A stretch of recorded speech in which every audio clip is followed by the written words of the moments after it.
Shanghai, one sunny morning.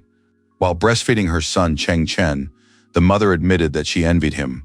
Once he eats, he'll fall asleep, whereas she has so much to do with him that she doesn't get enough sleep. But it's worth it, because this way he'll grow up healthy. As Cheng Chen drank the milk, hints about his energy being restored flashed before his eyes. In fact, he is a human who has been reincarnated as a newborn, whose brain is not yet fully developed. However, he has a system whose interface allowed him to learn that his full name is Lin Zikin and that he is only 33 days old. His biological level is standard at rank 1, while he lacks any biological attributes. Lin Zikin, in his third year of life, his mother Zhang Wangxing noticed that their little Cheng Chen had started wiggling his legs again.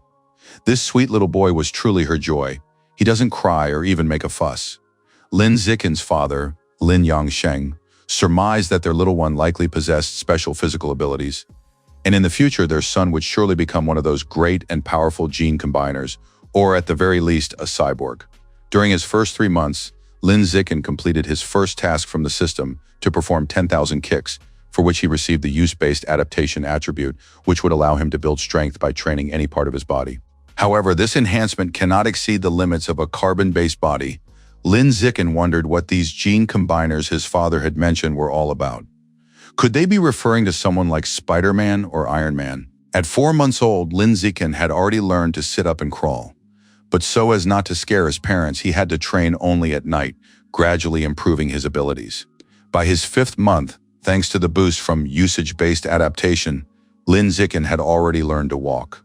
When Lin Zikin turned 6 months old, he was finally able to sit and crawl in front of his parents.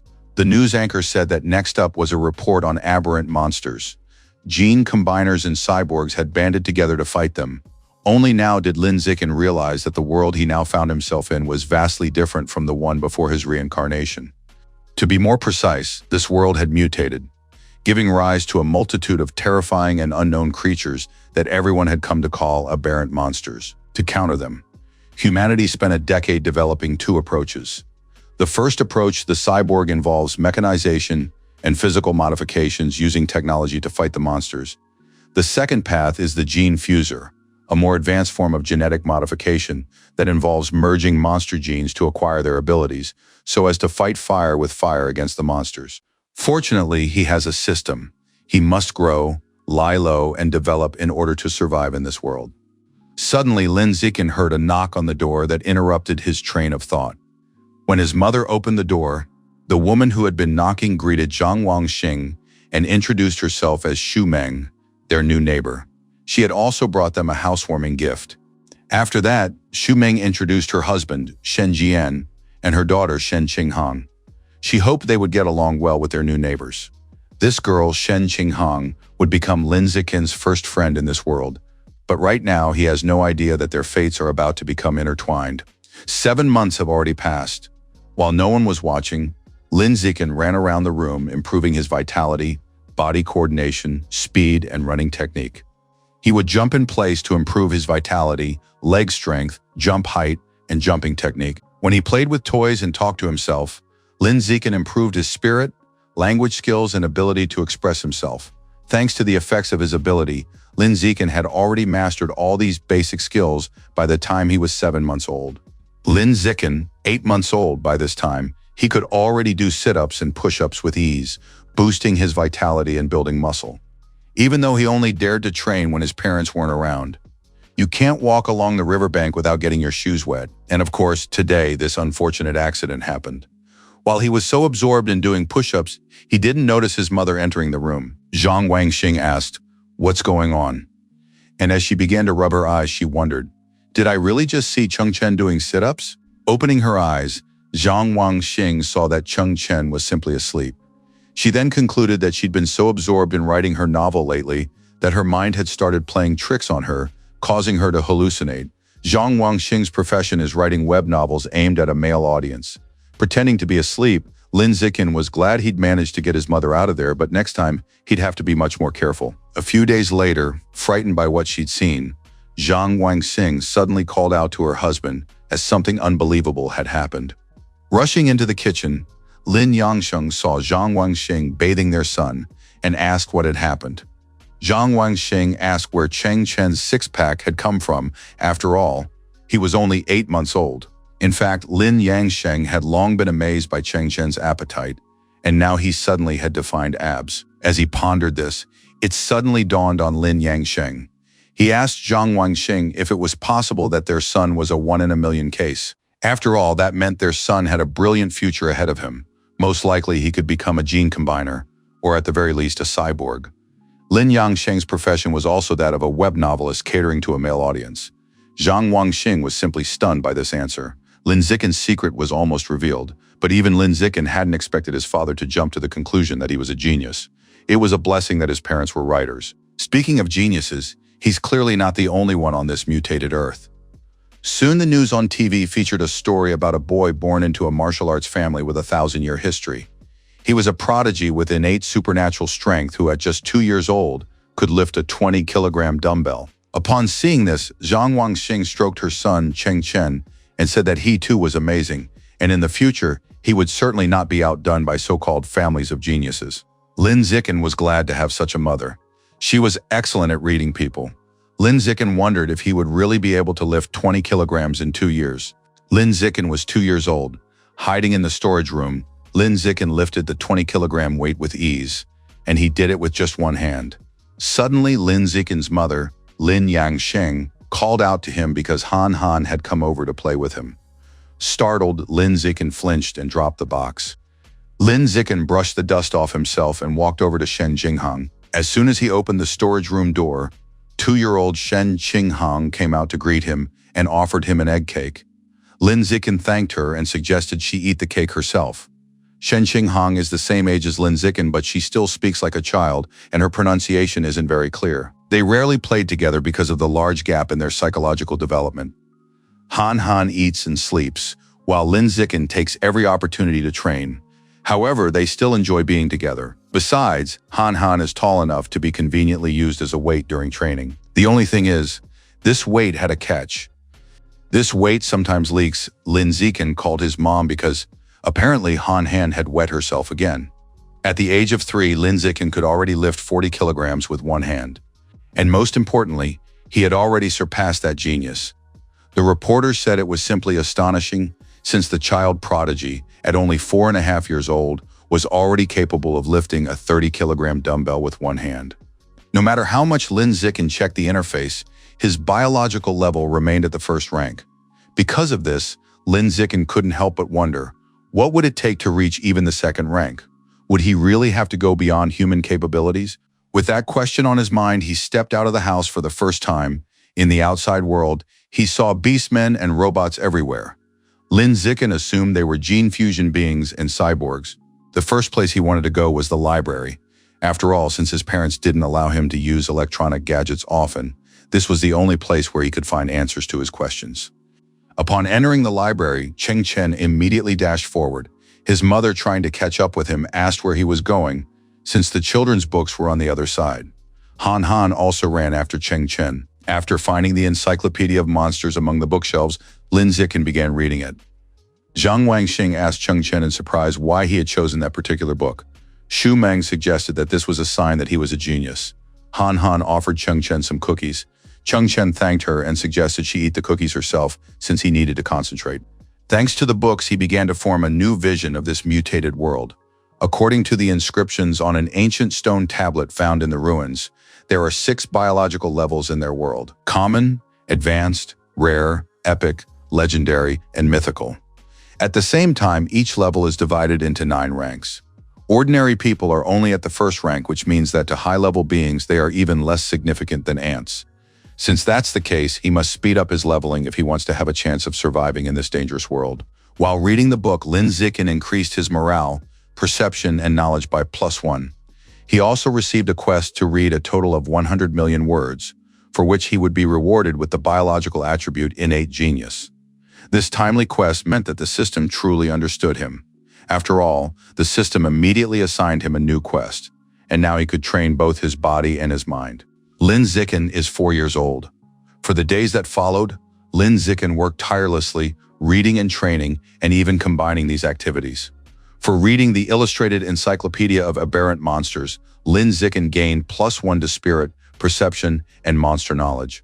So far, he has read 43,960,000 words out of 100,000. At the age of 4, Lin Zikin started attending kindergarten under the guidance of his homeroom teacher, Strawberry Teacher.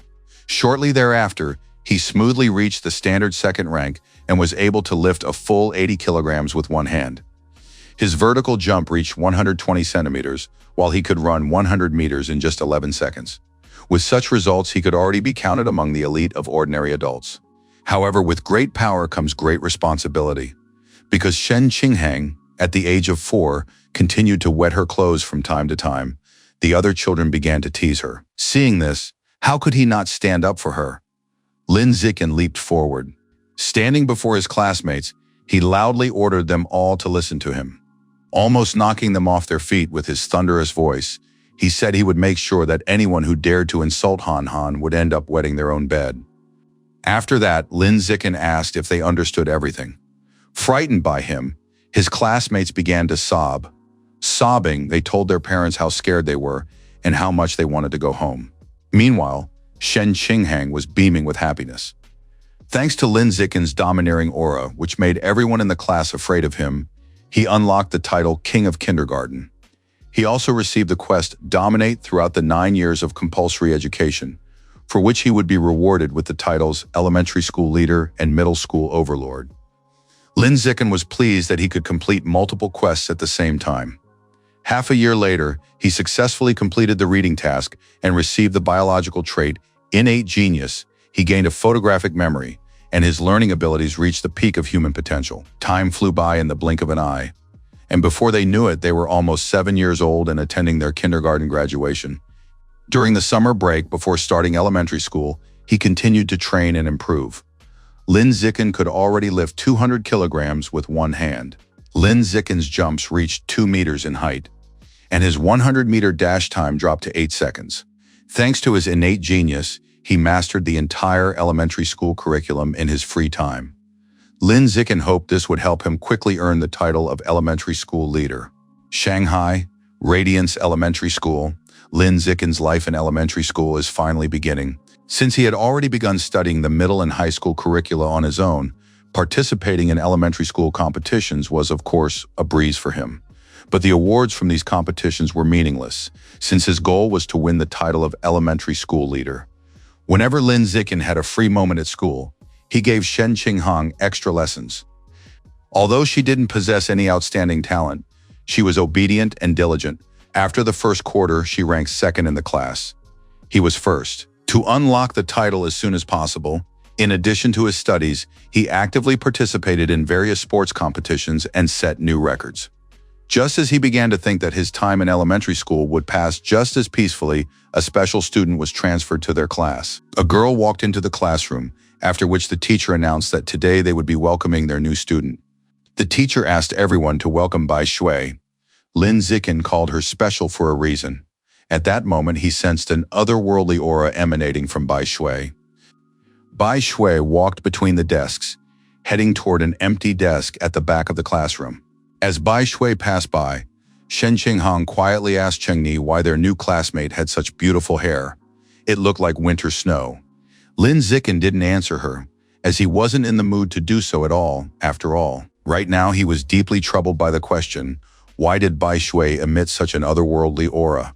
Could she be a gene unifier, or perhaps his descendant? For the next few days, Bai Shui didn't speak to anyone in class. As soon as class ended, she would immediately lie down on her desk to take a nap, and she rarely even went to the restroom. At first, everyone was curious about Bai Shui, but over time, the students stopped paying attention to her. The atmosphere in the classroom returned to normal. Until, a little over a month later, the calm was shattered once again. Bai Shui's body suddenly began to secrete a white liquid. No one understood what it was, but it smelled unpleasant. The girls grimaced at the sight of Bai Shui, drenched in something and reeking. Meanwhile, one of her classmates, Guang Chun, said it looked familiar and very indecent. Approaching Bai Shui from behind, Guang Chun said that since he was a kind-hearted person by nature, he would help her, and as he began pouring water from a bottle over Bai Shui, Guang Chun told her that a quick shower would fix the situation. Feeling humiliated, Bai Shui bit her lip and began to tremble, after which she couldn't hold back and started sobbing. Her classmates started laughing at her. Lin Zikin couldn't understand what was happening, since he had always considered Bai Shui dangerous. How could it be that they had suddenly reduced her to tears? Shen Qinghong told Chengni that Bai Shui looked sad and offered to help her. Lin Zikin didn't know what kind of past Bai Shui had, but she no longer seemed dangerous to him. At least right now, she was just a vulnerable girl being bullied. Stepping closer, Lin Zikin turned to Guang Chun and placed his hand on his shoulder. He then ordered Guang Chun to wipe the water off Bai Shui's desk. Shuddering with fear, Guang Chun immediately pulled out a pack of tissues and said he would clean it up right away. Lin Zikin was known throughout the school for excelling in both academics and sports. Even sixth graders didn't dare mess with him. So Guang Chun decided it would be best to do as he was told. Next, Lin Zikin pointed at Bai Shui and ordered everyone who had made fun of her to apologize immediately. Fearing Lin Zikin, the bullies all agreed to do so in unison. After that, they bowed and began asking Bai Shui for forgiveness, promising they would never do such a thing again. Delighted that someone had come to her aid in this situation, Bai Shui thanked Lin Zikin and Shen Qinghong. Stepping closer, Shen Qinghong said it was no big deal and that it was only natural for classmates to help each other when someone was in trouble. From that day on, Shen Qinghong began to actively grow closer to the fair-haired girl, encouraging him to befriend her as well. Whenever she had candy with her, she would immediately share it with her. Bai Shui asked if they felt repulsed by her because of how bad she smelled. Bai Shui apologized for asking that question and explained that it wasn't at all because she didn't trust them. Bai Shui said that she'd been shunned and looked down upon since childhood, which is why she now finds it hard to believe that someone would suddenly want to be by her side. It feels like a dream. Shen Qinghong said that it wasn't a dream at all. She then explained that she too had once gone through something similar, which is why she would definitely never turn her back on Bai Shui, unless Bai Shui herself wanted her to. Shen Qinghong told Bai Shui that they would be friends forever. Suddenly, Bai Shui rushed forward and immediately hugged Shen Qinghong. After that, she began to sob with happiness and thanked them both. Soon after calming down, Bai Shui came up with an idea. Bai Shui recalled that Han, and Cheng Ni had always treated her to sweets and had even become her friends. Taking a pendant off her neck, she said that's why she wanted to give them something too. After that, Bai Shui held out several pendants and explained that they were a pair of animal fangs her mother had given her last year, and if they didn't mind, she'd like them to take them.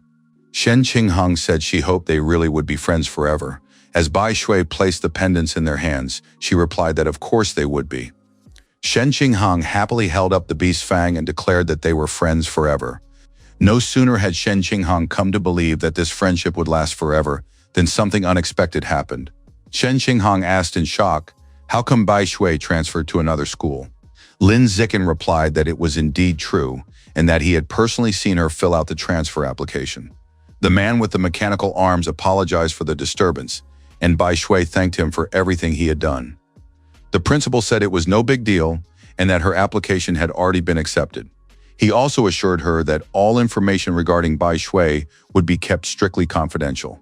Just as Lin Zikin had thought, Bai Shui was extraordinary. After that day, they never saw Bai Shui again. Perhaps she would remain nothing more than a childhood memory for them, but compared to Bai Shui's translation, certain events that occurred afterward caught his attention far more. Lin Zikin was massaging his mother's stiff shoulders. Zhang Wangxing couldn't help but say that it was simply perfect. She had been writing her novel all day, and now she was very grateful to Chengni for his help because she felt much better. Lin Zikin had used his innate genius to master massage techniques, and this skill soon came in very handy. Meanwhile, the host announced that breaking news was coming up next. The genius from Kyoto had pulled off yet another feat. The 10-year-old boy had successfully implanted a monster gene into himself and could now lift a massive boulder with just one hand. Lin Zikin was surprised to see this genius from Kyoto again, and it turned out he had already begun implanting monster genes into himself. Upon hearing the news, Lin Yangsheng asked, could this really be that genius from Kyoto again? After all, he's all anyone's talking about right now. Lin Yangsheng speculated that they were trying to turn this genius into an internet star to make money. After all, he comes from a family that has been practicing martial arts for 1,000 years, and they surely have advanced gene integration technology, Zhang Wangxing asked with clear disapproval, "How can you use people as guinea pigs?" To which Lin Yongsheng replied that for families like that, sacrificing oneself for the good of the entire clan is the norm. Otherwise, they wouldn't have been able to become the best. Zhang Wangxing sarcastically agreed with him and said that he knew everything about them. After that, they began arguing with each other about how things really were. Lin Zikin recalled that previously, this genius could lift only 100 kilograms with one hand, but after the gene fusion, he was capable of lifting 500 kilograms. His strength had increased fivefold. At the same time, he was already 8 years old and could lift 300 kilograms on his own. Based on this, Lin Zikin surmised that his own potential was far greater than that of the genius from Kyoto. Once he had crunched the numbers, his confidence in his future grew. That is, until he saw the following news report and learned what true fear felt like. Breaking news: a neighboring country has suffered a devastating monster attack. Judging by eyewitness photos, this beast's attack is linked to giant aberrant rats. A monstrous rat seized a woman crying for help and dragged her into its jaws. It then snapped its jaws shut, devouring its latest prey. According to the investigation, heretics are behind the recent monster attacks.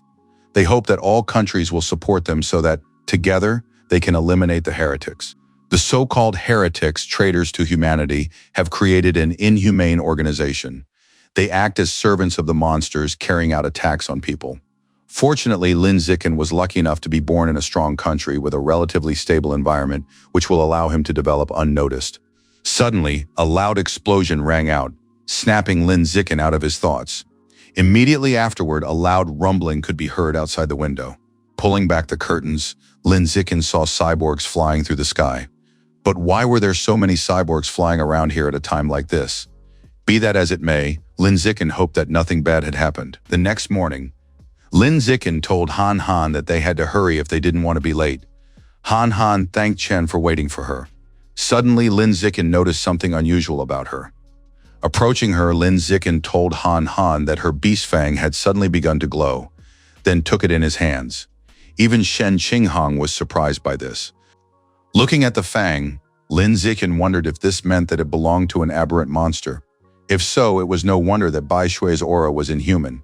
After all, it emanated from this fang.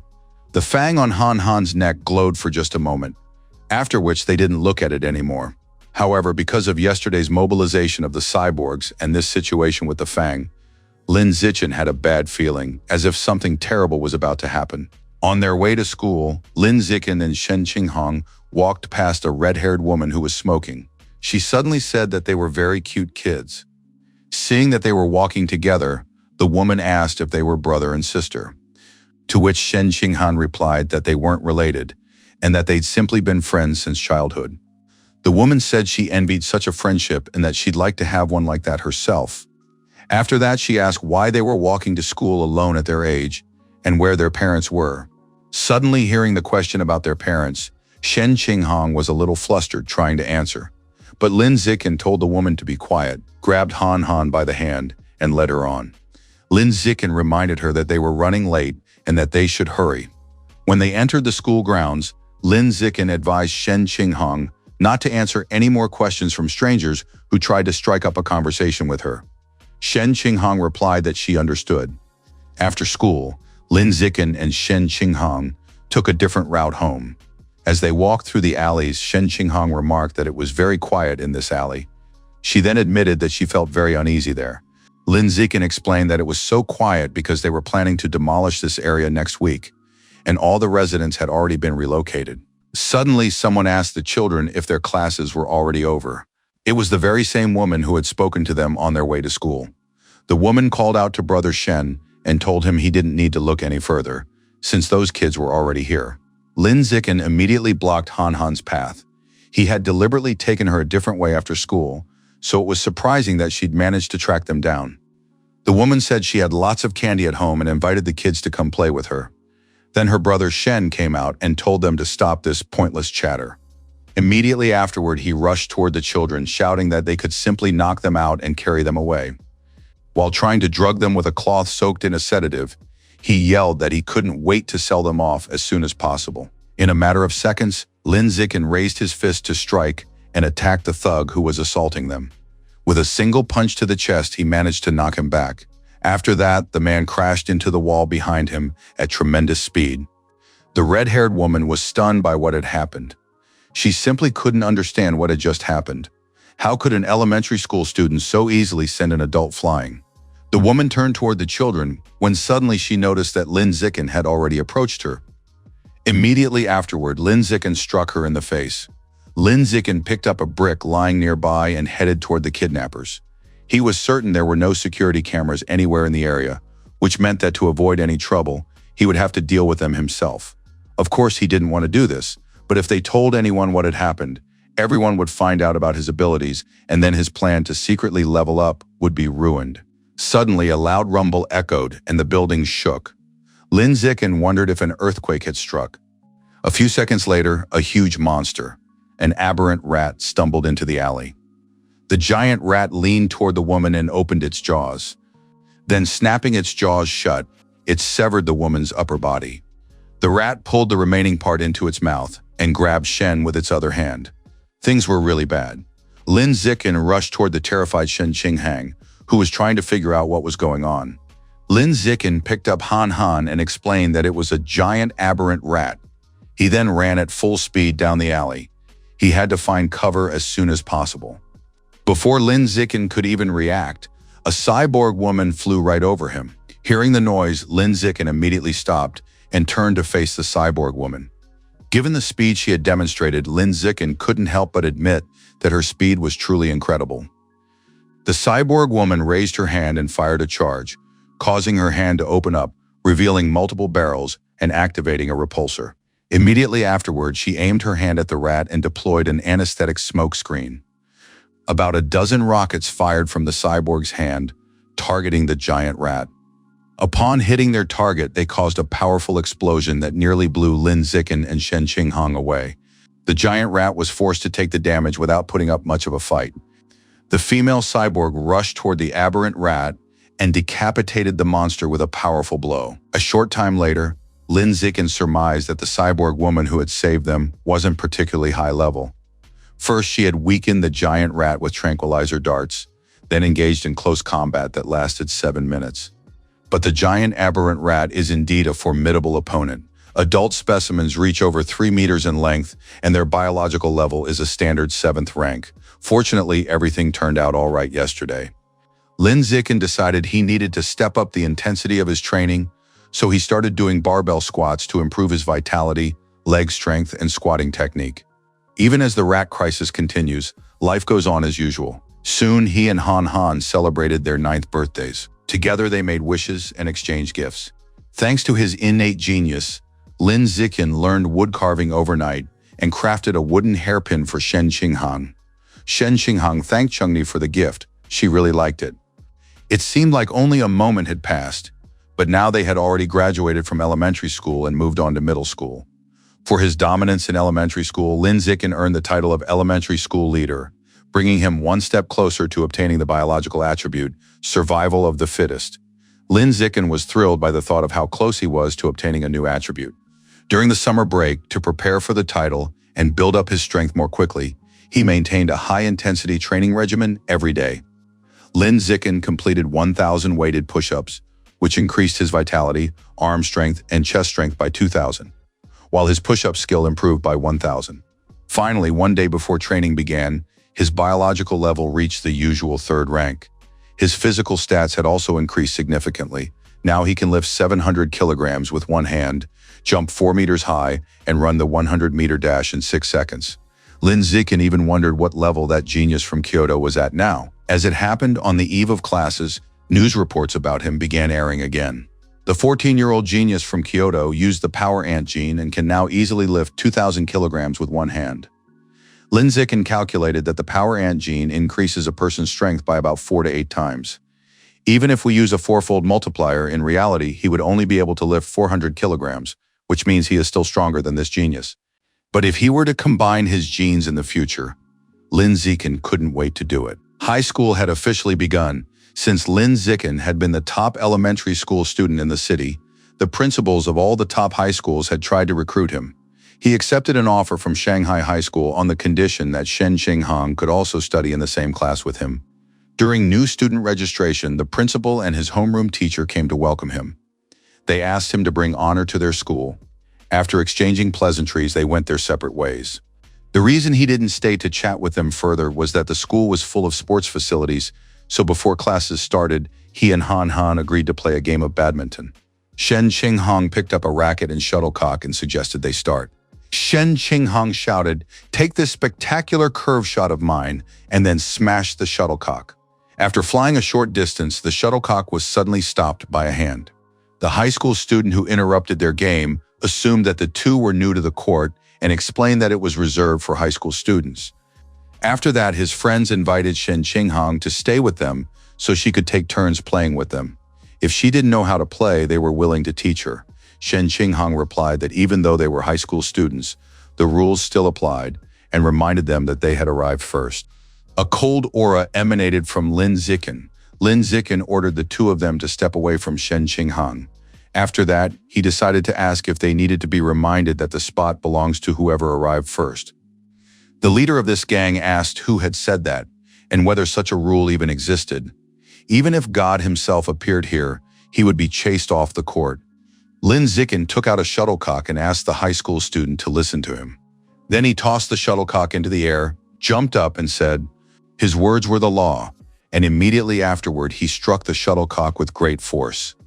The hit was so powerful that the shuttlecock flew at tremendous speed, easily smashing through the high school student's racket.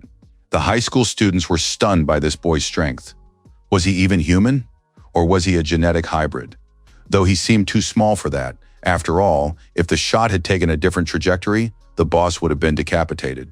After witnessing this, the three high school students immediately apologized, promised not to bother them anymore, and ran off after saying goodbye. Probably because rumors spread quickly, but after what happened at the middle school, no one else tried to bother them anymore. High school is similar to elementary school, except that it's larger and has more buildings. Lin Zikin had long since finished the high school curriculum, so during class he read supplementary literature that interested him, such as the Gene Association collection.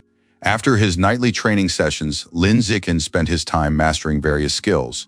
Thanks to his innate genius, Lin Zikin gradually learned skills such as cooking, photography, driving, swimming, wilderness survival, and various sports.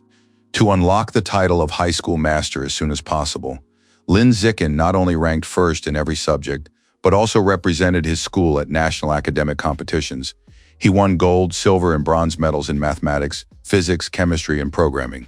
To avoid arousing unnecessary suspicion, Lin Zikin didn't dare to come in first in every subject. The first quarter flew by, but he still hadn't been awarded the title. However, thanks to his impressive performances, Lin Zikin gained many female fans. Yet he had no plans to date any of them. Aside from Shen Qinghong's help with his studies, Lin Zikin focused on the upcoming school sports meet. After all, if he won, wouldn't he surely be awarded the title of high school champion?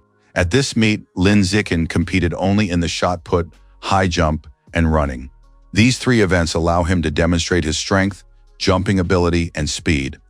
Winning these events means total dominance in track and field. Although Lin Zikin held back so as not to draw too much attention to himself, he easily managed to take first place in each event. And it was at that very moment that he felt a great power surge through his body. Lin Zikin had obtained the life attribute he had long desired. His academic and athletic achievements surpassed those of all other students, simply eclipsing them, for which he earned the title Lord of High School. For his dominance throughout the 9 years of compulsory education, Lin Zikin received the biological attribute Survival of the Fittest. Thanks to the biological attribute Survival of the Fittest, Lin Zikin's life essence surpasses that of all other beings, and he can absorb the life essences of other creatures to evolve himself. But what exactly is the essence of life? Pondering this, Lin Zikin quickened his pace, forcing Shen Qinghong to catch up with him. While reflecting on the essence of life, Lin Zikin suddenly remembered something. Lin Zikin asked Han Han if she could lend him her beast fang. Without asking any questions, Han Han removed the fang from her neck and handed it to Lin Zikin. The moment the beast fang touched Lin Zikin's hand, he sensed it. Upon contact with the fang, he absorbed a trace of the life essence of the giant butterfly from hell, gathering 1% of the blueprint for the giant butterfly from hell. Only now did Lin Zikin learn who these fangs belonged to. Since he now knew the name of this creature, he decided to search for information about the butterfly online once he returned home. But to his surprise, a search for giant butterfly from hell turned up nothing. Since he couldn't find any information online, Lin Zikin realized he would have to figure this out on his own. After rummaging through his bag, Lin Zikin managed to find the second fang of the beast that Bai Shui had given him. Lin Zikin clenched the beast's fang, after which the system notified him that his progress in absorbing the essence of the giant butterfly from hell had reached 2%. Lin Zikin was a little disappointed to have gained so little from these fangs. He then surmised that there was very little life left in them. This meant he had to find another way to increase that percentage.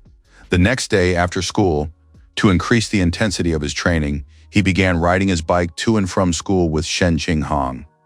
If they encountered an aberrant rat again, he would be able to quickly get Han Han out of there. After Lin Zikin entered the school grounds, a man suddenly approached him and introduced himself as Teacher Guo from the school's martial arts team. Teacher Guo acknowledged that Lin Zikin's performance at the sports meet was the most impressive in the school's history, and that was precisely why he wanted to invite Lin Zikin to join the team. Since Lin Zikin was clearly more talented in athletics than in academics, Teacher Guo advised him not to turn down the offer. He then added that by joining the team, Lin Zikin would also have the opportunity to learn martial arts. After they had agreed, Teacher Guo said goodbye and went about his business. In fact, Teacher Guo spoke so quickly that Lin Zikin couldn't get a word in. As he was leaving, Teacher Guo mentioned that they were in room C of the school gym and asked Lin Zikin to stop by tomorrow if he was free. That same evening, having caught up with his prey, Lin Zikin swatted it with his hands. As it turned out, after killing the cockroach and the mosquito, he was unable to absorb anything using the survival of the fittest attribute. Based on this, Lin Zikin surmised that only powerful monsters possess enough life essence to be absorbed. After quickly getting ready, Lin Zikin and Han Han drove to a supermarket that sells monster meat so he could confirm his hypothesis. They were able to reach a suitable supermarket fairly quickly. There was quite a lot of monster meat there, but it was all pre-packaged, and without direct contact, he wouldn't be able to verify his hypothesis. Suddenly, Lin Zikin heard one of the salespeople call out, "Freshly cut monster meat." Looking in that direction, Lin Zikin saw a man butchering a monster. Lin Zikin asked Han Han to wait for him a moment while he checked out that shop. Leaving Han Han behind, Lin Zikin rushed over to the vendor he was looking for. Han Han was surely confused by his eagerness, but Lin Zikin had no time to explain. He wanted to test his theory as soon as possible. The answer to his question lay right in front of him. Lin Zikin reached out his trembling hand toward the monster's meat, and as soon as he touched it, he felt the life essence being absorbed. And yet he was right. The monster's meat contained a great deal of life essence. Shen Qinghang felt uneasy at the sight of Lin Zikin happily touching the raw meat. Shen Qinghang asked how the meat felt to the touch. Is it any different from regular meat? Dropping the meat where he stood, Lin Zikin replied that there was nothing special about it, except perhaps that this meat was fresher. Then he asked if she wanted to touch it. Shen Qinghang immediately refused, since it was enough that he had already done so. Since they were already there, Lin Zikin suggested they buy a little meat to try. This surprised Shen Qinghang once again. But as soon as he glanced at the prices, he understood why Shen Qinghang was so surprised. Monster meat wasn't cheap. Even the cheapest ghost cuttlefish costs nearly 2,000 yuan per kilogram. Lin Zikin suggested to Han Han that they buy some ghost cuttlefish today. Shen Qinghang pointed out that it was very expensive and asked if they should ask Aunt Xing for permission first. Lin Zikin patted Han Han on the head and told her not to worry about it. He then said that his mom had asked him to go grocery shopping. His mother, Zhang Wangxing, said that if he was going to buy monster meat, he should get plenty of it. They would invite Han Han's family over for dinner, and she would give him money for the meat. Lin Zikin told Han Han that his mom would cook dinner for everyone using the meat. Another reason Lin Zikin bought this meat was that he was worried it might spoil if he absorbed the life essence directly. Of course, this was just a guess, so he had to test it out on the meat he bought. After going to the register, Lin Zikin bought 1.5 kilograms of phantom cuttlefish meat for 2,994 yuan. The saleswoman thanked him for his purchase and asked him to come back again. It really was very expensive for Lin Zikin, and he didn't even know when he'd be able to buy it again. By the time they were done, it was already past 9 o'clock in the evening. Things had been unsettled on the streets lately, so Lin Zikin decided to head straight home. Even though they were still on the way, Lin Zikin couldn't wait any longer. He wanted to test his theory immediately, so he reached for the meat they had bought. When Lin Zikin touched the tentacle, he managed to absorb a trace of the ghost cuttlefish's life essence. That single tentacle was enough to absorb 0.1% of the ghost cuttlefish's essence. By absorbing just 1 or 2 pieces of phantom cuttlefish meat, he was able to obtain only 0.1% of its essence. Consequently, he would have to absorb 1,000 kilograms to reach the full 100%. Since a kilogram costs 800 yuan, he would need to spend nearly 2 million. The phantom squid's ability is to dissolve in water and vanish. To acquire this power, Lin Zikin didn't even mind spending 2 million. Besides, it was the cheapest meat he could get his hands on. Lin Zikin made up his mind. He had to figure out a way to make money. After all, he simply couldn't ask his parents for that kind of sum. Lin Zikin suddenly remembered that he had taken the meat to test whether it would spoil if he absorbed its life essence. Some time had already passed since he absorbed the life essence, and the result should have become apparent by now. Glancing at the meat, Lin Zikin saw that it had hardly changed at all. Apparently, absorbing the life essence didn't alter its appearance, so he continued to absorb it, bringing his progress to 0.3%. Just then, Shen Qingheng told Chenny to be careful, as someone was coming from ahead. Hearing her, Lin Zikin immediately slammed on the brakes. After nearly knocking over 2 pedestrians, Lin Zikin apologized. He had been too focused on absorbing the essence of life, which caused him to lose track of the road. But why were there people walking on the bike path? Shen Qingheng pointed ahead and asked Chengni to look that way. After all, their teacher, Strawberry, was there. A man had taken Strawberry hostage and was holding a knife to her throat.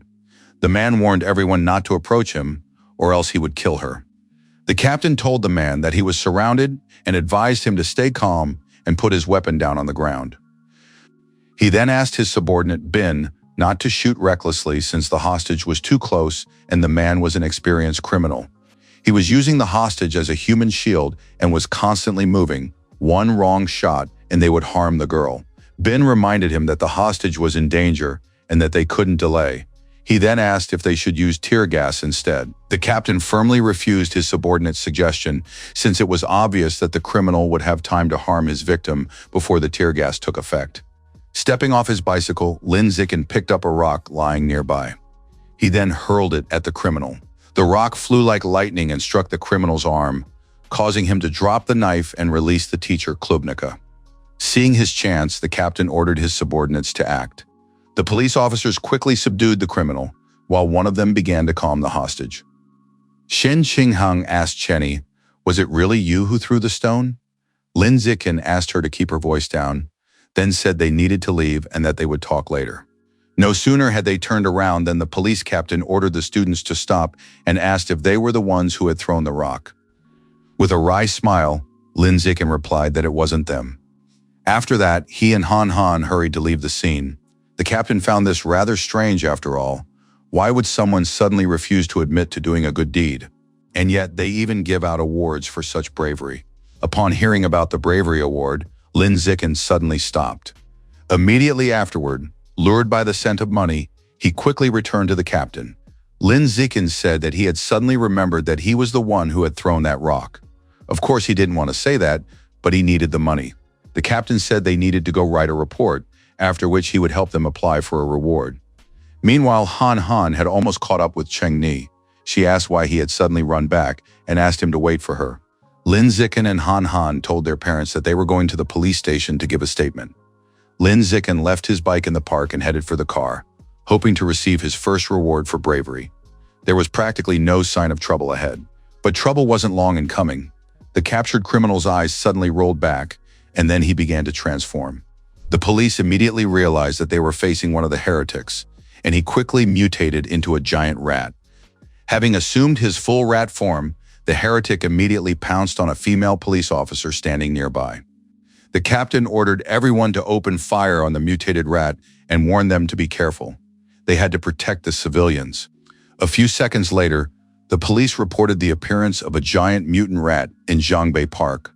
According to preliminary analysis, it was a heretic who had used the genes of the Rat King. Since they wouldn't be able to handle something like this on their own, they requested backup. The situation escalated rapidly, so Lin Zikin grabbed Shen Qinghang and teacher Strawberry, apologized for doing so, and began carrying them away from the monster. The good news was that the monster wasn't chasing them, but even so, they had to hurry. Suddenly, Lin Zikin heard a rumble and felt a gust of wind. A cyborg quickly flew to the scene, and immediately afterwards she kicked the monster rat in the head. The cyborg's kick was enough to push the aberrant rat back. She then opened the compartments on her chest to prepare her laser cannon.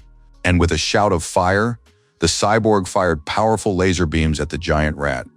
The giant aberrant rat was completely helpless against the cyborg's laser beams. And within a few seconds, there was practically nothing left of it. Lin Zikin was stunned by what he saw, for this power was simply incredible. Lin Zikin was grateful that at least his bike hadn't been hit, as that could have been a huge loss. He simply couldn't afford any extra expenses. Suddenly he sensed something. Glancing down at the bike's basket, Lin Zikin saw that the monster's meat had gone bad. Apparently, absorbing the essence of life does indeed spoil the product, but there's a delay. Now he had to figure out how to explain that the meat had gone bad. The best option was to blame it all on that poor heretic. Lin Zikin shouted that it was all that heretic's fault, and throwing the spoiled meat on the ground, he added that the cyborg's blow had been so powerful that it had simply burned the meat. Shen Qinghang told Chenny that it was all nonsense after all. The main thing was that they were alive. They were already about to go home, but the captain asked them to go to the police station to give their statements. No one expected that after the laser cannon, all that would remain of the heretic's body would be a pile of charcoal, and the smell coming from it was far too pungent. Looking at these charred remains, Lin Zikin wondered, if the monster's fangs still contained life essence, then surely these remains must contain it as well. But would it be possible to absorb the essence from a corpse? How much of the Rat King's life essence could be extracted from the heretic's freshly charred corpse? There was only one way to find out. Lin Zikin carefully reached out and touched the charred body. Immediately afterward, he managed to absorb a trace of the life essence of the giant mutant rat. That single body was enough to absorb 5% of the essence. That was indeed a lot. Based on this, Lin Zikin surmised that freshness greatly affects the amount of life essence that can be absorbed. The police officer standing next to him asked Lin Zikin to sit still and not fidget. Lin Zikin stretched and replied that he was just tired and had decided to stretch a bit. It was easy to fool Bina, but their captain was much more perceptive. Public Security Bureau, the captain explained that he had already submitted a nomination for a bravery award for Lin Zikin, after which he asked him to explain honestly how he, a high school student, had managed to strike the man's hand holding the knife so accurately from such a distance and in such poor lighting. Lin Zikin replied that perhaps it was because he had trained his right hand well. The captain wasn't satisfied with this answer, but Lin Zikin had no intention of revealing everything. Suddenly, the door opened and Shen Qinghang told Chengni that her aunt had come to take them home. When he saw his mother, Lin Zikin asked, "Why did you come?" After all, he and Han Han could have made their own way home. Zhang Wangxing immediately rushed over to her Zhao Chen and started asking if he was okay. After all, he had scared her to death. Lin Zikin asked his mom not to worry since he was perfectly fine and had even received an award for bravery. Zhang Wangxing took her Chenny by the hand and asked him to promise that next time, if it got dangerous, he would hide. After all, she wants to see him grow up safely. Lin Zikin asked her not to worry about it and promised he wouldn't let anyone take advantage of him.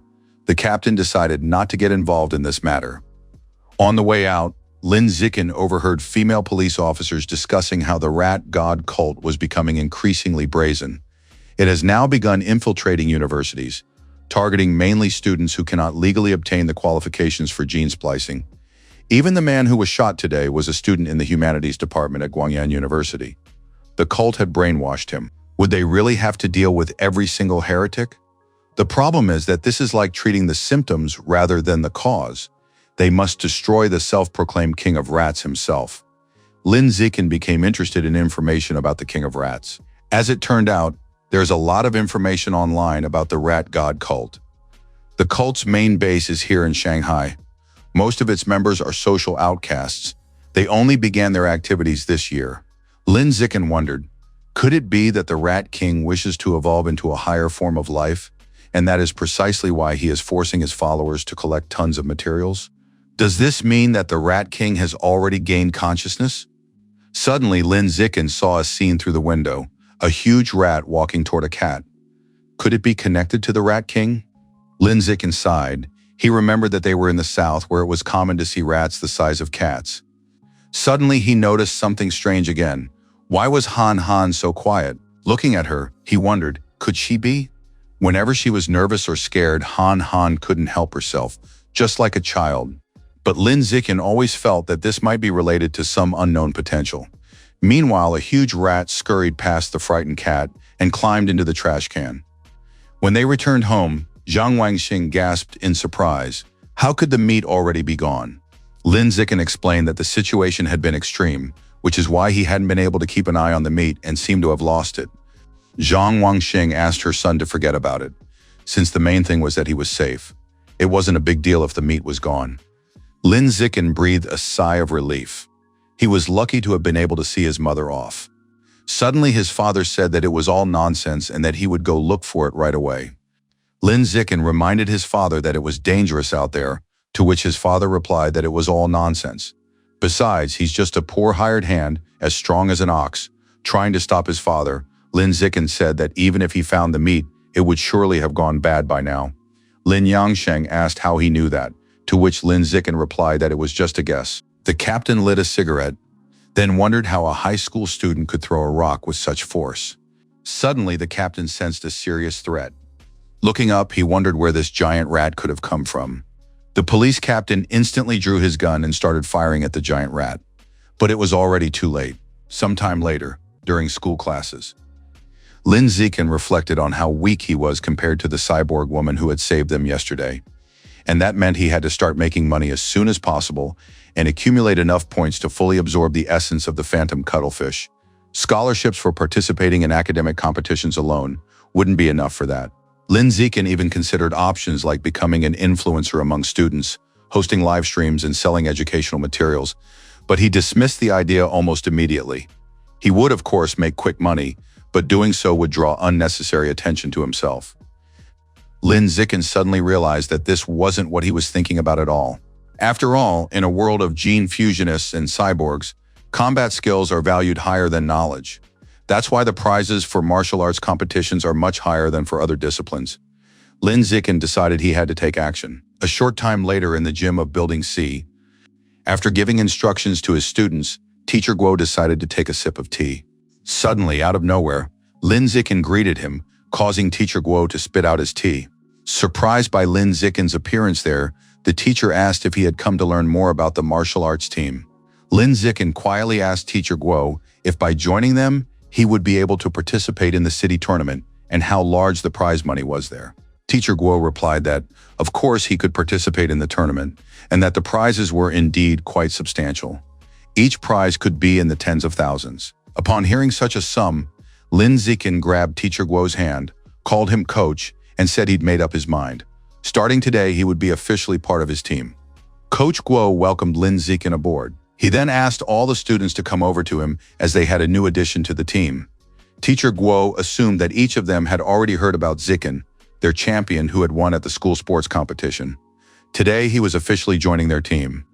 Coach Guo asked the students to introduce themselves to the newcomer. They then began introducing themselves one by one. Zhang Kai, Huang Tianxing from 9th grade, Li Shutong from 6th grade, whom everyone calls Little Li Han Yisu, and others. Lin Zikin also introduced himself and said he was counting on their support. Since Lin Zikin had never practiced martial arts before, Coach Guo began by demonstrating basic punches and kicks.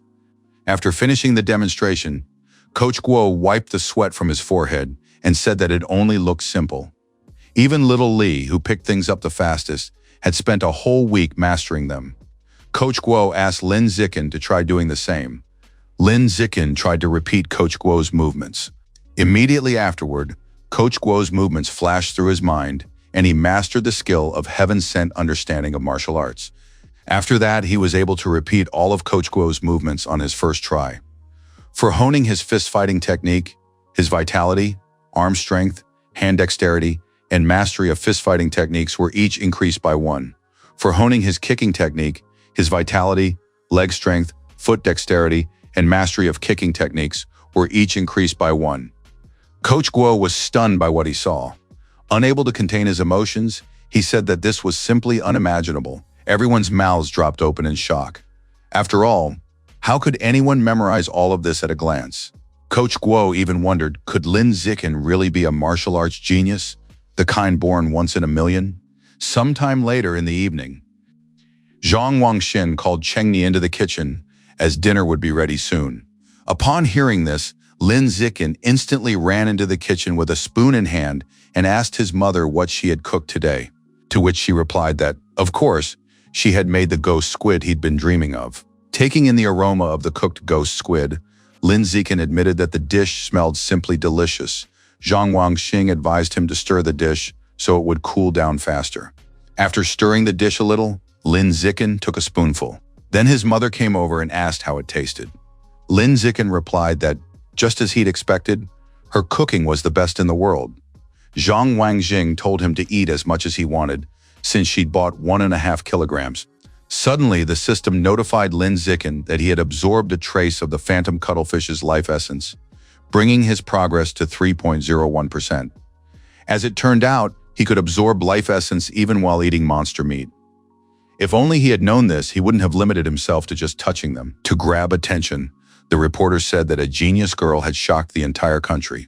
She is only 14, but she has already successfully absorbed an energy core, becoming the youngest cyborg in history. When activated, her energy system allows her to lift a 2,000-kilogram SUV with one hand, run 100 meters in 3 seconds, and jump 8 meters high. Lin Zikin wondered which of the two was stronger, the genius from Kyoto who used gene fusion or this cyborg girl. Next news item, a tragedy has occurred. Security Captain Hai Chun-sang was killed last night at 11 p.m. Security camera footage shows that he was attacked by a huge, mutated rat. Lin Zikin wondered if it could have been the same rat he saw yesterday. Be that as it may, he needs to step up his training. After prolonged practice, his 100-meter time reached 4.61 seconds. Now Lin Zikin can jump 51 meters high, and he can already lift 1,000 kilograms with one hand. Lin Zikin also doesn't neglect his martial arts training, and he hopes to quickly build up his strength to prepare for the competition. The next morning, Lin Zikin went to the gym to continue his martial arts training. Han joined him out of curiosity. After walking a short distance, Lin Zikin was forced to stop because one of the female students was blocking his path. The pink-haired girl asked Zikin if he had had breakfast yet.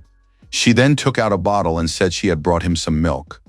Lin Zikin said he didn't need it, thanked his classmate, and continued on with Han. One of the students witnessed this scene, and he was very upset. First, that bastard Zi Chen stole the championship title from him at the competition, and now he had rejected a gift from his goddess. The student stepped in front of Lin Zichen and ordered him to stop. Then he asked Lin Zichen, "Where are your manners?" Lin Zikin could have simply given that milk to someone else, him for example, so why hurt her feelings? Lin Zikin asked if that wouldn't be even ruder. The student then shouted that Lin Zikin could have just drunk the milk, since refusing it was impolite. Lin Zikin said he was allergic to milk, to which the other student replied that Lin Zikin was obviously lying. After that, the student challenged Lin Zikin to a contest. If he lost, he would never speak to Lin Zikin again. If he wins, however, Lin Zikin will have to drink an entire bottle of milk. As soon as Lin Zikin accepted the challenge, the system assigned him a new quest: defeat 1,000 opponents in official combat using a simple method. As a reward, he will receive the biological trait, survival of the fittest. Lin Zikin had been waiting a long time for his fourth mission, and now that he had to defeat 1,000 opponents, Lin Zikin accepted his first challenge. The news that Lin Zikin was going to fight a high school senior in the gym quickly spread among the students. A short time later in the gym, one of the female students shyly told Zikin that she would be rooting for him and hoped he would successfully teach that upperclassman a lesson. Meanwhile, her pink-haired friend also wished Zikin good luck and said she would take a bunch of photos of him. Zhang Kai was stung by everything he heard behind him, because everyone here simply assumed he would lose to Zi Chen. Zhang Kai told himself that he had to seize the opportunity, because while Lin Zichen was still young and weak, he could easily defeat him. Over the past month, Lin Zichen had improved significantly, and if he waited any longer, he would miss the chance to show what he was capable of. Before the fight began, Lin Zichen asked that they finish quickly, since his family was waiting for him at home for dinner. Zhang Kai, of course, agreed since he himself wanted to get it over with as soon as possible.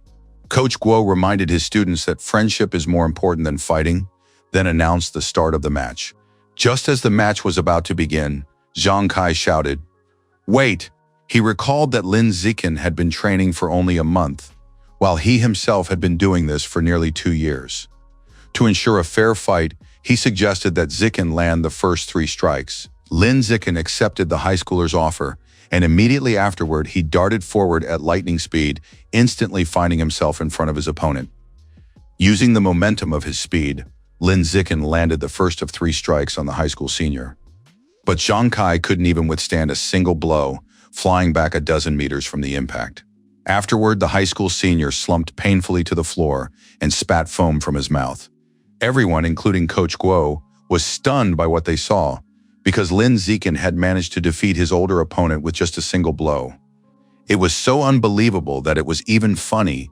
Could the match really have ended that quickly? Shen Xinghang raised her hand and shouted, "He won! Zikin won!" After that, other female students joined in, chanting about how amazing Zikin was.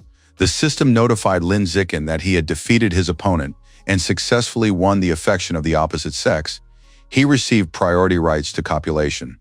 Lin Zikin completely ignored the entire message, except for the part stating that he still needed to defeat 999 more people to unlock a new attribute. Lin Zikin turned to his fellow students and asked, with a hint of awkwardness, why they shouldn't take this opportunity to spar with him as well. Upon hearing this, all the students' mouths dropped open in shock. Then, as each of them remembered something like extra classes, their mom's request to come home early for dinner, or practice, they began to disperse. Some of the students simply followed the busy ones.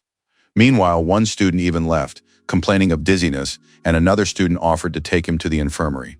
Once he had regained his composure, the high school senior said that the match didn't count, since Lin Zikin had used a trick. And if they fought again, he was certain he would defeat Zikin. Coach Guo asked Zhang Kai to accept his defeat like a man. Afterward, the coach wondered whether Zikin had simply been lucky, or if he was truly that strong. He definitely had to send Li Shutong to test him. Coach Guo called out to young Li and asked him to stay for the fight. Upon hearing this, he flinched, but with no way to refuse, he still stepped into the ring. Li Shutong apologized to Zikin. Meanwhile, he silently prayed that Lin Zikin wouldn't hit him in the face. 10 minutes later, all the students sent by Coach Guo had been beaten. Lin Zikin tried not to hit them too hard, simply exchanging blows with them. But most importantly, only the victory over Zhang Kai counted toward the mission's progress. Based on this, Lin Zikin concluded that the fight itself didn't count. He had to actually defeat his opponents. Coach Guo suddenly exclaimed that Zikin was a genius, a true genius. He then grabbed him by the shoulders, adopted a strange expression, and said that Zikin had only been on the team for a month, but had already become a star. After that, the satisfied coach said that at the regional martial arts tournament, their Shanghai school would surely crush the others and take first place. And indeed, Lin Zikin suddenly realized that a martial arts tournament was the perfect place to defeat a multitude of opponents. If he defeated his rivals in the competition, the mission would have to count those fights. Suddenly, someone called out to Lin Zikin again. Zhang Kai said he accepted his defeat, and even if Lin Zikin were to shit on his head, he wouldn't say a word. Everyone present suddenly felt uneasy at Zhang Kai's words. Immediately afterward, they all hurried to leave the gym. Watching them walk away, Zhang Kai asked them to stop since he hadn't finished speaking. In this world, high school students study either martial arts or academic subjects. Of course, the first option is the best. Joining the run and trying to catch up with Cheng Ni, Shen Qinghang asked him to wait for her. To make the martial arts team, Shen Qinghang began training. After running 3 kilometers, they spent another hour practicing martial arts moves to improve their hand-to-hand combat skills. Then they did squats and push-ups to build strength and endurance. After each session, Lin Zikin would relieve Shen Qinghang's muscle tension with a massage. Lin Zikin knew he couldn't afford to be idle if he wanted to prepare for the upcoming tournament, so he was ready to do everything in his power to unlock the survival of the fittest attribute as soon as possible. A month later, the day of the tournament finally arrived. City High School, a large crowd had gathered in the stands, eagerly awaiting the matches. Waiting area. Coach Guo told his students that their school had drawn the short straw and would now be facing off against the strongest team from Shanghai #1 High School. Li Shutong recalled that there was a boy at that school who could run the 100-meter dash in under 9 seconds, which meant they were definitely doomed. Lin Zikin raised his hand and said he wanted to go first. Almost immediately, Coach Guo gave Zikin the go-ahead. A short time later, when Lin Zikin stepped into the ring, Shen Qinghang, as always, began cheering on Cheng Ni. Coach Guo grabbed a megaphone and started shouting to little Cheng that they were counting on him and that he believed in him. With heavy footsteps, Lin Zikin's first opponent entered the ring. He was a high school student, twice as tall as Zikin. The massive high schooler said he had seen Zikin's name in the announcement. It was his first year of high school, and he had already entered the 8-school tournament. The high schooler couldn't help but admit that Zikin's talent was impressive. However, there was no place on this stage for a short freshman who hadn't even grown to 1.7 meters yet. Flexing the muscles in his right arm, the high school senior promised to show Lin Zikin the difference between them in both height and strength.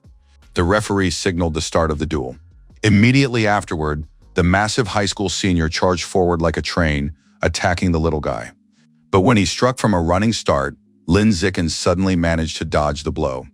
After that, Lin Zikin struck him in the chest with the palm of his hand. And in the very next instant, the huge high school senior, twice Zikin's size, was sent flying backward, spitting out blood. Hardly believing what he'd seen, the coach declared that Lin Zikin had won the fight. Raising her fist, Shen Qinghang shouted that it was impressive. Immediately afterward, the rest of their school joined in the chant, shouting about how amazing Zikin was. Meanwhile, that dumb musclehead has absolutely no flexibility. When the defeated high schooler returned to his team, the coach began scolding him, reminding him that he should have used his kicks, just as he had told him countless times. He shouldn't have rushed into the attack right away. He should have worked with his feet. The coach asked why he hadn't listened to him.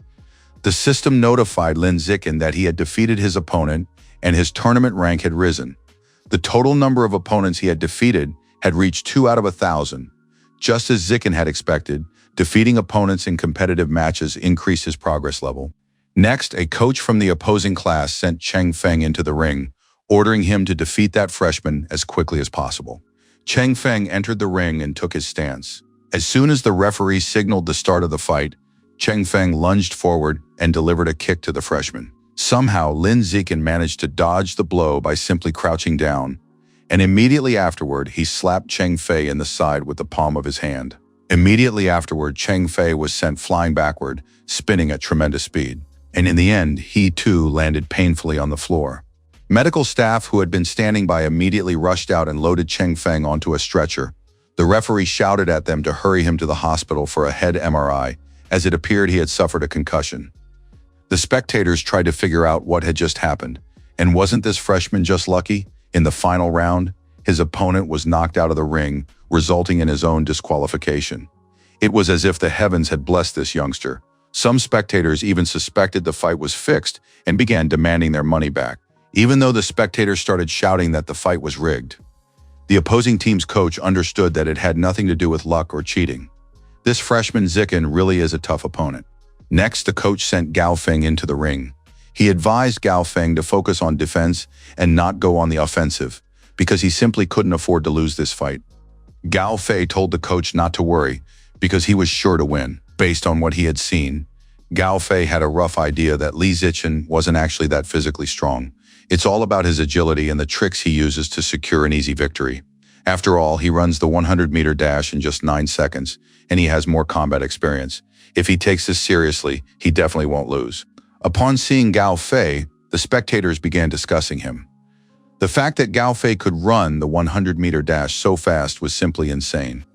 Everyone knew that Gao Fei's father was a gene combiner, and his physical stats as a child had far exceeded the norm. Facing off against Gao Fei, that freshman is bound to lose, but once he grows up, he'll likely take all of Shanghai by storm. No sooner had the referee signaled the start of the duel than Gao Fei found himself in front of Lin Zikin in the blink of an eye. Using the flowing water erodes stone technique, Gao Fei unleashed a powerful and rapid series of attacks, but not a single strike managed to land on Lin Zikin. The coach asked Gao Fei what he was doing. After all, he had told him to focus on defense. So why was he attacking? Gao Fei wondered why a genius like him should suddenly have to start defending himself. Easily dodging Gao Fei's attacks, Lin Zikin mentally acknowledged that this striking technique was quite interesting and decided to memorize it. Attacking non-stop, Gao Fei was already starting to get tired. He couldn't understand why he just couldn't land a hit on Lin Zikin. Pausing his attack, Gao Fei asked Lin Zikin how he managed to dodge. After all, it was complete nonsense. Ignoring Gao Fei's question, Lin Zikin asked if he knew any other moves. If he did, Lin Zikin wouldn't mind seeing them. Such audacity completely infuriated Gao Fei, and he charged headlong into the attack. To Lin Zikin's disappointment, he saw Gao Fei performing the exact same moves, and since that was the case, he wasn't going to waste any more time there and kicked Gao Fei. Seeing this, the spectators' mouths dropped open in shock. On the other hand, Zikin's team cheered him on, shouting that he was the best and that he had secured 3 consecutive victories. They were happy to be able to celebrate without having to put in any effort. The next few opponents were even weaker, so Lin Zikin quickly disposed of them, finally defeating the first school. Over the next 2 days, Lin Zikin single-handedly defeated 2 more schools, and in the end, he led his school to victory in the 8 schools tournament. The total number of opponents he had eliminated reached 16 out of 1,000. This meant Zikin still had 984 opponents left to defeat. If things continued at this pace, it would take about a year to unlock the survival of the fittest attribute. Even though he wouldn't be able to complete this task quickly, Lin Zikin hadn't expected Coach Guo to give him the lion's share of the prize money. It amounted to a whopping 20,000 yuan.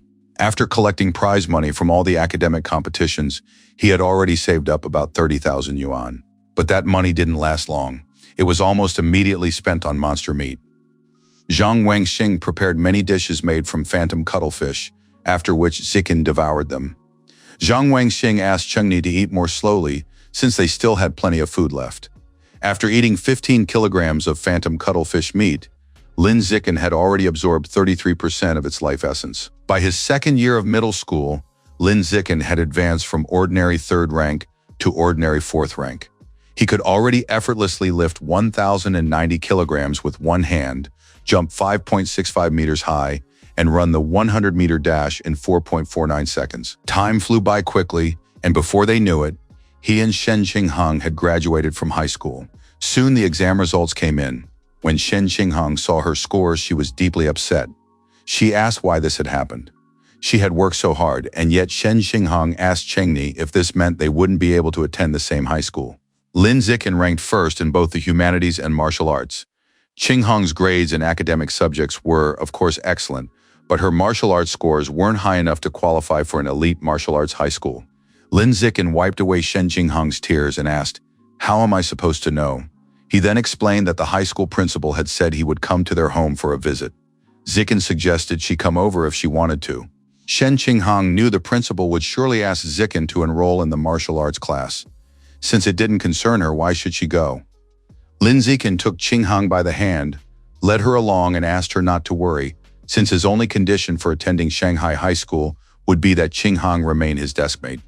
A short while later, the principal of Shanghai High School came to their home and spoke with them for several hours. Generally speaking, she simply expressed her hope that Lin Zikin would choose her school for enrollment. The high school principal told Zikin that she believed they had discussed everything that needed to be discussed. As she was leaving, the principal said that if he chose their school, he would be free to express his opinion on any matter.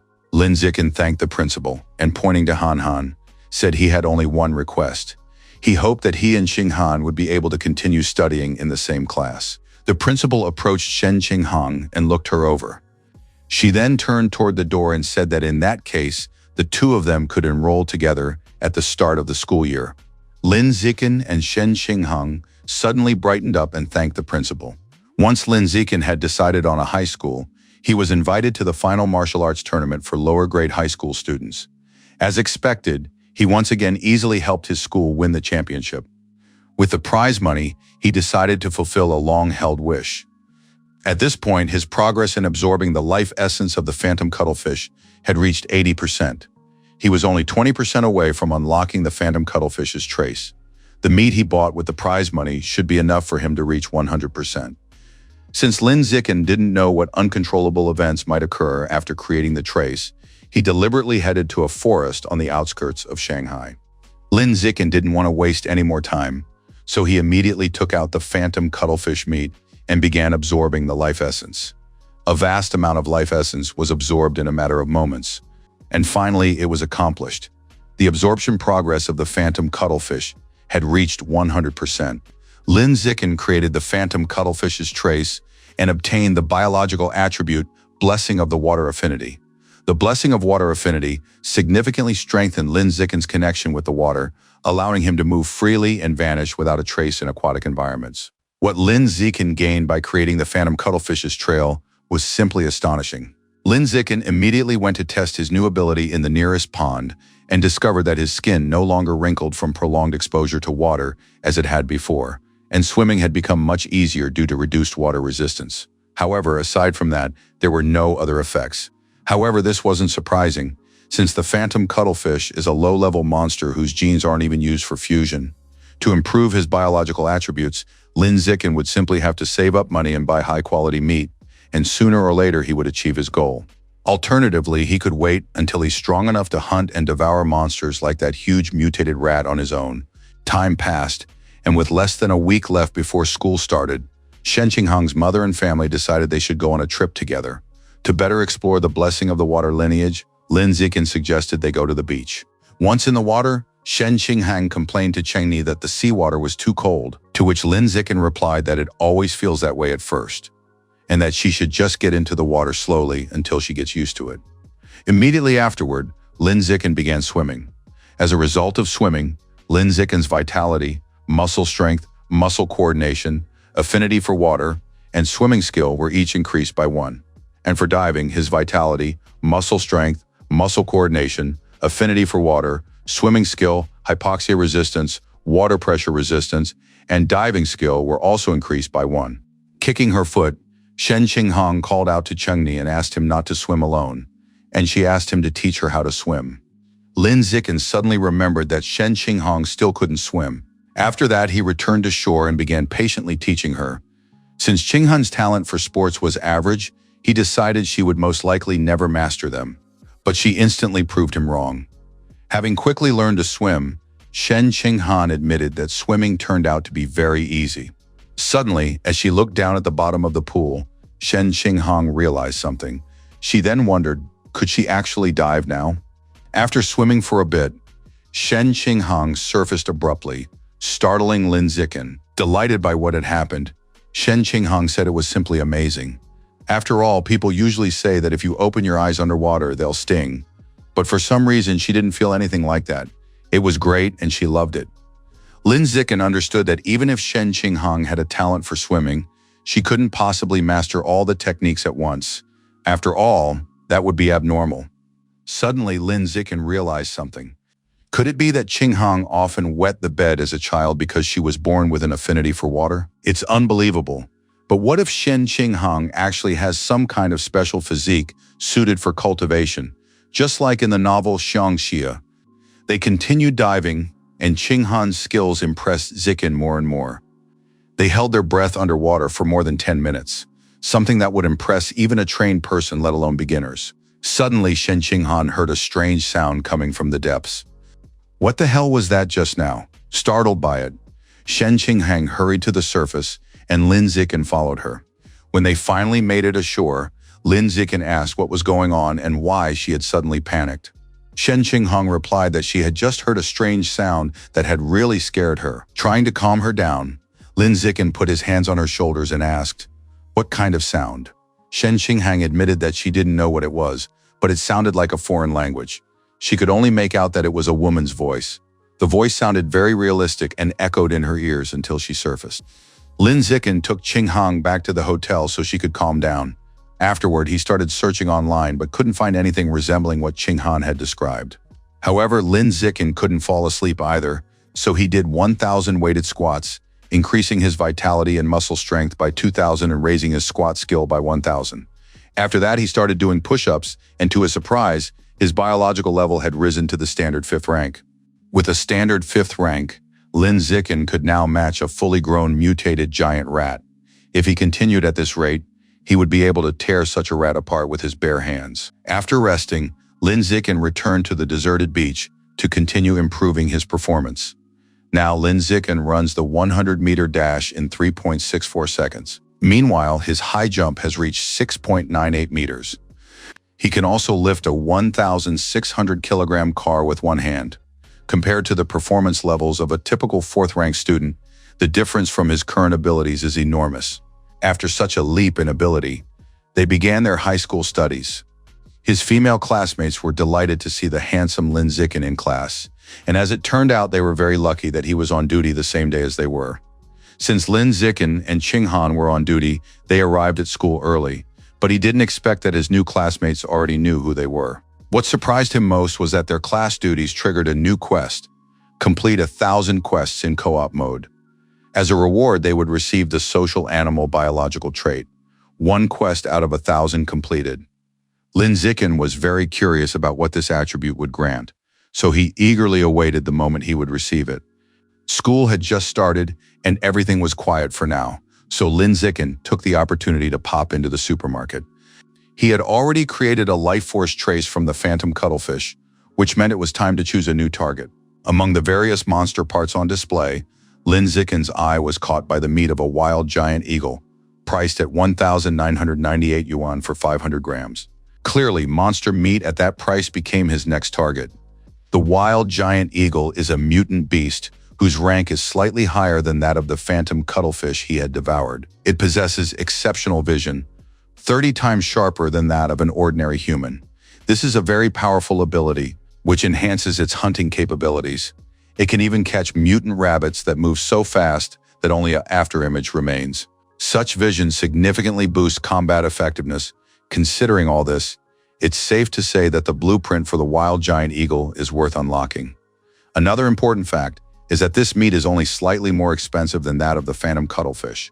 After consuming a piece of meat, Lin Zikin obtained 1% of the wild giant eagle's life essence. By consuming the life essence from half a kilogram of meat, he was able to obtain 1%, which meant he would have to spend another 200,000 yuan or so to unlock the blueprint. Lin Zikin surmised that in high school he would need to work even harder to win prize money at competitions. The standards are much higher now than they were in middle school. Lin Zikin decided that he had to create a trace of the life essence of a wild giant eagle by the end of the school year. Soon the summer vacation ended, and Lin Zikin's school life began. Shanghai High School. On the first day of the new quarter, the homeroom teacher and several subject teachers introduced themselves to the students. The first to greet the students was Han Yuanfeng, the martial arts instructor and their homeroom teacher. After him, Cai Yuanfeng, the cyborg studies teacher, introduced himself. Liu Dizhen, whose class focuses on gene recombination, and Cheng Bei, who will teach the students how to survive in the wild. After introducing themselves, the teachers asked the students to introduce themselves one by one. The first to introduce herself was Chu Yusi. She loves music, chess, calligraphy, and painting. Next was Zhong Yijia, whose hobbies include anime, cosplay, and sports. Peng Huguang prefers to stay home and play video games. Soon it was Shen Qinghang's turn. She began to get very nervous under the intense stares of those around her. Shen Qinghang shyly greeted everyone and after introducing herself, said that she loves to draw. She then suggested that everyone become friends. Without a doubt, Zikin's introduction was the shortest. Lin Zikin greeted everyone, introduced himself, and said he hoped they would get along. Time passed fairly quickly, and after everyone had introduced themselves, the bell rang. One of her classmates asked Qinghang what score she had received on her high school entrance exam. Shen Qinghang told Chunxing that she had scored 709 points, then asked how many points Chunxing had scored. Chunxing was surprised to learn that Qinghang had scored 11 points more than she had, and then replied that she herself had scored 698 points. Chunxing then asked what Shen Qinghang's score was on the physical education exam.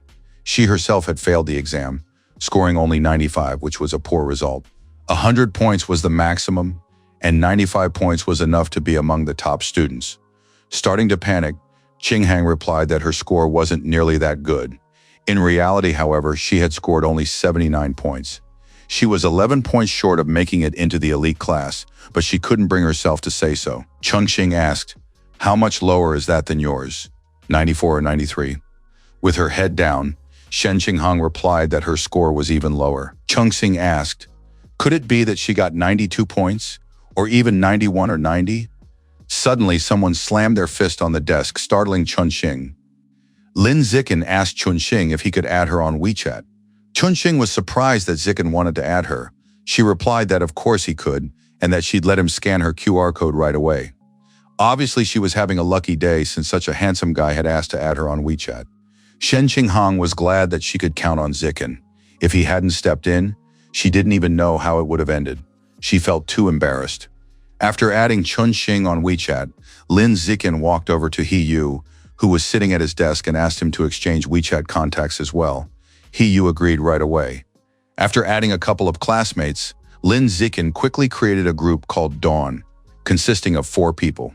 At the same time, Lin Zikin never expected that he would complete yet another cooperative mission this way. He had already completed 2 out of 1,000 cooperative missions. In a sense, all he needed to complete this mission were his hands. After forming the group, the 4 of them got to know each other better. He Yu came from the neighboring city of Nangguan.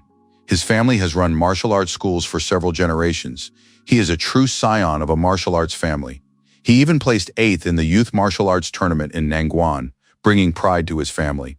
Li Chuxing's family owns a chain of clothing stores with several branches throughout the district, making her a very wealthy young woman.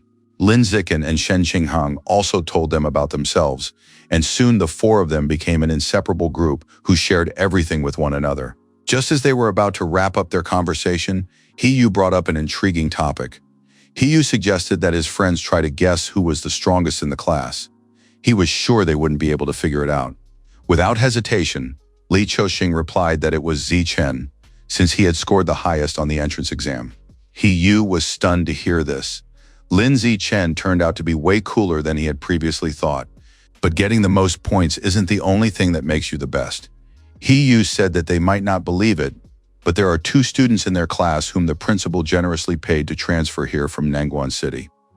Sitting in the 3rd row on the left by the window is Wang Shuzhe, who placed 3rd on the exam. He runs the 100-meter dash in 7.98 seconds. The next muscle-bound guy in the far right seat of the last row is Lu Gang. He was born with superhuman strength and can easily lift 300 kilograms with one hand. The girls were amazed to hear about classmates with such incredible strength. On the other hand, Lin Zikin was able to breathe a sigh of relief. From now on, he can rest easy, since running the 100-meter dash in 7.98 seconds and lifting 300 kilograms with one hand are feats he had already achieved back in elementary school. Soon the bell rang again. It was time to pick up his textbooks. There were only 4 of them, each corresponding to one of the 4 core subjects. Lin Zikin had already mastered all of this as a child, so in his free time, he began going to secluded places to train. After all, the rat god cult still exists, and the police have only managed to arrest the heretics while their king remains nowhere to be found. That's why Lin Zikin had to raise his rank to level 6 or higher as soon as possible, so he could fight back against the aberrant rats if he encountered them. The first practical session at lunchtime was wilderness survival. The wilderness survival instructor, Cheng Bei, asked the students if anyone knew how to start a fire using 2 sticks. He Yu pointed out that this skill isn't necessary in everyday life, and asked who would bother learning it just for the sake of it. Looking ahead, He Yu saw that Wang Shuzhe and Lu Gang had already started building a fire. Teacher Cheng Bei was pleasantly surprised by their skills and praised these 2 talented students for being able to start a fire on their own. Lu Gang told the teacher that he had taken summer classes in middle school to learn this. After that, Wang Shuzhe explained that he had learned it online back in elementary school. After the boys from Nangguan finished starting the fire, the other students also began trying to imitate them. Pretty soon, Lin Zikin taught their Dawn group how to start a fire by rubbing sticks together. The next martial arts class became a great opportunity for the boys from Nangguan to show off their skills. The martial arts instructor and class leader, Han Yuanfeng, told the students that today he would teach them a special breathing technique. The students from Nangguan learned this breathing technique fairly quickly. Although it was a little funny, they managed to do it. Of course, Lin Zikin already knew how to do it, but out of habit, he chose to stay on the sidelines. A month passed before Lin Zikin realized it. The cyborg studies teacher, Cai Yuanfei, told the students that a month had passed since the start of the school year and that it was time to test their progress. Teacher Cai Yuanfei explained that they would receive a reward for this test: 888 yuan for first place, 666 yuan for second place, and 333 yuan for third place. Cash rewards were offered for the test, and they were quite generous. That's almost enough to buy 250 grams of wild giant eagle meat. For a reward like that, each of them would put in the effort. In less than an hour, the test was over. Liu Dijen, the teacher of the gene combination course, told the students that more than a month had passed since they began their studies. He then suggested they take a test to see how well they had mastered the material.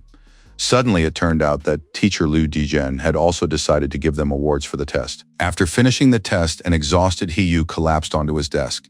It was finally over. The test was very difficult. It even included off-topic questions, such as one about the wavelength of a laser cannon's energy, something few people could possibly remember. The last question was also absurd. It asked about the relationship between an anti-force airflow device and atmospheric pressure. They even had to calculate exact values with many decimal places. Many students weren't even sure they'd be able to score more than 60 points. While all the students were complaining about the questions, the pair of boastful Nangguan students started bragging again. Wang Shuzi admitted that the test was indeed difficult, then asked Lu Gang how he was doing, to which Lu Gang replied that he thought he could score 95 points, all because he hadn't understood the last part of the final question. Wang Shuzi admitted that he had also missed that part and that he would probably get the same 95 points. Yu wondered, are these two starting to brag again? And haven't they gotten tired of it yet? He'd been wanting to give them a good scolding for a long time. A short time later, teacher Liu Dizhen finished grading the tests. Guo Yanglin scored 52 points. Shen Qinghang scored 91 points. Upon hearing this, Shen Qinghang quietly told Lin Zikin that she had passed. Lin Zikin said that heaven rewards those who work hard and that she deserved it. Yu scored 88 points. Upon hearing this, everyone turned to look at him. They were all surprised that a guy like him had managed to score so high. He had worked hard and the teacher had high hopes for him. Yu said he was just lucky he'd happened to get questions he knew the answers to. After that, Yu promised that if he came in third place and received 333 yuan, he would treat them all. Teacher Liu Dizhen said that Lu Gang scored 95 points. Wang Shuzi scored 95 points. It was simply an amazing result, since the two of them had only failed to complete one problem. Wang Shuzi smugly told the teacher that completing this problem required a lot of calculations. And if he'd had 10 more minutes, he would definitely have finished it. Lu Gang added that he too could have managed it with extra time. Seeing this, Yu suddenly clenched his teeth. Those two are showing off again, but even so, third place belongs to him. Teacher Liu Dizhen acknowledged that the test was difficult, but even so, someone managed to score a perfect score. Lin Ziken scored 100 points. Wang Shuzi and Li Gang were shocked by what they heard. What kind of person is this who managed to complete all the problems? It's just unbelievable. Lin Ziken outperformed the top students from Nangguan, forcing Yu to admit that he was insanely cool. However, it still stings because of him. He lost third place. Yu made a mental note not to brag before it was time. Shen Qinghang praised Cheng Ni, after which Li Chunxing said he would bring glory to Shanghai. Lin Ziken raised his hand and asked the teacher when he would receive his 888 yuan prize. Teacher Liu Dizhen told Ziken not to worry about it, since he would send the prize in a red envelope to the class chat. Liu Dizhen simply couldn't believe how much Lin Ziken cared about money. Could he really be struggling financially? Later, the test results for another subject were announced. Teacher Kai Yuanfei said he had checked their test results. Wang Shuzi scored 81 points, and Lu Gang scored 83 points. Considering that most of the class had failed the test, the fact that they had scored any points at all was remarkable in itself. Of course, the Nangguan duo wasn't happy with this result, since they wouldn't be able to brag about it. Shen Qinghang scored 78 points and made it into the top 5. Lin Ziken, on the other hand, once again scored a perfect 100 and earned a prize. Yu, Wang Shuzi, and Lu Gang were once again taken aback by this. Wang Shuzi and Lu Gang raised their hands at the same time to address the teacher. Wang Shuzi said that this test was incredibly difficult, then asked if it was possible to get a perfect score on it. Lu Gang suggested that Lin Ziken might have known the answers in advance. Teacher Kai Yuanfei replied that such a thing was practically impossible. After all, he had personally compiled this test. Furthermore, the answers to the questions couldn't be found online, so cheating was out of the question. Wang Shuzi and Lu Gang simply couldn't believe that anyone could have scored so high on such a difficult test. Their classmates started laughing at them. Yu admitted that these two simply amazed him. They hadn't even been able to pass the test themselves, So why make fools of themselves by accusing someone else of cheating? Those two should definitely be ashamed of themselves. Li Chunxing agreed with He Yu. It wasn't cool at all, and such weaklings are always trying to let others down. Lunch break flew by. The high school freshmen began their wilderness survival test. Teacher Cheng Bei explained that the rewards for this test were the same as for the others. First place, 888 yuan. Second place, 666 yuan. Third place, 333 yuan. The test consists of 3 activities: mountain and tree climbing, swimming, and starting a fire with wood. Wang Shuzhe told Lu Gan that although they had failed to outperform Lin Zikin in the 2 theoretical tests, today, in the wild survival and martial arts event, they must regain their standing. Lu Gan said that Wang Shuzhe didn't need to mention it anymore. He would do everything in his power to crush Lin Zikin and avenge their humiliation. The test began. First, they had to demonstrate rock climbing and tree climbing. Points were awarded based on speed. Lin Zikin easily took first place in rock climbing. When it came to tree climbing, as expected, the 2 Nangguan members once again fell behind him. Wang Shuzi and Lu Gang simply couldn't believe what was happening. This Lin Zikin was too fast, even though they were giving it their all. What's more, they couldn't even keep up with his shadow. With the same ease, Lin Zikin took first place in tree climbing. However, despite his first place finishes, Lin Zikin was most worried about Shen Qinghang right now. She hadn't finished the rock climbing event yet and of course had come in last. But that didn't matter, because when it came time to swim, Shen Qinghang would regain her confidence. In the next stage, where they had to start a fire, Lin Zikin had no choice but to keep running alongside the Nangguan duo to compete for the prize. Lu Gang wondered why Lin Zikin was faster than them at everything. Could it be that he had lightning-fast hands? Wang Shuzi still remembered that during the last class, Lin Zikin hadn't lit the fire that quickly. Lin Zikin lit the fire in just 58 seconds, once again beating the entire class. Swimming was the final challenge. This time, the Nangguan duo was soundly defeated by Shen Qinghang, which probably stung their pride even more. Wang Shuzi even thought he was hallucinating from stress, since even Shen Qinghang had beaten him. After this test, Wang Shuzi and Lu Gang became unusually quiet. They didn't even talk about anything. But this didn't last long. Master Han Yuanfeng recalled that they had all been practicing martial arts for over a month. Today, the time had come to test the results of their training. The test would take the form of sparring in the ring, and the top 3 would receive awards. The afternoon sparring session reignited the Nangong clan's hope to prove themselves. Lin Zikin may know the theory well and be skilled at survival, but in martial arts the keyword is martial, which means physical conditioning and technique are what matter most. These 2 were convinced that without martial arts skills, all other achievements were meaningless, and each of them wanted to take first place in this sparring match. Before the sparring match, Coach Han Yuanfeng conducted a physical fitness test as a warm-up, which consisted of 3 stages: a 100-meter run, a 1-arm weight lift, and a standing high jump. Lin Zikin ran the 100-meter dash in 7.78 seconds, lifted 330 kilograms with one hand, and jumped 2.18 meters high, taking first place in all 3 stages. To avoid overexertion, Lin Zikin did not give it his all and only slightly outperformed the results of Enshuz and Lu Gan. The 2 Nangguan athletes were once again stunned by the insurmountable wall that was Lin Zikin. Lin Zikin ran the 100-meter dash faster than Wang Shuzi, even though his result on the entrance exam wasn't even the best in the district, which is simply absurd. He also proved to be stronger than Lu Gang, even though he doesn't even look like he's been working out. Is it possible that Zikin simply wasn't physically developed enough when he took the entrance exams? Wang Shuzi told Lu Gang that now is not the time to panic, because losing in physical training doesn't necessarily mean losing in sparring after all. In a real fight, technique isn't the only thing that matters, so they still have a chance. Lu Gang agreed with this. All their losses were nothing, and their technique far surpassed the skills of everyone else here. After the physical fitness test, everyone headed to the rings for sparring. The gym, martial arts section, eager to earn the survival of the fittest attribute as soon as possible, Lin Zikin was the first to step into the ring. However, due to his impressive physical conditioning, none of his classmates dared to face him. Even the Nangguan students preferred to simply watch. Everyone hesitated for too long, and eventually the teacher lost his patience. Teacher Han Yuanfeng ordered Lu Wei to spar with Zikin. Reluctantly, Lu Wei stepped into the ring. To avoid wasting time, Lin Zikin quickly knocked Lu Wei out. He had to pick up the pace to defeat everyone before the end of class. The Nangguan fighters watching this once again lost their confidence. Wang Shuz wondered if Zikin was too strong. Spitting water out the side of his mouth, Lu Gang reflected that during the physical fitness test, Lin Zikin hadn't given it his all. So how were they supposed to fight him? Suddenly, He Yu jumped into the neighboring ring and called out loudly to Lu Gang. Pointing at Lu Gang, He Yu said that he had already finished warming up and his body was at its limit.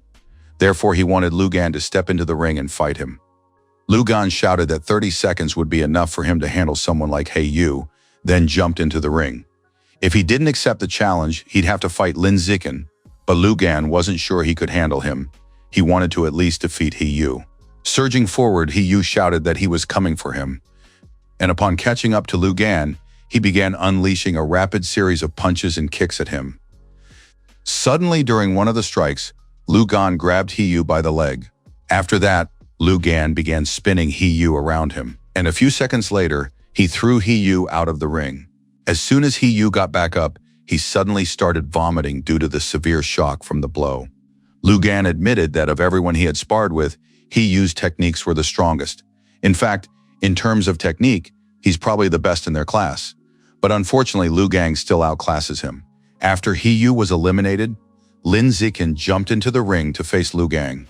He wanted to use this opportunity to make even more progress, because after these fights, no one would dare step into the ring against him anymore. Having gained confidence after his fight with He Yu, Lu Gang agreed to face Zikin since he wasn't afraid of him. As soon as the fight began, Lu Gang surged forward. And just before colliding with Lin Zikin, he spun around sharply, extending his elbow to strike. It seemed as though Lu Gang was about to ram into Lin Zikin, but at the last moment, Lin managed to dodge the attack. Lin Zikin turned out to be much faster than anyone could have imagined. Immediately after dodging, Lin Zikin landed a punch, knocking the massive Lu Gang out of the ring. After seeing this, the girls in the class began teasing Wang Shuze, asking him if he wasn't going to stand up for his friend. After all, his friend Lu Gang had been badly beaten, and as one of Nangguan's top students, he had to defend his honor. Wang Shuze asked what all the fuss was about. Then he jumped into the ring and said he was going to step into the ring anyway, so they should shut up. Wang Shuze had already realized that he couldn't avoid his fated fight with Lin Zikin, so he absolutely had to figure out how to win. He had to give it his all. Wang Shuze closed in on Lin Zikin at tremendous speed, preparing to strike him. But Lin Zikin managed to react and grabbed Wang Shuze's fist. He then pulled Wang Shuze toward him and struck him with great force. The blow was so powerful that Wang Shuze was sent flying out of the ring, losing consciousness in the process. After that, Lin Zikin defeated all the other boys in the class one by one. According to the rules of the challenge, victories over the same opponent count as a single victory. This meant there was no longer any point for Lin Zikin to spar with the boys in their class. Only the girls remained, but would they be willing to face him? Glancing over at the girls in their class, Lin Zikin suddenly froze when he saw them looking at him. Chu Yusi raised her hand and told Zikin that she wanted to fight him. After that, Chu Yusi leaped toward the ring and spread her arms wide. Just before Chu Yusi could wrap her arms around him, Lin Zikin managed to dodge her. In fact, Chu Yusi turned out to be much faster than he could have imagined. Chu Yusi was disappointed, because if she'd been just a little closer, she would have been able to hug him. After that, to Lin Zikin's surprise, the other girls continued to challenge him one after another. Of course, Lin Zikin held back during his sparring matches against them, as Zikin told himself this was so he could complete the assignment as quickly as possible.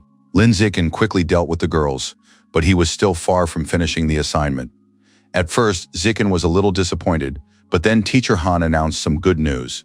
The teacher told the students that they had all performed well today, and that as students in the elite class, they needed to learn to challenge the upperclassmen.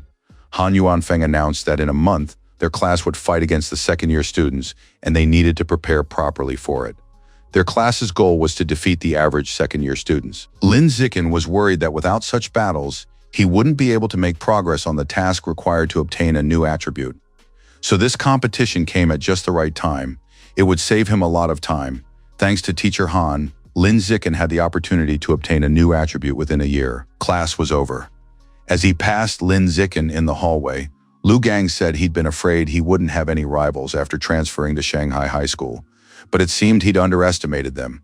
Lu Gang declared that from now on, Lin Zicken would be his rival for the next 3 years of school. However, Lin Zicken didn't hear him, as he was deep in thought about the assignment. Next, Lin Zicken ran into Wang Shuzi. Wang Shuzi said that even though he had lost to him today, that didn't mean he would lose in the future. Wang Shuzi declared that before graduation, he would definitely take revenge on Zicken for the humiliation. Ignoring everything around him, Lin Zicken was secretly delighted that he could earn money by completing the assignment. By his calculations, he had earned more than 3,000 yuan today. Since Lin Zicken had completely ignored them, Wang Shuzi and Lu Gang became hostile toward him. Worst of all, he was smirking arrogantly. At that moment, Lin Zicken was delighted at the thought of spending all that money on monster meat. That same evening, although Lin Zicken had received a small prize, it wasn't enough to buy enough meat to create a monster's trail. So, to make some extra money, Zicken created a writing account and began his career as a writer. Upon waking up, Lin Zicken saw an unexpected message about a contract offer. An editor from the UN platform had written to him. The editor praised Zicken's novel as simply excellent and expressed a desire to sign a publishing contract with him. While signing the contract through his author dashboard, Lin Zicken was drawn to a news story. Just 2 hours earlier, a giant aberrant rat had attacked the refrigerator where mutant meat was stored. That giant rat was over 5 meters long, and it easily bit a cyborg in half. While in the beast's jaws, the cyborg immediately activated a hidden backup power source and self-destructed to kill the mutant. Such a powerful self-detonation from the cyborg was enough to send even a rat that large flying through the air. But just how many giant rats are hiding in Shanghai? Moreover, given their size, how do they manage to remain undetected? Shanghai High School, Gym. Today they are set to face off against a regular sophomore class. Teacher Han Yuanfeng was discussing tactics with several of his top students. Teacher Han Yuanfeng explained that in one-on-one combat, the top students from the second-year class aren't all that strong compared to them. But in terms of overall strength, they surpass the first elite class.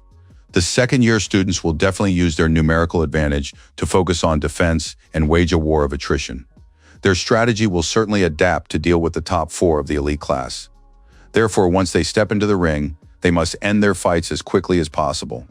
Lin Zicken told Teacher Han that he would go first, and immediately afterward, he jumped into the ring. To gain a new attribute, he must defeat as many opponents as possible, and the sooner he enters the ring, the better. A second-year student told the teacher that the top first-year student had gone first, then asked the teacher how she should fight since she was the weakest in the class. The second-year teacher turned to Brother Han and reminded him that according to the rules during interclass sparring matches, the weakest students enter the ring first. So how could he have sent the strongest student in the class into the first fight? That's against the rules. Teacher Han called out to Zicken and ordered him to come down. He would be able to enter the ring later, but first, the weaker students had to compete. Reluctantly, Lin Zicken agreed to step down. Han Yuanfeng sent Yutong as the first representative from her class. Yutong was surprised that she had been chosen and said she wasn't ready yet. After that, Shen Qinghang approached Teacher Han and said that she was the weakest in the class, so she was the one who should go.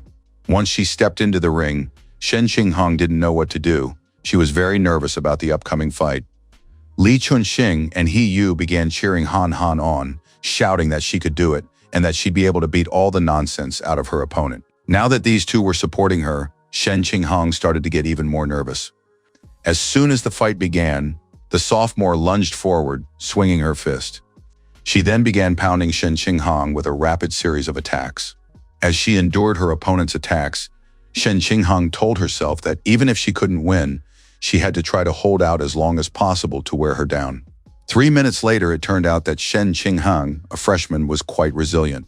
If things continued this way, the sophomore was certain Shen Qinghang would run out of steam, which meant she had to end the fight as soon as possible. Summoning all her strength and delivering a sharp kick to Shen Qinghang, the sophomore managed to knock her out of the ring. After that, Shen Qinghang fell to the gym floor. Shen Qinghang jumped to her feet and quickly ran over to Lin Zicken. Teacher Han praised Qinghang for a good fight and for realizing she should focus on defense to wear down her opponent, which was very smart. Afterward, Lin Zicken told Shen Qinghang that she'd done well, and as he began to pat her on the head, he said that she'd lasted more than 3 minutes against a high school senior who'd been training for a year longer, which meant Qinghang was making progress. Shen Qinghang was happy to hear Zicken's praise. The next student from the first elite class decided to end this fight quickly, since her opponent's strength must already be running low after the fight with Shen Qinghong. Catching up to her opponent, she used a spinning kick. But at the last moment, her opponent managed to dodge the kick. Immediately afterward, her opponent punched her in the face. Quickly ending the fight, her opponent knocked the elite class student to the floor of the ring, sat on top of her, and began to pin her down. The elite class student began pounding the floor and screaming that it hurt and that she was giving up. The repeat student smirked and asked if she had really decided to just attack without defending herself. Did that mean she looked down on their regular class? The elite class student didn't dare respond to such a question. The repeat student admitted that she did indeed have less talent than they did, but she had been training for a year longer. In the end, the repeat student suggested that the elite class student meet her again in a year. Next, Li Chunxing stepped into the ring. Raising her fist, she vowed to avenge Han Han. She was ready to crush their opponent. As soon as the fight began, Li Chunxing quickly lunged forward and landed a powerful blow to the repeat student's stomach, knocking her out instantly. Seeing this, Shen Qinghong shouted to Chunxing that she was simply amazing. Lin Zikan patted Han Han on the head and said that she was amazing too. After all, if she hadn't worn down the upperclassmen beforehand, Chunxing wouldn't have been able to defeat her so easily. The regular class teacher turned to Han's brother and reminded him that the elite class had only 4 students left, and if things continued this way, he would end up treating him to dinner after all. Han Yuanfeng replied that it was still too early to talk about such things, and that they should wait and see what happened next.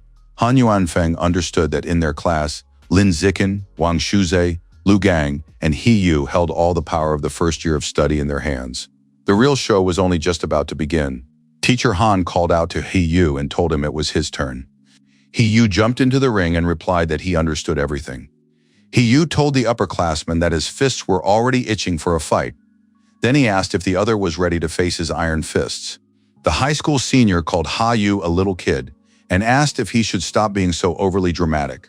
Ha! Yu yelled at the high school senior, telling him not to dare ruin his moment of coolness. He instantly closed in on him, ordered him to get lost, and knocked him out with a kick. In practically a matter of seconds, the repeat student was thrown out of the ring.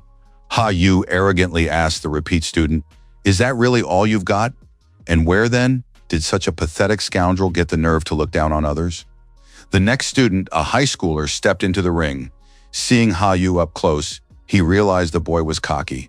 He then challenged Ha Yu to test his strength and attacked him with his massive fist. At the last moment, Ha Yu managed to dodge the blow, much to the high schooler's surprise. Immediately afterward, He Yu pushed off the floor with his hands and delivered a powerful kick to the high school senior. Without any difficulty, He Yu managed to throw the huge high school senior out of the ring. Shen Qinghong and Li Chunxing began chanting in honor of He Yu.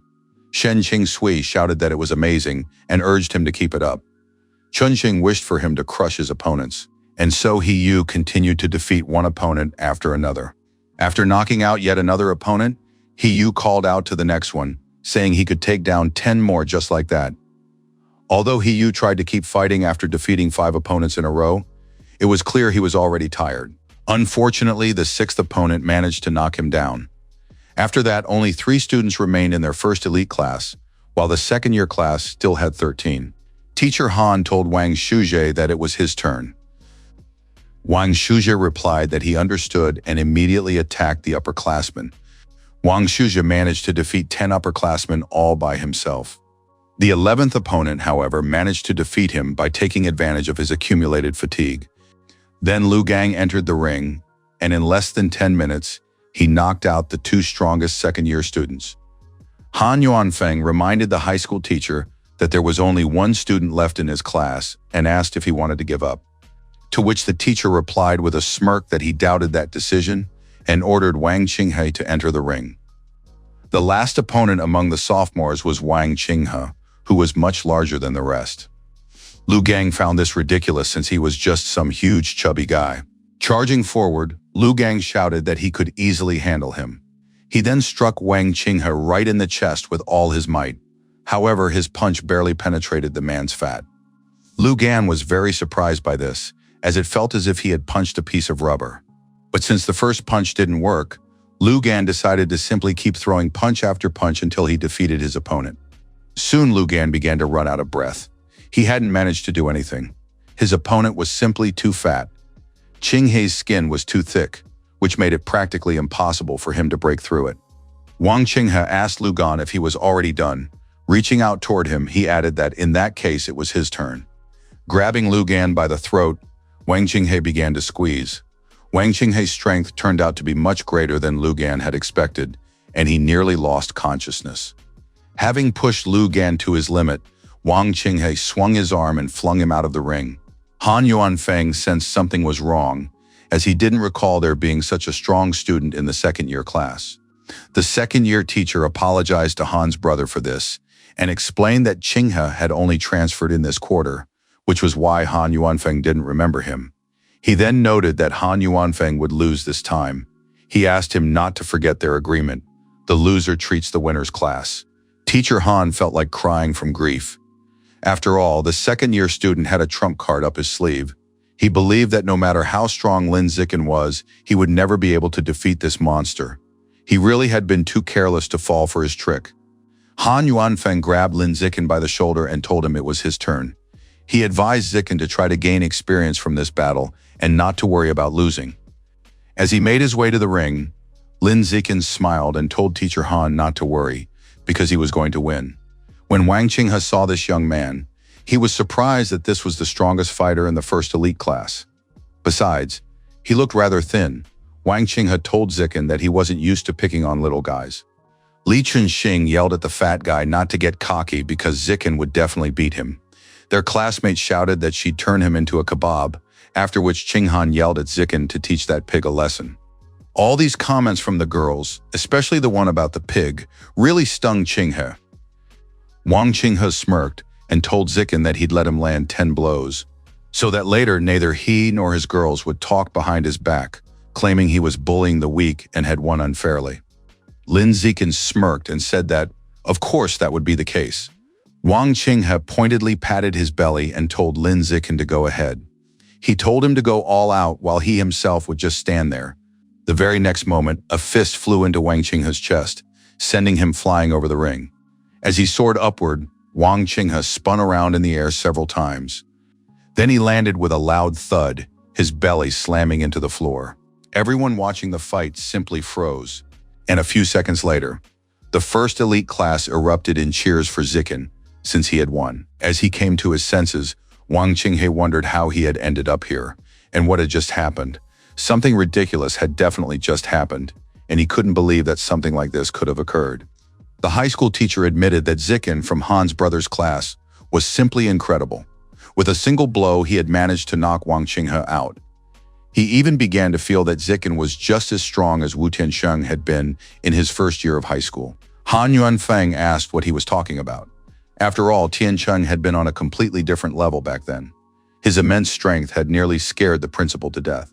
Upon hearing the teacher's conversation, Lin Zikin asked who Wu Tiansheng was. Teacher Han explained that Wu Tiansheng had graduated several years ago. In his first year of training, he defeated a class of elite graduates and terrified many teachers. Even back then, he could run the 100-meter dash in just 6.12 seconds, jump 3.96 meters in the high jump, and lift a 650-kilogram barbell with one hand. Teacher Han remarked that it even sounded scary. Lin Zikin awkwardly agreed with Teacher Han and said he was impressed. Although Wu Tiansheng was an amazing guy at that moment, he was just as strong as Lin Zikin himself had been during the summer vacation after finishing elementary school. That same evening at the Minxiang restaurant, holding up a bottle of soda, Teacher Han said that thanks to Zikin, they had defeated a regular second-year class since their homeroom teacher had lost a bet. He was treating them, so Teacher Han proposed a toast to Zikin. The students in the elite first-year class and Teacher Han began shouting about how cool Zikin was. After defeating the regular second-year class, Zikin became a celebrity at school. His classmates immediately wanted to get closer to him, which made him feel a little uncomfortable. They even started asking how he trains at home and whether he has some special method. Many of them began to realize that they still hadn't exchanged WeChat contacts with Lin Zikin. Meanwhile, Han hadn't changed a bit. She still keeps leaving food for Zikin, worried that he won't find time to eat, all while chatting with her classmates. Suddenly, Shen Qingheng sensed something. Shen Qingheng told Qingni that she needed to step away and hurried off. Another constant in Qingheng's life was her uncontrollable trips to the restroom. Upon entering the restroom, Shen Qingheng overheard gossip that she was still pouring drinks and peeling shrimp for Lin Zikin, practically glued to him, just like a maid who's always tending to her master. And how would she have even made it into the elite class with her skills if she hadn't been serving Zikin? One of the girls admitted that she doubted this would last long, since the gap between them was so great that they were bound to drift apart. Shen Qingheng was hurt to hear this. Interrupting their conversation, Shen Qingheng said she wasn't clinging to him. After all, they were just childhood friends. When everyone had left, Lin Zikin noticed that Han Han looked sad, so he asked if something had happened. Shen Qingheng said that when she was little, her mom always told her that when she grew up, everything would be fine and she wouldn't wet her pants anymore. But even now, she sometimes wakes up in a wet bed. Because of this, she has to wear a diaper to get a good night's sleep, which really annoys her. Shen Qingheng admitted that she feels like a disabled person who can't control her bathroom habits. Lin Zikin told Han Han that she isn't disabled, and that all of this is her superpower, which she hasn't fully awakened yet. Shen Qingheng was surprised to suddenly hear about a superpower. Lin Zikin said that this was exactly what it was, and that her talent for swimming was proof of it. Shen Qingheng suddenly remembered that Chengni had been amazing since childhood, and asked if he also had a superpower. To which Zikin replied that that was exactly right. It was a superpower, just like hers. Shen Qingheng said that if that was the case, she was very curious to know exactly what kind of power it was. Lin Zikin guessed that her power would surely be very cool. Suddenly, Lin Zikin heard a noise nearby. The police officers asked the man to drop the broom, explaining that they had to eliminate these rats for the safety of society as a whole. They asked him to cooperate. Waving the broom to scare off the officers, the man ordered them to stop and to stop killing his children. The man's face contorted even more. He screamed and ordered them to stop killing his brothers. After that, he shouted that he would make them pay for this and attack them. Shen Qingheng asked, "Could this man be insane?" Covering Han Han with his hand, Zikin replied that it was probably so. Shen Qingheng said that it looked very scary. Lin Zikin said that this is how people with mental illnesses behave, and suggested that Qingheng continue on her way home. A short time later, at Lin Zikin's house, the news anchor reported that last week a young teacher went missing after school. Her whereabouts remain unknown. Zhang Wangxing was shocked that yet another young woman had gone missing. What's more, this was already the fourth such case this month. Lin Yangsheng corrected his wife, saying it was actually the fifth case. The host explained that all 5 people who had gone missing this month were young, beautiful women. Therefore, women are currently advised not to go out at night. If it's absolutely necessary, it's best to go out with friends and avoid remote areas. Zhang Wangxing asked Chengni not to leave Han Han alone, since it hasn't been safe on the streets lately. Zichen asked his mom not to worry, since he would definitely keep an eye on her. Shanghai Police Station. After a brief check, the scientist left the interrogation room. The police officer asked if they had managed to find out anything. Did this man have a mental disorder? The scientist admitted that he wasn't sure. He had tried to talk to the man, but the man remained silent as if he were mute. The police officer explained that the man wasn't mute, since he had been shouting nonstop at the market. Suddenly, he noticed something strange behind the scientist.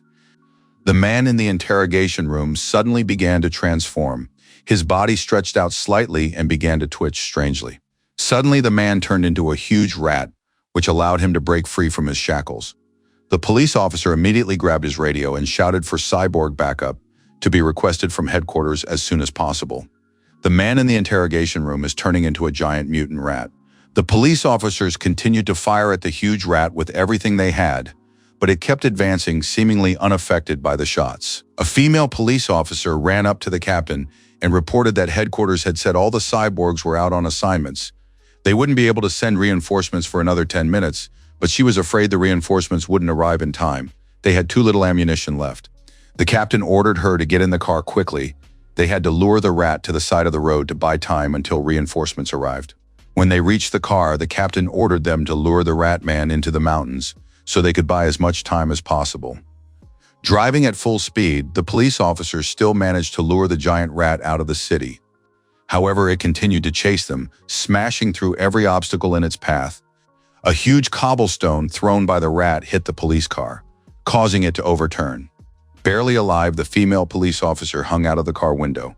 She realized it was already too late, and that this was the end for them.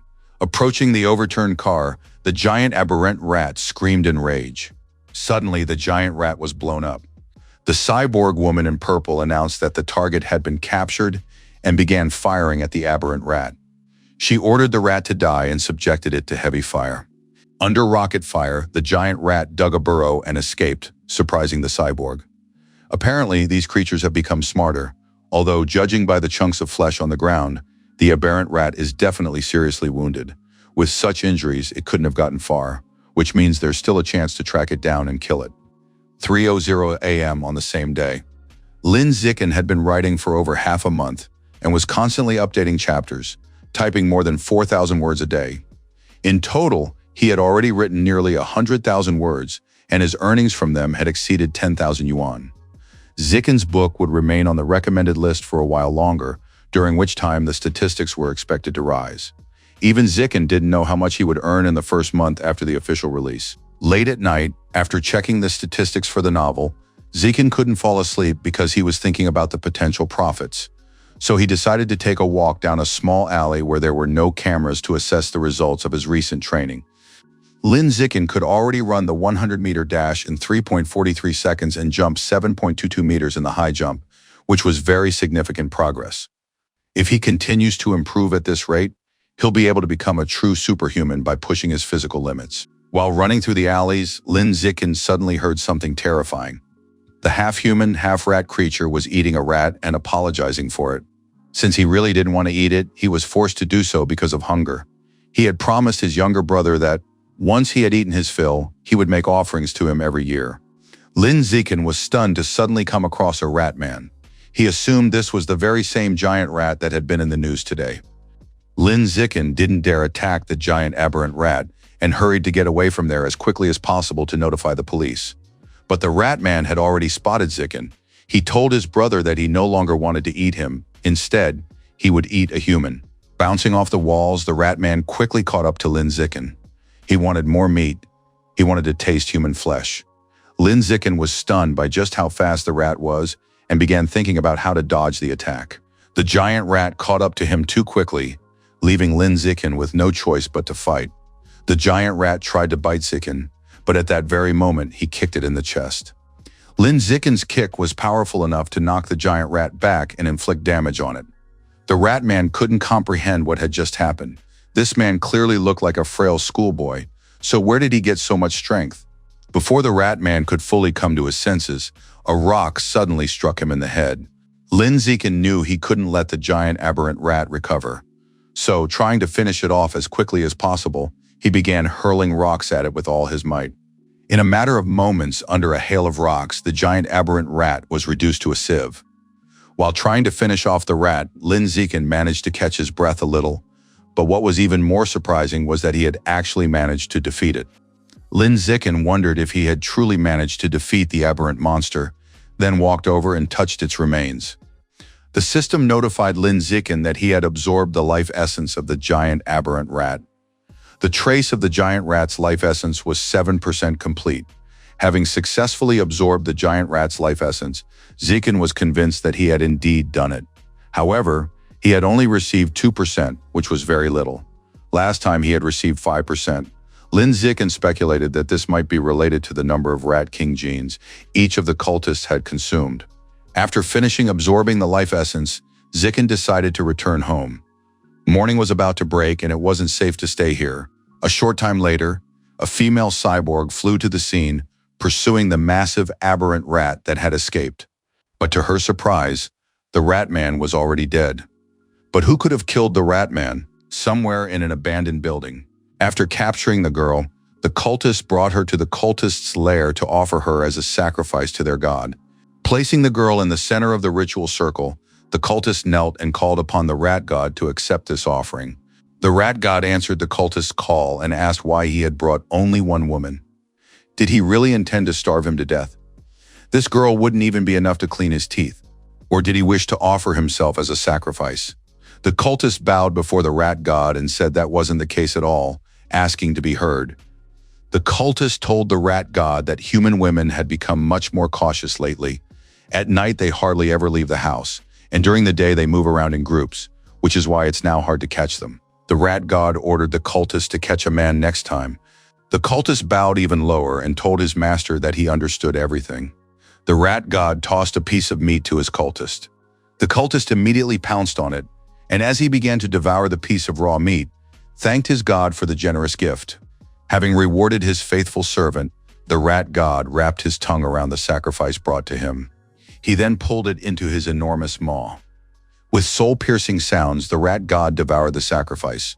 Afterward, he ordered the cultists to stop capturing ordinary people. He desired those of high rank and power, for they lived in comfort and luxury, which kept their meat tender and satisfying. To help Shen Qinghong improve her martial arts skills as quickly as possible, Lin Zikin occasionally conducted special training sessions at her home. Upon seeing Han Han's technique, Lin Zikin explained that she was striking too high. Trying to correct her, he said that if she lowered her arm, the power of her strike would be much greater. After that, he advised her to stand with her feet slightly wider apart. Finally, he advised her to adjust her stance. After all, it's not necessary to look the opponent straight in the face. Qinghong should lean forward slightly. Shen Qinghong said she understood everything. With her stance corrected, she began practicing. When Lin Zikin saw her improved technique, he said it was time to practice. Lin Zikin told Qinghan to attack him with all her strength. Shen Qinghan shouted that she was advancing and turned toward Zikin. She then punched him. Zikin caught her fist and said it wasn't bad. However, her form was still incorrect, and she was putting much more force into the punch than necessary. Shen Qinghong spun around sharply, attacking Zikin with a kick. But without even looking, he caught her leg with his right hand and explained that she hadn't positioned herself correctly for the kick. Before striking, she should place her feet slightly wider apart. Lin Zikin told her to do everything exactly as he said and repeat the whole sequence. After that, they continued their practice. A short time later, sighing heavily, Qinghong said she was very tired. But at the same time, she could already feel that her kicks were getting a little stronger. Shen Qinghong turned to Qingni and said that she thought 3 times a week wasn't enough. She then asked if they could train like this every day. Lin Zikin replied that it wasn't necessary and that 3 days a week was quite enough. Lin Zikin explained that if she trained every day, he wouldn't have time to recover. Shen Qinghong had to admit he was right and agreed to stick with 3 times a week. Lin Zikin suddenly received a notification. Curious about what it was, Qinghong asked, "Could this be breaking news?" The God of Mechanisms Corporation announced on its official website that it would provide free medical care to a former genius cyborg girl who became disabled due to premature mechanical modification. In addition, a genius from Kyoto University successfully underwent a gene fusion with a beast spider, breaking the university's record as the youngest person to undergo a second gene fusion. Lin Zikin wondered, could this really be the very same Kyoto genius who was previously mentioned in the news? Usually people can only undergo gene fusion as adults. Otherwise, the body cannot withstand the influence of the beast genes and a mutation may occur. However, this genius from Kyoto had already undergone his second fusion before he even turned 18. His talent is truly frightening. Lin Zikin tried to figure out whether gene fusion might be the ideal option for him. At night, at Lin Zikin's house, commenters were amazed that 50,000 words had suddenly appeared on the website in a single day. One of them even suggested that the author was some kind of monster with extra arms, and nothing could convince him otherwise after seeing such productivity. Thanks to his biological traits of use-based adaptation and innate genius, after a month of practice, Lin Zikin could already easily write 10,000 words an hour. It took him about an hour a day to write a novel, which meant it didn't interfere with his training. An ideal situation for Zikin. Zikin's father, Lin Yangsheng, acknowledged that his son's novel was a success, and if he could continue to consistently write 10,000 words a day without losing his mind, he would earn about 50,000 yuan in royalties in the very first month. Lin Yangsheng put his arm around Chengni's shoulder and said that later, once he learned to write more, earning 100,000 wouldn't be a problem for him. To go from 50,000 to 100?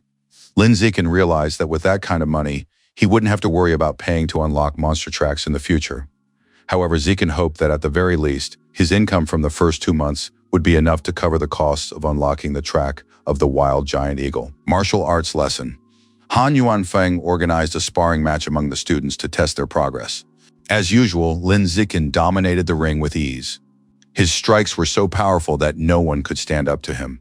After earning his 888 yuan, Lin Zikin also received dozens of experience points for his dominance. Shen Qinghang, on the other hand, still can't beat anyone and ranks last in the class. However, she has now gained the strength to fight back against her opponent. The last time she fought Wen Yutong, who is second to last in the class, she was knocked out of the ring with a single blow. That fight lasted less than 3 seconds. This time, Qinghang held her own against her for nearly 3 minutes. And she didn't just hold her own, she also landed several punches and kicks. Teacher Han Yuanfeng noticed her progress and praised her, thereby inspiring Qinghan to keep up the good work. Teacher Han Yuanfeng announced to the class that in a month's time, they would challenge the strongest elite class of second-year students. Their goal was to defeat everyone except the top 3. Teacher Han asked if they could handle it. The students of the first elite class replied loudly that they could. Pleased with his students, Teacher Han said that was very good. The month since the novel's publication flew by quickly, and Lin Zikin received his 80,000 yuan. Upon entering the store, Lin Zikin greeted the clerk and said he wanted to buy some wild giant eagle meat. The clerk asked how much meat he needed. She then mentioned that they were having a sale, and that if he bought 50 kilograms, he would receive a 5% discount. After thinking it over for a moment, Lin Zikin decided not to buy the monster meat just yet. He decided to wait until he had enough to buy 50 kilograms all at once. He would have saved up the desired amount by next month anyway. The next day at school, Shen Qinghang told Chengni that the cafeteria had recently started selling oven-baked dishes. She'd even heard that the chef's potatoes smelled absolutely amazing and tasted great. Then Qinghang asked if he wanted to try some. Lin Zikin agreed to give it a try, and they headed to the school cafeteria. As they got closer, Shen Qinghang could smell just how amazing the food being prepared smelled. Lin Zikin and Shen Qinghang each grabbed a tray of food and headed for the tables. A few minutes after they arrived at the cafeteria, a crowd of students from all grades poured in. Shen Qinghang remarked that they were lucky to have come early, otherwise they might have gotten stuck in line.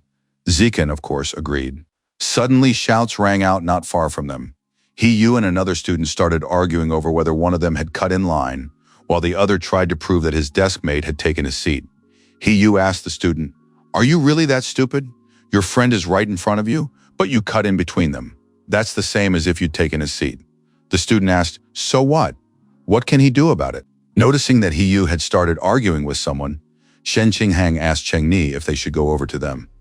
Lin Zikin replied that he doubted there was any need for that. After all, He Yu had gotten so angry that he'd already put that guy in his place. Angry at He Yu, the student left the line. After that, he went over to his friends and started discussing something with them. After that, they all lined up together in front of Ha Yu. Ha Yu asked, "What the hell are you guys doing?" To which the ringleader replied that they weren't doing anything wrong. They were just cutting in line. An angry Ha Yu shouted, "Are you kidding me?" and slapping them on the shoulders, ordered them to step back. But as soon as He Yu tried to move them, he realized something unexpected. No matter how hard he tried, he simply couldn't budge them. The high schoolers smirked, since this guy couldn't do anything to them. Shen Qinghang told Lin Zikin that it seemed like He Yu was being picked on. Lin Zikin stood up from his seat. Then he grabbed one of the guys by the shoulder and asked if he'd like to get in line. The insolent student asked Zikin what he would do if he didn't stand in line. Lin Zikin picked up his phone and promised he would report the 4 of them. Upon hearing this, the student said that reporting on someone was very underhanded, to which Lin Zikin replied that, in his opinion, cutting in line was far worse. The high school senior snorted in displeasure, then left the cafeteria with his friends. Shanghai, a villa in an affluent neighborhood. The cult leader told his followers that Sha Cheng was dead. He had fled to the market and provoked the police, after which he was killed. One of the cult members said that this idiot deserved it, since he was completely insane and always caused trouble. He himself had long wanted to kill Sha Cheng, because otherwise, sooner or later, Sha Cheng would have dragged them all down. The cult leader pointed to a figure in a cloak standing next to him and explained that this young man was a newcomer. He added that the young man would take over Sha Cheng's duties. He then explained that the rat god had contacted him and said that he was no longer satisfied with the offerings of ordinary people. From now on, his sacrifices must be high-ranking individuals. Everyone must be made aware of this so that they no longer offer him unworthy sacrifices. One of the young cultists reminded the leader that kidnapping high-ranking officials was far too dangerous. After that, a male cultist standing next to him agreed and pointed out that the disappearance of ordinary people wasn't a problem, but if someone more important went missing, it would have serious consequences. The cult leader advised them to target the children of wealthy but non-influential merchants, since that would minimize the risk. The leader then told the newcomer that, since he had only recently joined them, he didn't need to do that just yet. To start with, he should practice by kidnapping ordinary young people. They would sacrifice these young people to the divine children of the rat god. The young cultist assured the leader not to worry, as he would definitely secure the best offering for them. He told Zichen that after what happened in the cafeteria, he spent several days investigating and found out that those who cut in front of him in line that day were repeaters from the third-year class they were planning to challenge. He was very upset that even students from an elite class could be so ill-mannered. Lin Zichen said that being a good student doesn't necessarily mean a person has a good character. While scrolling through his news feed, Lin Zichen suddenly noticed something strange. Yet another rich kid has gone missing. The problem is that this is already the 5th time a wealthy family's child has gone missing. What's more, money isn't the motive at all, since the kidnappers haven't even contacted the families to demand a ransom. Lin Zichen speculated that the disappearances might be linked to the cultists of the rat god. Finally, the day had come when the first-year class 1 would challenge the second-year class 3, the strongest elite class. The guys who had cut in front of He last week were already glancing his way. He in turn returned their glances. Soon both classes finished their warm-up, and sparring began. Just like last time, Shen Qinghang stepped into the ring first. The sophomore girl was the first to make a move. She took a running start, jumped, and kicked at Qinghang. Shen Qinghang blocked the blow, but her opponent's kick was strong enough to knock her backward. Shen Qinghang barely managed to stay on her feet. The high school senior who faced her proved too strong, and even her turtle-style defense couldn't stop a single one of her attacks. Then the high school senior knocked out the second of the weakest girls in the class. Even when Chu Yusi entered the ring, she was quickly defeated. The girls who entered the ring, including Li Chuxing, proved completely powerless against this high school senior. Her winning streak continued until a stocky, short-haired student entered the ring and finally got the better of her. But the second high school senior quickly took control of the situation. In less than 10 minutes, she single-handedly defeated 9 people in a row. Among those defeated were even 3 boys. Soon only 4 remained from the first elite class: Lin Zichen, Wang Shuze, Lu Gang, and He Yu. On the other hand, the third class of second-year students had lost only 5 students by this point, and the remaining 36 hadn't even entered the ring yet. All those who had lost were girls. None of the boys from their class had competed yet. Teacher Han realized that the gap in strength between their classes was too great. His students simply didn't stand a chance. Teacher Han Yuanfeng turned to He Yu and said it was his turn. He then mentioned that the opposing team had only 6 girls left and asked He Yu if he could defeat them all. He Yu stepped into the ring and replied that he would do it without any trouble. As he looked at the hot beauties, He Yu told himself that even if there weren't 6 of them, he was ready to face even more high school girls. And so Ha Yu finally knocked out all 6 high school girls. Ha Yu lived up to everyone's expectations and threw all the girls out of the ring with little effort. Next to enter the ring was the very same guy who had run into Ha Yu in the cafeteria. He asked Ha Yu if he was ready to meet his end. Hearing this, Ha Yu said that not only was the guy rude, but he also didn't know his own limits. Ha Yu had practically no doubts about himself, since his opponent was the first guy to come out from that side. This meant he was facing the weakest guy in the sophomore class, and he now had a great chance to get his revenge. While Ha Yu was thinking about this, the upperclassman instantly lunged forward, shocking Ha Yu with his speed. Immediately afterward, he struck Ha Yu in the stomach with all his might. The blow to his stomach nearly sent Ha Yu crashing to the ground. The strike was simply too fast for him. The high schooler pointedly stepped over Ha Yu and called him a nobody. He then suggested Ha Yu just give up. Ha Yu told the high schooler to get lost and immediately attacked him with a punch. But the high schooler simply straightened his leg, striking Ha Yu in the stomach. After that, He Yu was painfully knocked out of the ring. He Yu groaned quietly from the pain he felt. In terms of strength, this high school senior was definitely not the weakest. Yu assumed that the boy had intentionally stepped forward to seek revenge. It was his own fault for severely underestimating his opponent. After dealing with Yu, the high school senior called out to Zikin and asked if he was the guy who was always sticking his nose into other people's business. If he had the guts to do it, he could step into the ring, but if not, he should forget about it. Without wasting any time, Lin Zikin jumped into the ring. Lin Zikin was afraid he wouldn't get a chance to step into the ring at all, but finally he was given the chance to step in. Cheering for Lin Zikin, his classmates shouted for him to crush and humiliate his opponent. Cutting in line was obviously wrong, but once he stepped into the ring, he began to behave even more despicably. Does this high schooler have absolutely no shame? They wanted Zikin to humiliate the high schooler and avenge their Yu. Without giving Zikin time to prepare, the high schooler immediately lunged forward, and upon catching up to his opponent, he prepared to knock him out of the ring with a horizontal kick. But to his surprise, Lin Zikin managed to block the kick simply by putting his hand in the way. Immediately afterward, Lin Zikin grabbed the high school senior by the head and slammed it hard against the floor. A single blow from Lin Zikin was enough to knock the high school senior out. Lin Zikin stepped over the high school senior just as demonstratively as the latter had. He then kicked the high school senior out of the ring. The high school students who were repeating the year were stunned by what they saw after all. Their classmate Chi Yue was among the top 5 in the class, and yet he was defeated so easily. Could this younger student really be that strong? After witnessing this fight, Han Yuanfeng suspected something was amiss. Lin Zikin is definitely hiding his strength, otherwise he wouldn't have been able to do that. At the same time, the two from Nangguan were speechless with shock. They wondered, given that Lin Zikin was displaying such incredible strength, surely this wasn't all he was capable of? Lu Gang asked, "Is Zikin even human?" Lin Zikin turned to the class of upperclassmen and asked, "Who's next?"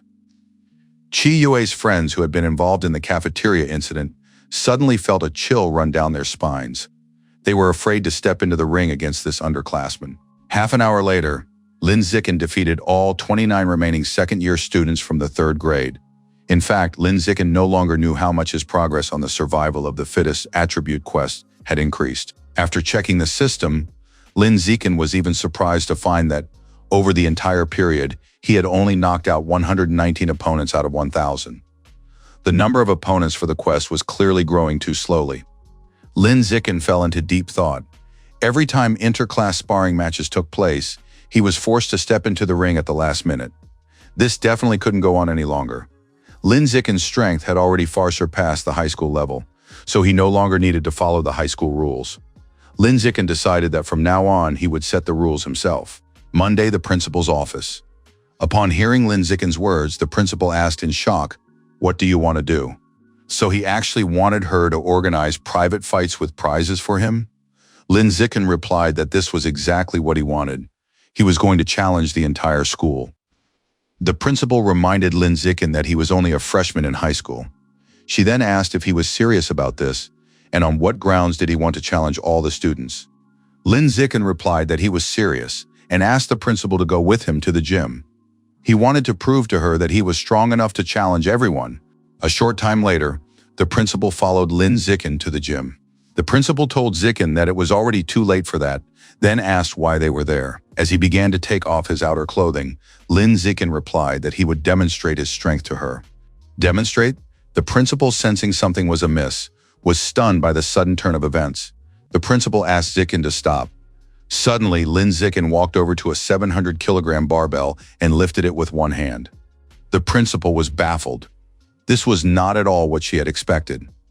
Only now did the principal realize what he had meant by strength, but by bringing her here, he had indeed shown her how he could lift 700 kilograms. And that was even more than Wu Tiancheng. The strongest student in their school's history had lifted during his freshman year.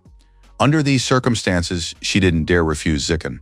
The principal agreed to arrange one-on-one sparring matches for him with everyone at the school. With a touch of awkwardness, Lin Zikin asked the principal not to forget to offer rewards for this, since without them, people wouldn't have any motivation to fight.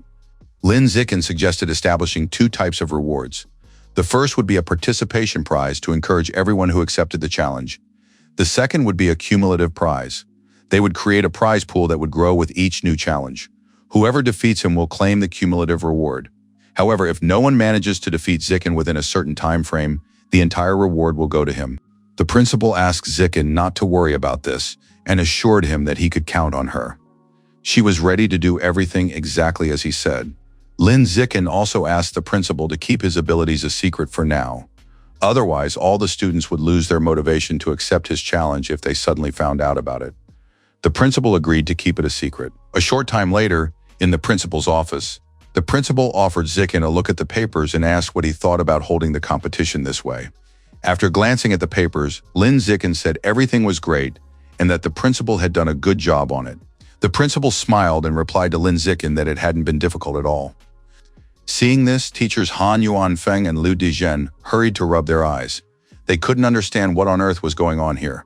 Could it be that their tyrannical principal, who always walked around with a sour expression on her face, had suddenly started smiling flatteringly at Lin Zikin, as if trying to curry favor with him? 2 p.m. following the principal's instructions, the students gathered in the gym.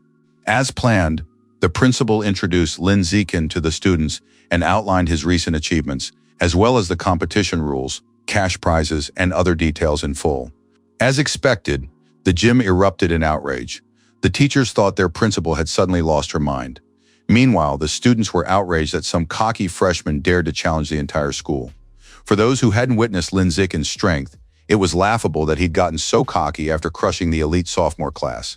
After all, that was nowhere near the same as taking on the juniors. Lin Zikin announced to the students that starting tomorrow, he would be in the gym during the 2-hour lunch break. Anyone who wants to can come by and test their strength against him. Lin Zikin was pleased because, by the looks of it, there were quite a few people here eager to beat him up.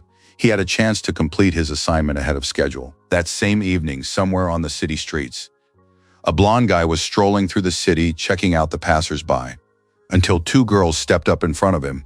The girls asked this handsome guy if he was alone, and if he'd like to go to a bar with them and have a couple of drinks. The guy told the girls that he wasn't interested in that sort of thing. The disappointed girls turned around and walked away. As they left, they said there was no romance with this guy, and if things kept going this way, he'd remain single forever. The guy wondered, what's wrong with Shanghai? After all, he just wanted to find a guy who was a perfect 10, but in all these days, he hadn't met anyone suitable. The guys he kept running into weren't exactly a sight for sore eyes. If he can't complete the mission perfectly, what will the leader think of him? Won't they start bullying him in the community then? At first, the young cultists decided to kidnap a celebrity, but they're all surrounded by bodyguards. After all, he's just a newcomer to the rat god cult, and he doesn't stand a chance of kidnapping people like that. The deadline for the mission is almost up. What's he supposed to do now? While the guy was pondering this, a young guy with green hair suddenly ran past him. After taking in his excellent physique, the cultist couldn't help but admit that this guy was cool. He was obviously in luck, since his victim had decided to walk right into his hands. This guy would be perfect as his first sacrifice to the rat god. Following the guy, the cultist found himself in a remote alley. There were almost no cars in these parts, which was practically ideal for him. Deciding it was finally time to get down to business, the guy abruptly shed his human form, transforming into a hideous, aberrant rat. But the very next moment, his forehead was smashed by a brick that appeared out of nowhere. Clutching his head in pain, the cultist wondered what had just happened. Armed with another brick, Lin Zikin stepped out of the shadows and admitted that he hadn't expected to run into a rat man just by going out for a stretch. This meant he could add another entry to his catalog of aberrant rats. Due to the damage he sustained, the Ratman cultist fell to his knees. The guy he'd been chasing turned out to be absolutely terrible, and on top of that, he was speaking a language he didn't understand. He really had terrible luck chasing after him. Unable to withstand the damage from a single brick thrown at him, the Ratman finally died. Even Lin Zikin was stunned by what had happened, since he'd managed to kill the Ratman simply by throwing a brick at him. Could there really be followers of the rat god cult who were that weak? Lin Zikin decided not to dwell on it. It would be better if he absorbed the life essence of the aberrant rat as soon as possible, before anyone else arrived.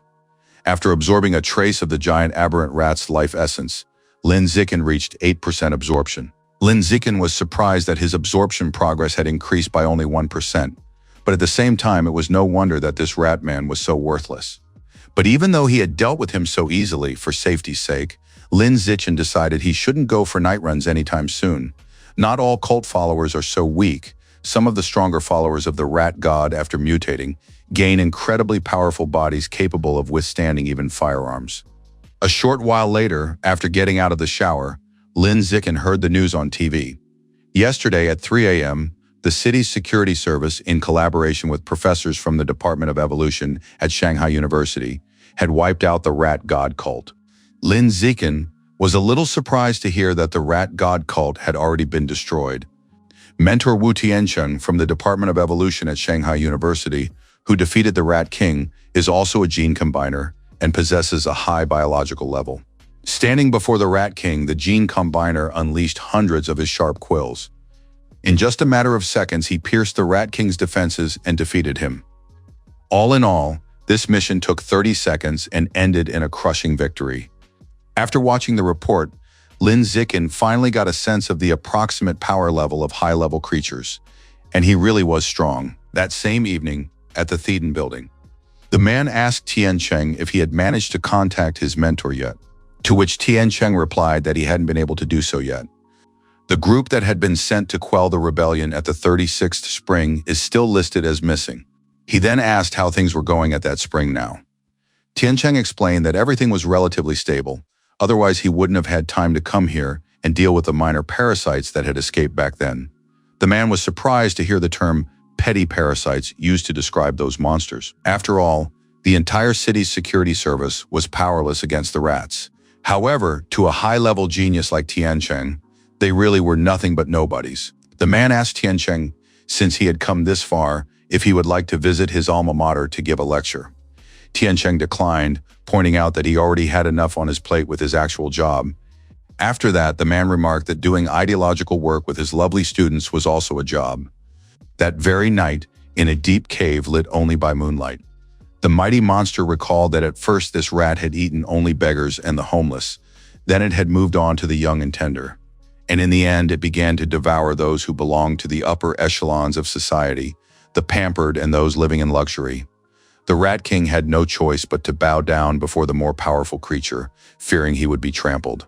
The green-skinned monster explained that it had taken a great deal of effort to bring the giant rat here so that it could strengthen their race and dig tunnels. But instead, it had simply begun eating people and ultimately caused a huge commotion. Threatening to crush the giant rat, the monster asked him if he didn't deserve to die for this. Trembling with the terror of death, the giant aberrant rat began to beg his master to give him one more chance. The master agreed that the giant rat could indeed be given another chance, but the mighty master told the giant rat that it would have to pay a price for this, then reached out his hand toward it. A terrifying echo reverberated through the cave, and a few seconds later, a bloodied eye appeared in the monster's hands. The monster said that the eye of the stinking sewer rat reeked terribly. After that, it ate the giant rat's eye and said it was delicious. The monstrous, aberrant monster grabbed the giant rat by the scruff of its neck and admitted that the rat was no fool. The rat knew full well that it should stay in the dark and enjoy the spoils while others did the dirty work. The monster reached toward the giant rat's eyes again and said that unless it started digging a tunnel for him as it was supposed to, it would die. He then repeated his punishment so that the giant rat would learn its lesson. While Lin Zichen was strolling around the school grounds, the students were discussing him aloud. Could this be that very same Lin Zichen, the naive freshman who dared to challenge their entire school? And by the looks of it, he was heading toward the gym. Did that mean the competition was about to begin? Eager to find out, the students followed him, paying no attention to anyone. Lin Zichen continued scrolling through his feed. 9 followers of the rat god are on the run. A reward of 5,000 to 500,000 yuan is being offered for information on them. The heretics' faces have also been posted online. Lin Zichen looked at these faces as nothing more than 500,000 yuan on 2 legs. Even if he desperately wanted to claim this reward, Lin Zichen understood that, should he encounter a heretic, he must act modestly and quietly, avoiding danger, and only then begin to think about the reward. A short time later, a huge crowd gathered in the school gym. Lin Zichen wasn't surprised that so many people had come to see him, since there was a prize for participating. Taking the megaphone, Shen Qinghang encouraged the students to participate in the competition and receive raffle tickets. Shen Qinghang said the prizes were impressive, but they should hurry, quantities were limited. The students immediately fell for it. Rumor had it that the prizes included the latest game consoles and even those phones with the Apple logo. Some of the students just wanted to touch Shen Qinghang's hand during the prize drawing. Eager to touch this girl as soon as possible, one of the students shouted that he was ready. Suddenly, one of the female students jumped up, said she was coming, and bounced away from his face.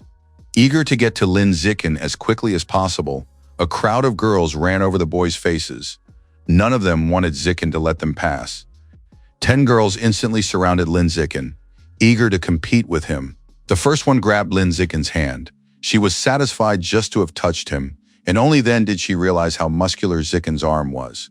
One of the girls even pressed her chest against his face, and as it turned out, Zikin's face was very masculine. Nothing was going the way Zikin had planned. Events were taking a very strange turn. Lin Zikin didn't want to use force against the girls, but for the sake of the mission. With a wave of his hand, Lin Zikin swept one of the girls out of the ring. Then with a precise palm strike, he sent the second one flying as well. After apologizing to the girls, Lin Zikin sent them all flying out of the ring in a matter of seconds. After dealing with all the girls, Lin Zikin glanced at the system window. So far, he had defeated 309 out of 1,000 opponents. After being eliminated, one of the girls raised her hand and said haltingly that she wanted to challenge him again. Lin Zikin said that a defeated opponent couldn't challenge him again. The girls were very upset by this, since they wanted to hug Zikin some more. Next up were the guys who had been eyeing Zikin with hostility for some time. They were also unhappy with how the girls were clinging to him. Now it was their turn to teach him a lesson. After easily dispatching the next group of students, Lin Zikin had racked up 419 wins out of 1,000. 2 hours flew by like that. Standing atop a pile of students' bodies, Lin Zikin asked, "Who's next?" A boy with a red armband stepped out of the crowd and said he was next. He then leaped toward the ring. The students were surprised to see him, for it was Yan Xiaoshuan, the top student in the second-year elite class. The students had already begun speculating which of the two would prove to be stronger. Most were betting on Yan Xiaoshuan, since the gap between the regular and elite second-year classes was truly enormous. In his heyday, Yan Xiaoshuan had single-handedly crushed an entire class. But in the end, he was taught a lesson by upperclassman Chen Wuxing, who showed him who was boss. Yan Xiaoshuan told Lin Zikin that he too had once been just as cocky, but only until he was dealt a harsh lesson. Only then did he understand the meaning of the phrase, "No matter how good you are, there's always someone better." Lin Zikin didn't care about Xiaoshuan's words. He just wanted to start the fight as soon as possible. Yan Xiaoshuan said that today he would give Zikin the first lesson of his life and teach him how to be a genius without arrogance or haste. After all, he'd taken his fair share of knocks before reaching his current level. Xiaoshuan admitted that he didn't really want the newcomer to repeat his mistakes. But since people learn from their mistakes, he was forced to sacrifice himself to teach Zikin. Xiaoshuan assured Zikin that he was ready, and that as soon as they began their sparring match, Zikin would immediately understand how much he cared about him. Having grown tired of the chatterbox on the other side of the ring, Zikin asked his teacher if they could begin. The teacher said they could proceed. Yan Xiaoshuan was about to give Lin Zikin some advice, but the moment he opened his mouth, a kick flew straight into his face. At breathtaking speed, Lin Zikin caught up to Xiaoshuan and knocked him out of the ring with a single blow. Ignoring the chatterbox pinned against the wall, Lin Zikin was glad that he had finally shut up. The students who witnessed this gaped in shock, as Yan Xiaoshuan himself had been knocked out in less than a second. Could Lin Zikin really be invincible? Before the students could recover from their shock, they heard a loud thud that snapped them back to their senses. As it turned out, Chen Wuxing, who had previously defeated Xiaoshuan, had entered the arena. The students assumed he wanted to help Yan Xiaoshuan restore his reputation. Even the school's top student had accepted Zikin's challenge, which meant the show was about to begin. Lin Zikin wondered, what did this best mean? And had he really come here as a senior to stand up for a junior who'd been beaten? Chen Wuxing jumped into the ring and admitted that he hadn't expected Yan Xiaoshuan to lose to a newcomer like Zikin. Lin Zikin told the teacher that they were ready to fight and asked if they could begin. Upon hearing this, Chen Wuxing demanded that the freshman let him finish speaking first. But to his disappointment, the teacher allowed the match to begin. As soon as the signal to start the fight was given, Chen Wuxing immediately lunged forward. He figured that Lin Zikin would only agree to listen to him without rushing once he had defeated him. Chen Wuxing intended to quickly knock out Lin Zikin, but Lin blocked his punch simply by thrusting his fist forward. After pushing Chen Wuxing away, Lin Ziken said he was sorry, but he really was in a hurry. Defeated by just a single blow from Lin Ziken, Chen Wuxing shouted in disbelief that this was impossible. It was one thing to defeat Yan Xiaoshuan, but to dispatch Chen Wuxing just as quickly, the students were simply speechless with shock. Pointing at one of the students, Lin Ziken ordered him to stop daydreaming and instead step into the ring to fight him. Pointing at himself, the student asked Ziken if he was really talking about him, to which Ziken replied that he was, since the student hadn't fought him yet. As he stepped into the ring, the student asked Ziken to go easy on him. He had to agree to fight Ziken in order to participate in the raffle. Lin Ziken agreed not to hit him too hard. As soon as the fight began, Lin Ziken threw him out of the ring, a little more carefully than he had with the previous two. The students decided that since they were already there, they might as well go all the way. Lin Ziken was cool enough that they wouldn't be ashamed to lose to him. Besides, the students were still captivated by the potential rewards for victory. One by one, Lin Ziken knocked his opponents out of the ring, gradually increasing his progress on the quest, and so he finally achieved it. Lin Ziken defeated 1,000 opponents in an official competition. As a reward, he received the biological trait, Survival of the Fittest. Survival of the Fittest increases the damage dealt to other living creatures. Even if it was just a simple, direct damage boost, it was still a useful ability. However, the description didn't specify how significant the boost was. Jumping down from the ring, Lin Ziken announced that the competition was over and that everyone was free to go. The girls were disappointed that it was already over, since they wanted to watch Ziken fight some more. Lin Ziken took Shen Qinghong by the hand and headed with her toward the gym exit. Back in her office, the principal laughed at the show Lin Ziken had put on for them and congratulated him. After all, he had indeed managed to win first place in the school. What's more, he had even managed to defeat Chen Wuxing in just a single moment. The principal surmised that Lin Ziken was definitely hiding part of his true strength. Lin Ziken replied that he wasn't really hiding it and that it was only a small fraction of his strength. The principal admitted that she didn't see it that way at all. She then explained that Chen Wuxing had recently taken a special entrance exam for Kyoto University and demonstrated impressive strength by lifting a 690-kilogram barbell with one hand. And judging by Lin Ziken's measured strength, he is capable of lifting at least 800 kilograms. Lin Ziken told the principal that she was right, since his measured strength was 795 kilograms. Even if the principal suspected he was lying, Lin Ziken simply couldn't let her know his true capabilities. The director laughed, then said she knew it all along. Lin Ziken turned to the director. Then he raised his hand and, in high spirits, asked when the prize money of 8,810 yuan would be transferred to him. Remembering this, the principal said she would transfer it right away, and a few seconds later, Lin Ziken received a notification that the funds had been credited to his account. The principal realized that this little rascal was obsessed with money. After settling the prize money, the principal told Ziken that from now on, he would represent their school. Lin Ziken addressed the principal again, and she asked what he wanted. Lin Ziken explained that he and Shen Qinghong loved to swim and asked if they could use the pool in the gym. Shen Qinghong was taken aback when she suddenly heard this. Lin Ziken added that he'd like to use the pool at any time, but that they'd like to have it closed off from others while they were there. Without giving it a second thought, the director allowed Ziken and Qinghong to use the pool. Even Lin Ziken was surprised at how quickly the director agreed. Lin Ziken also added that he didn't like people watching him in his swim trunks, so he explained that for this reason he would turn off all the cameras during their visit. It's one thing to be alone with someone of the opposite sex, but Lin Ziken wanted to turn off all the cameras.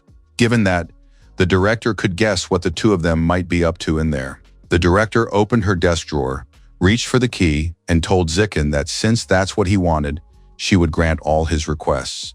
The principal handed Zichen the key and said that from now on, it would be their private pool. After that, she moved closer to him and asked them to be careful and try to avoid any incidents. Lin Ziken was puzzled by the principal's warning. What incidents was she talking about? After sorting everything out, Lin Ziken and Shen Qinghong left the principal's office. Now that they had access to the pool, and with no prying eyes around, Lin Ziken could finally help Han Han figure out the nature of her superpower. Shen Qinghong suddenly stopped and asked Chengni if he could help her with something. Lin Ziken asked what she needed help with. Shen Qinghang then explained that she had signed up for a singing competition and had already mastered her solo part very well, but she would like to rehearse with someone. Shen Qinghang asked Qingni if he could practice with her tonight. Of course, Lin Zikin agreed. Shen Qinghang was very happy that he agreed.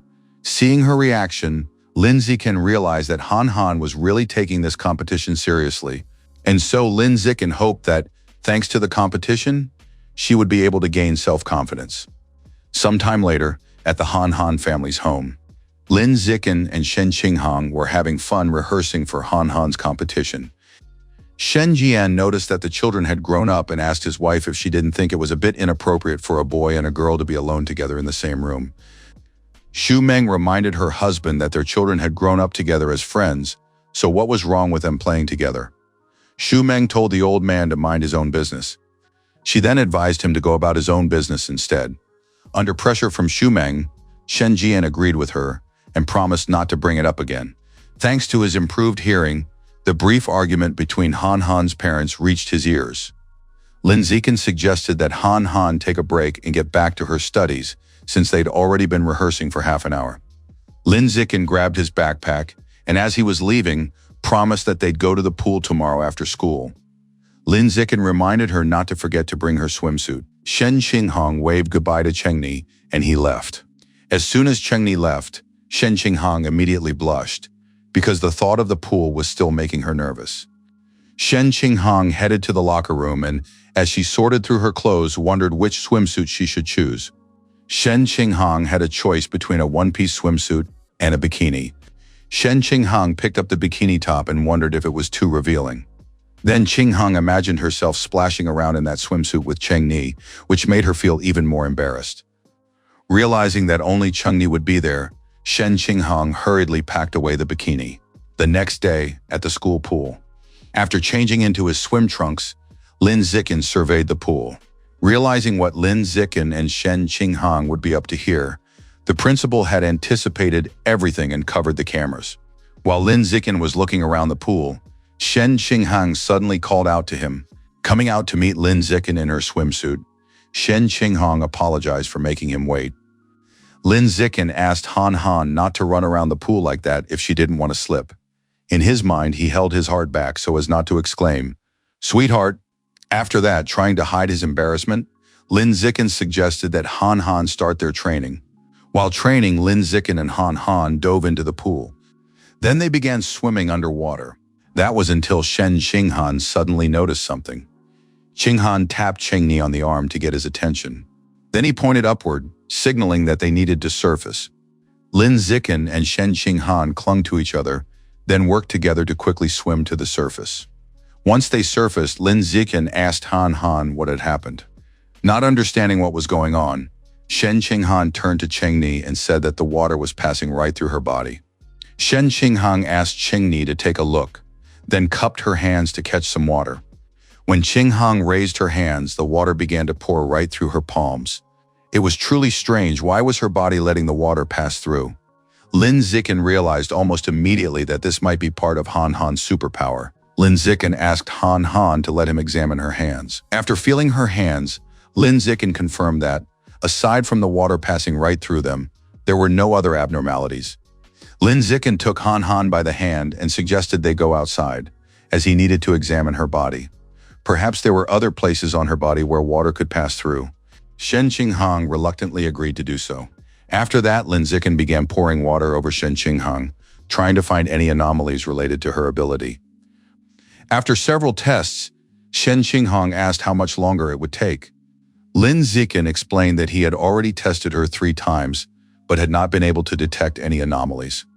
As he helped Han Han to her feet, Lin Zikin suggested that, for now, only her hands possessed this ability.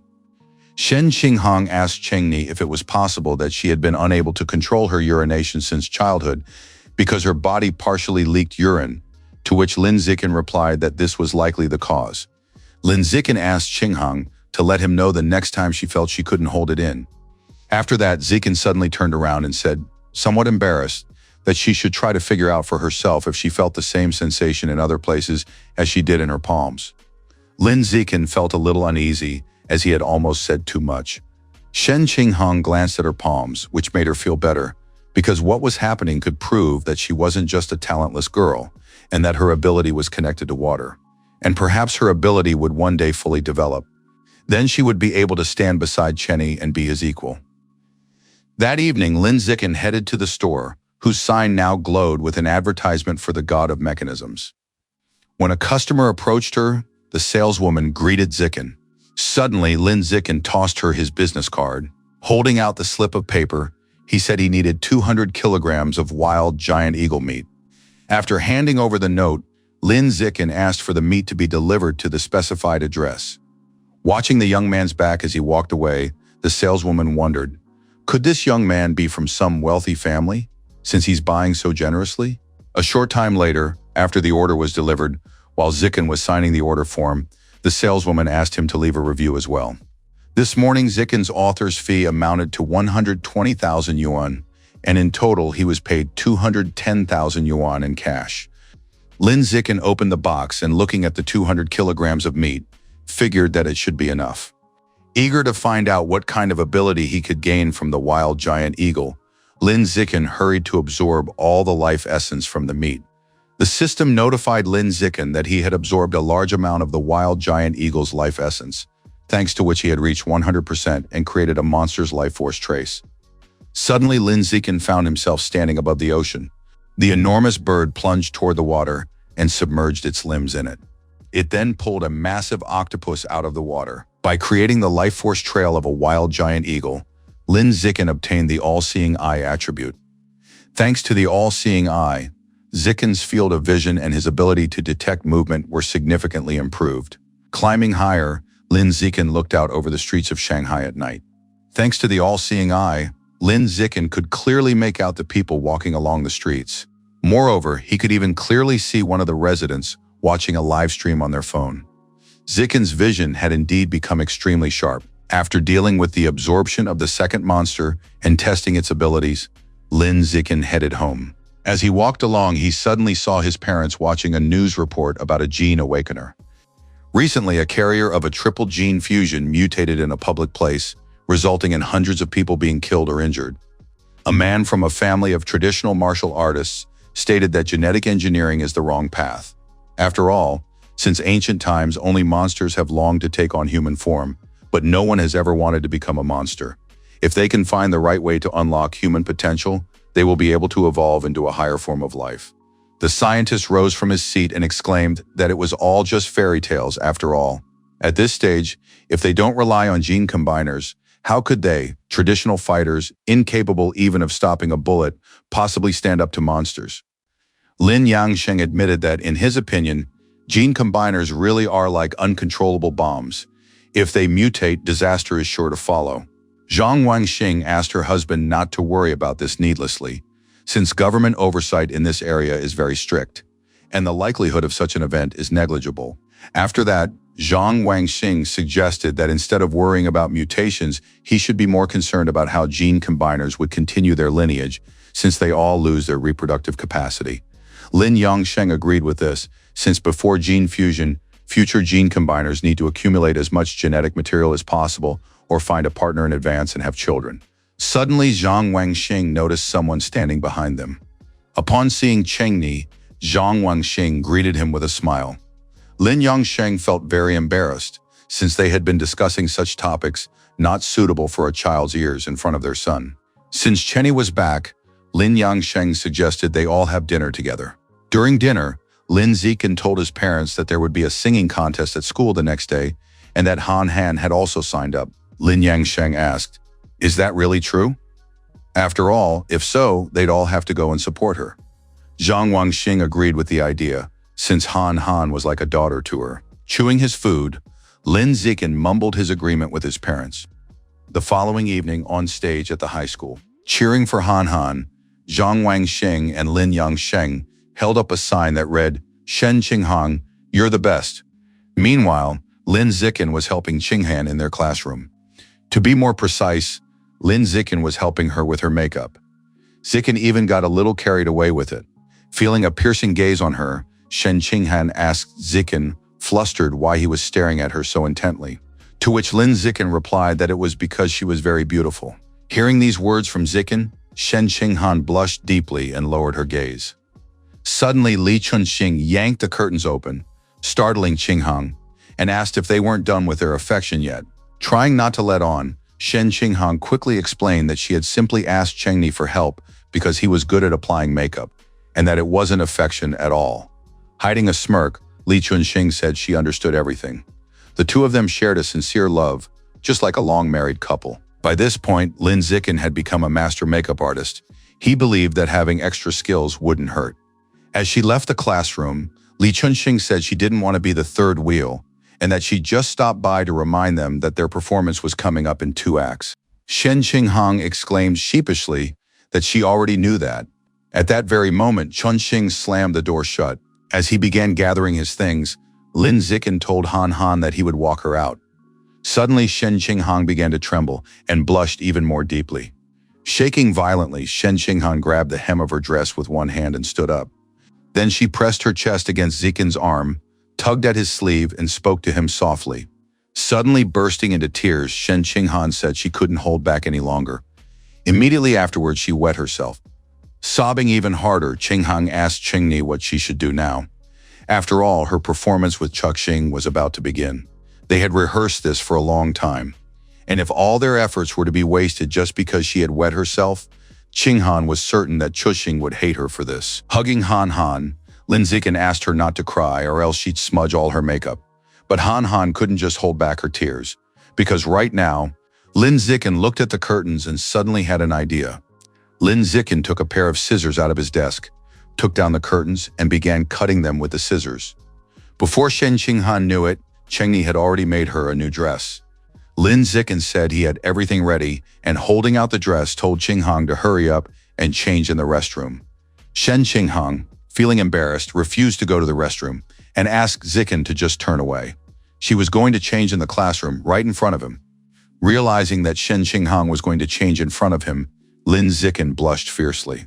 Immediately afterward, he agreed and turned away. As Zikin turned away, Shen Qinghang began to take off her clothes. Lin Zikin could clearly hear the sound of fabric rustling as Qinghang changed, which made his heart beat even faster. Soon, Shen Qinghang put on the dress Zikin had made from a curtain and tied the laces. When she was done, Shen Qinghang told him he could turn around, then thanked Zikin. Qinghang said she had cried it all out and that now she wasn't scared at all. Lin Zikin told Qinghang it was time for her to go and that he hoped her performance would go well. The host announced that next on stage were contestants number 20, Li Chuxing and Shen Qinghang. Upon taking the stage, Li Chuxing and Shen Qinghang began singing their song. After the competition ended, the host announced that Li Chuxing and Shen Qinghang were the winners of this school's singing competition. Lin Zikin applauded Shen Qinghang and Li Chuxing for their wonderful performance. After the competition, the teacher returned to the classroom and, upon seeing the state of the curtains, shouted, "What little brat tore up the curtains?" The next day, Lin Zikin and Shen Qinghang cleaned up their classroom together. Lin Zikin decided to consider this atonement for ruining the classroom curtains. Suddenly, a system window appeared before him. Lin Zikin had completed 1,000 cooperative missions, for which he received the social animal biological trait as a reward. Social animal, within certain limits, the owner's combat power increases as the number of fellow creatures nearby increases. Lin Zikin grinned as he looked at it. It was quite an unexpected bonus. His classmates praised Han Han for how beautifully she sang and invited her to go to karaoke with them after school. One of them even asked Han Han to teach her to sing just like that. Of course, Han Han didn't turn them down. The singing competition had truly helped Han Han regain her self-confidence. And along with her confidence came her steady progress in martial arts. As for Zikin himself, 5 years later, their school finally won the Champions Cup again, and his parents and teachers were overjoyed by Zikin's victory. Lin Zikin has won numerous martial arts competitions. The school has set up a wall of honor displaying his many awards. Lin Zikin has also signed a contract with the He Yuya family's martial arts hall, becoming its representative. If you add up his advance for the advertising contract and his royalties from writing the novel, the total has already reached 900,000 yuan. That should be more than enough to unlock the next trace of the monster's life force. After delivering the shipment once again, the saleswoman at the monster meat shop greeted the handsome Zikin once more. This time, Lin Zikin chose the meat of a stealth dragon, known for its ability to camouflage itself. Touching the meat, Lin Zikin began to absorb the life force of the aberrant monster from it. After absorbing a large amount of life essence, he reached 100% absorption. The system notified Lin Zikin that he had successfully unlocked the life force trail of the hidden dragon and obtained the biological attribute, natural camouflage. Natural camouflage. The user can reduce their detectability by lowering the visible life energy in their body, as well as conceal their biological level. Lin Zikin noticed that this biological attribute had two distinct effects. He could either lower his visibility to evade enemies or hidden attacks, or conceal his biological level to defeat the strong by feigning weakness. Having completed his main task for the day, Zikin next needed to pick up the cake his mother had ordered. Lin Zikin was thinking about how he would pick up the cake and head straight home when suddenly he heard someone shout, "Calm down." The voice sounded familiar to Lin Zikin. Turning around, he saw three cyborgs leading away a woman in handcuffs. One of the cyborgs was surprised to see Zikin and admitted that he hadn't expected to run into him like this. Lin Zikin was also surprised to see Zhang Kai there. After that, he looked down and noticed that his legs. Zhang Kai greeted Zikin and explained that he had never enrolled in high school and had been passing the time riding a moped for a while until one day he fell off it and broke his leg, after which it was amputated. Fortunately, he took part in a mechanical modification experiment conducted by the God of Mechanisms Corporation. He never imagined that he would go from being disabled to becoming a cyborg. Lin Zikin pointed to the girl being led away by the cyborgs and asked who she was. Zhang Kai replied that this woman was one of the followers of the rat god cult, the only woman among the 9 remaining heretics. One of the cyborgs told Zhang Kai to stop talking and come with them. Zhang Kai told Zichen that they would chat some other time and said goodbye to him. Law enforcement had been doing their utmost to catch the remaining followers of the rat god cult for a very long time, but to no avail, while the God of Mechanisms Corporation caught them with ease. Based on this, Lin Zikin concluded that God of Mechanisms was a serious corporation. Suddenly interrupting Zikin's thoughts, his phone began to vibrate. Zhang Wangxing asked Zikin if he had already bought the cake and how soon he would be back, to which Zikin replied that he was on his way to get the cake and would head home right after. Zhang Wangxing asked him to be careful on the way. The difference between Lin Zikin's and Han Han's birthdays is just one day, so every year their families celebrate them together. This year's 18th birthday was no exception. Their parents said it was time to exchange gifts. Lin Zikin and Chen Qinghang had prepared gifts for each other. Suddenly, everything around them began to shake. Their parents immediately thought an earthquake had started, but Lin Zikin thought it was clearly something else. Meanwhile, deep underground in Shanghai, a swarm of rats was tearing up the earth as they burrowed their way through. The next day, the news reported that, according to the relevant authorities, the recent 4.2 magnitude earthquake in Shanghai was just a minor, routine tremor. Shanghai is not located at the boundary of tectonic plates, so the likelihood of a strong earthquake is low. The news anchor asked residents not to panic. After breakfast, Lin Zikin told his parents he was going to school. Zhang Wangxing asked Zikin to be careful on his way there. When Lin Zikin left the house, he ran into Shen Qinghang, just as he always did. Qinghang suggested that Zikin walk to school with her, and he agreed. Shen Qinghang pointed out that they had already turned 18, which meant they were now adults. Lin Zikin agreed and said that college entrance exams would begin soon. Qinghang admitted that she felt nervous just thinking about it. Soon, Lin Zikin had saved up enough money to activate the abyssal fish blueprint. The system notified Zikin that he had absorbed a large amount of the abyssal fish's life essence and reached 100% absorption progress. Afterward, Zikin witnessed a scene in which a huge bird was trying to catch the abyssal fish. But as soon as the bird closed its talons, the abyssal fish abruptly wriggled free from its grip. Lin Zikin successfully created a trace of the abyssal fish's life force and obtained the creature's attribute, sense of threat. Sense of threat. Within a certain radius, this ability allows the user to sense hostility from other creatures and be more sensitive to the pressure they emit, making it easier to determine a creature's level. This ability could help Zikin prevent sudden attacks. First, Lin Zikin decided to test the effect at the shopping mall. As he wandered through the shopping mall, Zikin sensed that there were many people of the first rank and slightly fewer of the second ordinary rank around him. This was natural since in real life, the majority are ordinary people. After looking around a bit, Lin Zikin found a monster whose meat, once consumed, would allow him to create a new life force trail. It was the meat of an immortal slug, priced at 100,000 yuan per half kilogram. Lin Zikin surmised that by absorbing its life force he would gain the ability to regenerate, but it was far too expensive, and even a monthly salary of 100,000 yuan wouldn't be enough. Lin Zikin decided that after his final exams, he would have to figure out how to increase his income.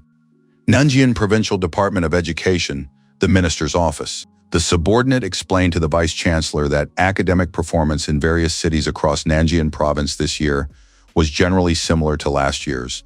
Qianzheng City continues to lead, followed by Changzhou, Nangguan, Shanghai, Daoshan, and in last place, Haiyuan. Yuan Dongji, vice president of Shanghai University and director of the General Education Department of Nanjing Province, listened attentively to his report. The man told Miss Yuan that this covered everything regarding education in the province's cities for this year. The vice president thanked him for his report and took a sip of coffee. After that, the man asked Miss Yuan how things were going in the area around spring number 36. Yuan Dongji replied that the situation had largely stabilized, otherwise, she wouldn't have had time to oversee this year's provincial graduation exams. The man was glad to hear things had stabilized because otherwise, the entire Nanjiang province would have been doomed. Yuan Dongji said she had no further business here and that he could leave. The secretary agreed with her and asked her to contact him if necessary. After that, he left the minister's office. Left alone, Yuan Dongji reflected that many years had indeed passed since she last took on students. She then walked over to the window to look out at the sun-drenched beach. The martial arts graduation exams last 9 days. On the first day, a written exam is held in the morning to test theoretical knowledge.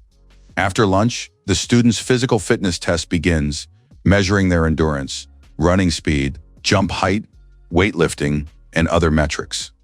From the 2nd through the 8th day, a week-long practical trial takes place.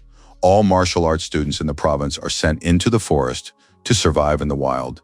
On the 9th day, a compatibility test for genetic fusion and mechanical modification will be conducted. Today, June 7th, marks the first day of their exams. Lin Zikin and Shen Qinghan were walking to school together as usual, but Qinghan was clearly feeling uneasy. Shen Qinghan tugged at Zikin's sleeve and said with a tremor in her voice that she was nervous. What if she wet herself again during the exam? Lin Zikin smiled as he looked at Han Han. Then he hugged her and told her not to worry about it. Lin Zikin told the flustered Qinghan that she had mastered the theory very well, and besides, she was wearing a diaper. She just needed to do her very best. Lowering her gaze, Shen Qinghong promised to try her best, and also asked Qingni to do his best. Lin Zikin agreed and said they would try their best together. As soon as the written exam began, Lin Zikin set about taking it. Soon Lin Zikin finished the exam and set his pen aside. Since there was still plenty of time left before the exam ended, Lin Zikin decided to think about a plot for a novel. After turning in his paper, Lin Zikin stepped out into the school hallway and saw Qinghan walking toward him, looking dejected. Seeing her like that, Zikin wondered, did Han Han really do poorly? Approaching her, Zikin put his arm around her shoulder to comfort her and said that for students in the martial arts class, the main thing was to pass the written exam, but it wasn't necessary to strive for high scores. Shen Qinghan replied that she had actually done very well and didn't need any consolation. Surprised by this, Lin Zikin asked why she looked so downcast then. Shen Qinghong replied sheepishly that she had wet herself, after which she asked him to wait for her while she quickly ran to the restroom. Lin Zikin asked her to hurry since the physical fitness test was about to begin. After the tests, the teacher announced Lin Zikin's final results, lifting a 950-kilogram barbell with one hand. The students were amazed by Zikin's incredible performance. He had just run the 100-meter dash with equally impressive results, 5.12 seconds, and he also stood jump 4.91 meters high. Shortly after the physical tests ended, Qinghan came over to Lin Zikin. Lin Zikin asked Qinghan how she was doing. Shen Qinghan smiled as she explained that she ran the 100-meter dash in 9.32 seconds, stood jump 1.62 meters, and lifted 125 kilograms with one hand. She then admitted that, of course, her results couldn't compare to Lin Zikin's. Lin Zikin stroked Qinghang's hair and said that these were excellent results for a girl. Chengni and Han Han were suddenly called over by He Yu, who waved his phone and told them that the written exam results were already available. While Lin Zikin and Shen Qinghan were looking up their scores, He Yu mentioned that he'd heard Wang Shuzhe and Lu Gang had scored over 80 points.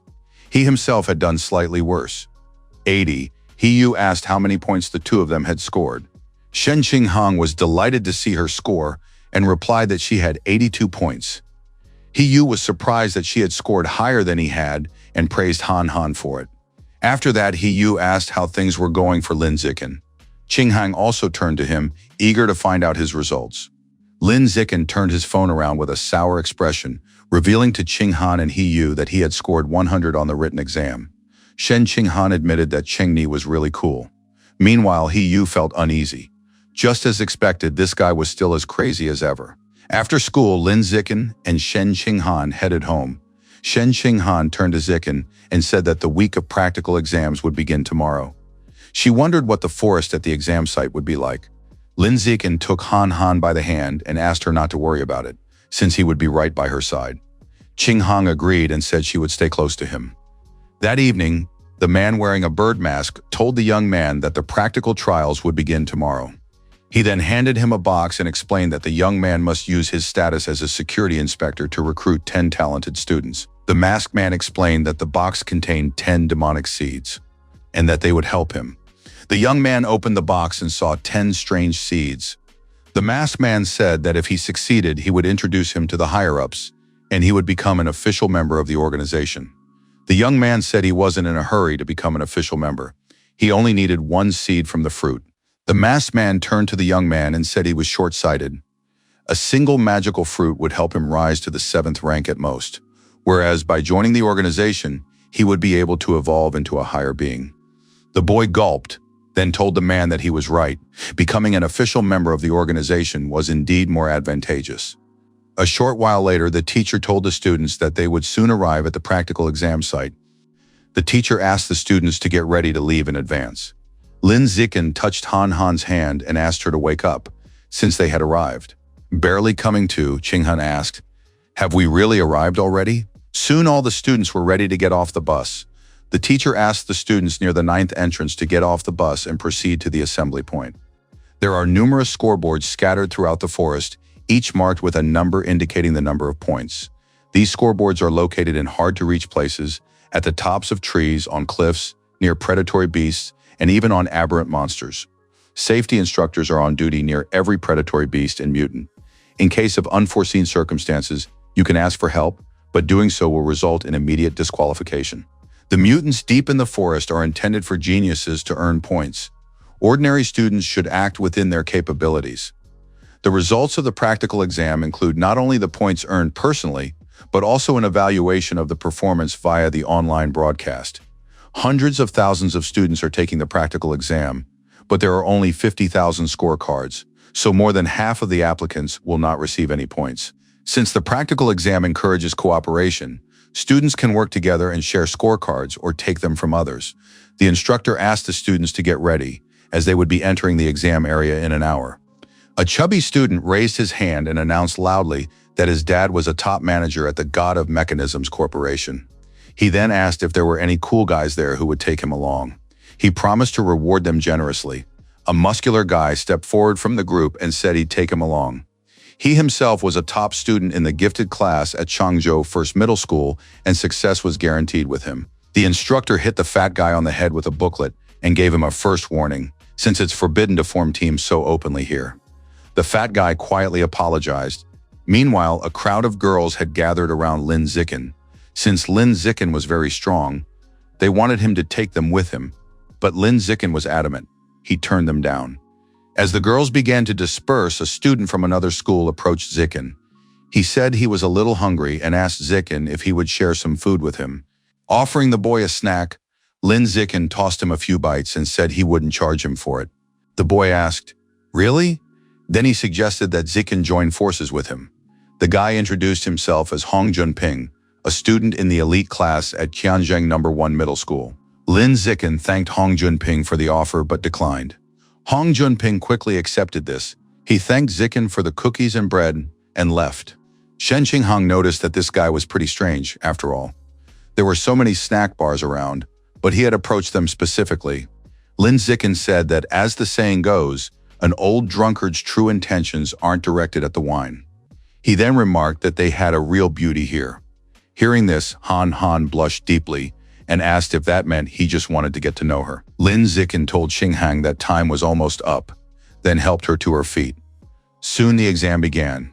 To give Han Han time to get used to the pace, they decided not to venture deep into the forest right away. Instead, they decided to look for signs at the edge of the forest. After finding a suitable spot, Lin Zikin used his all-seeing eye. Thanks to this, he quickly managed to spot a sign with a single dot on it. Lin Zikin said there was a sign at the top of that tree and asked Han Han to get it. Immediately afterward, Han Han went to retrieve the sign. Shen Qinghang picked up the first sign and happily shouted to Chengni that she had found it. Using his all-seeing eye, Lin Zikin continued to search for the signs and point out their locations to Han Han. Soon they had collected 5 points. Shen Qinghang rushed over to Zikin and happily shouted how cool he was. Then she asked how he could even see them. Suddenly, someone they knew remarked that it was an amazing coincidence. Approaching Lin Zikin and Shen Qinghang, Hong Junping said that they had met again. He then mentioned that he had already scored 28 points and that his principle was to repay even a drop of kindness many times over. Hong Junping thought Qinghang was incredibly sweet, so he was determined to get to know her.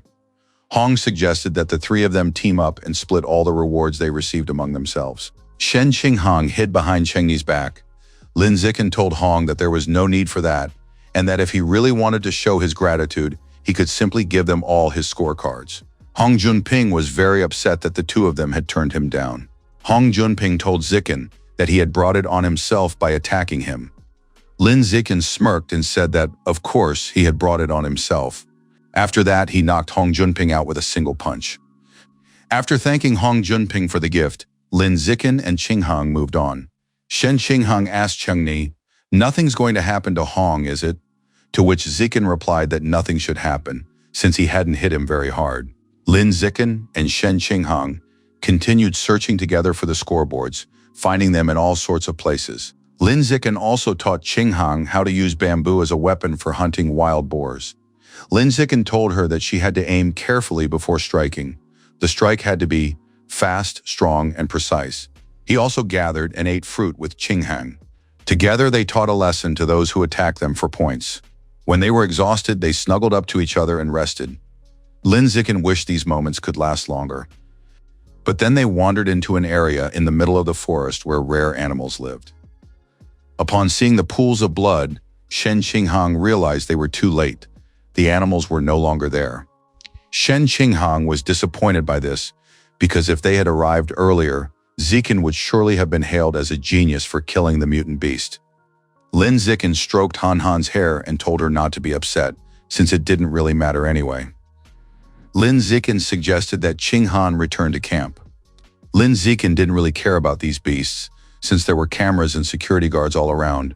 That meant that even if he had killed the mutant beast, he still wouldn't have been able to absorb its entire life essence. For him, teaching Han Han wilderness survival skills was far more valuable. Immediately after the practical exam ended, the genetic fusion compatibility test began, the Gene Research Institute on the island. The instructor told the students to go inside and line up at the testing window. After moving forward a bit in line, Lin Zikin, Shen Qinghang, and their friends finally approached the lab technician who was drawing blood. Shen Qinghang turned to Chengni and, pointing to the test tubes containing the blue liquid, asked, "Are these the very reagents used for the genetic compatibility test?" Lin Zikin replied that she was right. These were genetic reagents from the glass cloud jellyfish. The genes of this type of mutant creature have a very high level of compatibility with the human body and readily undergo a specific chemical reaction with human blood. That is why they are used as a reagent for compatibility testing. The testing method involves drawing fresh blood from the subject on site. The blood is then injected into a glass cloud jellyfish to trigger a chemical reaction. Afterward, based on the intensity of the reaction, it is determined whether the test subject is suitable for genetic fusion. He said he really hopes to pass this test. After all, he would really rather not have to undergo the mechanical modification test. Li Chunxing agreed with He Yu, since she was in the same situation. Chunxing explained that she had heard that the mechanical modification compatibility test required to become a cyborg involves implanting alloy materials into the body, and the pain from this is worse than childbirth. He Yu and Li Chunxing began praying to God that he would help them pass the test. A few minutes later, it was Shen Qinghang's turn to have her blood drawn. Afterward, she walked over to the bench where Zikin was sitting. Lin Zikin told Qinghang that the test results should be ready in about an hour. While they waited, they could hear the conversations of people who had received their results. One of them scored 8%, which made him very happy, since now he would be able to become a gene unifier. Another scored 4%, which made him sad. One of the applicants laughed when he received a 6%, since he had barely passed. 6% is the passing score, while 8% is considered an excellent result.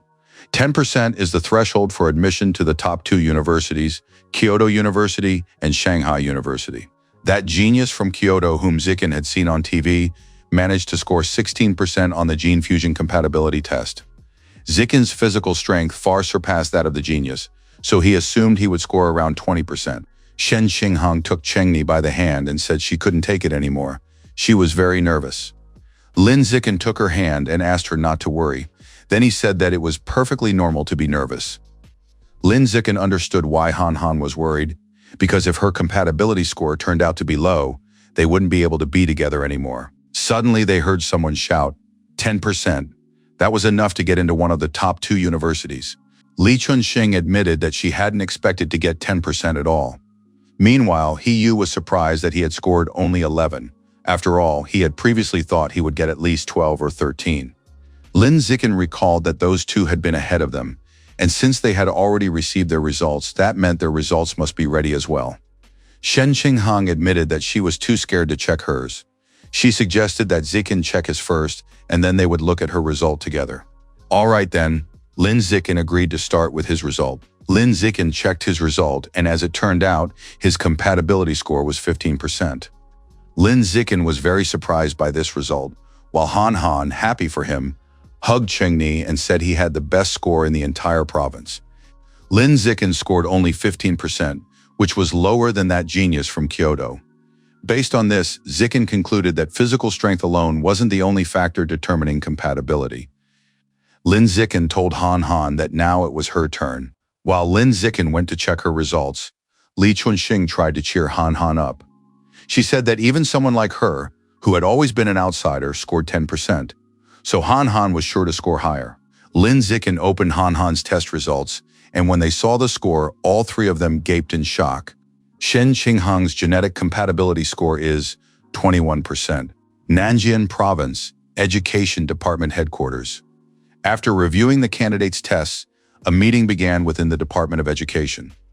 Yuan Dongji told those present that the compatibility results from all schools had been published and asked them to take a look. Candidate Lin Zikin from Shanghai High School has a 15% genetic compatibility.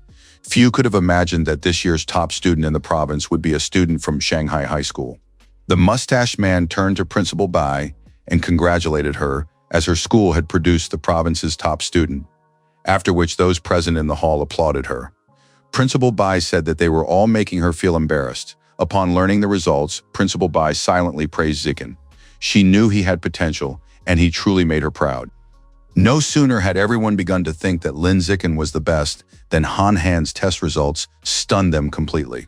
Candidate Shen Qinghan from Shanghai High School has a 21% genetic compatibility rate. Everyone was stunned to see such a high compatibility rate. Was such a result even possible? Even Principal Bai was taken aback by what she saw, since Shen Qinghang, Lin Zikin's childhood friend, had always seemed so ordinary. Yuan Dongji, with a serious expression, asked Principal Bai, "Who exactly is this student, Shen Qinghang?" Principal Bai immediately replied that Shen Qinghang had always been an average student, then asked if there might be some kind of error in the results. Yuan Dongji sighed and said that in that case, there was no other option. Apparently, she would have to personally verify Shen Qinghang's results. Meanwhile, at the Institute of Genetic Research, the candidates were trying to figure out what the hell was going on. How was it possible to score 21%, and could there be errors in the test? Shen Qinghang turned to Cheng Ni and asked, "Is a 21% compatibility rating even possible?" Qinghang assumed it was simply a mistake and asked if that was true. Taking Qinghang aside, Lin Zikin said that it wasn't a mistake and that he believed the results were correct. Shen Qinghang was surprised to hear this. Lin Zikin reminded her that she naturally had a very strong affinity for water, whereas the glass cloud jellyfish used in the compatibility test was a water-type mutant beast. Delighted by what she heard, Shen Qinghang asked if this meant her body was highly compatible with the genes of water-type mutant beasts. Did this mean she was a genius, not just average? Shen Qinghang was overjoyed by this news, as she would finally be able to prove herself worthy of Cheng Ni. Lin Zikin was also very happy for Han Han. Suddenly, one of the candidates called out to everyone and asked them to look at something strange approaching them. A huge wave was crashing toward the Gene Research Institute, and standing atop the wave was a woman. It was a dragon maiden. Everyone was terrified when they saw her. After all, what were the chances that she might be a heretic? And what if she was planning to flood the place? Upon arriving at the test site, Yuan Dongji stepped down from the wave and headed toward the entrance. The scientists who had hurriedly gathered for the meeting greeted Vice Chancellor Yuan. The students who heard this were surprised. Could this really be the very same Yuan Dongji from Shanghai University? After all, her family has a 1,000-year history of martial arts practice. Rumor has it that the Yuan family once killed a dragon and used its genes for fusion. Since Yuan Dongji is a water-type gene fuser, it's no surprise that she can control the ocean waves. Approaching the girl in the photograph, Yuan Dongji asked if her name was Shen Qinghan. Fearful of this woman, Shen Qinghan replied that it was her. Yuan Dongji ordered that 3 blood samples be taken from Qinghan and that everything be rechecked. The scientist bowed to Ms. Yuan and set to work. Li Chunxing was surprised that Han Han had had 3 more vials of blood drawn, worried about her condition. Chunxing asked if she was all right, to which Qinghang replied that her arm was a little numb. Before Qinghang could finish speaking, the scientist called out to her and asked her to follow him for a moment. Upon entering Yuan Dongji's office, Shen Qinghan apologized for the delay. With a smile on her face, Yuan Dongji said the results were ready. She then approached Shen Qinghan and admitted that it was simply unbelievable. All 3 tests showed 21%. Still in disbelief, Qinghang asked, "Is that true?" Yuan Dongji suggested getting straight to the point and said she wanted to take Shen Qinghang on as her student. Shen Qinghan was shocked by this offer and, pointing at herself, asked, "You want to take me as your disciple?" Yuan Dongji returned to her chair and, beginning to play with the water in her glass, explained that if Shen Qinghan became her disciple, things like riding the waves, in the future she'd be able to do all of that without the slightest effort. Shen Qinghang said this was too sudden and asked if she could think it over for a bit. She wanted to go back and consult with Cheng Ni. Yuan Dongji said there was nothing to think about since there were only benefits to her becoming her student. She is both the head of the Provincial Education Department and the vice president of Shanghai University, and since they now have a teacher-student relationship, Shen Qinghang should enroll at Shanghai University to study. Leaning toward Qinghang, Yuan Dongji asked if she had anything else to say. Nervously, Qinghang replied that there was nothing else. Since everything was fine, Yuan Dongji suggested that Qinghang add each other on WeChat. Shen Qinghan hurried to exchange contact information with Yuan Dongji since she was practically being forced to do so. Yuan Dongji recalled that she had another student, one who was about the same age as Qinghan, which meant she would have to call her older sister. Yuan Dongji sent Shen Qinghang a photo of her senior classmate and promised to introduce them to each other when the opportunity arose. Shen Qinghang was very surprised when she saw her senior classmate. After all, she looked just like her older sister. Shen Qinghang wondered, could this really be Bai Shui? Shen Qinghang asked the teacher what her senior student's name was. Yuan Dongji said that her senior student's name was Luo Ganshuo and asked if they might know each other. Shen Qinghang explained that back when she was in elementary school, she had a close friend named Bai Shui who looked exactly like her, but she soon transferred to another school, which is why she was wondering if this might be the same person. Yuan Dongji replied that this was practically impossible. Yuan Dongji then explained that Qinghang's compatibility with gene fusion far exceeded anything she had ever seen. That was precisely why she needed to conduct a thorough examination of her body to see if there was anything unusual about it. Shen Qinghan agreed, after which Yuan Dongji touched her chest. Light began to emanate from Yuan Dongji's hand, and Shen Qinghan closed her eyes, anxiously awaiting the results of the examination. After completing the physical examination, Yuan Dongji was greatly surprised. Yuan Dongji withdrew her hand from Qinghang and said that this was strange. Shen Qinghang grabbed teacher Yuan's hand and asked, "Is something wrong?" To which Yuan Dongji replied that nothing was wrong, but that was precisely what was strange. Qinghang's body was too normal. For someone with a compatibility rate of 21%, that's unusual.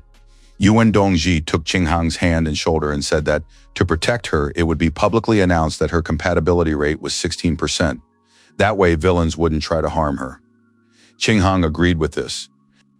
Yuan Dongji glanced at her phone and said it was already late. She had said everything she needed to, so Qinghang could go home. Shen Qinghang told her teacher that in that case, she would take her leave, and then she left the room. Left alone, Yuan Dongji called her father. Her father asked Yuan Dongji how she was doing. Yuan Dongji asked her father if he remembered the person she had told him about. She then said that she had taken her on as a student.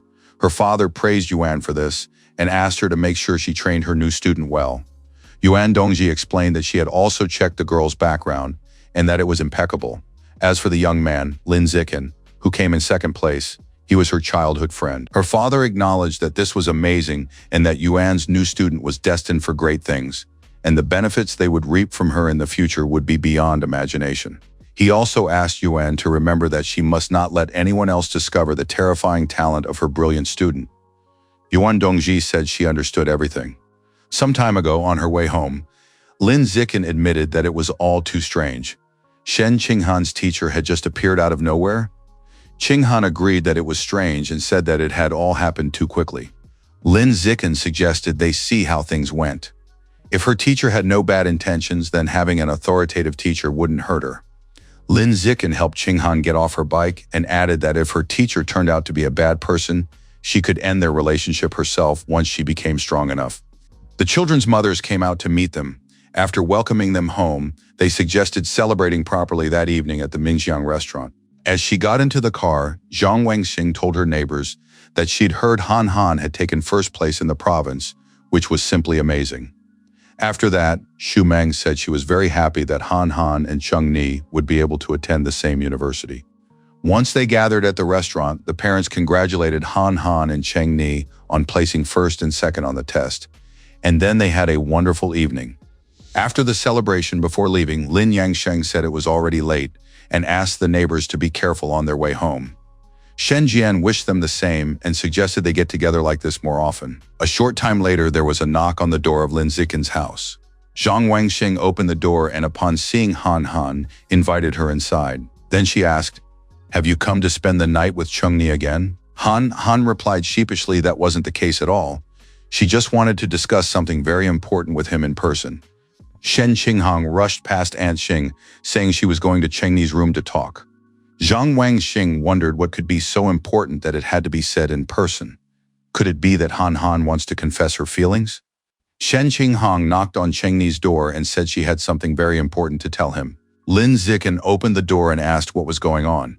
Upon entering his room, Shen Qinghang explained that it had to do with the teacher who had taken her on as a student. Shen Qinghang sat down on the bed and explained that the teacher had thoroughly examined her body but hadn't found anything unusual. It was completely normal, just like everyone else's. During the examination, the teacher hadn't realized that water passed right through her body. Lin Zikin was surprised to hear this, because even Yuan Dongji, who was capable of controlling the waves of the sea, had been unable to uncover the secret hidden within Han Han's body. Lin Zikin surmised that Han Han's body was far more mysterious than he had thought. Lin Zikin advised Qinghang not to tell anyone about this for now.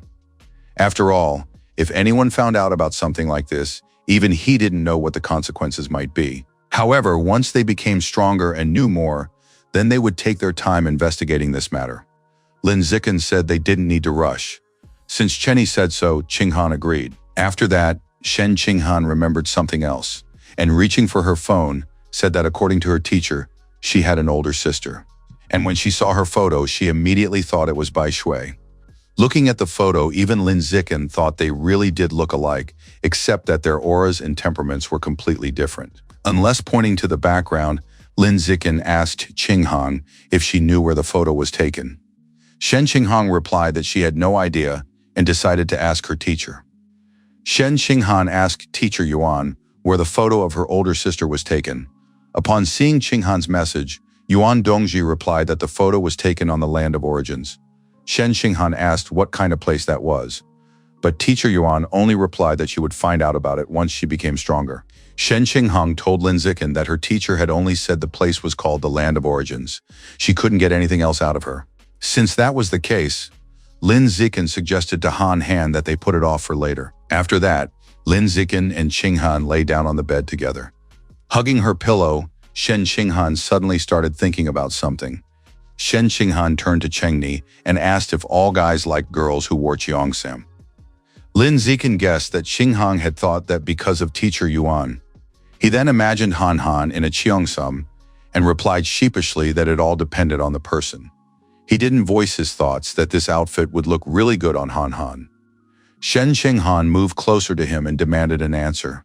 Did he like cheongsams or not? After a brief pause due to his embarrassment, Zikin replied that maybe he did. After that, Shen Qinghan asked what he thought about stockings, black, white, or flesh-colored. Lin Zikin asked why she had suddenly started asking such strange questions. But if he had to choose, he'd probably go with black or white. After finding out Zikin's preferences, Qinghang decided to order both a qipao and some stockings for herself. Zikin, not understanding what had just happened, wondered what had come over her. Soon there was a sudden knock at the door. After that, Zhang Wangxing told Han Han that her mom had just sent her some things and said she would be staying over tonight. Shen Qinghang picked up the bag and said sheepishly that she hadn't asked her to do that, and how could she have decided for her on her own? Zhang Wangxin said it was no big deal. After all, they were adults now, and it was perfectly normal to stay up late studying. After handing over the bag, Zhang Wangxin hurried out of the room. Lin Zikin and Shen Qinghan exchanged glances and felt very embarrassed by Zhang Wangxin's words. Since Shen Qinghang had no choice, she emptied the contents of the bag and said she would change her diaper and go to sleep. After emptying the contents of the bag, Shen Qinghang discovered something strange inside. Taking a closer look at the little box, Shen Qinghang gasped. It was an ultra-thin natural latex condom. Quickly stuffing the box back into her bag, a deeply flushed Qinghang asked, "What the hell did Mom put in here?" Immediately afterward, Shen Qinghang jumped out of bed and saying she needed to use the restroom right away, ran out of the room. Sighing quietly, Lin Zikin wondered what the hell was going on here.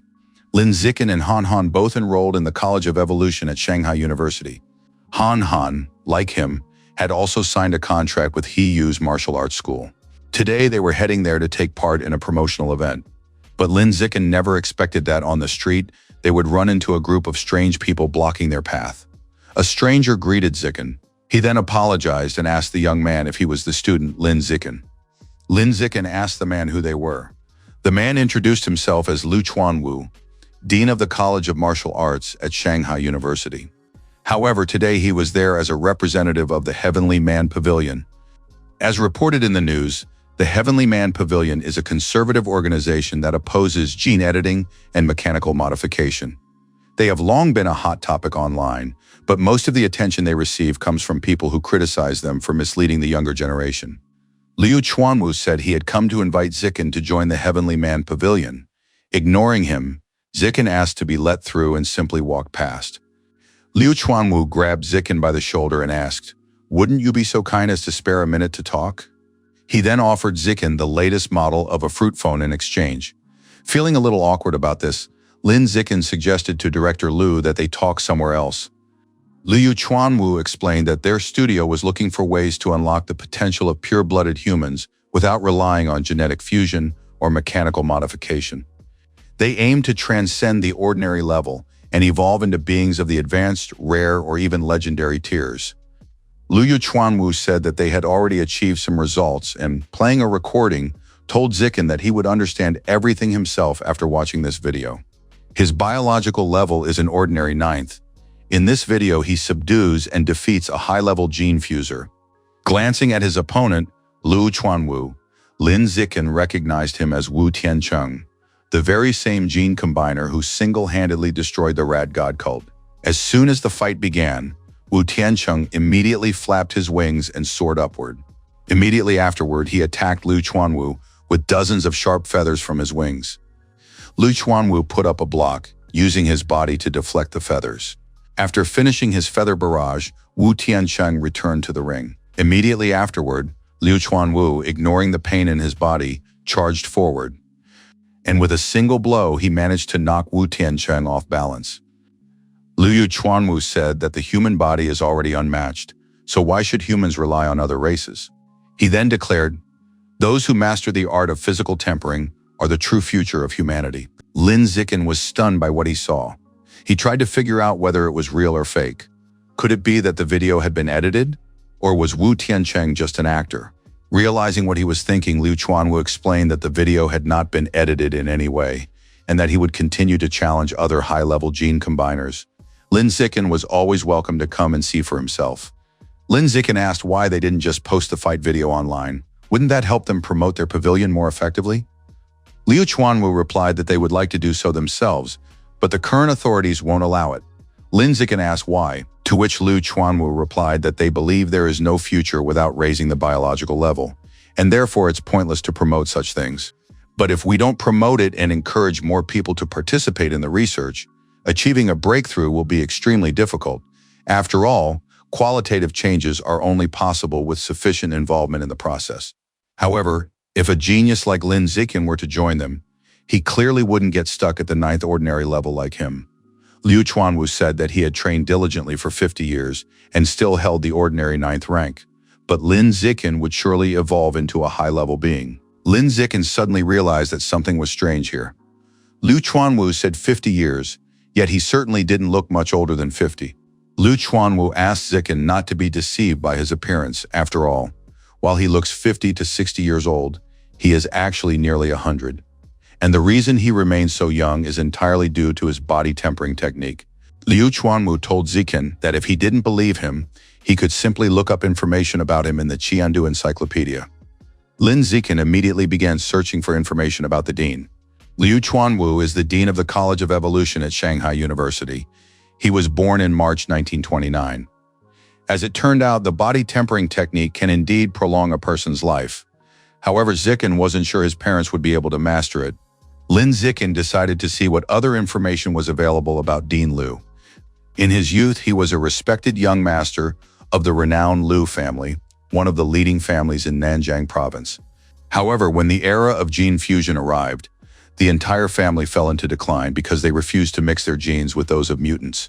As for Liu Chuanwu, the family's eldest young master, he lost his family. His wife and children left him because he refused to follow the path of gene fusion they had chosen. Lin Zikin thought that if Han Han were in her place, she would never have left him. Such was the bond between them, childhood friends. Scrolling a little further, Lin Zikin was greatly surprised by what he saw.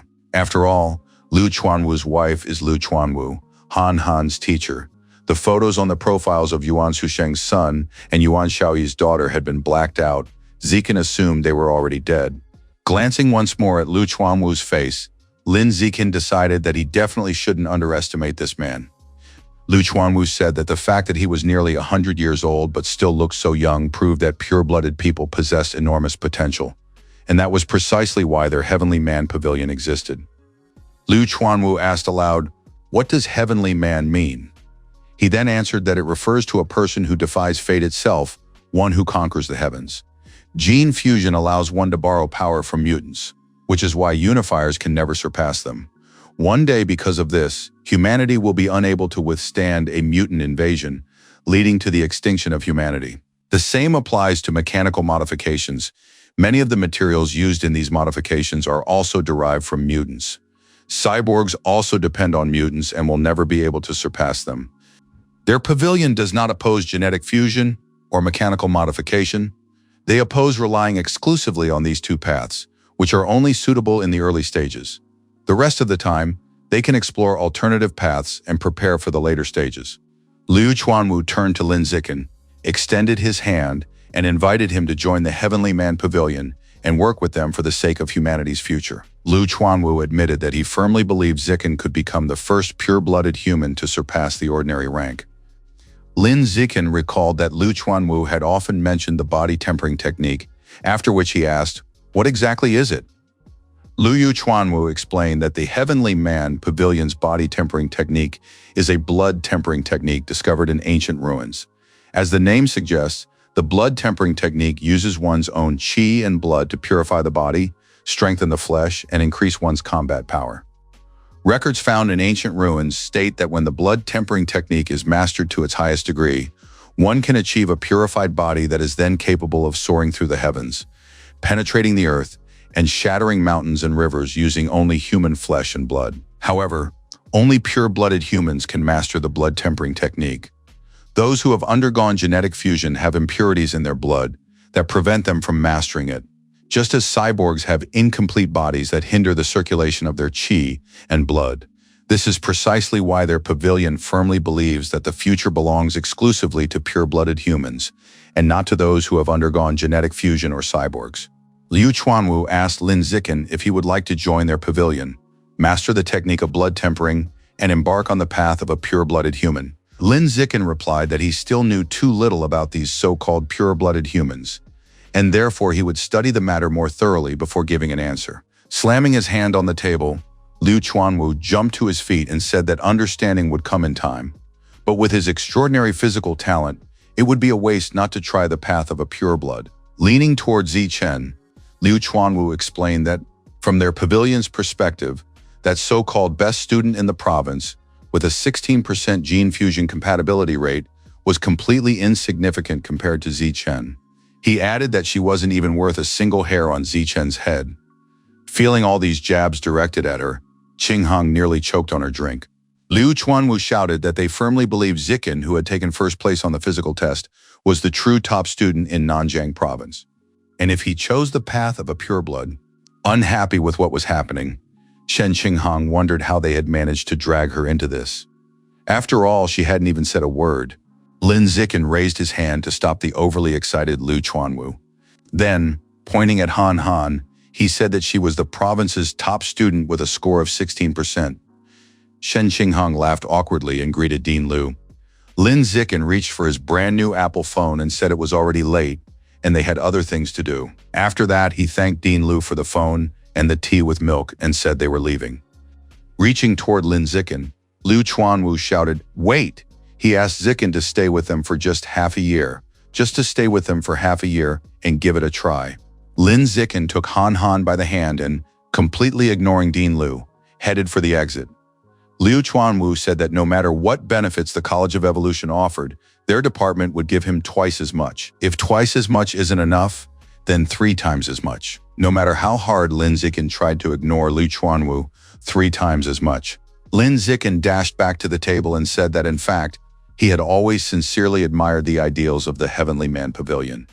With fire in his eyes, Lin Zikin shouted that he had decided to put his talent to use at the pavilion and contribute to the future of the purebloods. Liu Chuanwu was taken aback by how quickly Zikin agreed after he offered to triple the money. Liu Chuanwu admitted that he was glad Zikin had finally understood, though deep down he was lamenting, because 3 times as much, just how much money would he have to spend on Zikin? Lin Zikin said he had a question. Does Dean Liu know what the Land of Origins is? Liu Chuanwu was surprised that this guy knew about the Land of Origins.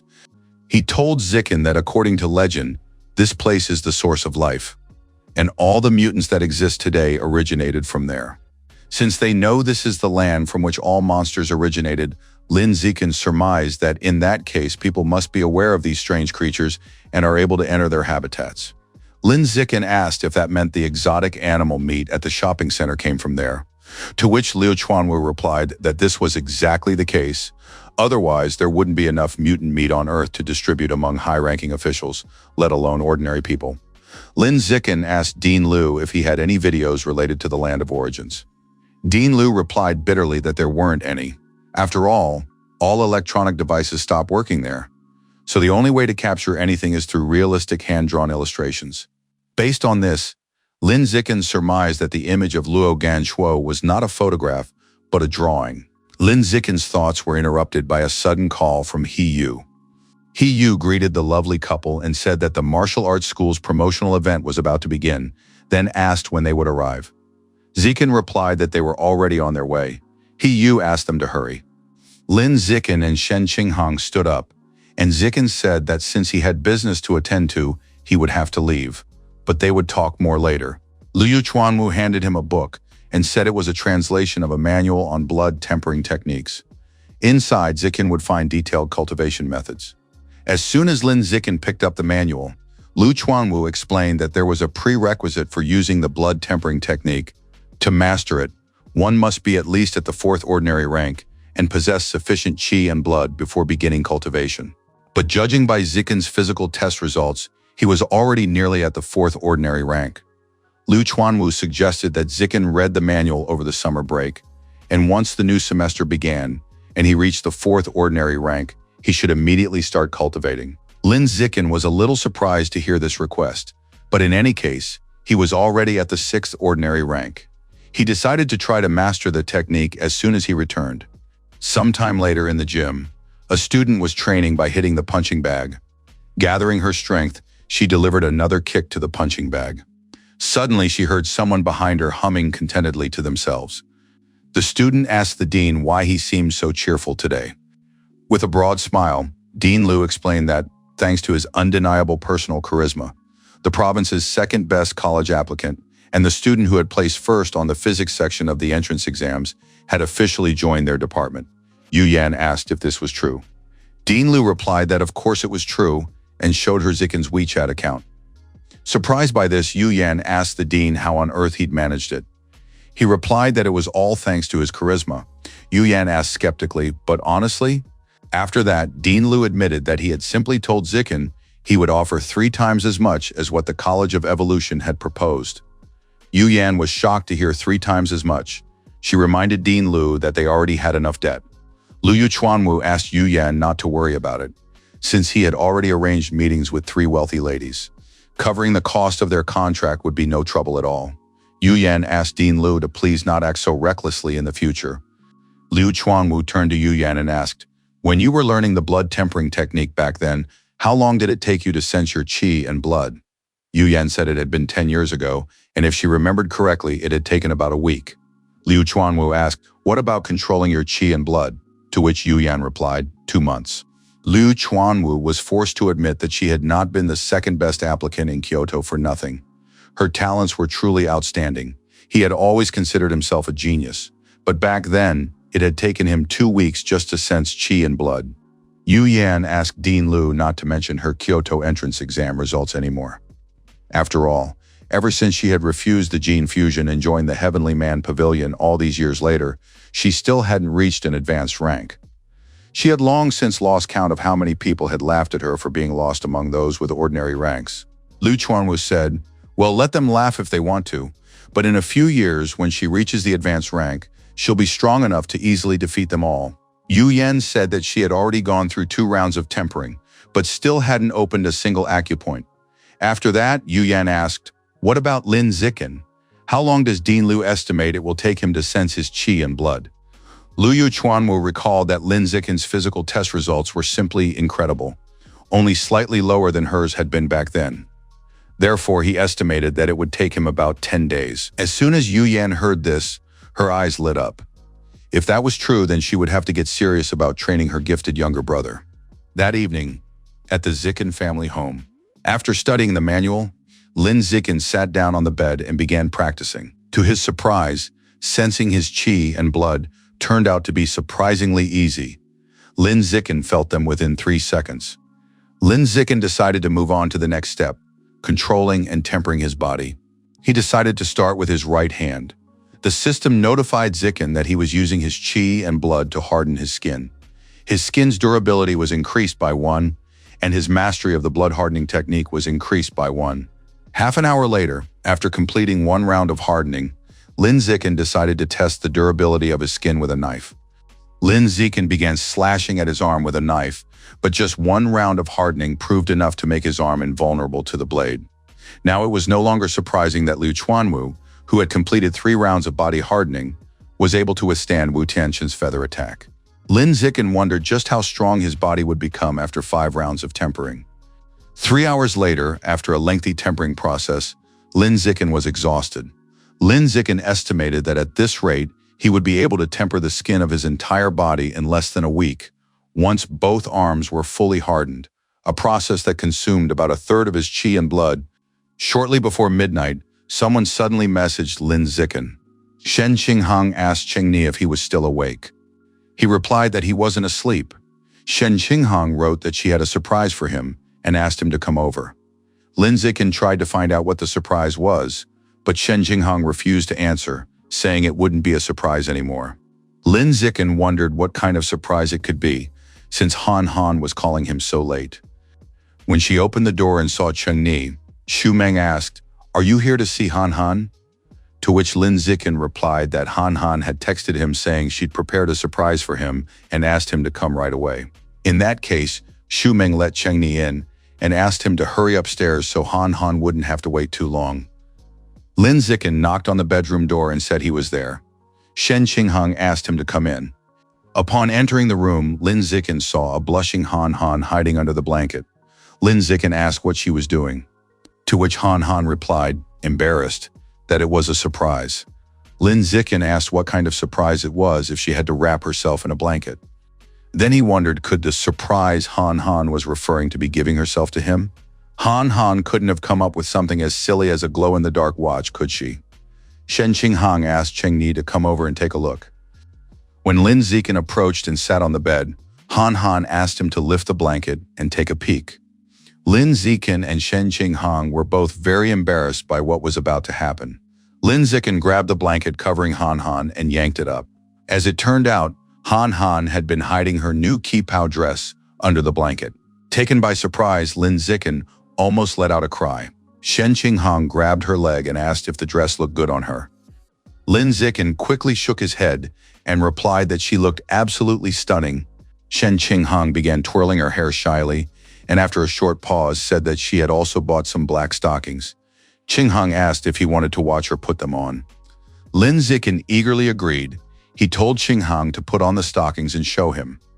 Then, under Zikin's gaze, Shen Qinghang began to put on the black stockings.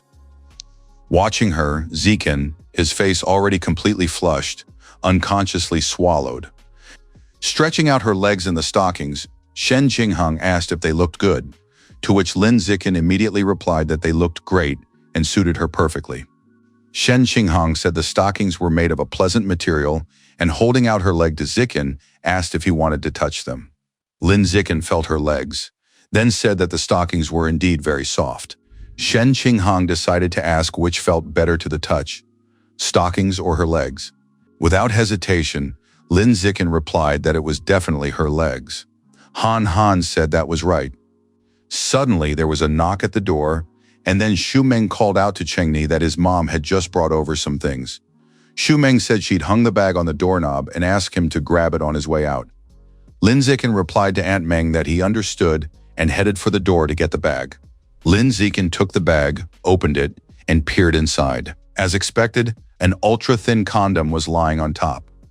Lin Zikin tossed the box back into the bag. He wondered why the rush. After all, he and Han Han hadn't even kissed yet. Shen Qinghang approached Chenny and asked him to stay the night at her place, since it was already late. But before that, she asked him to turn away as she needed to put on a diaper. Lin Zikin turned away, after which Shen Qinghang quickly changed in another part of the room.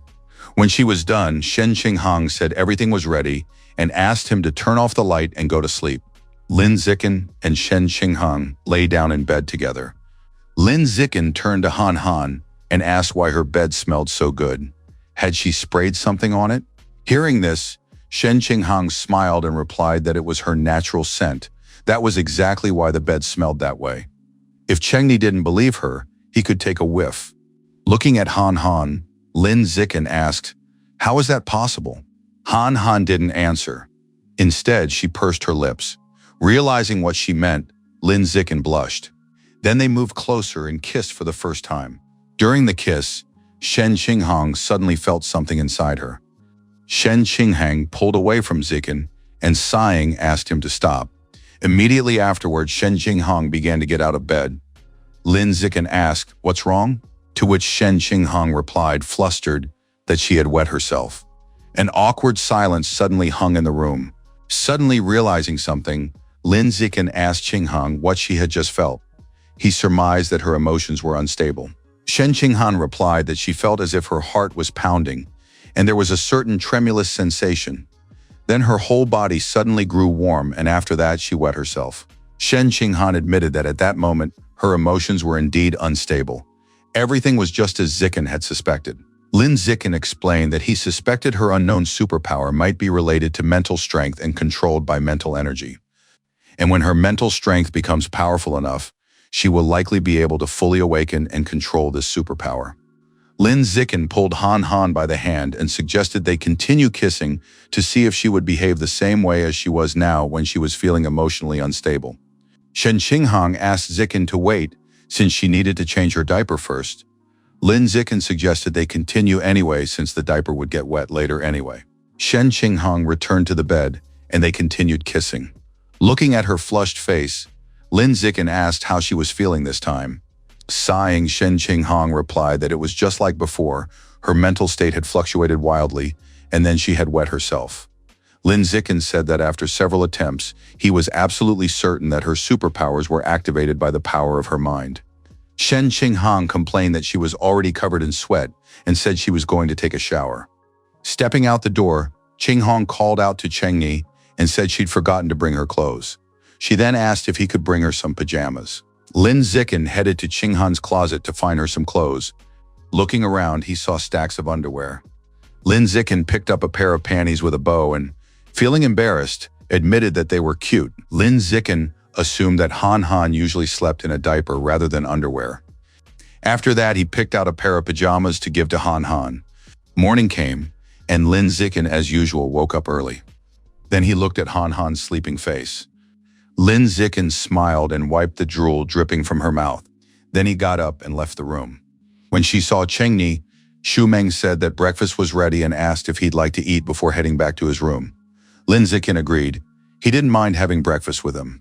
At breakfast, Shen Jian asked Chenny if Han Han was awake yet. Chenny replied that she was still asleep. Shen Jian wished that their Han Han were as disciplined as Chenny. Lin Zikin reminded Uncle Ye that Han Han had won first place in the entire province for their sake. Besides, sleeping in during vacation is perfectly reasonable. Shen Jian couldn't help but agree. As he was leaving, Lin Zikin told Aunt Meng that she didn't need to see him off. After closing the door behind Channy, Xu Meng adjusted her glasses, looking embarrassed. Approaching her husband, Xu Meng told him that last night she had gotten up and heard the sound of a shower coming from the upper floor. Xu Meng nudged him with her elbow and asked if he thought their daughter had been with him. Without hesitation, Shen Jian assumed that was most likely the case. Xu Meng said this was huge progress, and since that was the case, she had to tell Wang Xin the good news as soon as possible. Soon, Lin Zikin returned to his own home. The first thing he decided to do was put yesterday's dirty clothes in the wash. Just as Zikin had changed and was about to leave, his mom suddenly called out to him. Giving her son a thumbs up, Zhang Wangxing said she could count on him. Lin Zikin didn't understand what she was talking about. That same day, Ma Zhenhe, along with his people, was on his way to see a negligent dean. He shouted that he was waiting for an explanation regarding Lin Zikin. Lu Chuanwu replied that she didn't even know what to say about him. An angry Ma Zhenhe shouted that Lin Zikin had already enrolled in his College of Evolution, but that Lin had secretly pulled strings to lure him to his College of Martial Arts. Ma Zhenhe asked, "Don't you feel even a shred of shame?" Upon hearing about shame and pulling strings, Liu Chuanwu asked, "What do you mean by pulling strings?" Did that mean only his Evolution College could recruit students, but Liu Chuanwu's college couldn't? Ma Zhenhe reminded Liu Chuanwu that, despite being of such a respectable age, he still didn't understand the basic principle of first come, first served.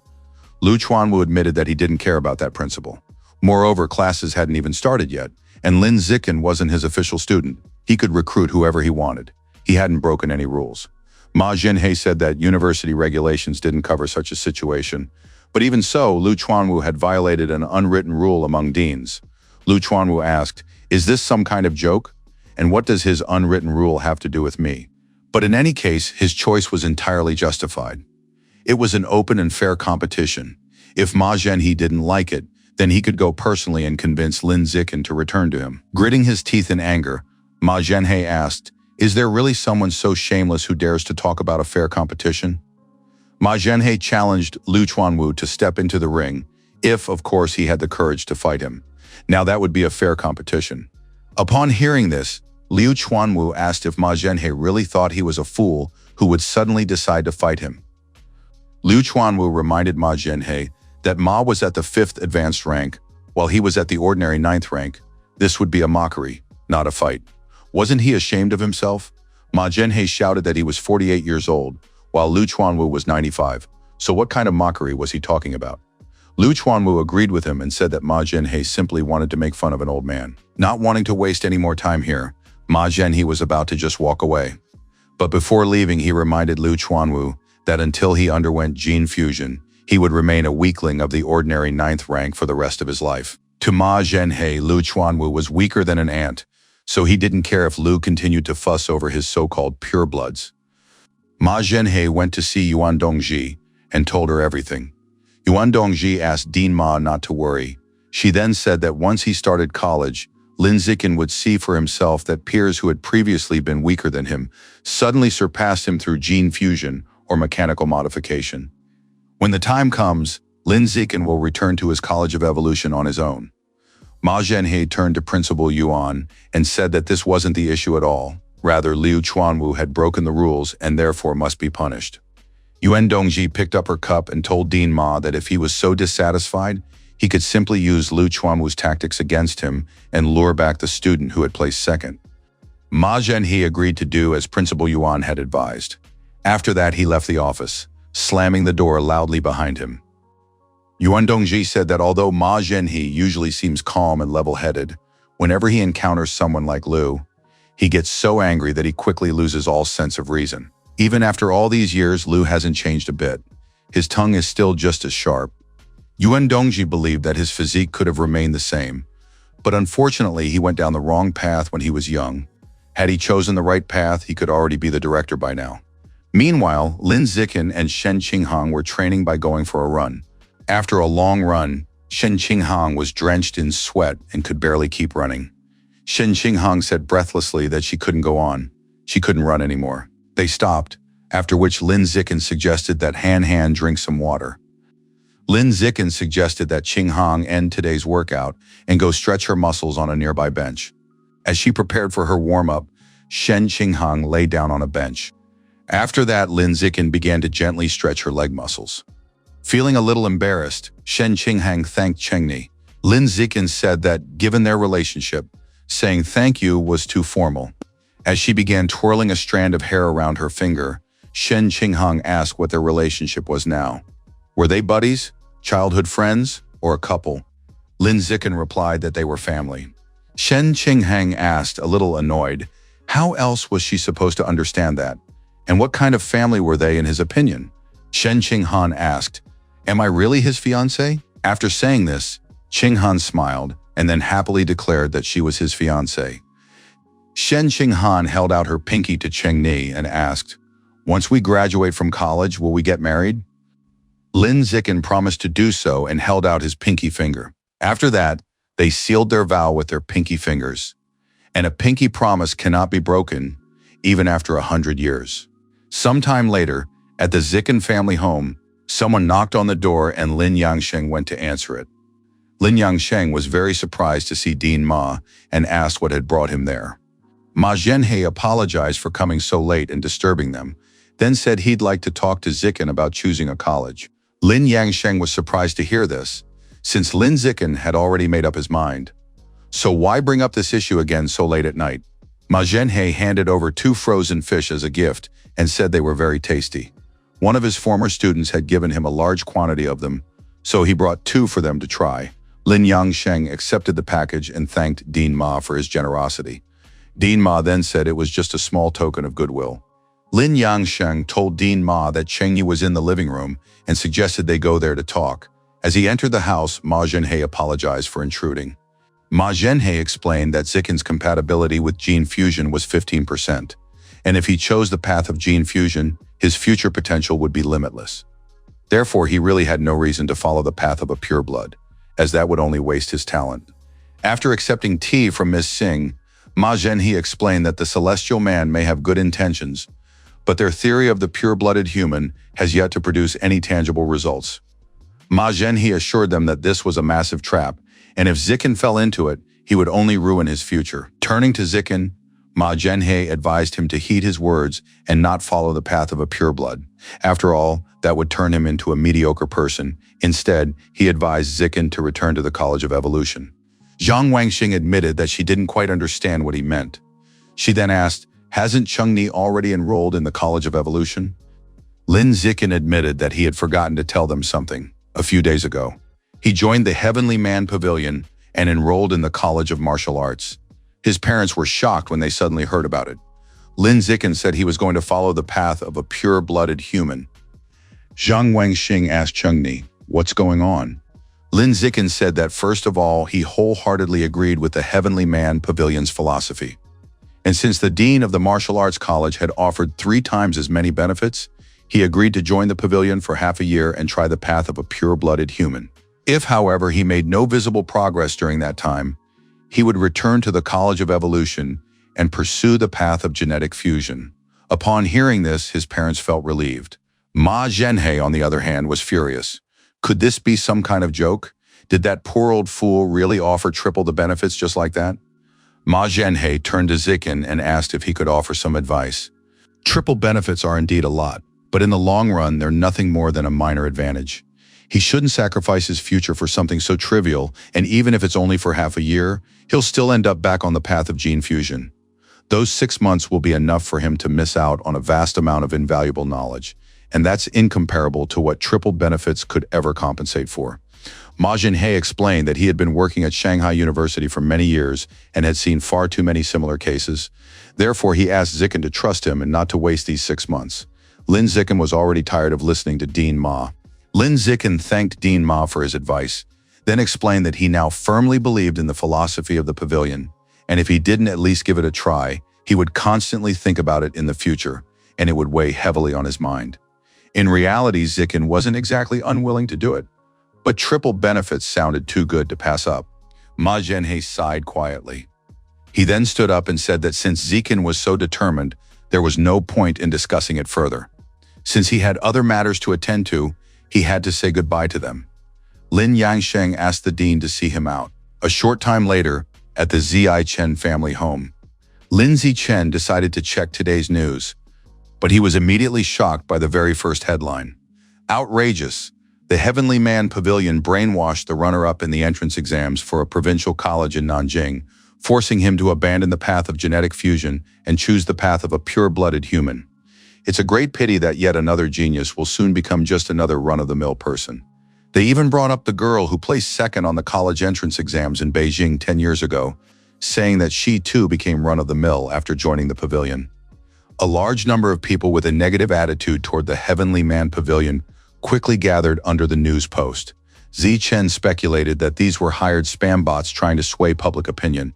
They wrote that the Heavenly Man Pavilion was corrupting the younger generation and that the guy was extremely stupid. If Lin Zichen didn't want to use his brain, he could just give it to someone else. Some commenters even asked, isn't it possible to arrest everyone from the Heavenly Man Pavilion under the law? Zikin's personal information had been exposed. Not only was he at risk of being cyberbullied, but he also risked serious trouble if these cultists spotted him. Lin Zikin immediately suspected that Ma Zhenhe had leaked his personal information. Or was it someone else who hated the Heavenly Man Pavilion? But none of that mattered now. Right now, Zikin had to. Lin Zikin dialed the number and reported the leak of the student's personal information. 2 hours later, the article was finally taken down. Feeling relieved, Lin Zikin set his phone aside when suddenly he received a notification. The high school seniors in the group chat began discussing what was happening. They were surprised that Zikin had suddenly joined the Heavenly Man Pavilion, which, according to rumors, ruined students' lives. What's more, someone had even leaked photos of Lin Zikin, and now everyone online was talking about him. There was already a group of people on the internet going crazy over how handsome he was. One of the high school students asked, "Is Lin Zikin here?" The news that even Zikin's photos had been leaked made the situation even more unpleasant for him. A little later, Shen Qinghang came to see him. She told Chengni that she would be staying over at his place tonight. Noticing Zikin scrolling through his phone, Shen Qinghang asked if he was reading the news about himself. She then said that these people were terrible. They had used an innocent college applicant as a pawn, showing no basic human decency. Lin Zikin explained that this is how the struggle for power works. If you stick to your principles, you're at a disadvantage. Only the unprincipled come out on top. Shen Qinghang recalled that her mentor seemed quite powerful and asked, "Do you think if she asks her for help, she'll be able to resolve this problem for you?" Lin Zikin explained that this was a conflict between factions, and that the genetically modified faction was clearly suppressing the pureblood faction. Her mentor belonged to the genetically modified faction and had no real reason to help him. Shen Qinghang said it wouldn't hurt to try and send a message to her mentor. Soon, Mentor Yuan replied that everything had been settled. Lin Zikin was astonished by this, since only half an hour had passed. Lin Zikin asked how that was possible. Shen Qinghang tried searching for articles about Zikin, and finding nothing, said that everything had indeed been settled. Lin Zikin still found it hard to believe. He wondered if Yuan Dongji had done this for her students' sake, or because of her past relationship with Liu Chuanwu. But whatever the reason, at least it worked out in his favor. Lin Zikin asked Han Han to thank his mentor on his behalf. He was deeply grateful for her help. Shen Qinghang asked Zikin how he planned to repay her after this. Lin Zikin asked, "What do you want as a thank you?" Shen Qinghang leaned close to his face and asked, "Will you kiss me?" Sometime later, Lin Zikin continued his skin tempering sessions using qi and blood for the process. As he finished the tempering session, Lin Zikin took a deep breath. He had finally finished tempering the skin all over his body. The system notified Zikin that his biological level had been raised to the standard 7th rank. A body tempering category appeared in the interface, consisting of skin tempering, muscle tempering, and bone tempering. At this point, Lin Zikin already had 9 biological attributes, which according to Zikin's estimation was equivalent to 10 gene fusions. He could completely crush that genius from Kyoto University who had undergone 4 gene fusions. Lin Zikin's phone vibrated. Shen Qinghang had sent him a message. Shen Qinghang told Chengni that Yuan Dongji had asked her to go in for an egg retrieval next Monday. Han Han asked if he could go with her. Lin Zikin understood that Han Han would definitely undergo genetic fusion and lose her fertility, so she needed to preserve her eggs now for future in vitro fertilization. Next Monday, Shen Qinghang was lying on the hospital bed waiting for her injection. The nurse told Qinghang that the stimulation injections had been administered and asked her to come back tomorrow for the egg retrieval. Shen Qinghang thanked her and apologized for the inconvenience. Li Chunxing said it was quite a hassle. At first, she thought they'd just show up and be taken away right away, but she hadn't expected to have to come back here tomorrow. Shen Qinghang admitted that she was still a little scared. Since they were already out, Li Chunxing suggested that Qinghang go shopping, to which she happily agreed. After that, Li Chunxing asked Zikin if he was coming with them. Lin Zikin declined, as he still had things to do at home. Since that was the case, Li Chunxing said that today it would just be her and Han Han in their little world for 2. Upon returning home, Lin Zikin decided to start strengthening his muscles. A short while later, the system notified him that his skin and muscle toughness, as well as his blood tempering skill, had increased by 1. Lin Zikin felt that the burning sensation during muscle tempering was much stronger than during skin tempering, but it was still bearable. It took him an entire day to temper his entire right arm, but he was already starting to feel dizzy. To properly replenish his qi and blood, Lin Zikin went to eat. By squeezing the resistance band, Lin Zikin discovered that his strength had increased by 50%. As it turned out, the blood tempering technique really did suit his physique. There was a knock on the door, and Han Han said she needed to talk to him about something. Lin Zikin said the door was open and asked her to come in. Upon entering the room, Shen Qinghang explained that, according to Chunxing, they should all go out together somewhere before classes start. He Yu would be there too, so she agreed on his behalf as well. Lin Zikin took Han Han by the hand and said that if she was going, he would go too. Shen Qinghang sighed heavily and said that Chunxing had chosen the beach. She didn't want to spoil her fun, but didn't know how to refuse, especially since she had already promised. Shen Qinghang asked Chengni if he remembered when she heard those terrible sounds coming from the sea. She was scared because of that now. Lin Zikin said everything would be fine because he'd be right there with her. If worse came to worst, they'd just stay out of the water. Shen Qinghang agreed, looking embarrassed. Somewhere deep underground beneath Shanghai, on a stone altar. On the altar stood a green-skinned monster and a smaller figure. The green-skinned monster addressed the envoy and reported that the rats had finished digging. He then asked him to set a biological coordinate here. The man in the bird mask grabbed his cane with both hands. He then thrust the cane straight into the center of the altar. Next, he cut his hand with a flick of his finger and began to pour his blood onto the tip of the cane. The spilled blood began to bubble and lash out furiously. The man in the bird mask said that the coordinate had been established. Now all they had to do was wait until, on the other side in the land of origins, they found the same communication channel and established an identical biological coordinate. As soon as the coordinates resonated, the tunnels would connect to the land of origins. On the way to the beach, Li Chunxing asked He Yu when he'd managed to get his driver's license. He Yu explained that exactly 10 days after summer vacation began, his father used his connections to get him into an accelerated driving course. Chunxing asked, "Are there really courses like that?" He Yu said that if they were interested, he could talk to his father. All three of them said at once that of course they were interested, which embarrassed He Yu. And so they finally arrived at the beach, with his arms spread wide. He Yu enjoyed the sea breeze. He Yu enjoyed the sea. He was also enjoying the sight of the bikinis. Li Chunxing smacked He Yu on the head and told him to stop being such a pervert. After that, Chunxing took Han Han by the hand and suggested they go change into their swimsuits. She also asked Han Han not to pay any attention to He Yu. He Yu put his arm around Zikin and suggested they go change as well. He Yu admitted that he couldn't wait to go for a swim. Suddenly, he heard voices behind him talking about Zikin. "Isn't that the student who came in second on the entrance exams in Nanjiang province? That must be the guy who joined the Heavenly Man Pavilion. Since he joined them, he's either been brainwashed or he's incredibly stupid. He simply ruined his future." He Yu was furious that they were discussing his friend behind his back. He asked those people, "Who are you to condemn him? Do you really think you have the right to judge a student who placed second on the Nanjing provincial exams?" Silence hung in the air. He Yu demanded an answer, then asked why they had suddenly fallen silent. Lin Zikin grabbed He Yu by the arm, dragged him along and urged him not to pay any attention to them or waste his energy. He Yu admitted that Zikin really did have a good temperament, since he himself would have already beaten them up if he were in Zikin's place. Lin Zikin replied that he simply didn't care about such things, but if he really did care, he would definitely have taken action. He Yu asked what it was that he actually cared about. Li Chunxing interrupted the conversation, asking, "Are you really still asking about this?" Pointing to Han Han, she explained that what Zikin cares about most is Han Han. He Yu admitted that he shouldn't even have asked.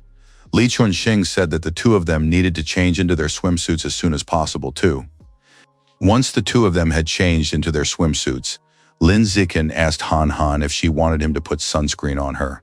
Shen Qinghang agreed, and Lin Zikin proceeded to apply it to her back. Watching this, a blushing He Yu silently admitted to himself that this guy really knew what he was doing. After that, with a lecherous look on his face, he offered to put sunscreen on Chunxing as well, but Li Chunxing simply ordered him to get away from her. Enjoying the process, Shen Qinghang thought to herself that Chengni really knew what he was doing. Suddenly, Han Han heard a voice say, "The great deity is awakening. It's being reborn." Startled, Shen Qinghang jumped to her feet. She then began looking around, trying to find the source of the voice. Finding no one, Shen Qinghang realized that the voice had come from the sea. Lin Zikin put his arm around the frightened Han Han and asked, "What's wrong?" To which Shen Qinghang replied that she had heard that voice again, and it had said something about a great god, rebirth, and the sea land of origins. The voice was just as eerie as before. Lin Zikin asked if it could possibly be related to the land of origins. Their current knowledge was too limited, and they couldn't figure anything out. Lin Zikin said that first, they needed to gather more information about the land of origins, and once college started, Qinghang could try to carefully ask her mentor about it. Shen Qinghang agreed to do so. Sometime later, after tempering all the muscles in his body, Lin Zikin successfully moved on to tempering his bones. However, Zikin never expected that tempering his bones would be hundreds of times more unbearable than tempering his muscles. Having finally completed the tempering of all 206 bones in his body, Lin Zikin collapsed onto the bed, exhausted. The system congratulated Lin Zikin, as he had successfully reached the ordinary 9th rank. Now Lin Zikin was just one step away from the advanced rank. According to the manual, Zikin would be able to reach the advanced biological level as soon as he could open at least one aperture in his body. However, the method for opening an aperture was described in extremely vague terms. Closing the book, Lin Zikin told himself that by all accounts, he would have to figure this out on his own. After the holidays ended, Shanghai University, Zhang Wangxing told the children that they had already arrived. On the way, Shen Qinghang asked Chengni to look over there since that ice cream shop was still there. This was exactly the place where they used to come to eat when they were kids. Zhang Wangxin suggested they go buy some ice cream.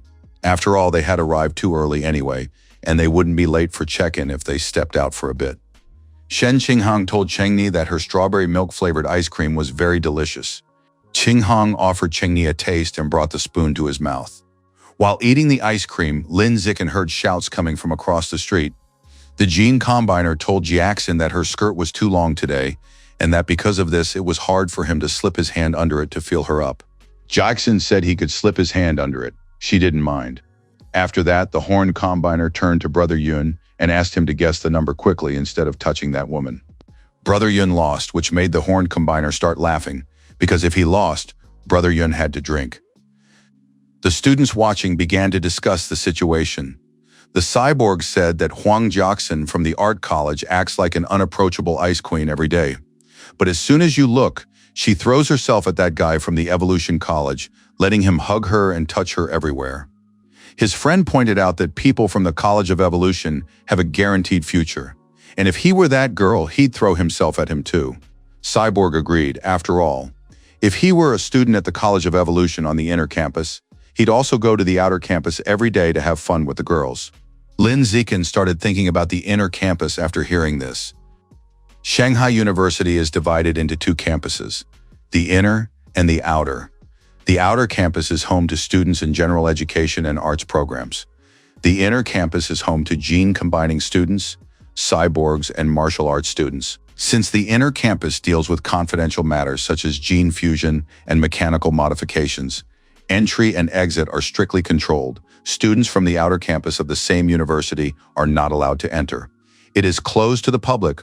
Only faculty and students are allowed to enter. Zhang Wangxing said that now that the two of them are at the university and have more freedom, they shouldn't start acting recklessly like those people who drink and party on the street. They need to study hard.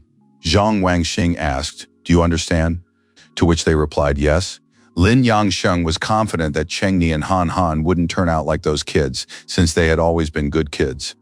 He then said it was already late and that it was time for Chengni and Han Han to head to the inner campus. Lin Yangsheng explained that he and his mom wouldn't be able to get in, and he also reminded Chengni that he needed to take good care of Han Han. Lin Zichen asked his parents not to worry and to take good care of Han Han. When they reached the campus entrance, the security guard asked them to show their admission notices. After checking Han Han's notice, he said everything was in order. After that, the man told Zikin that he didn't need to show his, since he knew who he was. He had placed second on the provincial exams and had been admitted to the Heavenly Man Pavilion. The security guard told Zikin that he could proceed. The inner campus was full of gene fusionists and cyborgs. After Zikin and Han Han finished processing their paperwork at the admissions office for freshmen, they headed to the dorms assigned to them. Saying goodbye to Chengni, Han Han said they would meet again that evening at the welcome party. After Zikin walked Han Han to her dorm at the College of Evolution, Lin Zikin headed to the College of Martial Arts, where he was immediately blocked by a crowd of girls who were crazy about the freshmen. They wanted Zikin to add them on WeChat, help him carry his luggage, or just take a look at him. A girl stepped out of the group and offered to escort Zikin to the dorm. He didn't refuse and thanked her. The girl turned to the freshman Zikin and told him that a ranking match was taking place nearby and asked if he wanted to watch. Lin Zikin thanked her for offering to look after him. The girl replied that it was no trouble at all. After all, it was a great honor for her to accompany such a handsome freshman as him. There are two rankings, the overall ranking and the freshman ranking. The overall ranking includes the top 500 students from the entire university, while the freshman ranking includes the top 100 new students. The top 3 in the overall ranking are powerful, advanced-level fighters. They are all gene fusion students and cyborgs, as well as upperclassmen. Only 3 students from the martial arts college made the list. They are also upperclassmen, but all rank at the very bottom of the list. An upper-class woman shared that, in fact, their martial arts college once had an upper-class woman who reached 6th place in the overall rankings. And just like Zikin, she placed second on the entrance exams and was admitted to the martial arts college. However, her development as a pure-blooded human eventually hit a ceiling, and she was gradually overtaken by those who had undergone gene fusion and mechanical modifications. Her name is Song Yuyin, and she is now an instructor at their college, as well as a leading researcher at the Heavenly Man Pavilion and Dean Liu's trusted right-hand woman. Approaching the door, the senior student told Zikin that they had arrived. Following Zikin into the room, she noticed that coming in second on the exam really did come with perks. He had been given an entire dorm room all to himself, something she was very envious of. The student turned to the freshman Zi Chen and, noting that it was very hot outside, asked if she could take a shower there. Lindsay Chen acknowledged that she had worked hard and offered to treat her to some milk tea from the shop across from the dorm. A little surprised by this, the student agreed anyway. She couldn't understand why this guy hadn't taken the bait. After treating her to milk tea with all the toppings, Zikin thanked her for walking him home, and soon he received a flurry of messages. Shen Qinghang shared photos of her room at Evolution College with Zi Chen and asked him to send her some of his own.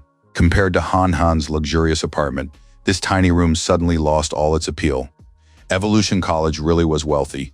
Lindsay Chen quickly took a photo of his room. Shen Qinghang was disappointed by how small Zikin's dorm room was and asked why he didn't just move in with her. The bed in her dorm was even bigger than the one at home. Move in with Han Han? Zikin immediately packed his things and headed to Han Han's dorm. Lin Zikin had to admit that the College of Evolution was truly wealthy.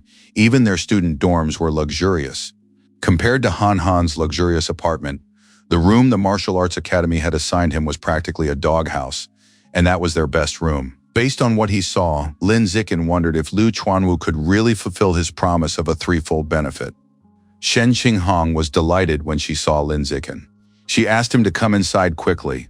Then she said she had turned on the air conditioner in the living room, and now it was very cool in there. Lin Zikin admitted that this dormitory was very luxurious and clean. It was clear that Han Han's mentor truly cared for her, and that Han Han had made the right choice in accepting Yuan Dongji as her mentor. Shen Qinghang said she felt the same way. Her mentor really treated her very well. Spreading her arms wide, Shen Qinghang said that from now on, this place would be their little home. There are no parents here, and even if they ran around naked, no one would mind. Embarrassed by her words, Lin Zikin asked her not to be so wild. Shen Qinghang said she was all sweaty, so she'd take a shower first. Then she started undressing on her way to the bathroom. Lin Zikin asked her not to scatter her clothes all over the floor, but it was already too late. Since he finally had a free moment, Zikin decided to check out the app for new students that he'd downloaded earlier. Lin Zikin quickly found it. It was the Shanghai University Campus app. Inside the App Store, Lin Zikin saw a variety of developmental resources that required points to purchase. But how does one earn those points? There are 3 ways to earn points. Climb the overall rankings or the freshman rankings, accept and complete tasks assigned by the university, or represent the university in competitions and achieve excellent results. Apparently, this is much easier than earning money. Shen Qinghang called out to Chengni, and after saying she had washed up, asked her to bring her clothes. After quickly finding her clothes, Lin Zikin headed to the bathroom. Embarrassed, Shen Qinghang told Chengni that it was very pleasant in there and asked if he wanted to join her. After all, it would be a huge waste to use so much water just for her. Lin Zikin blushed after her suggestion that he join her in the bath. But since she had invited him, Lin Zikin agreed to soak in the bath with her. Lin Zikin got into the bath and offered to rub Han Han's back. After a shower and dinner, Lin Zikin began the second round of skin hardening. The second round turned out to be much harder than the first, and it took him a full 2 hours to finish hardening his entire right arm. Lin Zikin asked Han Han if she had a sewing needle. When Shen Qinghang brought the needle, she asked what he was going to do with it. Lin Zikin held the needle over his hand and replied that he was going to use it to test the strength of his skin after the second round of the blood tempering technique. Lin Zikin pricked the skin of his hand with the sewing needle, but the needle couldn't pierce it. Shen Qinghang remarked that the needle was very sharp, and yet even though Zikin was pressing down with all his might, he couldn't pierce the skin. Now he seemed invulnerable. Lin Zikin tried to press the needle even harder, but it couldn't withstand the pressure and snapped.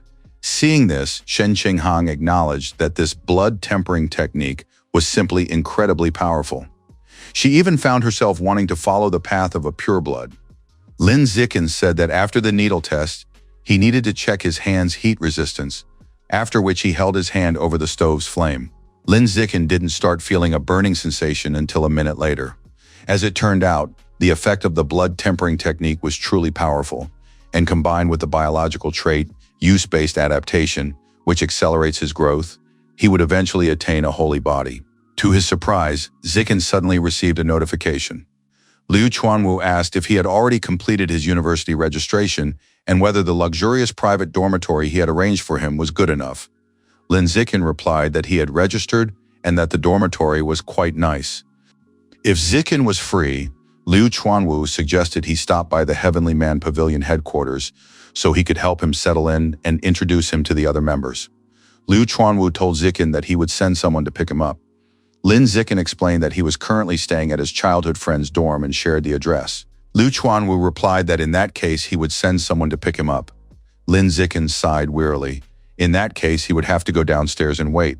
Lin Zikin got ready, and as he was leaving told Han Han that the dean of the martial arts college had invited him to visit the pavilion's headquarters, so he had to step out for a short while. Upon leaving the apartment, Lin Zikin noticed a shadow under a tree nearby. Hiding in the shadows, he decided to wait there for someone from the pavilion. Soon a student walked past him and suddenly felt as though he had seen this young man before. And indeed, standing by the tree was Lin Zikin, who had placed second on the entrance exams in Nanjiang province and had been admitted to the Heavenly Man Pavilion. Lin Zikin greeted the student. By all accounts, he had truly become a celebrity. The student admitted that he admires Zikin for rejecting the path of genetic fusion in order to follow the path of a pure-blooded human. Moreover, he has always believed that regardless of the path chosen, as long as one's intentions are pure, it should be encouraged. The student explained that he is a freshman just like Zikin, but he is from Kyoto, and his home is very close to Kyoto University. He often wandered around the campus grounds as a child. There used to be an institute for the study of pure-blooded humans there, but after more than 20 years without progress, it was dissolved. The student hopes that the Shanghai Institute for Pure Blood Research will be able to continue its work until the day a breakthrough is achieved that will truly shake the world. As he left, the student said he hoped Lin Zikin would achieve great success at the Heavenly Man Pavilion. He then wished him good luck.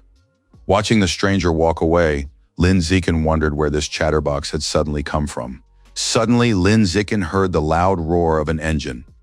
A girl on a motorcycle suddenly pulled up beside him, greeted him, and asked if he was Lin Zikin, to which Zikin replied that it was indeed him. The girl took off her helmet and introduced herself as Song Yuyan, an instructor at the martial arts college and a researcher at the Heavenly Man Pavilion. She was there to pick him up and take him to headquarters. Lin Zikin greeted her and shook her hand. He immediately realized that this was the very same Song Yuyan who had placed second on the entrance exams and chosen the path of a pureblood, a path now considered mediocre. After a brief conversation, they got on the motorcycle and headed for headquarters. Song Yuyan told Zikin that he could hug her tighter. Then she asked if he wasn't happy that such a beautiful mentor had come to pick him up. Lin Zikin replied that it was an honor for him. Sun Yuyan asked why, as a martial arts college student, he had just been standing outside the luxurious Evolution College dormitory. Lin Zikin told her that his childhood friend who had become his girlfriend lived in the dorm and that he had moved in with her. Sun Yuyan admitted that this was nice after all. Young people like them had such a wonderful life unlike her. She was almost 30, but she had never even held a man's hand, let alone lived with him. A few minutes later, Lin Zikin and Sun Yuyan arrived at headquarters. Song Yuyan suggested they go inside right away. When Lin Zikin saw the sign that read Pure Blood Institute, he wondered if it was short for Institute for the Study of Purebloods. Song Yuyan showed Zikin the institute's lounge area. When research gets tedious, you can relax here. Everything in the fridge was purchased with institute funds, so if Zikin wanted something to eat or drink, he could just help himself. Song Yuyan tossed Zikin a can of soda and suggested they move on. She was going to give him a tour of the research area and show him around. Noticing the wind drifting through the empty corridors, Zikin asked Sister Yan why the institute was so deserted. They hadn't encountered a single living soul there the entire time. Song Yuyan awkwardly explained that the Heavenly Man Pavilion had never been held in high regard. The university allocates very little funding to it, which is why they can't even afford to maintain a large membership. To be specific, the pavilion currently consists only of the dean, her, Zikin, and 3 upperclassmen from the martial arts college. Upon hearing this, Lin Zikin was astonished, recalling his first encounter with Liu Chuanwu. Did that mean that when he first saw the dean, all the people following him had actually been hired to make an impression? In any case, if the dean could pay him triple the benefits, the rest could be worked out. Song Yuyan knocked on the door and called out to the dean that she had brought Zikin. When he opened the door, Zikin and Sister Yan saw the dean, who looked exhausted and was trembling. Upon seeing the two of them, Liu Chuanwu asked them to come in. Noticing his appearance, Song Yuyan asked the dean how long he had been cooped up in there. He replied that he had been there for nearly half a month, constantly studying the chapter on opening apertures and the blood tempering technique. But unfortunately, he had not managed to make any progress. This was really starting to wear him down. Liu Chuanwu put his hand on Zikin's shoulder and, giving a thumbs up, said that with Zikin's arrival, the path of the purebloods would definitely make greater progress in the future. The dean warned Zikin not to let Sister Yan's carefree attitude fool him, since she had once placed second on the entrance exams in Kyoto. Boasting, Yu Yan said that at the time, her score on the physical fitness test had even been higher than Zikin's. She then asked if he felt a little defeated or discouraged. Dean Liu said they knew she was amazing and asked her not to upset the freshman. He then admitted that it was precisely thanks to his sister Yan's involvement that he, who had been stuck in the second round of physical tempering for decades, successfully completed the third round. He even managed to defeat advanced level, low and high rank gene combiners, despite having only the body of a pure-blooded human of the ordinary level, 9th rank. Liu Chuanwu told Zikin that although his entrance exam results weren't as high as his sister Yan's, he still had a long life ahead of him. There were even many examples of people who had achieved great feats after a long period of accumulation, so Zikin still had a good chance of surpassing her in the future. Liu Chuanwu said that he sincerely believed in Lin Zikin's potential. Yu Yan agreed with him. If Zikin worked hard, he would be able to achieve great success and surpass her. Suddenly remembering this, Liu Chuanwu decided to ask Zikin about his progress with the blood tempering technique he had taught him that summer. Had he managed to learn how to control his qi and blood? Lin Zikin replied that he had already fully mastered it. Liu Chuanwu then asked if his biological level had reached the 4th ordinary rank. Zikin replied that it had. Liu Chuanwu acknowledged that this was a decent result. Since that was the case, he entrusted Zikin to his younger sister Yan to guide him through the skin tempering process. Yu Yan had successfully completed her first round in less than 3 months after starting her freshman year, and under her guidance, he would definitely be able to successfully complete his first round of skin tempering within the first semester. Song Yuyan asked the younger man to rely on her, but Lin Zikin said he didn't need to. After all, he had already completed his first round of skin tempering during summer break. Hearing something strange, Yu Yan asked, "What did you just say?" And Dean Liu asked, "Did I hear that wrong?" Startled, Yu Yan asked, "Are you just joking?" He had been home alone all summer, and no one had taught him anything. It was already a major achievement that he'd managed to learn how to control his qi and blood, but how could he have learned skin hardening? What's more, he'd managed to harden his entire skin. Lin Zikin decided not to mention that he'd learned this after just half an hour of reading. He explained that the translation of the blood tempering technique manual contained detailed notes. After studying it for a few days, he figured out how to temper his skin. Liu Chuanwu suspected that Zikin had made a mistake somewhere, and that he had merely thought he had completed the skin tempering, so he asked Zikin to hold out his hand so he could check for himself. Before Liu Chuanwu could examine him, Zikin decided to mask his true biological level as a 5th-level practitioner using the natural camouflage of the hidden dragon. He also disguised the skin tempering process as the first round of tempering. After testing Lin Zikin, a shocked Liu Chuanwu asked, "How is this even possible? Could he really have completed the first round of skin tempering?" Upon hearing this, a surprised Yu Yan asked, "How did he manage to do that?" Liu Chuanwu asked Lin Zikin what his current biological level was, to which Zikin replied that he was at the standard 4th level.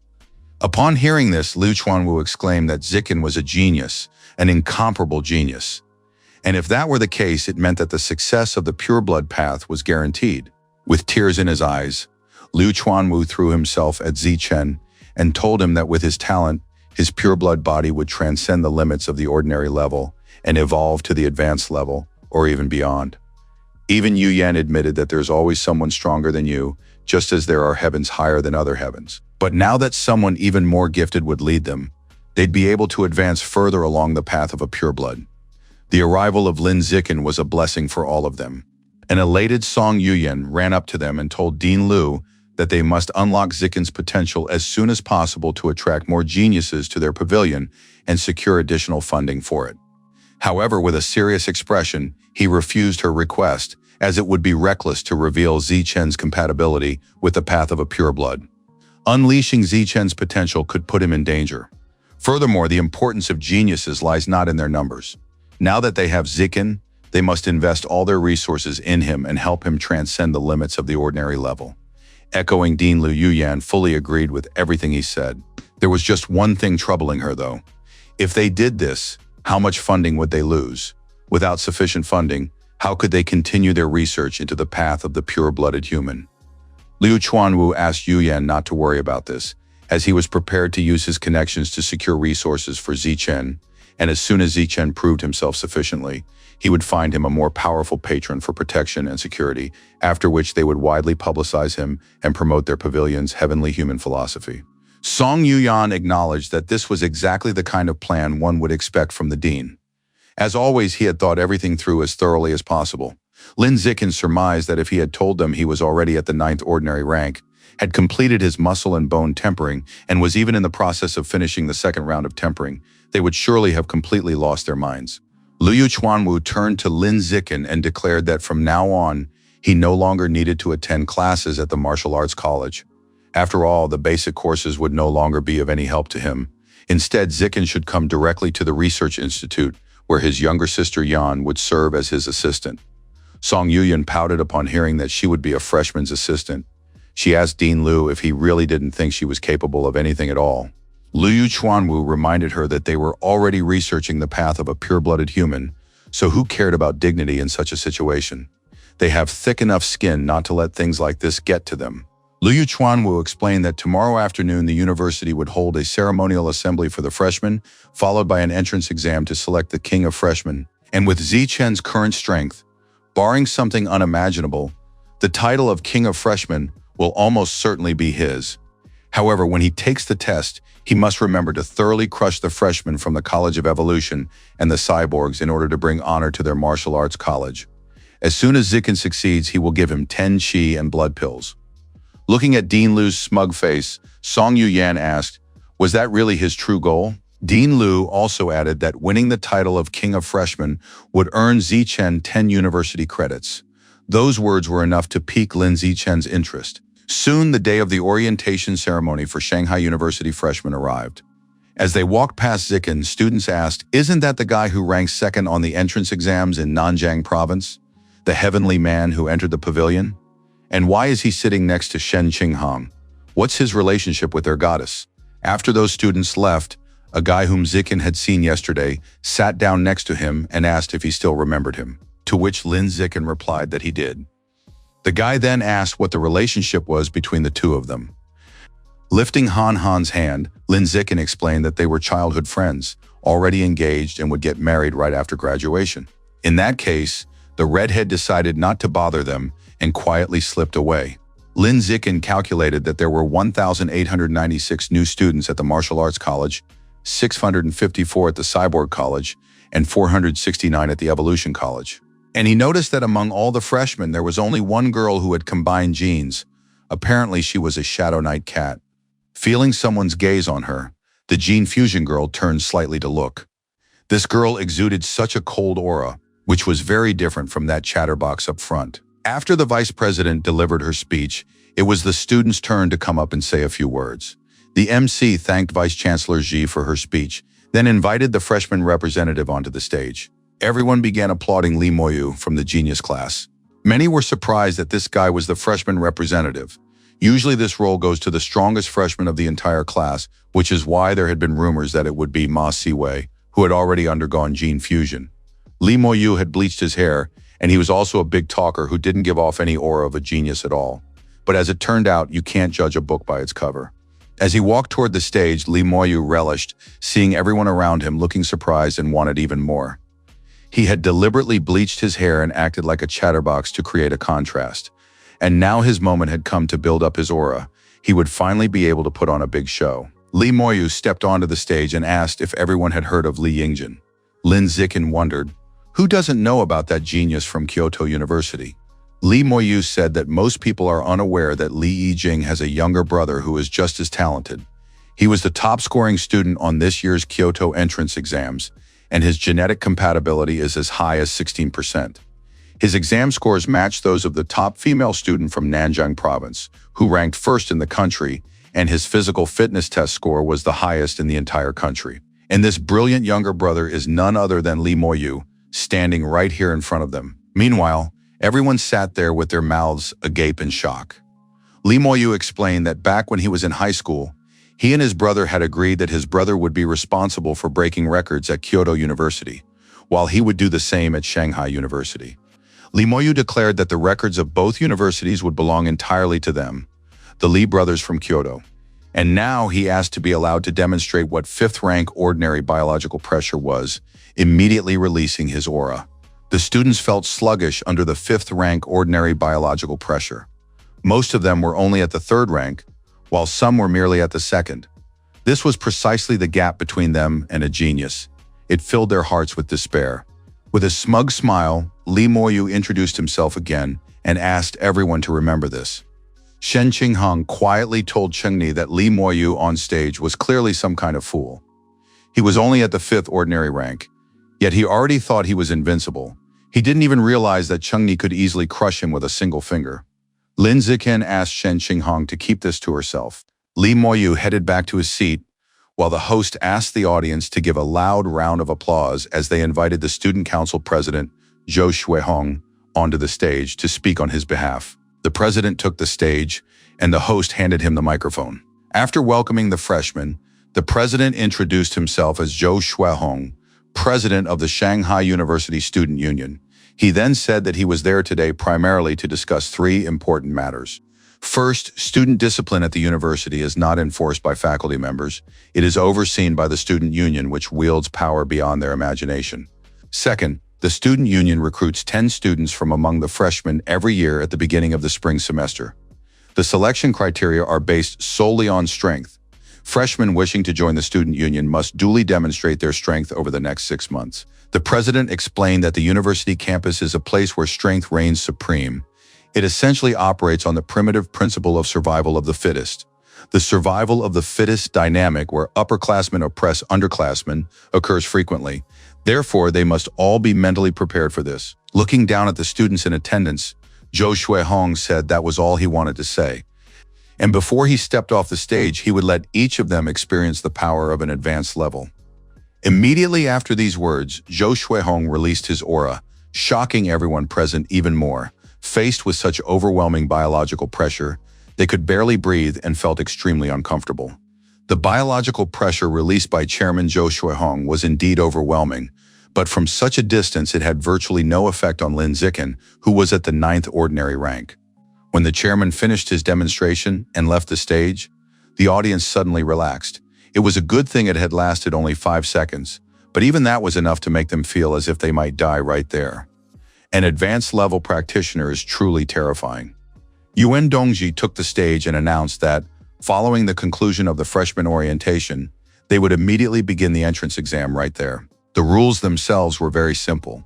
In the center of the gym is a large martial arts arena, and whoever manages to stand alone on it for more than 1 minute will be crowned this year's king of the freshmen and receive 100 points, 10 times more than last year. The second person to stand alone for 1 minute will take second place and receive 90 points. There are 10 spots in the rankings, and the last place finisher will receive 10 points. The students in the genius class were confident that their class would take the top 10 spots, just as it had in previous years. During the test, if even one freshman from a non-genius class manages to make it into the top 10, all freshmen, except those in the genius class, will receive 1 point each. 1 point was already worth 10,000 yuan, so the students from the non-genius classes immediately began negotiating to secure at least one spot in the top 10 after all. That would put them in the black. Suddenly, one of the freshmen shouted at the others to shut up. Snatching the microphone, he shouted that he was from the 6th evolution class, and that his desk neighbor was Lin Zikin.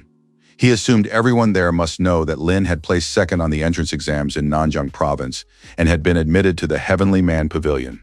He shouted even louder that Lin Zikin was the strongest among the freshmen in the regular class. When the test began, they all had to focus on taking on the genius class to help Lin Zikin break into the top 10. Upon hearing this, the freshmen instantly decided to band together to help Lin Zikin break into the top ranks. They must do everything in their power to clear the path for Lin Zikin. Dean Liu Chuanwu asked Chairman Zhou if he wasn't being too petty. Just because Li Yijin had beaten him in the martial arts arena at the beginning of the year, was it really necessary to take his anger out on his younger brother? Dean Ma Zhenhe smirked and said that when it came to pettiness, who among the nearly 20,000 people at Shanghai University could surpass Liu Chuanwu? Liu Chuanwu pointed out that his pettiness was directed solely at the person involved and that he never dragged his family into it. Shou Shuihong turned to Dean Ma and said that he had heard his daughter had achieved an exceptional result on the entrance exams. Ma Zhenhe replied that she had indeed done quite well and had even placed third in Kyoto. Zhou Shuihong suggested to Dean Ma that he allow his daughter to join the student union. He was willing to mentor her as a potential future president. Ma Zhenhe did not refuse the offer and said he would count on the president. Since she was a genius, the president promised to ensure she received the support she deserved. President Zhou Shuihong asked who, in their opinion, among the top freshmen would become this year's king of freshmen, Li Moyu or Ma Siwei. The bald man with the scar suggested it would be Li Moyu, since his biological level had already reached the 5th rank of the ordinary level. With such physical strength, he was practically unbeatable among the freshmen. After that, the cyborg woman said that although Dean Ma's daughter scored slightly lower than Li Moyu on the entrance exams, she had successfully fused with the genes of a Shadow Knight cat during summer break, and her current strength might be on par with Li Moyu's. The chairman was of the opinion that it would be Li Moyu. Although Ma Siwei had undergone genetic fusion, it had been only partial. Therefore, the increase in her strength should be quite limited. Liu Chuanwu said loudly that, in his view, this year's king of the freshmen would be neither Li Moyu nor Ma Siwei. Everyone's eyes turned to the dean as they wanted to hear his prediction. Liu Chuanwu said that the king of freshmen would be a member of his Heavenly Man Pavilion, Lin Zikin. Ma Zhenhe pointed out that Lin Zikin's score on the physical aptitude test during the entrance exams didn't even rank in the top 10 among this year's freshmen, and then asked on what grounds Zikin would become the freshman king. Was it simply because he was in the pavilion, or is it because Li Chuanwu was constantly bragging about him as if he were selling overpriced melons? Li Chuanwu asked Dean Ma if he didn't believe him. If that was the case, wouldn't he dare to make a bet? An angry Ma Zhenhe asked, "Why shouldn't I dare?" Liu Chuanwu suggested betting 100 points, and Ma Zhenhe instantly agreed. He just asked Liu Chuanwu not to go back on his word if he lost. Liu Chuanwu asked the others, "Why don't you place a bet too, just for fun?" Given Vice Chancellor Yuan's status, he suggested that he bet 1,000 points. Without a moment's hesitation, Yuan Dongji agreed. The others also agreed to place a bet just for fun. Watching this, Ma Zhenhe still couldn't understand why that old scoundrel had the nerve to make such a bet. Could it be that he'd bribed Li Moyu to lose on purpose? But his daughter was still downstairs, or perhaps, could it be that Lin Zikin might actually become this year's freshman king? But that was practically impossible. The dean of the Cyborg College asked Dean Ma, "Aren't you upset? After all, Lin Zikin, who placed second on the provincial entrance exams, was supposed to enroll in his College of Evolution, but Dean Liu had poached him." Dean Liu replied that Zikin had only placed second in the province and that his college was full of such talented students. One missing student wouldn't make a difference. The dean of the Cyborg College found this simply ridiculous. After all, he had recently heard that Dean Ma had managed to poach the last 3 upperclassmen from the Heavenly Man Pavilion, and now he was pretending not to care. Wasn't this blatant revenge? Liu Chuanwu was very pleased with himself, since 9 people had given him 100 points each, and 1 had given him 1,000. This time, he would be able to make a fortune. A battle cry rang out from the freshman classrooms. They were about to take down the genius class. Hearing the commotion, the deans realized that the entrance exam had finally begun. As soon as the entrance exam began, the students attacked each other, starting to fight with their fists and feet. Some students from the class of geniuses who were being beaten began begging for the beating to stop, as they were ready to surrender. Lin Zikin understood that many students in the class of geniuses had gotten there only because of their high compatibility with gene fusion. As for those who truly possessed real power, these were the 12 elite students, led by Li Moyu and Ma Siwei.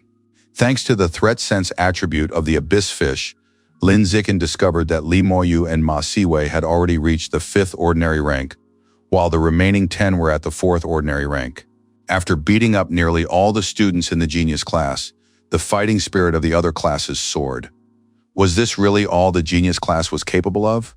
Convinced of their strength, the students headed toward the remaining 12 students of the genius class and ordered them to stop hiding and come down to take their beating. One of the 12 jumped down and smirked. He said that they had defeated the weak by relying on their numbers, but now they had suddenly gotten cocky. The massive student ordered them to come straight at him. He suggested they attack him however they wanted. He was ready to let them feel just how insignificant they really were. The students from the non-elite classes surged forward. Why should they be afraid of anyone when they had the numerical advantage? They believed that if each of them landed a single blow, they could easily knock this elite student to the ground. The elite student charged at the crowd. Immediately afterward, he delivered a sweeping kick to the crowd, calling them nobodies.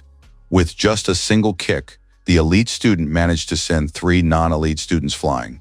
The students from the non-elite classes stopped. Afterward, their opponent mockingly explained that ants would always remain ants.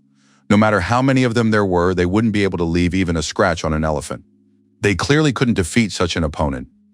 The leader of the students called out to Lin Zikin and shouted that their opponent was arrogant and was calling their class a swarm of ants. He told Zikin to defeat him. Since that was the case, Lin Zikin slowly made his way to the ring. He was ready to personally face such a powerful opponent. Upon seeing Zikin, the elite student realized that this was indeed the student with the best physical stats in Nanjing province. He then admitted that he had wanted to fight him for a long time. The student from the elite class introduced himself as Liu Qizhi, the top-scoring student on the college entrance exams in Yunnan province. His 100-meter sprint time was 5.69 seconds, his vertical jump was 4.52 meters, and he could lift 1,150 kilograms with one hand. He then asked Lin Zikin if he was going to reveal his entrance exam scores. Lin Zikin replied that he didn't need to reveal his scores. And with a sharp kick to Liu Qizhi's face, he added that Liu would find out the hard way anyway. A single blow from Lin Zikin was enough to knock one of the 12 strongest students in the elite class out of the ring. Students from the non-elite class began chanting in Zikin's honor. At the same time, both the teachers and the elite students were stunned by what had happened. Even Li Moyu had thought that Zikin would win through tactics, but instead he won using sheer strength. Yuan Dongji wondered just how strong Lin Zikin really was. Ma Zhenhe noted to himself that, even though he appeared so calm and noble, Zikin was utterly ruthless at heart. Following Li Qizhi, a student who introduced himself as Luo Yongjian, jumped into the ring. He said he had the best record in Jiangxi province. His 100-meter time was. Not wanting to drag this out, Lin Zikin instantly closed in on Luo Yongjian and knocked him out with a kick. Students from the non-elite class shouted in amazement at how incredible this was. Zikin is completely crushing these arrogant geniuses. It looks as though the regular class has its own genius too. Li Moyu and Ma Siwei pointed out that if they didn't step up now, the title of King of the Freshmen would go to the regular class. Immediately after those words, Ma Siwei leaped down. The students in the elite class began mocking the non-elite students, as they were certain that their sister Wei was much stronger than Zikin and would definitely be able to crush him. The students from the elite class shouted at Sister Wei, urging her to show what their class of geniuses was capable of. Meanwhile, the non-elite students shouted at Zi Chen, urging him not to show mercy just because his opponent was a girl. They believed in Chen's victory. But Lin Zikin had no intention of rushing into it, for he now had a rare chance to observe the gene fuser up close. Making the first move, Ma Siwei lunged toward Zikin, crossing nearly the entire ring in an instant. Even Lin Zikin was forced to acknowledge her speed. Dodging her kick, Lin Zikin surmised that this was precisely the boost Ma Siwei had gained from merging with the genes of the Shadow Knight cat. While Lin Zikin calmly pondered the cat's gene combiner, Ma Siwei was taken aback by how easily he had managed to dodge her attack. Sensing danger, Ma Siwei immediately put some distance between them. She realized that in her current state she posed no real threat to Zikin, which meant continuing the fight in the same vein was pointless. Ma Siwei told Zichen that if he gave her 30 seconds, she would fully activate her Shadow Knight cat genes, and then they would fight for real. Lin Zichen was all for such an opportunity, so he agreed to wait. It was a rare opportunity to observe the activation of genes, and it would be foolish to pass it up. Ma Siwei got down on all fours and began to activate her genes. Her fingernails lengthened into claws, her ears grew larger, and a cat's tail sprouted from her tailbone. Seeing this, the people around Dean Ma began discussing the dean's daughter, praising her. They were surprised that the dean's daughter's genes had fused to such a high degree, and that her talent for gene fusion was exceptionally high. Ma Siwei turned out to be an even greater genius than they had initially thought. Such a person is definitely worthy of being the third best performer on the Jingdu graduation exams, and her talent surpasses that of the top students from other provinces. Dean Ma, however, was not quite as enthusiastic. His daughter had only recently completed her gene fusion, and if she continued at this pace, her body could suffer serious consequences. She was just as stubborn and ambitious as she had been as a child. When the gene activation was complete, Ma Siwei's hands had developed cat-like paw pads, and markings appeared on her face. In a haughty tone, Ma Siwei told Zichen that he was too arrogant. She then asked if he had really just been waiting for her to fully activate. As she prepared to lunge, Ma Siwei warned Zichen that he would pay the price for his arrogance. And in the very next moment, her foot was right by Lin Zichen's head. If Ma Siwei had previously been at the 5th rank of the ordinary level, dodging the attack, Lin Zichen surmised that she was now close to the 6th rank. Ma Siwei was stunned that Lin Zichen had managed to dodge it. Even after fully activating her genes, she still couldn't reach him. Ma Siwei continued her assault, hoping to at least graze Zichen, but he dodged every one of her strikes. Ma Siwei tried to figure out why she couldn't hit him, and how such a thing could even be possible. By this point, Lin Zichen had gathered virtually all possible data on the carrier of the Shadow Knight cat genes. Therefore, there was no longer any point in wasting time on her. Lin Zichen launched a sudden attack on Ma Siwei, landing a punch right in her face. This sent Ma Siwei flying out of the ring and into the audience. Ma Siwei wondered how this was possible. Seeing Ma Siwei's condition, the students were stunned. Lin Zichen had turned her beautiful face into a swollen mess. Coming to her senses, Ma Siwei pressed her hands to her aching face. Her father, Ma Zhenhe, immediately ran to her, eager to help. After taking his daughter away, Ma Zhenhe called out to Zichen and asked how he could possibly have hit a girl. Was he even a man after doing something like that? Lin Zichen said that on the path of evolution, there are no differences between men and women, only strength matters. Li Moyu told Zichen that it was well said, on the path of evolution, only strength matters. After that, Li Moyu jumped into the ring, causing a commotion in the hall. Li Moyu was the last hope of the elite class, and he simply could not let them down. His students wanted him to crush Zichen without mercy and avenge his sister Wei.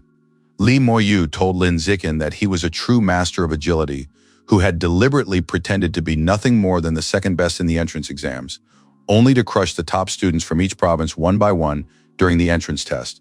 Unfortunately for Zichen, however, he wasn't the only one hiding his strength, because he did the same. Suddenly, Li Moyu's muscles bulged, his hair turned black, returning to its true color, and his face flushed red. The deans were surprised by what they saw, for Li Moyu, too, turned out to be a gene carrier. Moreover, he was a carrier of the genes of the demonic one-eyed monkey, genes that only those whose physical strength has reached an advanced level are capable of fusing with. And judging by Li Moyu's biological pressure, he had already reached the 6th ordinary rank.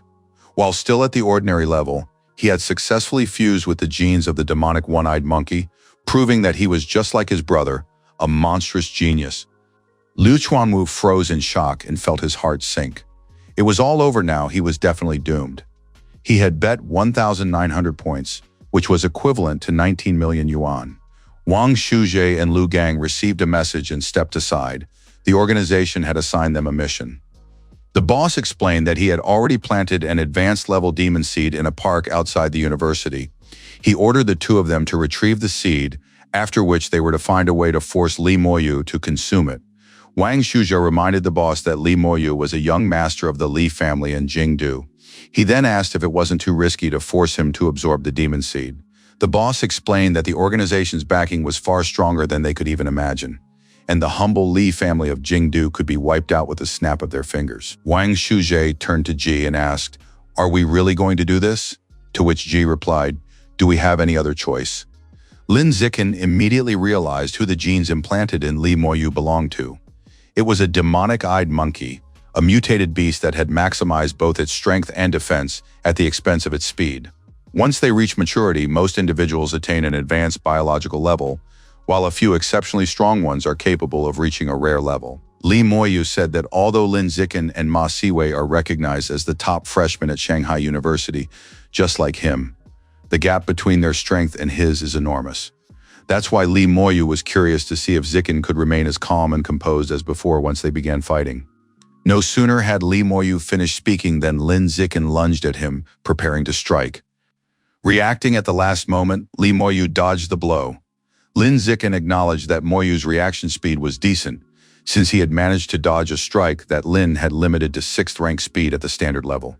That being the case, Lin Zikin decided to increase his speed to the 7th rank. Lin Zikin's speed surged dramatically, and he delivered a sharp blow to Li Moyu's face. Thanks to this strike, he realized that Li Moyu's defense was exceptionally strong compared to others at the same rank. After taking the blow, Li Moyu said it was unfair, since Zikin had attacked from ambush.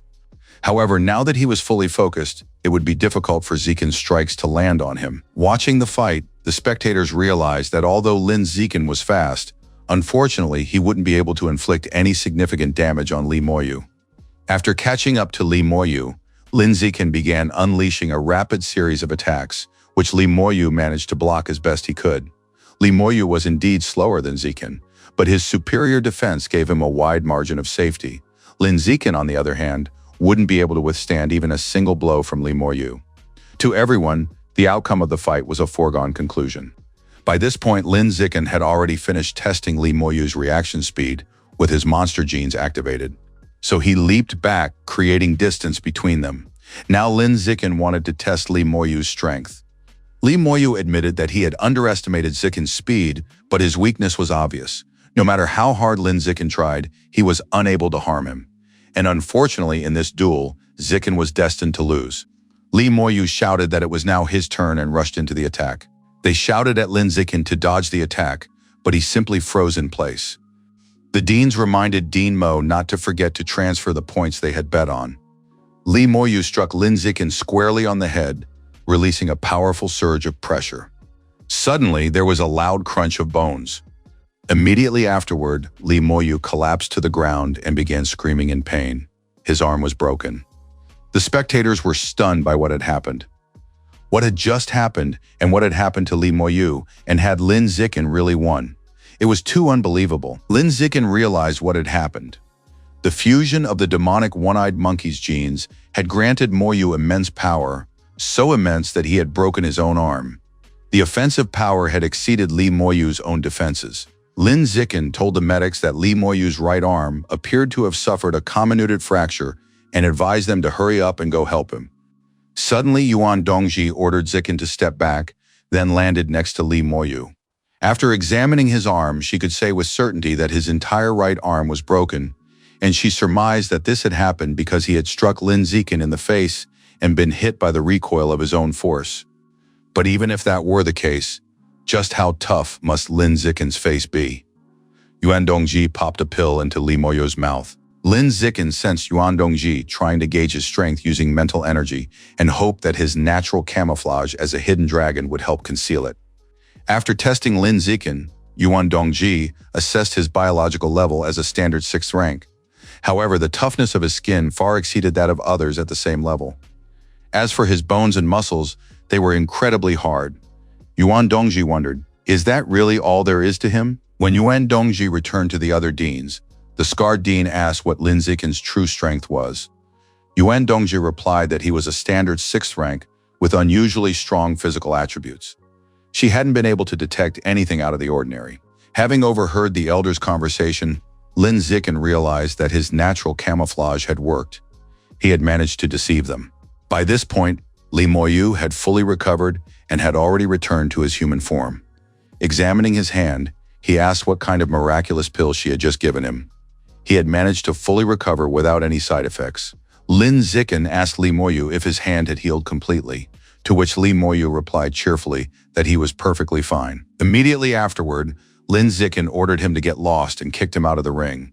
Stunned, Li Moyu shouted at Lin Zikin that once his gene fusion reached a new level, he would definitely defeat him right there on that stage. Meanwhile, students from both the elite and non-elite classes began arguing. The students accused each other of arrogance, since that's how they behaved after a defeat. Some of the elite students shouted that Li Moyu had lost to Lin Zikin, not to them, to which the others replied that Lin Zikin's victory was a victory for the entire regular class, and so more than a minute passed. Students from the regular classes congratulated Lin Zikin on being crowned this year's freshman king and shouted about how awesome he was. He was the pride of their class. Now that Lin Zikin had secured the title of freshman king, he decided to do this. Lin Zikin leaped toward the elite class. Then he snatched a girl from there. The students immediately recognized Shen Qinghang from the genius class. But what did Lin Zikin want from her? Lin Zikin lifted Han Han and leaped toward the ring. Embarrassed, Shen Qinghan asked Chengni, "Does he really want to?" Shen Qinghan tried to figure it out.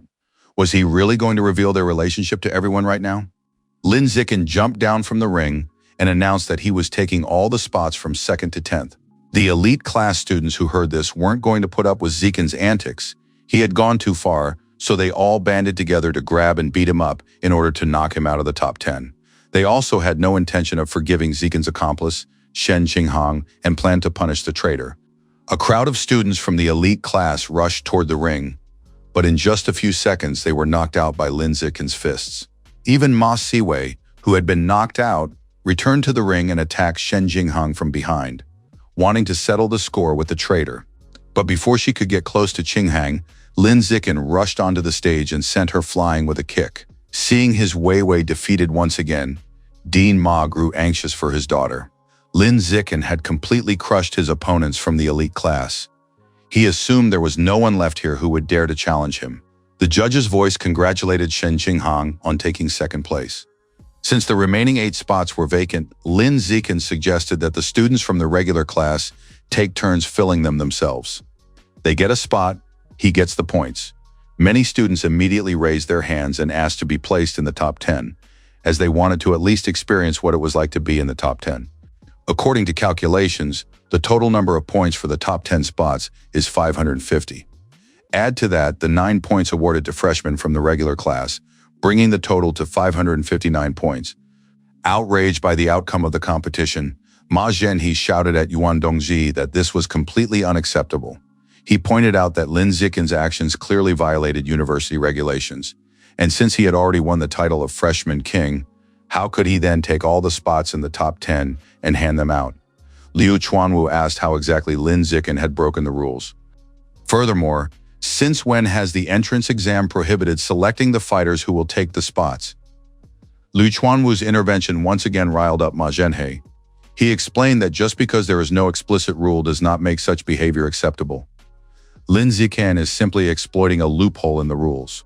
Yuan Dongji agreed with Dean Ma's assessment, as it was indeed a loophole in the rules. However, it could only be corrected starting next year. Changing the rules now would be unfair to Lin Zikin. Ma Zhenhe was forced to admit that the vice president was right. Suddenly, the mysterious boss informed Li Yingze and Wang Shuzhe that their plan had changed. They had to forget about the scheme involving Li Moyue. Now their target has shifted to Lin Zikin. They must force him to consume an advanced-level demon seed and recruit him into their organization. After completing the entrance exam, Dean Liu rushed over to Lin Zikin to hug him and asked how many more surprises he was still hiding from him. Lin Zikin dodged the dean and asked if he had forgotten his promise, to which Ma Chuanwu replied that of course he wouldn't forget something like that, and handed Zikin 10 qi and blood pills, as well as his triple benefits for this semester. He transferred 300 points directly to Lin Zikin and told him to buy whatever he needed. Ma Chuanwu wasn't too upset about the losses. After all, Lin Zikin had just helped him win 1,900 points in a bet. Approaching Lin Zikin, Liu Chuanwu asked him to answer honestly. How much strength was he hiding, and what was his actual rank? Lin Zikin lied, saying he was at the 6th rank of the ordinary level. He had already completed the first round of skin tempering, had tempered his facial muscles a bit, and had been born with unusually strong facial bones. Liu Chuanwu was stunned by what he heard and, spitting as he spoke, asked, "Could it be that you've really studied body tempering?" Weeping with joy, Liu Chuanwu declared with absolute confidence that by the time he graduated, Lin Zikin would be able to reach an advanced level while remaining a pure-blooded human. Liu Chuanwu told Zikin that he must stay the path of a pure-blooded human, and in the future he would achieve great things. Lin Zikin asked the dean not to worry about it, as he would do just that. Upon returning to the dormitory, Lin Zikin took out some qi and blood pills and examined one of them. Eager to experience the pill's effects as soon as possible, Lin Zikin swallowed it. The system notified Lin Zikin that his qi and blood had increased by 108. Lin Zikin was surprised by this result, since this boost wasn't even comparable to running a few kilometers under the effect of his first biological attribute, usage-based adaptation.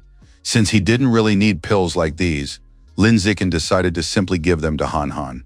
Upon returning to the room, Shen Qinghang was surprised to see Cheng Ni there and asked when he had managed to get back. To which Lin Zikin replied that he had returned about half an hour ago. After that, he tossed Han Han a qi and blood pill and suggested she find out how it would help her. Shen Qinghan was a little surprised by the sudden pill, but she swallowed it anyway. Lin Zikin asked how it was working. Shen Qinghan explained that warmth was spreading throughout her body and her qi and blood had become more abundant. Shen Qinghan admitted that the pill worked amazingly well. Lin Zikin said the pill hadn't helped him much and offered the remaining ones to Han Han. She should take one pill a day. The next day, upon arriving at the Pure Blood Institute, Lin Zikin greeted Sister Yan. She then welcomed the King of Freshmen. While continuing her morning exercises, Song Yuyan said she'd heard from the dean that Lin Zikin was actually at the 6th level of biology and had even mastered physical tempering. Lin Zikin replied that it was true. Upon hearing this, Yuyan admitted that he was exceptionally talented. She rushed over to hug him and said that, thanks to his joining them, the Heavenly Man Pavilion would surely shake the entire world and change people's perceptions. Lin Zikin turned away from his sister and suggested they get to work as soon as possible. Even after many years of research, Liu Chuanwu and Song Yuyan had been unable to comprehend the chapter on opening the aperture in the treatise on blood tempering. Lin Zikin surmised that he would have to study the original text on his own. With his biological trait of innate wisdom enhancing his abilities, such research was a piece of cake. Song Yuyan called out to Zikin and told him that members of the student union were waiting for him at the entrance to the research institute. She assumed they wanted Zikin to join them because he had performed so well yesterday. Without looking up from his research, Lin Zikin replied that he wasn't interested. Song Yuyan added that union members receive a monthly allowance in the form of points. Seeing Zikin's reaction upon hearing about the allowance, Yuyan smiled. At the entrance to the institute, Lin Zikin was greeted by the student union president, Zhou Shuihong. Lin Zikin shook his hand and returned the greeting. The president then explained that he was there to officially invite Lin Zikin to join the student union as a candidate who would be groomed to become the future president. Chairman Zhou explained that joining the union offers many benefits, including special meals for all 3 daily meals. Lin Zikin would also participate in making both major and minor decisions across the entire university and receive a monthly allowance in the form of credits, in addition to other privileges. The chairman asked Zikin if he wanted to join the student union. Without hesitation, Lin Zikin agreed, after which the chairman set one condition. Lin Zikin must renounce the path of a pure-blooded human and choose the path of genetic fusion. Lin Zikin asked why, to which Chairman Zhou replied that the student union only accepts geniuses with a future. He acknowledged that Lin Zikin was currently very talented, but if he refused to follow the path of genetic fusion, even the greatest talent would ultimately remain stuck at an ordinary level. The chairman cited Dean Liu and instructor Song as living examples of this mistake. Lin Zikin asked Chairman Zhou whether it was mandatory to follow the path of a gene fuser in order to join the student union, to which he replied that it was a prerequisite. Upon hearing this, Lin Zikin refused, saying he wasn't interested, and simply walked away. All the council members were stunned by his refusal. Lin Zikin understood that no matter how generous the student council's perks might be, how could they possibly compare to those of the pavilion? The council members were furious at the behavior of this new king of freshmen. Had he really lost his mind to cling so stubbornly to the path of a pureblood? Or had he simply become arrogant after receiving the title? This freshman was truly ignorant, and sooner or later he would regret this decision. Even the chairman had told them that the Heavenly Man Pavilion was heavily brainwashing people. So the union members decided there was no point in wasting any more energy on Zichen. Zhou Shuihong asked everyone to forget about it. Instead, they should go recruit other geniuses. And a genius with no future isn't a genius at all, just trash. Upon hearing what had happened outside, Sister Yan slammed her fist on the table in anger and asked how a student union made up of teenagers barely in their 20s could still think like ancient fossils. At that moment, she realized they were completely hopeless. Suddenly, they heard the sound of a door opening. Obviously, their Dean Liu had returned. But when they saw the state the dean was in, Lin Zikin and Song Yuyan were taken aback. Song Yuyan acknowledged that the dean's generosity was truly remarkable. After all, for the sake of advancing the pureblood path, he had even gone so far as to sell his body day and night to secure funding for them. Song Yuyan declared that his name would surely go down in the history of the pureblood path. Listening to Yuyan's gloating, Liu Chuanwu wondered, is it really that hard for her to avoid bringing up the selling his body thing every single time? Liu Chuanwu turned to Lin Zikin and advised him to remember his words. Women are an obstacle on the path of evolution. They will drain his strength and leave him empty. Liu Chuanwu advised his student to avoid women if he could. After that, Liu Chuanwu sat down on the sofa and recalled that the university provided housing for the families of talented students. He could also arrange for them to work within the university. Liu Chuanwu asked Lin Zikin if he wanted to bring his parents here. Lin Zikin was delighted by the news and told Dean Liu that he would go home this weekend to discuss it with his parents. Liu Chuanwu took out his phone and explained that he had also granted Zikin permission to carry out missions assigned by the university. With his current strength, Lin Zikin didn't need to wait until the second semester. Dean Liu suggested that Zikin start completing missions to earn points and advised him not to waste time that could be used to become stronger.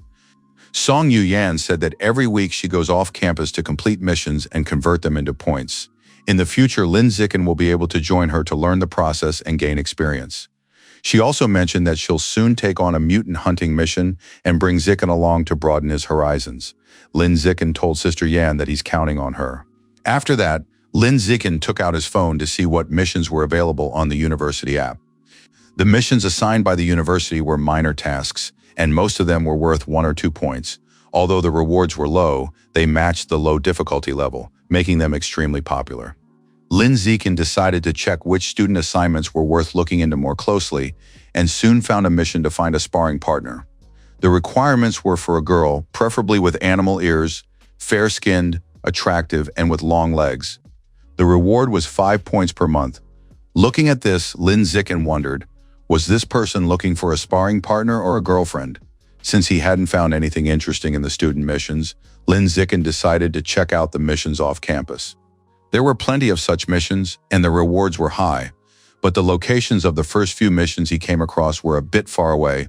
In one mission, he would need to capture 7 suspects in a robbery, presumably mutants or cyborgs on the outskirts of Tianjin. The reward was 30 points. The second mission involved hunting a mutant, a bloodthirsty sea dragon in Jinkai Bay, in the city of Chengzhou. Scrolling a little further, Lin Zikin found a mission that suited him and accepted it. He was to capture a female gene fuser who had gone into a rage. The Catwoman's overall strength is rated at the 6th standard rank, a shadow-type fusion. She has already killed 9 people and is currently active in various red light districts of Shanghai. The bounty is 50 points. Suddenly, Song Yuyan peeked over Lin Zikin's shoulder and, glancing at her phone, asked, "Did you really accept a mission involving the Catwoman?" She then offered to go on the mission with him. Lin Zikin said that wasn't necessary and asked Sister Yan how she found out about it. She replied that the mission page showed who had accepted it. Glancing at the mission page, Lin Zikin saw that only 28 people had accepted it. 26 of them were upperclassmen. That meant there was one other freshman besides him. To his surprise, it was Ma Siwei. But she was only a 5th-rank ordinary level player, so why did she dare accept this mission? Clearly, she had some help. As he said goodbye, Lin Zikin told Sister Yan that it was already late and he needed to go have dinner. Yu Yan asked him to be careful on his way home. On his way home, Lin Zikin could clearly sense that someone was following him. Thanks to his sense of danger ability, Lin Zikin was able to determine that this person was at the 7th rank of the ordinary level. The person jumped out from behind cover, called out to Zikin, and headed straight for him.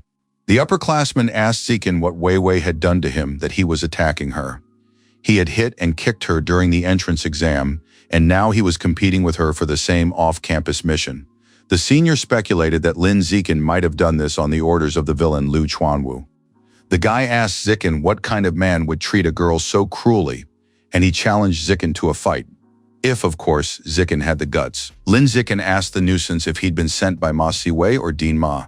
The guy shouted back that it was neither of them. He'd come on his own because he couldn't stand that kind of behavior. Lin Zikin asked, "So what?" After that, the guy demanded once again that Zikin fight him. Lin Zikin decided to simply ignore this nuisance and walk away. He just couldn't believe that even at the university, he was still running into such idiots. The guy was stunned by Zikin's attitude and, reaching out toward him, ordered him to stop right there.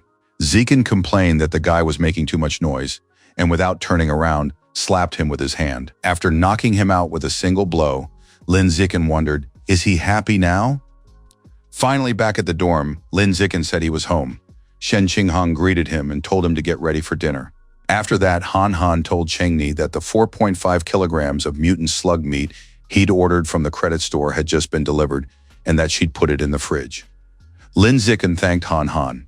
In fact, Lin Zikin had wanted to buy the entire batch of meat and unlock the blueprint right away, but he figured that might attract too much attention. Buying a small amount would be much safer. Lin Zikin touched the immortal slug's meat, absorbing its life force, after which the system notified him that he had made 10% progress in creating the immortal slug's life force imprint. Once he was done, Lin Zikin threw the meat away. Seeing this, Shen Qinghong asked why he was throwing the meat in the trash. Zikin replied that it had already gone bad. Shen Qinghong found this strange since the meat had looked perfectly fine just a moment ago. So how could it have gone bad? Lin Zikin explained that it was because he had absorbed all the life essence from it. Upon hearing this, Shen Qinghong asked, could this be his superpower? To which Lin Zikin replied that it was exactly so, and explained that he could absorb the life essence from mutant meat and acquire some of their abilities. Shen Qinghong was completely taken aback upon hearing this. She asked, is that even possible? However, she now understands why he so easily rejected the path of genetic fusion and chose the path of a pure-blooded human. After all, with such a superpower, he has no need to undergo genetic fusion. While helping Han Han set the table, Lin Zikin explained that according to Dean Liu, the university could provide housing for the families of talented students and even help them find jobs. He then suggested bringing their parents here. Shen Qinghong was surprised to hear about this benefit and immediately agreed. Lin Zikin suggested in that case that they visit them over the weekend in a few days to discuss it. Over dinner, Shen Qinghong told Chengni that the instructor had mentioned in class that there would be a ranked duel in the gym at 3 p.m. today and that it was definitely worth watching. In the duel, a 9th-ranked cyborg student would challenge an 8th-ranked gene fusion student. Shen Qinghong suggested that Zikin watch it with her. In addition to the instructors and students, representatives from the God of Mechanisms Corporation had also come to watch the duel. After all, this corporation is the largest partner of Shanghai University's Cyborg College, so their presence was not surprising. Shen Qinghong asked Zikin to look up, because standing in the second-floor hallway was the very same cyborg prodigy they often see online. Lin Zikin explained that the main reason the corporation invests so much money in supporting the Cyborg College is to expand its own influence. After that, Han Han asked Chenny, if the prodigy from Jingdu University were to fight this female cyborg, who do you think would win? Lin Zikin replied that it all depended on the outcome of this duel. The result would make everything clear. If the 8th-ranked gene combiner student won, then the prodigy from Jingdu University was stronger. However, if the 9th-ranked cyborg student won, then the female cyborg was stronger. While they were talking, the signal was given to start the duel. The cyborg student immediately took off and began firing rockets at the gene fusion student. The 8th-ranked gene fusion student raised his arm, trying to block the damage. He was completely overwhelmed and didn't even have a chance to fight back. Suddenly, the cyborg student descended into the ring. Could he have decided to switch to close combat? The cyborg student and the gene combiner rushed toward each other, intending to engage in close combat. The gene combiner student struck the durable alloy, barely managing to deform it even slightly, while at the same time the cyborg student landed a decisive blow to his face. With a single punch, the 9th-ranked cyborg student knocked out the 8th-ranked gene combiner student. The crowd began to cheer. The cyborg student had indeed won. The woman turned to Miss Yuan and explained that source number 36 had been unusually quiet over the past few months.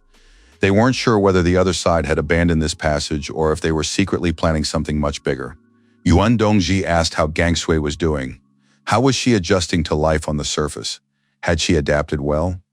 The woman replied that Gangshui had adapted very well and that her growth was remarkably rapid.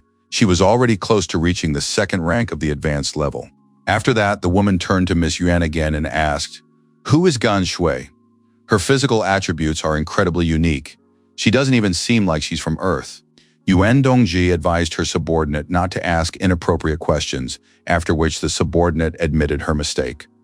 Yuan Dongji explained that she still needed to stay and observe the students' coordination match here, which meant they had to end their conversation. Yuan Dongji advised her subordinate to get back to work. After that, Yuan Dongji switched the channel to the duel between the students.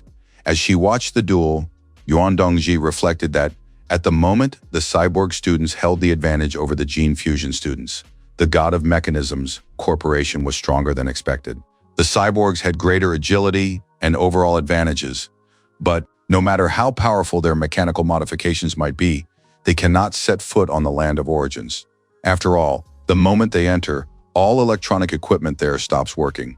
Even the most powerful cyborgs would turn into a pile of metal on the land of origins. Yuan Dongji turned off the computer. Over the weekend, Lin Zikin and Shen Qingheng came home. They discussed with their parents the possibility of moving closer to the university, and everyone agreed. Sometime later, the hour came to carry out the mission with the Catwoman. The Catwoman's biological level was at the 6th rank.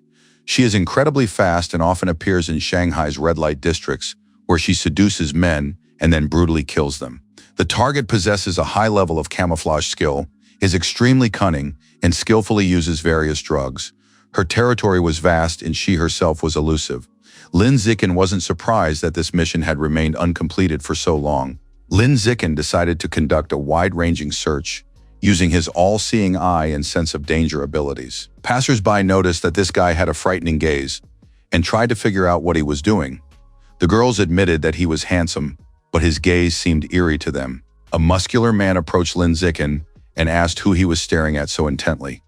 Lin Zikin ordered him to get out of the way and knocked him off his feet, using his biological pressure.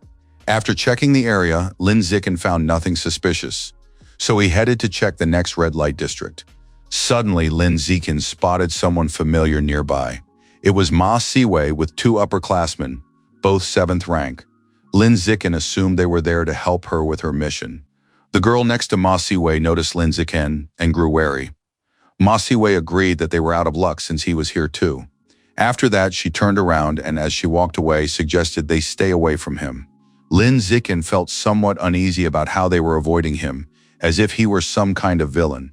Stepping aside, Ma Siwei said that Lin Zikin had also taken on the mission to catch the Catwoman and suggested that he was probably looking for her right now. They had to find her before he did and thwart all of Zikin's efforts. A guy from the group asked Ma Siwei to trust him. Then, using his sense of smell, he picked up the scent of their target. The scent was coming from the bar across the street. The group rushed toward the bar. Ma Siwei said that as soon as they caught their target, they would take her straight to Lin Zikin to drive him crazy. After rushing into the bar, the guy pointed to a woman sitting at a table in another part of the bar. Ma Siwei asked if he was sure about this. After all, this woman looked like an ordinary college student. The guy explained that the scent coming from her was the same as the one he had smelled on the Catwoman's personal belongings at the security bureau. There could be no mistake. It was definitely her. As expected, the Catwoman was a master of disguise and extremely cunning.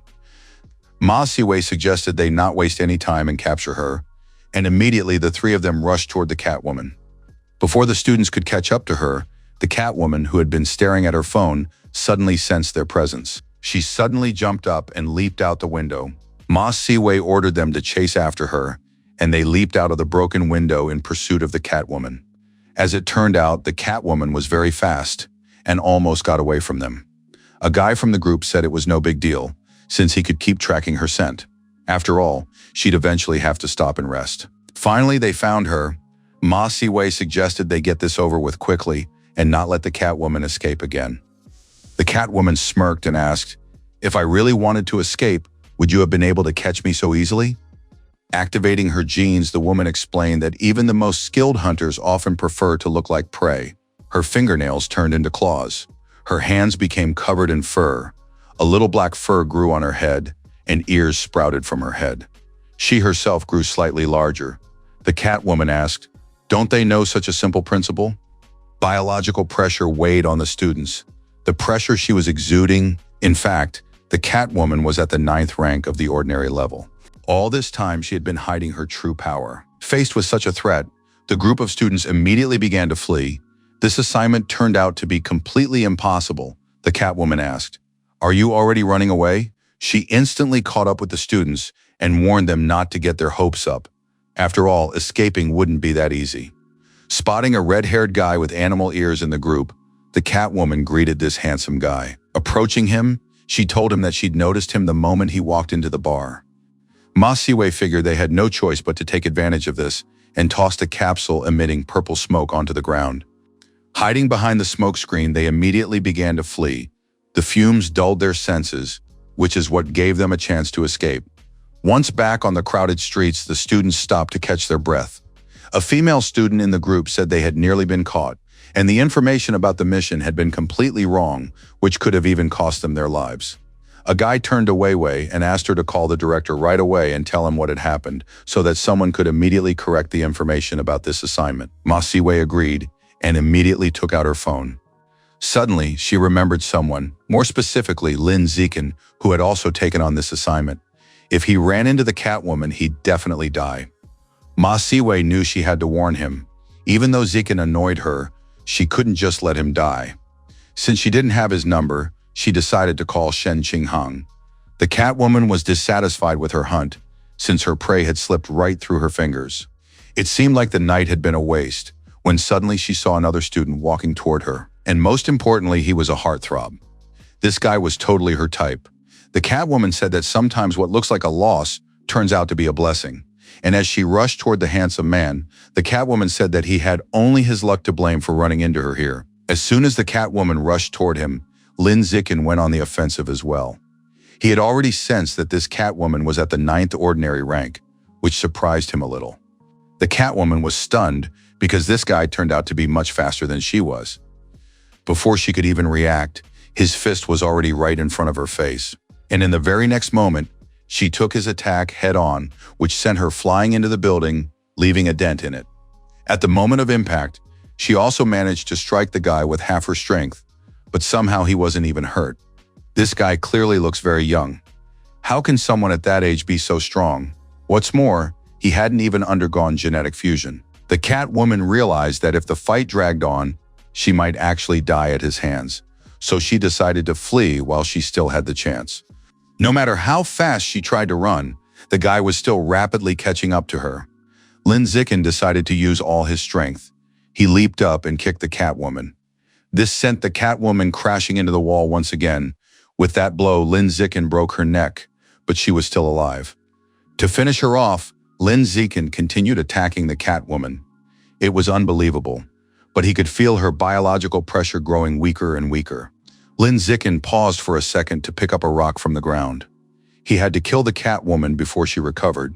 Suddenly, he felt the Catwoman's biological pressure surge sharply.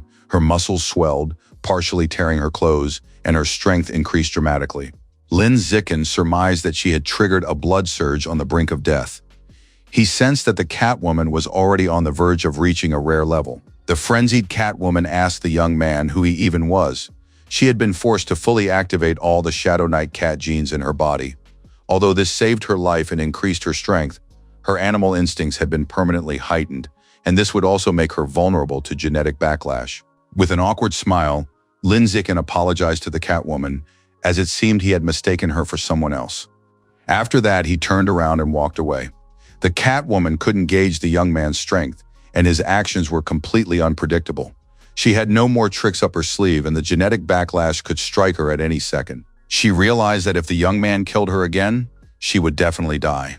Staying alive was more important, so she immediately began to run away. She had to leave this dangerous place at once.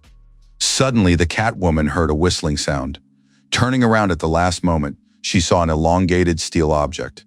Immediately afterward, the steel rod pierced right through her forehead. He then dragged her further along and pinned her against the wall of the building. Before the Catwoman could even recover from the blow, Lin Zikin pierced her heart with a second steel pipe. To ensure the Catwoman's death, Lin Zikin unleashed another rapid series of attacks on her. That was enough. Lin Zikin could feel the woman's biological energy completely vanish. The Catwoman's body went limp and began to shrink in size while steam rose from her. Convinced that the Catwoman was definitely dead this time, Lin Zikin tossed aside the steel pipe. Now Lin Zikin had to take a photo of the target and upload it to the university app to confirm completion of the mission. After that, he called the public safety department so they could come and clean up the area. Lin Zikin gave the street, alley, and house number, then said he had found the body of a Catwoman. Now that he had done everything, Lin Zikin absorbed the genes of the Shadow Knight cat. To his surprise, he absorbed 36% of its essence in a single absorption. Lin Zikin hadn't expected this at all and surmised that it was because she had suffered a severe genetic backlash, which caused an abnormally high concentration of Shadow Knight cat genes in her body. Ma Siwei called her father and told him that the Catwoman mission she'd taken on had nearly cost her life. And it was all because the mission description in the university app was completely inaccurate. She said that the Catwoman was actually at the 9th rank, not the 6th. Upon hearing this, Ma Zhenhe cried out in shock. Ma Zhenhe asked his daughter to tell him everything that had happened right away. Later, he would definitely speak with Director He, who was in charge of the class system. After telling her father everything, Ma Siwei decided that they needed to return to the university as soon as possible and not stay outside in case the Catwoman came after them to seek revenge. Noticing something strange, the student helping Siwei tugged at her sleeve and asked her to take a look. Somehow, Lin Zikin had managed to complete the task involving the Catwoman. Ma Siwei couldn't believe it. After all, the Catwoman's biological activity was clearly at the 9th rank of the standard level, while Lin Zikin was just a freshman. So how did he manage it? After the weekend, Lin Zikin and Han Han returned to the university dormitory. Lin Zikin received a notification that 300 points had been credited to his account. This was a reward for the Catwoman, but it wasn't clear why the level was higher than what was stated in the description. The app stated that, due to incorrect information about the quest, the Catwoman's biological level had been corrected to the 9th rank of the standard level. The original reward of 50 points was increased to 200 points, and 100 points in compensation were also added. Shen Qinghong said that the university's mission system had proven unreliable. It was a good thing that Chengni was so strong, otherwise, this error could have killed him. Lin Zikin agreed with Han Han. He promised that from now on he would be more careful when selecting missions. Also, from now on, whenever a suitable mission comes up, he'll take her along so that Han Han can gain real combat experience and toughen up. Shen Qinghong was delighted to hear this, because now she'll finally be able to go on missions with Chengni. Since he'd received his points, Lin Zikin decided to order 45 kilograms of mutant slug meat right away to create a life essence trace.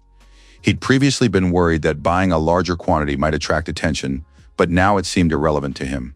Mutant meat is extremely nutritious and greatly aids in leveling up. Since Han Han has poor health, she should eat plenty of it. Lin Zikin asked Han Han if she wanted to eat some monster meat. Lin Zikin suggested ordering some meat. Shen Qinghong opened the dorm room door and ran inside. She then jumped onto the couch and grabbed her phone to browse the selection. Shen Qinghong asked Lin Zikin to buy some ferocious eagle meat. 1 point would get her 6 portions of 2.72 kilograms each. And if she stored it in the fridge, it should last for several days. Zikin decided to order the meat Han Han had chosen, but she told him not to, since she wanted to order the meat herself. Han Han said she still had 90 points left that he had given her. While cooking, Lin Zikin reflected that they were one family living under the same roof, so they didn't need to keep track of who paid for what. Just as Lin Zikin and Shen Qinghong began to eat, the doorbell suddenly rang. To their surprise, it was the ferocious eagle meat they had recently ordered. Lin Zikin was surprised at how quickly the meat had been delivered. Lin Zikin asked Qinghong to put the ferocious eagle meat in the refrigerator. He then set about absorbing the life essence of the immortal slug. The ordered meat was sufficient to achieve 100% absorption and create a trace of life essence. Lin Zikin witnessed the scene of a mutant bird tearing the slug to pieces with its claws. The slug, now torn into pieces, began to regenerate rapidly. Even Lin Zikin had to admit that such a rate of regeneration was simply insanely fast. The system notified Lin Zikin that he had successfully created a trace of the immortal slug's life force and obtain the ultra-fast regeneration attribute. After what he had just witnessed, Lin Zikin was delighted to have acquired such an absurd ability. Super-fast regeneration significantly improved Zikin's ability to heal himself. As long as he didn't die instantly and had sufficient energy reserves, any injury, regardless of its severity, could be healed. Lin Zikin decided to test just how effective this ability was. Using his teeth, Lin Zikin tore the skin on his arm. A second ago, the wound on his arm was bleeding, but it began to close rapidly. And after a few seconds, the bleeding stopped, and the wound had completely healed. Lin Zikin understood that with his new ability, as long as he was alive, breathing, and had enough energy, he could regenerate his health repeatedly. Suddenly, the doorbell rang again. But who could it be at such a late hour? As he headed toward the door, Lin Zikin asked Han Han if she had ordered anything else. She replied that she hadn't. Lin Zikin opened the door when suddenly he heard an apology. Ma Siwei apologized for disturbing them at such a late hour. Lin Zikin asked what was the matter, and Ma Siwei explained that she was curious about how he had handled that mission with a Catwoman and whether he could tell her how he'd managed it. Lin Zikin replied that he wasn't very comfortable discussing it. Ma Siwei said she understood and, turning away, added that in that case she wouldn't keep him from his work. Shen Qinghong called out to Siwei and asked if she'd like to come in for some tea. Han Han explained that she'd brought it from home. Her mom had roasted the leaves herself. Ma Siwei replied that maybe another time since she had something to do right now. Shen Qinghong turned to Chenny and said that Siwei was actually a good person. When it became clear that the information about the Catwoman was false, she became worried that he might get hurt. She even texted her to warn Zikin of the danger. Lin Zikin said she thought they should spend more time with Siwei in the future. Lin Zikin replied that if Han Han didn't mind, she could invite her over sometime. After all, Siwei lives right on the floor below them. The next day, Lu Chuanwu explained that that night, he had seen with his own eyes how Ma Jinhei went to confront Director He, who was in charge of the mission system. They started arguing almost immediately, and eventually it escalated into a full-blown fight. Song Yuyan asked, could this be because of the incorrect information about the Catwoman? Liu Chuanwu explained that the whole issue stemmed from the fact that Dean Ma's daughter had taken on this mission. Because the target's biological rank had been incorrectly listed, Ma Siwei could have been killed. So his anger was completely understandable. Song Yuyan said she'd heard about it too. The Catwoman's actual biological rank was 9th, but the mission description listed her as 6th rank. Dean Liu and Yu Yan, who had been discussing the recent incident, approached Zikin. Liu Chuanwu recalled that Lin Zikin was at the same level as Ma Siwei, after which he asked how Lin Zikin had managed to complete the mission. Sun Yuyan speculated that he might have teamed up with someone powerful or set a trap in advance. Lin Zikin replied that he had no help and set no traps. It was purely physical strength and a solo assassination. Liu Chuanwu and Song Yuyan were stunned to hear about the solo assassination. Song Yuyan asked what he meant by that. After that, Dean Liu asked, could it be that he was still hiding his true strength? A solo assassination? Maybe they had misheard something? Or was he just joking? Lin Zikin could no longer bear to listen to this. Over the past few days, Lin Zikin had become convinced that these two were good people. Therefore, he decided that telling them about his actual progress in physical conditioning and biological level would bring more benefits than risks. Besides, they could help him investigate the matter of opening apertures. Lin Zikin made up his mind. He needed to be more open with these two. Lin Zikin gave a wry smile and awkwardly explained that he had actually already reached the 9th rank of the ordinary level. He had also completed the first stage of physical tempering and was already nearing the end of the second stage. Liu Chuanwu and Song Yuyan's mouths dropped open in shock. Suddenly, Dean Liu pulled himself together. Suddenly becoming serious, he clenched his fists to suppress his trembling and repeated, completed the first stage of body tempering. A broad smile suddenly spread across Dean Liu's face, and weeping with joy, he shouted that heaven truly rewards perseverance. Years of perseverance had finally borne fruit. Liu Chuanwu grabbed Lin Zikin's hands and shouted that, thanks to him, the path of the pure-blooded human would surely achieve great success. When that day came, his name and the name of the Heavenly Man Pavilion would be known throughout the world. Having said this, Liu Chuanwu could no longer hold back his tears of joy and began to wipe them away. He had devoted years to researching the pure-blood path, never giving up even when his family and marriage fell apart. But he had never achieved any real breakthroughs. And now he had finally encountered a once-in-a-lifetime genius who had mastered the blood tempering technique to perfection. He believed that, thanks to Lin Zikin, the pure-blood path would finally gain recognition and become humanity's greatest hope. Lin Zikin felt a chill run down his spine, for Dean Liu suddenly began to laugh and cry at the same time. After calming down a bit, Liu Chuanwu placed his hand on Lin Zikin's shoulder and said that Zikin's physical attributes were truly extraordinary. If there were absolutely no primordial energy in his body, he might have suspected that he was one of the extraordinary beings from the Land of Origins. Once again, Lin Zikin heard something related to the Land of Origins. Lin Zikin asked Dean Liu, "What exactly are these extraordinary beings from the Land of Origins?"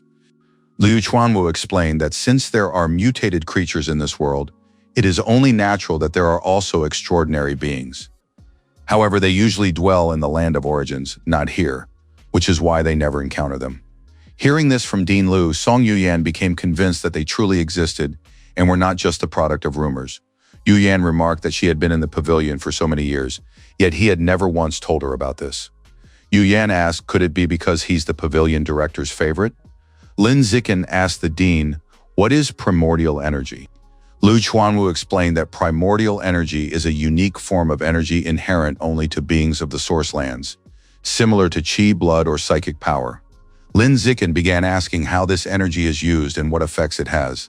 Liu Chuanwu admitted that he couldn't give a clear answer right now. In his entire life, he had encountered only two extraordinary beings. Song Yuyan suspected something was amiss. She told the dean that he was simply bragging. Since his biological level was stuck at the 9th ordinary rank, how could he have encountered them if he couldn't even enter the primordial land? Upon hearing this, Lin Zikin asked, is there really still a biological level requirement to enter there? Liu Chuanwu replied that this was a rule set by higher authorities. Only those who have reached the advanced level or higher are permitted entry. Anyone weaker isn't even fit to be cannon fodder. Liu Chuanwu cleared his throat and, answering Yu Yan's question, asked who had said that he had encountered these beings in the Land of Origins. After all, he could have met them on Earth. One of them was a disciple whom his ex-wife had taken in 9 years ago, but he had no idea where she had found her. Lin Zikin was greatly surprised to hear that Luogan Shuo, Han's elder sister, was an extraordinary being. He had encountered another being in the mysterious ancient ruins, the very same ones where he had found the blood tempering technique. Liu Chuanwu warned them that everything he had told them today was top secret. They must not tell anyone about it. Dean Liu asked if they understood. Patting her chest, Yu Yan told the dean that he needn't worry about her. Her lips were sealed and she wouldn't let a word slip. Liu Chuanwu acknowledged that he trusted both of them. He then turned to Zikin and advised him to keep his power a secret and not flaunt it too much, so as not to attract the attention of heretical cults. After all, even inside the university, it was still dangerous. They had eyes and ears everywhere. If Zikin wanted to take on missions that truly matched his strength, he could use his younger sister Yan's account. Yu Yan told Zikin that she was also at the 9th rank of the ordinary tier, and if he accepted missions in her name, he could fight freely without worrying about giving himself away. Lin Zikin didn't object to this idea. Lin Zikin turned to Dean Liu and asked if he had any more information about the Land of Origins. He wanted to learn more about it. Liu Chuanwu shook his head and explained that everything related to the Land of Origins was classified, and even he knew very little about it. Liu Chuanwu told Zikin that there was no need to rush. After all, until he reached an advanced level, knowledge of it wouldn't be of much help to him. All Zikin needed to know was that most of the beings in the Land of Origins were enemies. They were constantly trying to find a way to invade the Earth. As for the motive and reason behind this, some experts believe that Earth contains something they desperately want. Suddenly, a ringtone played from Dean Liu's pocket, playing the lyrics, "You're my little apple." Baby Liu Chuanwu quickly pulled out his phone and answered to stop it. Hanging up the phone, Liu Chuanwu shouted to his students that an old friend had invited him to dinner, so he was leaving. As he rushed off, Liu Chuanwu asked them to message him on WeChat if they needed anything. Seeing his dedication once again, Song Yuyan acknowledged that the dean really did work hard. He had left again to secure more funding for the pavilion. Song Yuyan suddenly remembered something and asked Zikin how he managed to hide his biological level and physical conditioning progress so well that even the dean and vice president Yuan hadn't noticed it. Flustered by such a sudden question, Lin Zikin apologized to his sister Yan and said that this was something he'd rather not talk about. The system was his trump card, and he had no intention of telling anyone about it. Song Yuyan turned to her little brother Chen again and asked him not to be so secretive, urging him to just tell his sister about it. She was even willing to share her own secret with him. All he had to do was ask. Avoiding a direct answer, Lin Zikin said that this really wasn't something he could talk about. Since Zikin didn't want to talk about it, Song Yuyan decided not to press him with questions. And since they were both at the same biological level and rank, Yuyan asked Zikin what he thought about a friendly sparring match. Without hesitation, Lin Zikin agreed to spar. Sparring with someone at his level would help him more accurately gauge his strength and hone his combat skills. While preparing for the fight, Song Yuyan explained that her physical conditioning had reached the second stage of skin, flesh, and bone, and she had already completed about 20% of it so far. Song Yuyan advised Zikin to attack her with all the strength he had. Yuyan asked Zichen if he was ready. Zichen replied that he was ready for battle. Sun Yuyan suggested that Lin Zichen attack first while she defended. She wanted him to show just how powerful his strikes really were. Lin Zikin lunged forward and kicked Yuyan. Having felt such a blow herself, Song Yuyan was astonished by just how strong Zikin was. Lin Zikin had only completed the first stage of physical conditioning, but he was already capable of injuring her in the abdomen, even though she had reached the second stage of muscle conditioning. He was terrifyingly strong. If things continued this way, he would surpass her very soon. Song Yuyan decided to take advantage of the fact that Lin Zikin was still weaker than she was, and while she still could, she had to show Zikin just how awesome she was. Without letting on that Zikin's attack had hurt her, Sun Yuyan cleared her throat and said she was very pleased with the kick he'd landed on her. She then explained that whenever he had the chance, he should aim to seriously injure his opponent with a single strike. Instead of striking her in the stomach, he should have aimed for her vital points after all. In a real fight, there is only life and death. There is no such thing as a fair fight. Yuyan asked if he understood this, to which Zichen replied that he did. Since he understood this, Song Yuyan suggested they begin a real fight and lunged forward. She hoped he would be able to hold his own against her for at least 5 minutes. As they entered the real battle, Lin Zichen asked Sister Yan to go easy on him. After that, Lin Zikin began driving Song Yuyan into a corner with a flurry of attacks. Song Yuyan was already giving it her all, but Zikin was still trading blows with her. Finding herself at a disadvantage, Yuyan wondered, could I really lose? Spotting a gap in Lin Zikin's defense, Song Yuyan attacked him with a punch. Realizing it was time, Lin Zikin slowed down for a split second. Song Yuyan's punch landed squarely on his face, sending Lin Zikin flying and crashing to the floor. Lin Zikin decided to pretend he had lost. Out of breath after the grueling battle, Song Yuyan helped Zikin to his feet and admitted that he truly had an incredible future ahead of him. After all, he had managed to force her to use 90% of her strength. If he kept this up, she probably wouldn't be his equal in just a year. Sun Yuyan turned to Lin Zikin and said that since he had already completed the first stage of physical tempering, he could begin attempting to open the apertures. Now she would teach him the latest method for opening the diaphragm that she had been researching. Sun Yuyan asked him to give it a try. Upon hearing about the method for opening the apertures, Zikin's eyes lit up, and of course he agreed. Sitting in the lotus position, Sun Yuyan told Lin Zikin that there are only 366 acupoints in the human body, distributed throughout all parts of the body, and according to the blood tempering technique, the easiest points to open are the 4 apertures located around the heart. Song Yuyan explained that as soon as he sensed these 4 apertures around his heart, he should direct his qi and blood toward them to strike them at a rate of 10 strikes per second. Lin Zikin quickly sensed these 4 points and began trying to strike them. Sun Yuyan explained that the harder the strike, the better, but he had to be careful not to damage his heart. No matter how hard Lin Zikin tried, he couldn't do it. He simply couldn't break through the 4 points. Suddenly, Lin Zikin felt the repercussions of his attempts to strike the acupoints around his heart and experienced intense pain. Sun Yuyan immediately ran over to him and, trying to help, advised him not to rush it. Either his body wasn't strong enough or her method was flawed. The Liu family's ancestral estate, the basement. Liu Chuanwu approached the ancient sarcophagus kept by his family, bowed, and addressed the head of the pavilion. Liu Chuanwu told the head that he had finally found an unrivaled genius with the potential to open apertures. He was certain that this genius, despite being a pure-blooded human, would definitely be able to transcend the limits of the ordinary level and evolve into a being of the advanced, rare, or even epic level.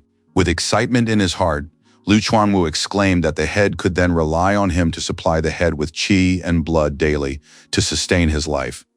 The head would no longer have to remain in that small coffin, and with the head's powerful protection and support, the head and this genius would lead the Heavenly Man Pavilion forward and elevate humanity itself. In response, there was only silence, confused.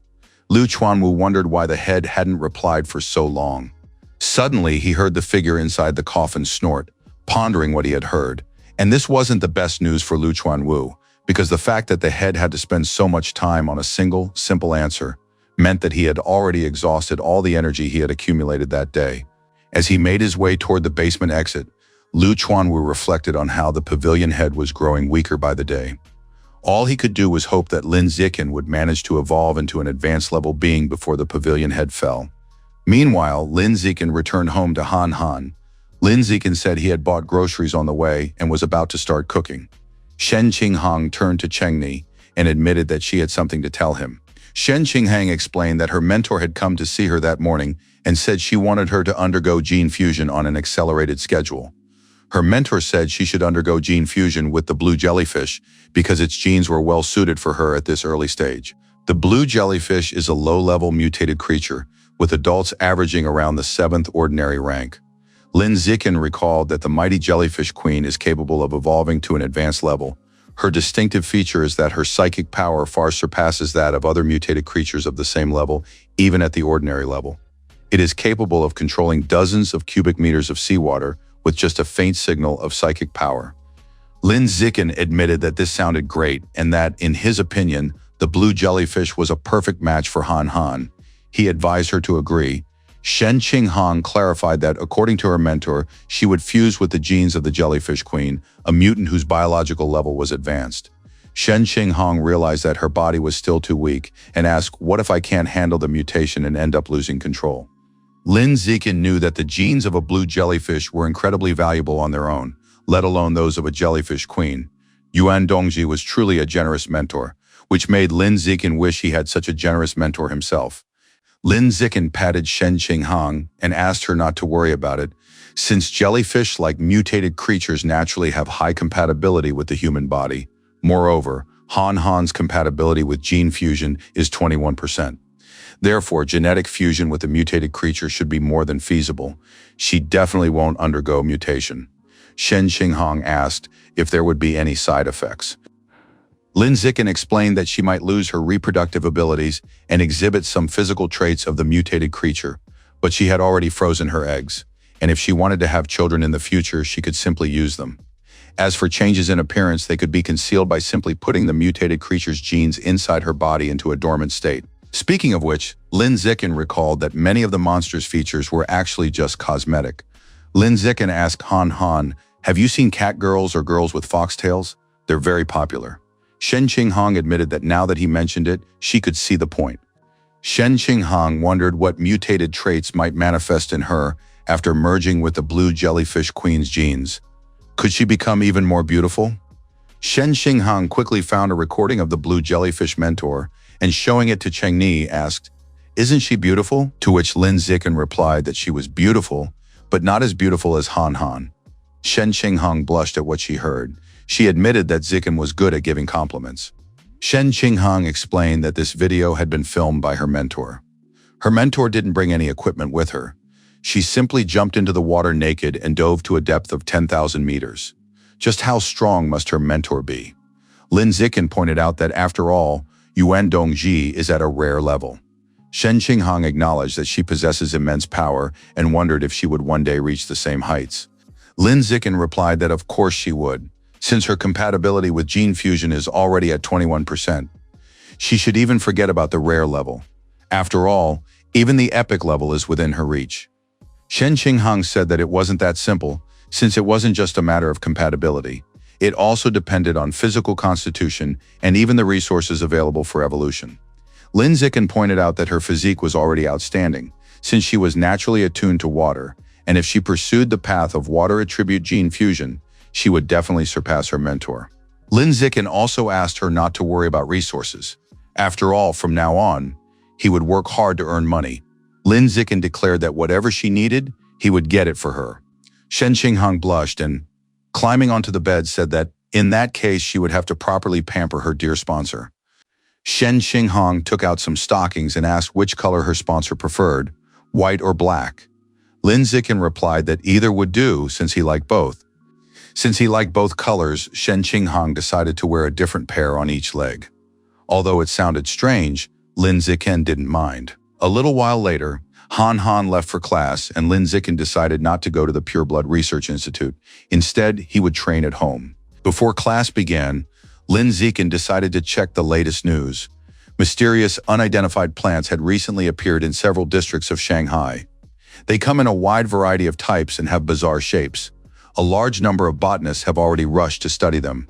Since it is unclear whether the plants are harmful, it is strongly recommended to stay away from them to prevent unnecessary injuries or fatalities. The appearance of this plant piqued Zikin's interest, as these mysterious plants looked extremely similar to the ones in the background of a photo of his older sister, Han Han. Is it possible that these plants are from the land of origins? But how could such plants have appeared on Earth? Lin Zikin speculated that this might be related to the cult of divine plants. Humanity had only recently eradicated the cult of the rat god, and now a new cult had emerged. There is simply no end to the traitors of humanity. In any case, Lin Zikin needs to increase his strength as quickly as possible. After the second round of physical tempering, his qi and blood are being depleted too quickly. There's barely enough left for cultivation. Therefore, Lin Zikin decided to browse the shop and look for some pills that would help him quickly replenish his qi and blood. Blood-restoring pills caught Lin Zikin's attention. He decided to buy 100 to start with. One blood-restoring pill costs 1 point. The pill is made from expensive, century-old medicinal herbs and spiritual plants, and its effect depends on the biological level. The higher the level, the slower the recovery rate. The 9th rank of the ordinary level recovers in half a minute. The first rank of the advanced level recovers in half an hour, while the second rank takes 3 hours. While working on his orders, Lin Zikin recalled that he had already created the life force trace of an immortal slug, which meant it was time for him to start creating the next one. After a brief search, Lin Zikin came across the meat of a multi-bite mongoose, a kilogram of which is worth 40 points. Although it's called multi-bite, it's actually not poisonous at all. The multi-bite mongoose feeds on poisonous mutants and possesses a very high resistance to poisons. Lin Zikin surmised that absorbing its life force would grant him the poison resistance attribute, which would help him avoid death from sudden exposure to poison. However, he had less than 200 points left. Lin Zikin decided to start by buying half a kilogram of meat to kickstart the progress of creating the blueprint. Since he was currently unable to break through the apertures, likely due to a lack of physical strength, Lin Zikin decided to continue with the second round of skin tempering.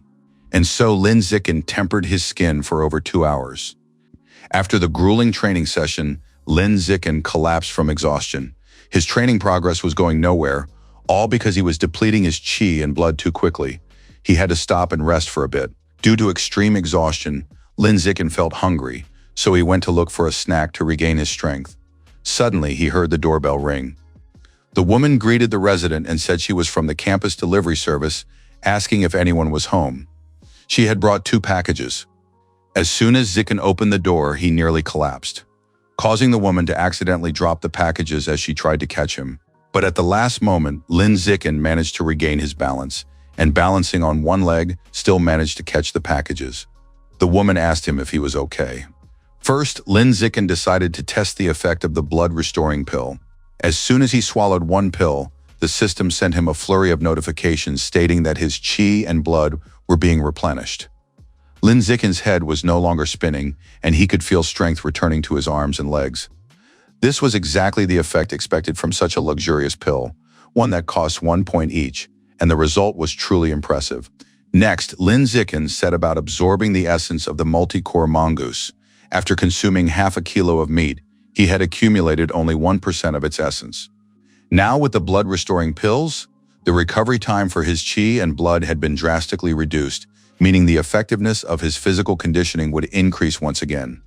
Lin Zikin returned to his training.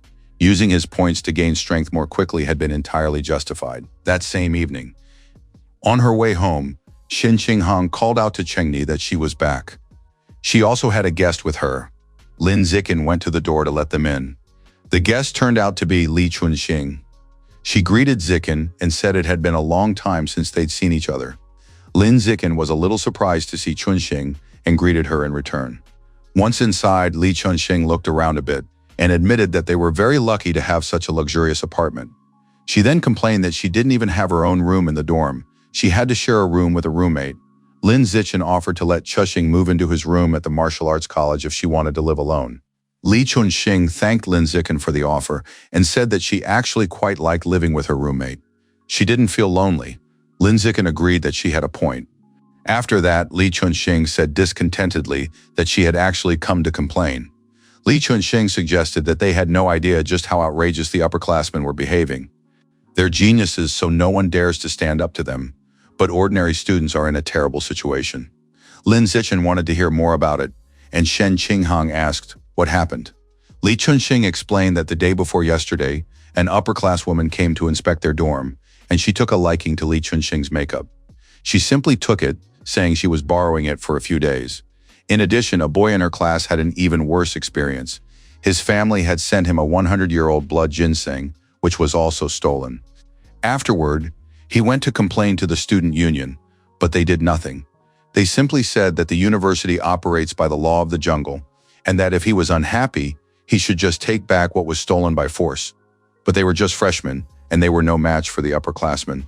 This was clearly favoritism toward the upperclassmen. Lin Zikin turned to Chuxing and, pounding his chest, said he would beat the living daylights out of any upperclassman who dared to cross the line with her. Li Chunxing thanked Zikin for that.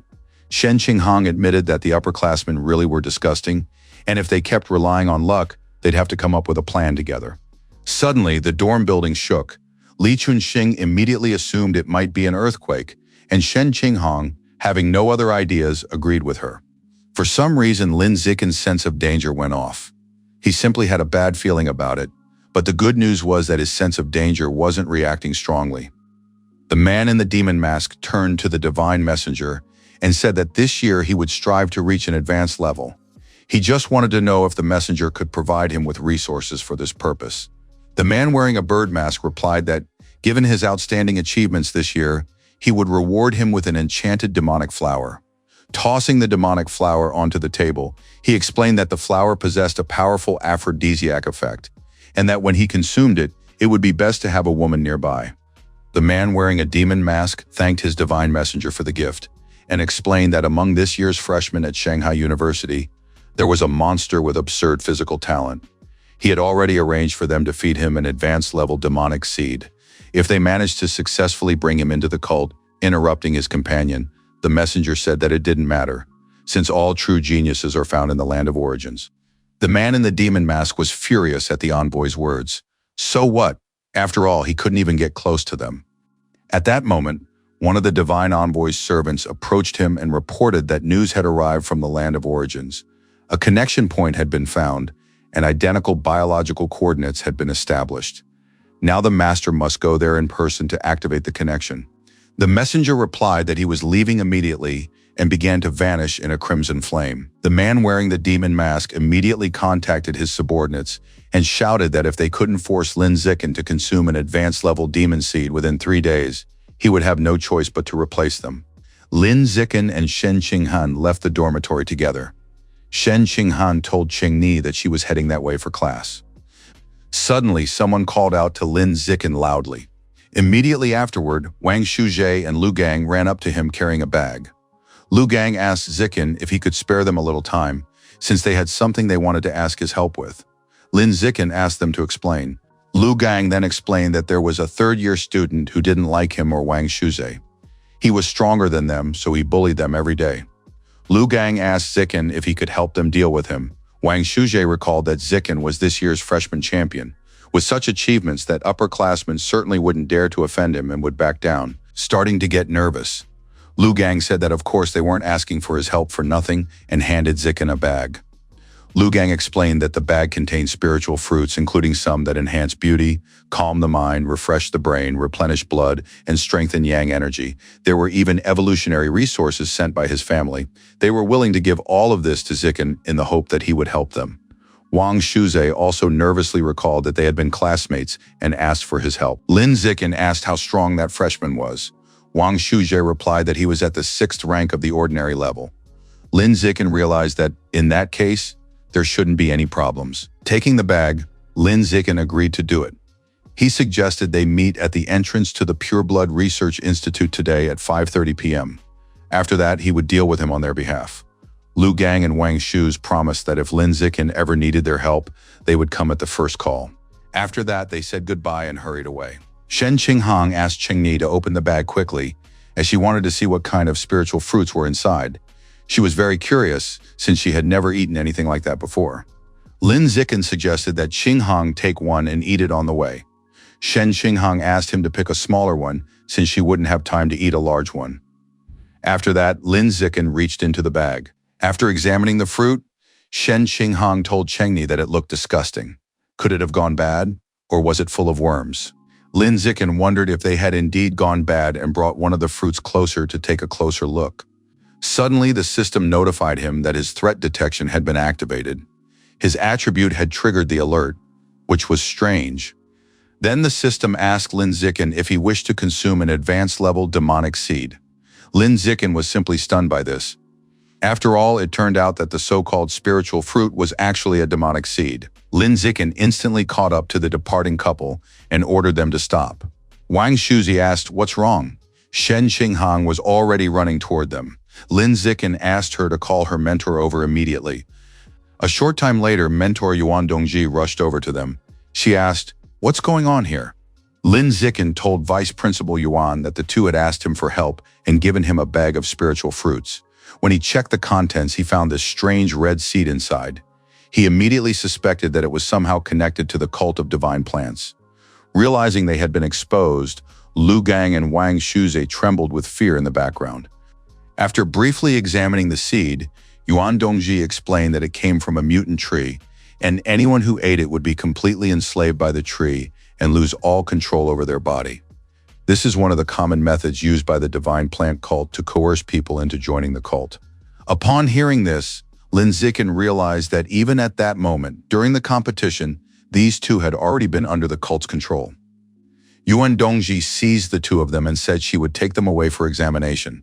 As soon as the results were ready, she would report them. Lu Gang and Wang Shuzi shouted at the vice president that they had been forced to do it and had no other choice. Suddenly, they fell silent. For some reason, the two of them couldn't open their mouths. Lu Gang surmised that this was part of Yuan Dongji's ability. As she flew away, Yuan Dongji said that cults were infiltrating everywhere, and that even at the university, no one could be completely trusted. In other words, they had to always be on their guard. Shen Qinghang was inspired by seeing her mentor in action. For her mentor's mental power was so strong that she could levitate objects and fly. Lin Zikin couldn't help but admit that the ability to fly was cool. Shen Qinghang told Qingni that Lu Gang and Wang Shuje were terrible people.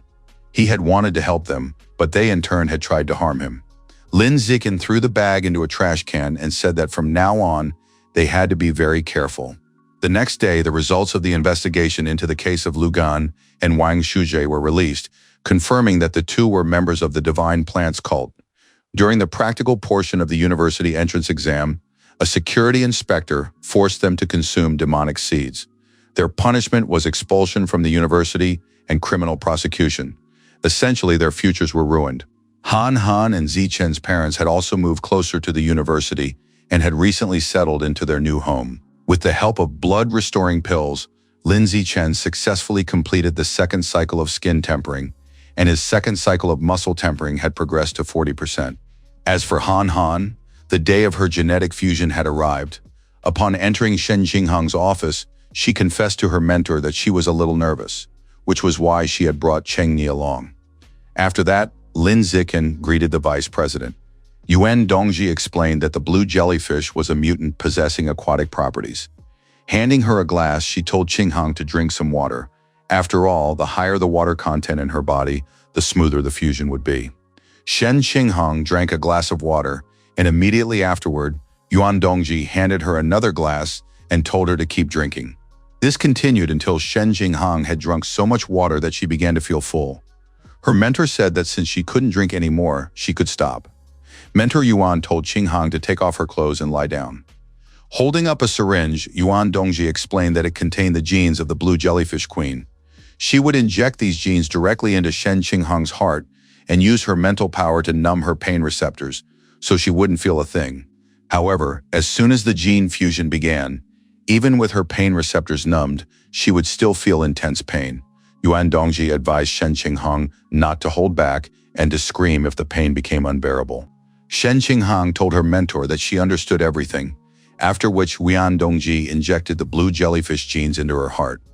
Watching the process from the sidelines, Lin Zikin reflected that the gene fusion process typically requires high-precision equipment to continuously monitor changes in the subject's physiological data in real time.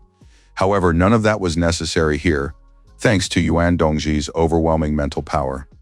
When she finished, Yuan Dongji said that the genes of the blue jellyfish queen had been fully integrated. As soon as the gene fusion began, Shen Qinghang would soon feel intense pain. Yuan Dongji advised Shen Qinghang to prepare herself mentally. Agreeing with her mentor, Shen Qinghang tried to compose herself. 2 minutes passed. Tired of waiting, Shen Qinghang asked why she wasn't feeling anything at all. Yuan Dongji admitted that it was strange. Lin Zichen asked Vice-Chancellor Yuan, could something have gone wrong with the Han-Han fusion?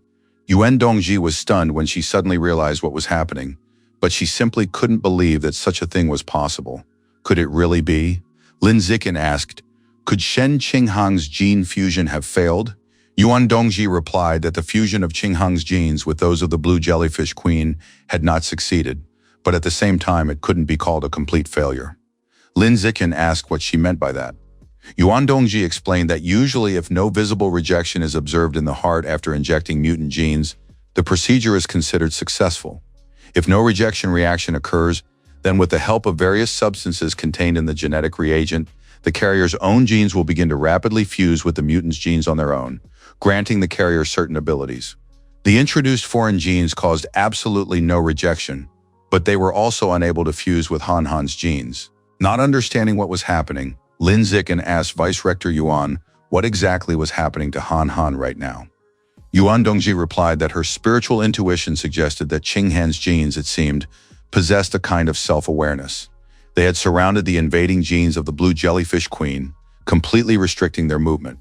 During this process, some of the blue jellyfish queen's genes instinctively tried to merge, but they were suppressed directly by Qinghang's genes, which digested a large number of fragments that were absorbed as nutrients. Currently, all of the blue jellyfish queen's remaining genes are completely immobilized, and she has never faced a situation like this before. Suddenly, Shen Qinghang called out to Chengni and her mentor, then told them that her hair had begun to change color. Yuan Dongji and Lin Zichen were stunned by what they saw. Yuan Dongji said that this was one of the characteristic signs of the blue jellyfish queen's genes manifesting. However, since the fusion had failed, she herself didn't understand why the blue jellyfish queen's genes were still resisting. Lin Zichen asked Han-Han if she felt anything strange inside her body. By this point, Shen Qinghan's hair had turned completely blue. Shen Qinghan said it felt as if something extra had appeared inside her. She could sense it and seemed to be able to control it as well. The ability to sense and control it must mean a genetic fusion. Therefore, Yuan Dongji surmised that she had overlooked something. Yuan Dongji decided to check everything again using her psychic abilities by touching her forehead to Qinghang's. After checking everything again, Yuan Dongji told Qinghan that the extra thing she sensed inside herself was the genes of the blue jellyfish queen. Yuan Dongji asked Shen Qinghan to try using her mental powers to control them and put them into a dormant state. Shen Qinghang agreed to try and close her eyes. A few seconds later, her hair returned to its natural color. Yuan Dongji praised Shen Qinghang and asked her to let the genes manifest again. Shen Qinghang activated the genes, and her hair turned blue once more. Yuan Dongji realized that even geniuses like Li Moyu and Ma Siwei had spent half a month mastering the technique of putting mutant genes into a dormant state and back again. Qinghang, however, had mastered it almost instantly. Lin Zichen turned to the vice president and asked how Han-Han was doing. Yuan Dongji said she had good news and bad news and asked which one he wanted to hear first. Shen Qinghang chose the bad news. Yuan Dongji walked over to Qinghang and said that the bad news was that she would never be able to become a gene fuser. As for the good news, Shen Xinghang is far more advanced and powerful than any gene fuser. After all, she can do everything they can do, but she doesn't need to perform gene fusion to do so, and she will easily surpass the fusers. To be more precise, her genes can subjugate the introduced genes of mutants. Shen Xinghang is capable of manifesting and utilizing their abilities without merging with their genes. This means she will never have to worry about a negative reaction from the animal's genes, and she will remain a pure-blooded human. To date, no pure-blooded human has been recognized as capable of breaking free from the ordinary level and reaching the advanced level. However, Shen Xinghan has an extremely high chance of becoming the first pioneer on Earth to reach the advanced level, while remaining a pure-blooded human. Qinghan's eyes sparkled at what she heard, and she asked her mentor, "Could I really do that?" Yuan Dongji replied that if any pure-blooded human were destined to break through biological limits, it would undoubtedly be her student, Qinghang. Listening to this, Lin Zikin wondered what Yuan Dongji meant by that. Could this be some kind of joke? Yuan Dongji explained that although Qinghan is not technically a gene fuser, her primary enhancement mechanism is still inseparable from mutant genes, so outwardly she will still be considered someone who has fused with genes. Yuan Dongji warned them that under no circumstances should they reveal this secret, not even to their own parents. She then turned to Qinghang and said that she still had a lot of research to do regarding her ability to subjugate genes. From now on, if she was free, she could come to her office every evening at 8, and they would thoroughly investigate this together. Half a month later, while Lin Zikin was doing his hardening exercises, Shen Qinghan suddenly called out to him and shouted that she had good news. As soon as Lin Zikin rushed into the bathroom, he saw that Han Han had learned to control water. Shen Jinghang explained that she could now control water with the power of her mind. Lin Zikin noted that she had only just learned to control water, yet she was already doing it so smoothly. Lin Zikin admitted that her talent was simply astonishing.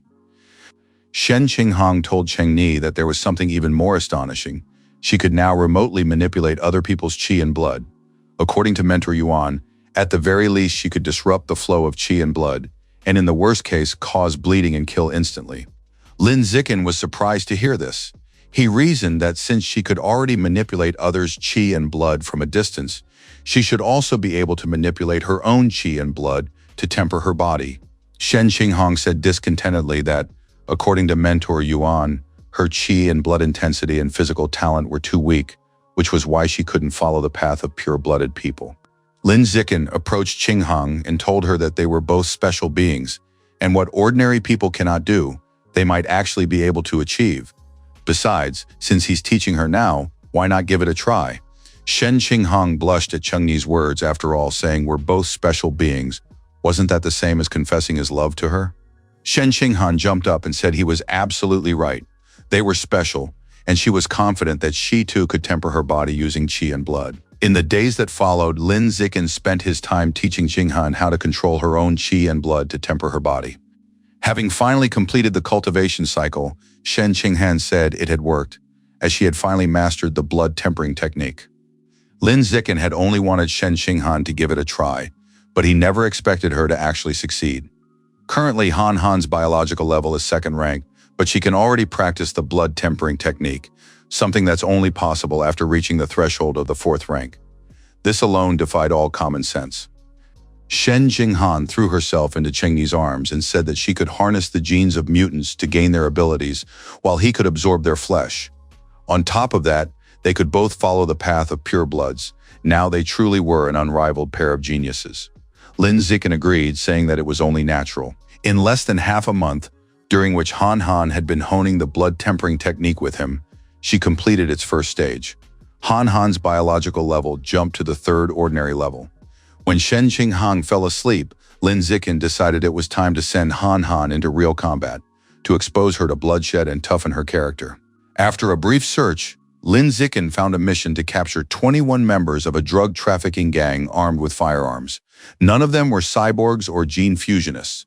The gang members were located in the Shanghai area, and the reward was 50 points. 9 p.m., Shanghai Municipal Public Security Headquarters. The commander introduced 2 students from Shanghai University to his team. They had accepted an assignment to work off campus and were there to assist with this case. The young man they were looking at was famous for placing second on the entrance exams in Nanjing province. The room immediately erupted in excitement. After all, with such an achievement, everyone understood that he was a very promising young talent with a limitless future. The girls noticed that he looked even more handsome in person than in his photos. Everyone was very happy to welcome the students. Commander Fan told Zikin that he had a godson who was also a freshman at Shanghai University this year. He had been admitted as the province's top scorer and was part of the group of gifted students. Unfortunately, given Zikin's immense talent, if only he hadn't joined the Heavenly Man Pavilion, he could have been admitted to the gifted class and studied there alongside his godson. The captain advised Zikin to listen to him and leave the pavilion while he still had the chance, and transfer to Evolution College. Lin Zikin decided not to comment on this at all. The commander mentioned that he had also invited his godson to today's operation. He suggested that Zikin take this opportunity to befriend him, and if any upperclassmen caused them trouble in the future, they could simply mention it to his godson, and he would definitely come to their rescue. Just as the commander was thinking about his little sunshine, the boy walked in. Upon entering the room, the godson told his uncle that he had arrived. Lin Zikin and Shen Qinghong were a little surprised to see him. Upon seeing him, the police officers were surprised to realize that he was indeed Commander Fan's godson. After all, this student truly exuded an incredible aura. They believed that Commander Fan Feixiong was truly lucky that his godson had placed second in the province. After all, thanks to his godson's support, he was sure to be promoted at headquarters. Commander Fan Feixiong turned to his godson Zhang Ni and said that he'd heard from his father that Zhang Ni had already reached the 5th rank of the ordinary tier a few days ago, which was very impressive. Yong Zhang told his uncle that there was nothing special about it, since that was the usual pace of leveling up. As he saw his nephew off to meet the students, Commander Fan mentioned that, in addition to him, 2 other freshmen from Shanghai University would be joining them in today's operation. One of them was a very beautiful girl. Commander Fan suggested to his nephew that he introduce him to her, which really piqued his nephew's interest, since he figured this would be his chance to prove himself. But as soon as he saw these students, he nearly gasped in shock. What the hell? What are Lin Zikin and Shen Qinghong doing here? Since those 2 were involved in the operation, there was no point in him trying to show off. Commander Fan asked Zhang Ni to introduce them. Standing before him was the runner-up from Nanjing province. For some reason, his nephew fell silent. Commander Fan asked Zhang Ni if he was feeling unwell. After all, he looked terrible. Shen Qinghong whispered to Lin Zikin, asking if this was the Luo Yongjiang he had beaten in the entrance exams. Lin Zikin gave a lazy chuckle in response. Pulling himself together, Luo Yongjiang replied to his uncle that everything was fine. He was just surprised to see these 2 acquaintances. Commander Fang was surprised that his nephew knew them. Luo Yongjiang told his uncle that this beautiful girl had taken 1st place in Nanjing province and that she was also his classmate, and the guy next to her had taken 2nd place in the province and had also been named the university's king of freshmen that year. Brother Cheng single-handedly crushed their entire class of geniuses during the entrance exam and won the title of king of freshmen. He is unquestionably the strongest in history. Lin Zikin felt uncomfortable with how much attention Luo Yongjiang was drawing to him, so he said that Luo was simply exaggerating and that he had just been on a roll that day, which is why he managed to pull it off, albeit barely. Upon hearing this, Luo Yongjiang smirked and decided to just go along with Zikin. Commander Fan's mouth dropped open in shock.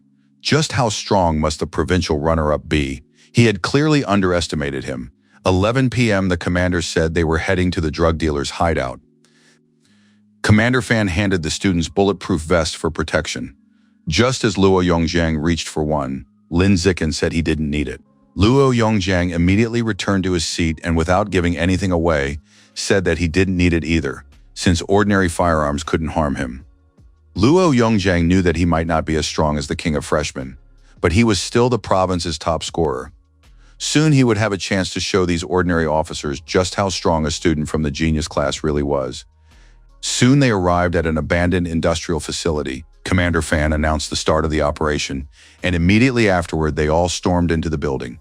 Upon seeing the police suddenly appear, the guards shouted to the others to run.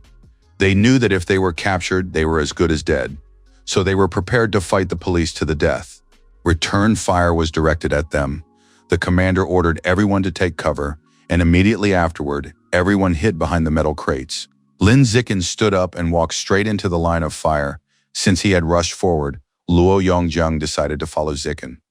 No sooner had he emerged from cover Then Luo Yongjiang was hit by a hail of bullets, causing him immense pain. One of the police officers told Luo Yongjiang to take cover immediately. At the same time, Lin Zikin charged straight toward the enemies. No one understood what the hell was going on here. It was as if the student were completely bulletproof. The criminals simply couldn't hurt him. Lin Zikin quickly caught up to one of the criminals and was just about to beat the life out of him when the man suddenly shouted for him not to kill him. The criminals begged for mercy, but Lin Zikin continued to break through their ranks. One of them threw a grenade at his feet, shouting that this guy would go to hell with him. A powerful explosion thundered, its shockwave reaching the police officers and knocking over the crates that were shielding them. Lin Zikin decided to leave the remaining criminals to Han Han for training. Lin Zikin told Han Han that it was her turn. Shen Qinghang stretched and her hair turned blue. As long as she had control over the enemy's qi and blood, she could do this. The criminals suddenly realized that no matter how hard they tried to move, they simply couldn't. Shen Qinghang ordered them to be knocked unconscious, and in an instant all the criminals fell to the floor, unconscious. The police quickly handcuffed all the criminals. After searching the building, they reported to Commander Fan that they had found a box containing extremely unusual seeds inside. After the box of seeds was opened, Commander Fan said that, as expected, these were the seeds of the demonic tree, and by all accounts, the cult of divine plants was back in action. According to the drug dealers, 2 months ago, a mysterious masked man had paid them generously to distribute the seeds. The officer said that it wasn't enough for these people to deal drugs. They had also become traitors to humanity. Since they had already sorted everything out here, Lin Zikin told the commander that they would be leaving, as he and his girlfriend still had business to attend to at the university. The commander allowed them to leave and said they would be given a ride. For safety's sake, Lin Zikin decided to avoid any involvement in the activities of these cults. Suddenly, Lin Zikin saw from the car window a rat burying something in the ground. This rat had just planted the seed of a demonic tree. Lin Zikin surmised that it might be a rat from the rat god cult. Lin Zikin turned to Han Han and asked her to inform their mentor that the rat god cult had likely colluded with the divine plant cult and was helping them spread the seeds of the demonic tree. Immediately afterward, Lin Zikin called Commander Fan and said he had something to report. He relayed this to Vice Chancellor Yuan and Commander Fan. Since matters related to cults should be handled by public security teams and advanced-level beings. Half a month later, Lin Zikin and Han Han successfully completed another mission to apprehend armed drug dealers. 3 days after that, Zikin and Sister Yan completed a mission to apprehend a first-rank, advanced-level cyborg robber. Before Lin Zikin even realized it, the first semester of his freshman year was already drawing to a close. By this point, he had finally completed the second cycle of physical conditioning. Shen Qinghang rushed over to Zikin and happily told him that she had successfully completed the first cycle of physical conditioning. Even Lin Zikin was surprised at how quickly she had achieved this. Lin Zikin told Han Han that she had been practicing the blood tempering technique for only 3 months, yet she was already making great progress. Lin Zikin acknowledged that her talent far surpassed that of ordinary people. Upon hearing this, Shen Qinghang asked Zikin, "Didn't you tell me that after completing the first cycle of body tempering, one's biological level rises to the standard 9th rank? So why am I still at the 6th rank 9th level?" Lin Zikin speculated that it was because her physical talent was too weak, but at the same time her control over qi and blood was exceptionally strong. That was precisely why the blood tempering had boosted her level more than her physical strength. Shen Qinghang burst into tears at this news, for it might mean she would never be able to catch up to Cheng Ni. Lin Zikin understood that even this was a very good result. After all, he was using a cheat code, and if she had managed to catch up to him, it would have been a truly terrifying outcome. A short time later, at the Pure Blood Research Institute, Lin Zikin and Song Yuyan still couldn't figure out exactly how they were supposed to open these apertures. Lin Zikin even suggested that it might require completing 5 cycles of physical tempering to open them. But Song Yuyan said that was unlikely, because if that were really the case, ordinary people would have practically no chance of progressing. Song Yuyan decided to stop talking about it and suggested they talk about something more pleasant. Yuyan smiled and told Zikin that she had some juicy gossip for him. Song Yuyan asked Zikin if he had even the slightest idea how chaotic the personal lives of their university's top leadership were. She offered to tell him all about it. Lin Zikin suddenly remembered something and asked Sister Yan how many points he had accumulated on her account so far. Song Yuyan said that he had used her account to complete many advanced level missions with her, and they had earned quite a few points during that time, a total of 2,400. Lin Zikin was glad to hear this, since the meat of a polyphagous mongoose costs 40 points per kilogram, so he should have enough to buy 45 kilograms and consume a sufficient amount of life essence. Lin Zikin turned to Sister Yan and said he wanted to buy 45 kilograms of omnivorous mongoose meat. He asked her if she could place the order for him at the store. Song Yuyan asked why he needed so much meat. Lin Zikin replied that it wasn't easy to explain. Even though he refused to answer, Song Yuyan still ordered the meat for Zikin. The omnivorous mongoose meat was delivered to the Research Institute's address, but just in case, Lin Zikin took it home to consume. Lin Zikin touched the meat and began the absorption process, after which the system notified him that he was absorbing a massive amount of the multi-toothed mongoose's life essence. Very quickly, the absorption progress reached 100%. The system notified Lin Zikin that a life force trace of the multi-jawed mongoose had been created and that he had obtained the biological attribute immunity to poisons. Lin Zikin's resistance to poisons had significantly increased. Lin Zikin saw the multi-venomous mongoose surrounded by a toxic stench that did not harm him in the slightest. Now, having acquired the new biological attribute, Lin Zikin decided to test whether a neurotoxin with an anesthetic effect could affect him. Lin Zikin injected himself with a syringe into his arm. 2 hours later, Lin Zikin still hadn't felt any noticeable effect. Apparently, the neurotoxin had been completely neutralized by his immunity to poisons. Shortly thereafter, Lin Zikin accompanied Han Han to a meeting with Vice Rector Yuan for the second injection of mutant genes. Shen Qinghong undressed and lay down. Yuan Dongji explained that before the injection, she needed to test the genes of the blue jellyfish queen to see if they were compatible with the genes of the second mutant. No sooner had Yuan Dongji begun the test than she suddenly gasped in surprise by some miracle. Qinghong's biological level had jumped from the 2nd rank to the 6th rank, and so quickly at that. Shen Qinghong replied awkwardly that she had been practicing the blood tempering technique and had successfully completed the first cycle of body tempering a few days ago, immediately after which her biological level reached the 6th rank. Yuan Dongji asked how she had managed to do that, and Shen Qinghong explained that she had used the blue jellyfish queen's ability to control water to manipulate her qi and blood. Yuan Dongji placed a hand on her student's shoulder and acknowledged that she was a true prodigy, and her physical capabilities were simply incredible. She has absolutely no doubt that in the future, Qinghong will become one of humanity's greatest fighters. Yuan Dongji took 5 syringes containing genes and explained that she was going to inject these 5 different mutant genes to test whether there was a limit to how many genes Qinghong could assimilate or what abilities she could control. The syringes contained the genes of 5 monsters with different attributes. The wood attribute includes a demon butterfly with golden wings possessing a powerful hallucinogenic ability. The wood attribute also includes a flower insect possessing a powerful camouflage ability. The water attribute is represented by an immortal slug with a powerful self-regeneration ability. The fire attribute is represented by a hellish lizard with a destructive combustion ability, and the earth attribute is represented by an armored earth dragon with a formidable defensive ability. Yuan Dongji warned Shen Qinghong that she was injecting genes into her and began administering the injections one by one. What happened next was astonishing. The moment the genes of the armored earth dragon were injected, they were instantly destroyed by Qinghong's own genes, dissolving into nutrients and being completely absorbed. As for the genes of the hellish lizard, the flower insect, and the golden-winged demon butterfly, they met the same fate. All of them, without exception, were destroyed. Only the genes of the inanimate slug from the last injection survived, after which they were subjugated by Qinghong's genes. Yuan Dongji explained that likely only genes with a water attribute could be subjugated. Yuan Dongji suggested introducing 3 more different genes from water mutants to see what would happen. After finishing all the injections, Yuan Dongji asked Shen Qinghong how she was feeling.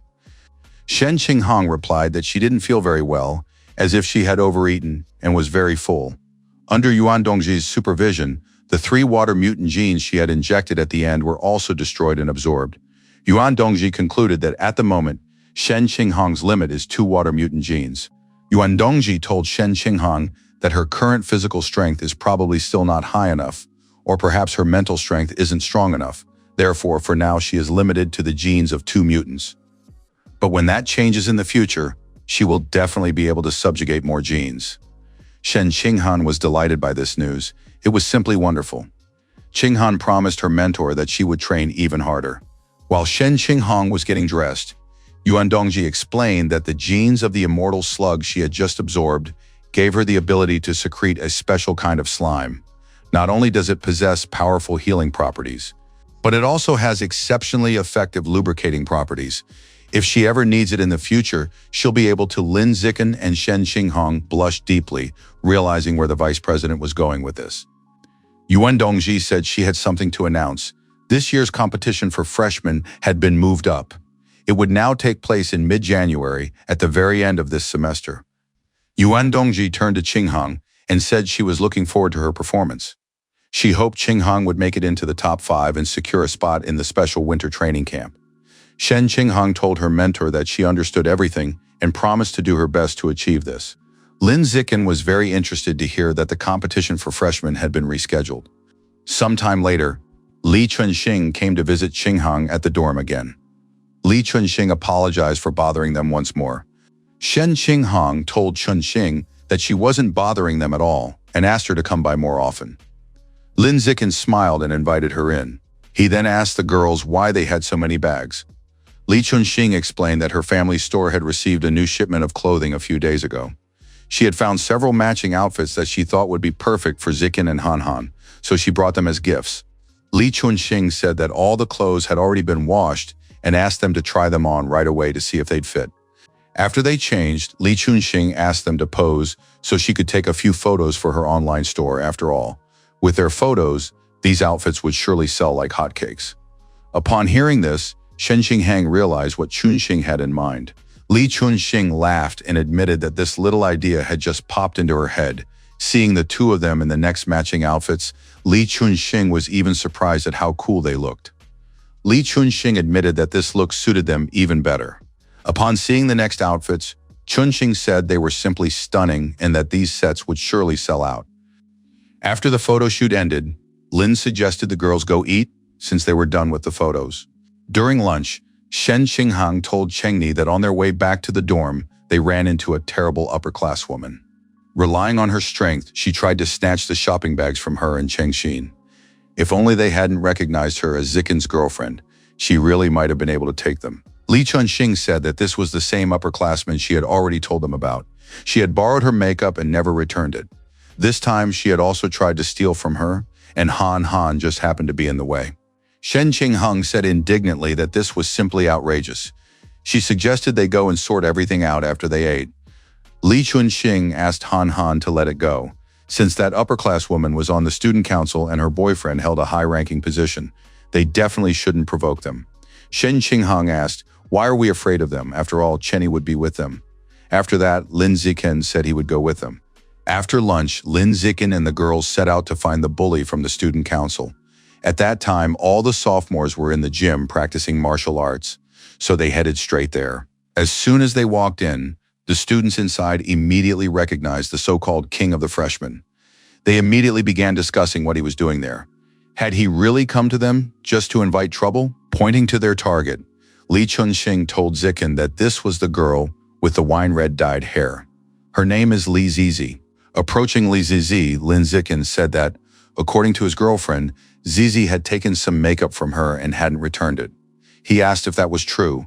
Li Zizi asked, "What does took and didn't return even mean?" He was talking as if she had stolen the makeup, after which she added that, of course, she would return the makeup once she was done using it. Besides, it's just makeup, so why are they making such a fuss? Li Zizi accused these freshmen of being greedy. Then she reminded Li Chunxing that she hadn't just taken her makeup, she traded it for her own. Li Chunxing showed the new bottle and Li Zizi's empty bottle, reminding her that she takes new makeup from her and gives back the empty bottles. Li Zizi explained that when she gave the bottle away, it was still full of product. She then asked Fei Fei if she was telling the truth. Fei Fei replied that she had personally seen Li Zizi give away a full bottle. Li Chunxing ordered them to stop talking nonsense and was about to approach them when Lin Zikin stopped her. Lin Zikin called out to the instructor and asked if he remembered correctly that the university adhered to the principle of survival of the fittest. How exactly should this be interpreted? And does that mean the strong can torment the weak with impunity whenever they want? The instructor replied that this wasn't quite the case. He explained that at Shanghai University, the weak can challenge the strong without any conditions. But if the strong want to fight the weak, they must first obtain permission from the weaker party. As for determining strength, they judge it by rank or year of study. In addition, both sides must stake an equal number of points to initiate a challenge. The winner receives the points from both sides. If there are no objections, the minimum stake is 1 point. Li Ziqi shuddered upon hearing this. Lin Ziqin asked the instructor if that meant he could challenge her without any conditions. Li Zizi asked Lin Ziqin if he, a guy with a huge physical advantage, was seriously going to bully her, a girl. Li Zizi knew she couldn't defeat Ziqin with her 5th rank ordinary level. Lin Ziqin called out to Han Han and asked her to challenge Li Zizi. Shen Qinghang was surprised by such a sudden request. But after gathering her thoughts, she said she understood everything and agreed. Worried about what was happening, Li Chunxing explained to Ziqin that Li Zizi was simply provoking him, and that he shouldn't let Han Han fight her. Li Chunxing knew Han Han didn't stand a chance, since she had always been at the bottom of the class alongside her. And if Qing Han stepped into the ring, she would definitely get beaten up. Seeing how worried she was about her, Shen Qinghan asked Chunxing to calm down. Shen Qinghan promised that she would win this fight. Li Chunxing was deeply moved by Shen Qinghan's words. Shen Qinghan became even cooler in her eyes. Shen Qinghang jumped into the ring and introduced herself as Shen Qinghang, a freshman, and she challenged sophomore Li Zizi to a fight. The upperclassmen around her were mesmerized by how beautiful Shen Qinghang was and how cool she looked right now. Li Zizi tried to figure out why Qinghang was so confident she could beat her. Thinking that Shen Qinghang was just pretty and nothing more, Li Zizi jumped into the ring and said that since a freshman was challenging her, they should place big bets. Li Zizi bet 10 points. Shen Qinghang agreed and also bet 10 points. The instructor told the girls that if both sides agreed, the challenge was considered official. The instructor asked the girls if they were ready. Both replied that they were ready. In that case, the instructor announced the start of the duel. As soon as the fight began, Shen Qinghang lunged forward, and at the same time her hair turned blue. Everyone present was surprised by just how fast Shen Qinghang turned out to be. Suddenly, something strange happened to Li Zizi. For some reason, her head was spinning, and her body, she couldn't move it at all. Quickly closing in on Li Zizi, Shen Qinghang raised her leg and kicked her in the face. The force of the blow was enough to send Li Zizi flying out of the ring, where she rolled painfully across the gym floor. Everyone present was stunned by the outcome of the fight. Li Chongxing wondered, since when has Han Han become so strong? Meanwhile, Fei Fei was worried about her friend. Fei Fei immediately ran over to Li Zizi to check on her, then right away called Qing Minyu and told him that Zizi had been kicked, causing her to suffer a concussion. She told him to come to the gym as soon as possible. In response, Qing Minyu shouted that he was already on his way. Fei Fei hung up the phone and, hugging the crying Li Zizi close, said they were in big trouble now. Meanwhile, at the Gene Combiner Institute, the students were in awe as they watched Li Moyue. He was a true monster in their eyes, because right now he was actually defying 7th rank gravity. It was also incredible that Luo Yongzhen had been in the mental capsule for a full minute and was still holding on. Ma Siwei was also amazing. She had already achieved an S rank in the reaction capsule. The instructor told the 3 students that this training session had been intense and exhausting and advised them to rest a bit. He then mentioned that he had received an official notice from the university's public relations department stating that the freshman competition had been rescheduled for January 18th. This news came as a complete surprise to the students. Li Moyu clenched his fists and said, "The sooner, the better." He couldn't wait to give Lin Ziqin a good beating. After several rounds of gene fusion, he had already risen to the middle of the ordinary level and was very close to reaching the 7th rank. Meanwhile, Lin Ziqin hadn't completed a single fusion at all. He simply couldn't compare to him. The students began discussing the fact that Lin Ziqin still hadn't completed a single gene fusion, which led to speculation that he was already far behind these 3 monsters. Everyone here believed that following the path of a pureblood was like wasting one's talent.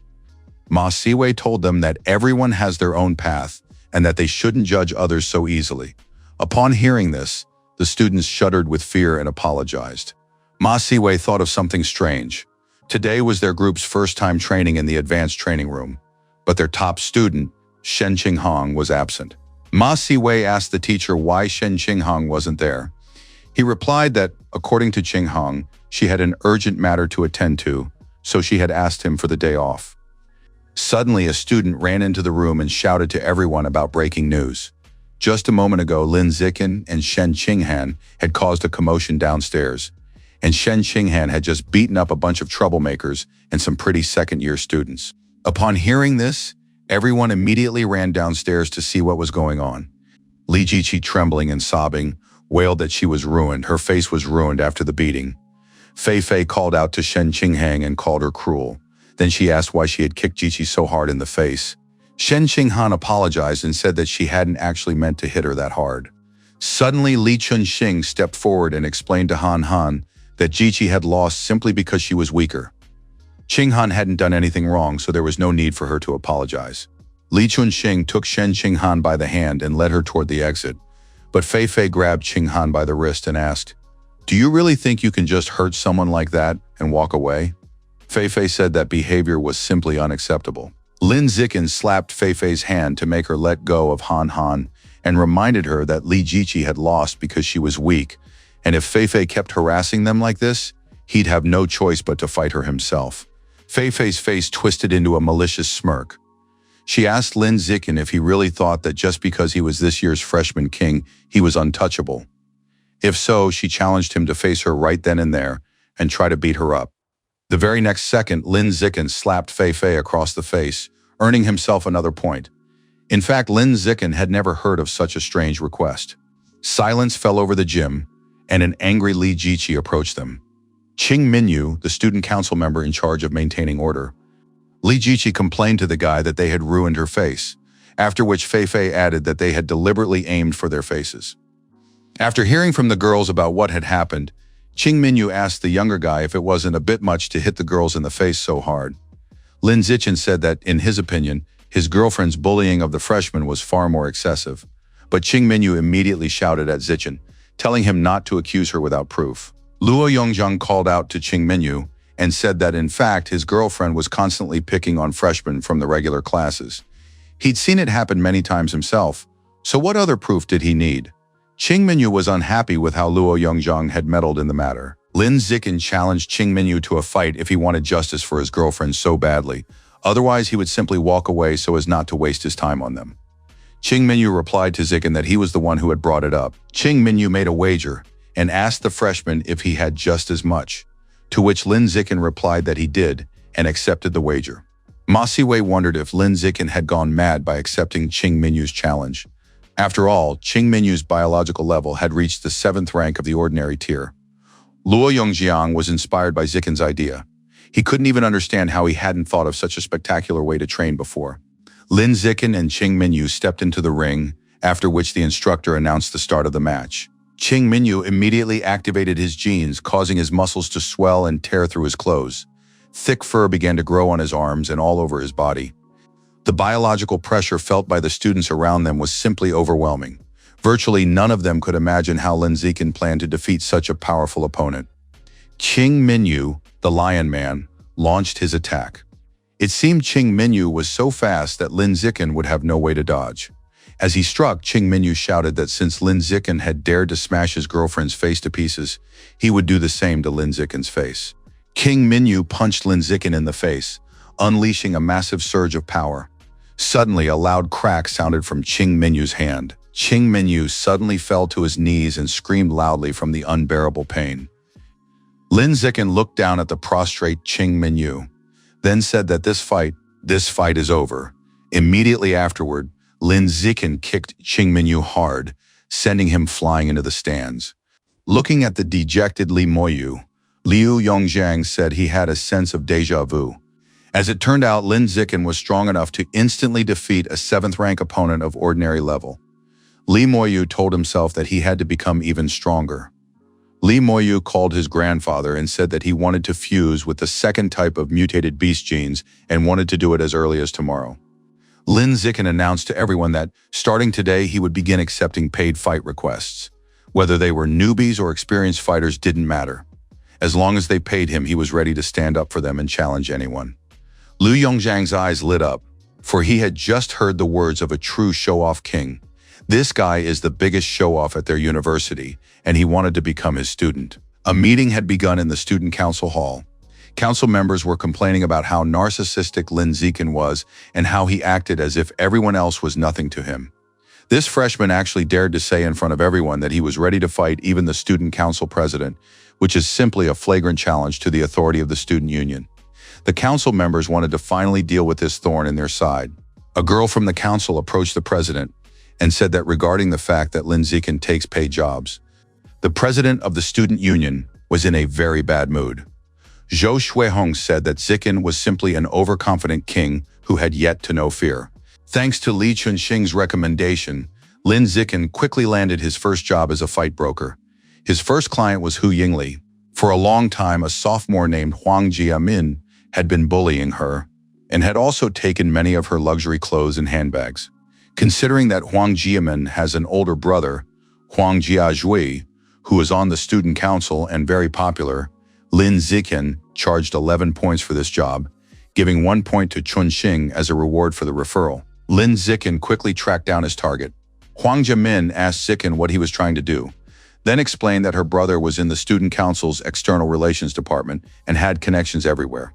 She advised Zikin not to dig his own grave. She immediately recognized the university's notorious thug who punched people in the face, the king of freshmen, Lin Zikin. Realizing he wasn't going to leave, Huang Jiami begged him not to hit her. But if it was necessary, she asked that he not hit her in the face. Lin Zikin called out to Han Han and said he would leave this matter to her. Stretching before getting to work, Shen Qinghong agreed to handle it. When Shen Qinghong approached Huang Jiami, she asked Qinghong to stop and put an end to it because she couldn't just hit her like that. Huang Jiami cried out in fear that if even a single hair fell from her head, her brother would never forgive her. Hearing someone enter, Huang Jiami realized it was her brother, Huang Jiazhui, along with his friends.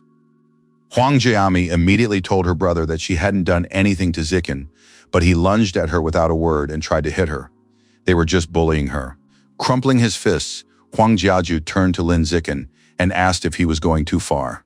Did he really think he was so invincible that no one could handle him? Huang Jiaju told Zikin that they could forgive him today. But if this happened again, he shouldn't blame them for showing no mercy. Huang Jiaju's friends asked, since when have the student council members become so accommodating? They speculated that they didn't dare cross the freshman king, and that if there wasn't a fight, it would be boring. Lin Zikin told Han Han to take action. Upon hearing this, Huang Jiami ran to her brother, begging him for help.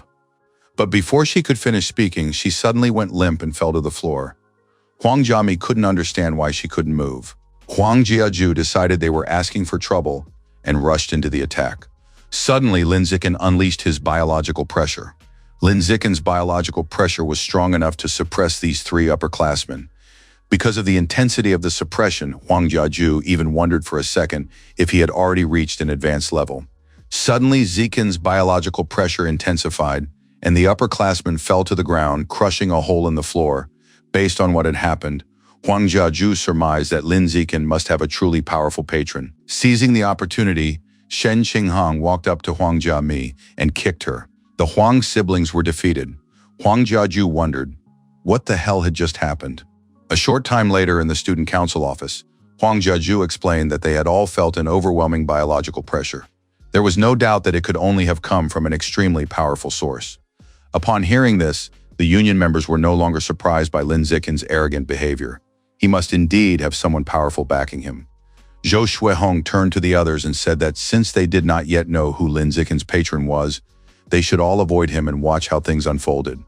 If any of them happened to come into conflict with Zikin, they should simply issue a warning. In any case, they must avoid a fight. Around the same time, there was a loud knock on the vice president's office door, immediately followed by Ma Zhenhe shouting to Vice President Yuan that the inner campus was now in complete chaos, all because of Lin Zikin. Upon entering the office, Ma Zhenhe explained that the whole issue stemmed from the so-called fight-arranging service he had started providing. Ma Zhenhe asked Yuan Dongji if this had been done with her approval, to which Yuan Dongji replied, no. However, she likes what Lin Zikin is doing. Yuan Dongji said that the student council had been suppressing the students here for too long. The rigid class hierarchy had become excessively entrenched, which was detrimental to long-term development. And now the time has come to tear it all down. 20,000 meters beneath the city of Shanghai, the biological passage connected to source number 36 has finally stabilized sufficiently. The envoy said that they can now begin transporting the mutated beasts from the source lands. However, for now they can only transport those below the advanced level. The biological passage has only just been created and lacks sufficient reinforcement mechanisms. The passage's endurance is limited, and if an advanced level mutant were to penetrate it, the biological passage could collapse instantly. The messenger explained that the passage was about to begin moving. He ordered the servants to concentrate and be ready, for a single small mistake would cause them to be sucked in and torn to pieces. Symbols began to emanate from the divine messenger. Coiling around his arm and staff, they headed toward the biological passage. The divine messenger stretched out his hands and commanded the biological passage to open. The biological passage burst open, and powerful streams of energy began to emanate from it. Immediately afterward, a large number of powerful mutants began squeezing through the passage. The messenger reported that more than 300 ordinary mutated beasts had been transported and brought under control. Should they continue? As soon as the messenger noticed that the biological passage was becoming unstable, he had to close it immediately. The divine messenger reached out toward the rift and commanded it to close. Suddenly, another monster began to break through from the other side of the biological rift. Sticking out its long clawed hands, the monster began to widen the rift. The giant rat asked the messenger what was happening. The messenger replied that by all appearances, they needed to prepare for a fierce battle. When the monster stepped to the other side, the envoy immediately recognized it as a nine-tailed fox. Once on the other side, the nine-tailed fox asked, "So is this the legendary land?" Thanks to Zikin's promotional presentation of his matchmaking services for battles, his business was thriving. Lin Zikin began receiving more than 10 orders every day. In just 2 weeks, Lin Zikin had already completed more than 200 orders and earned more than 3,000 points.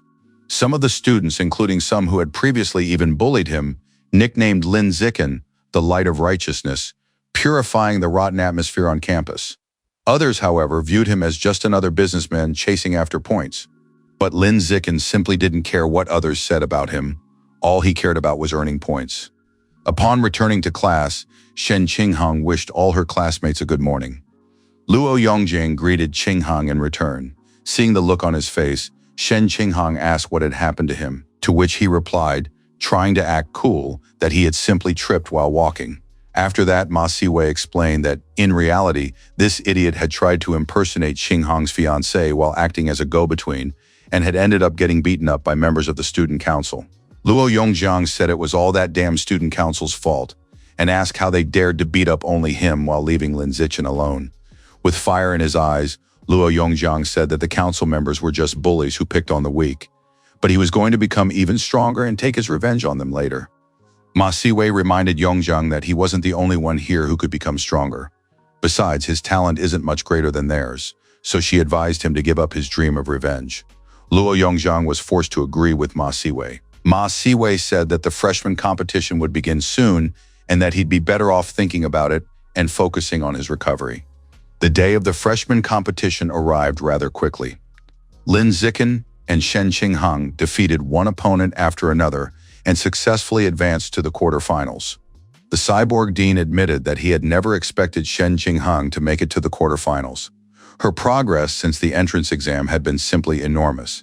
Even Ma Zhenhe couldn't help but agree with just how remarkable Shen Qinghang's growth was.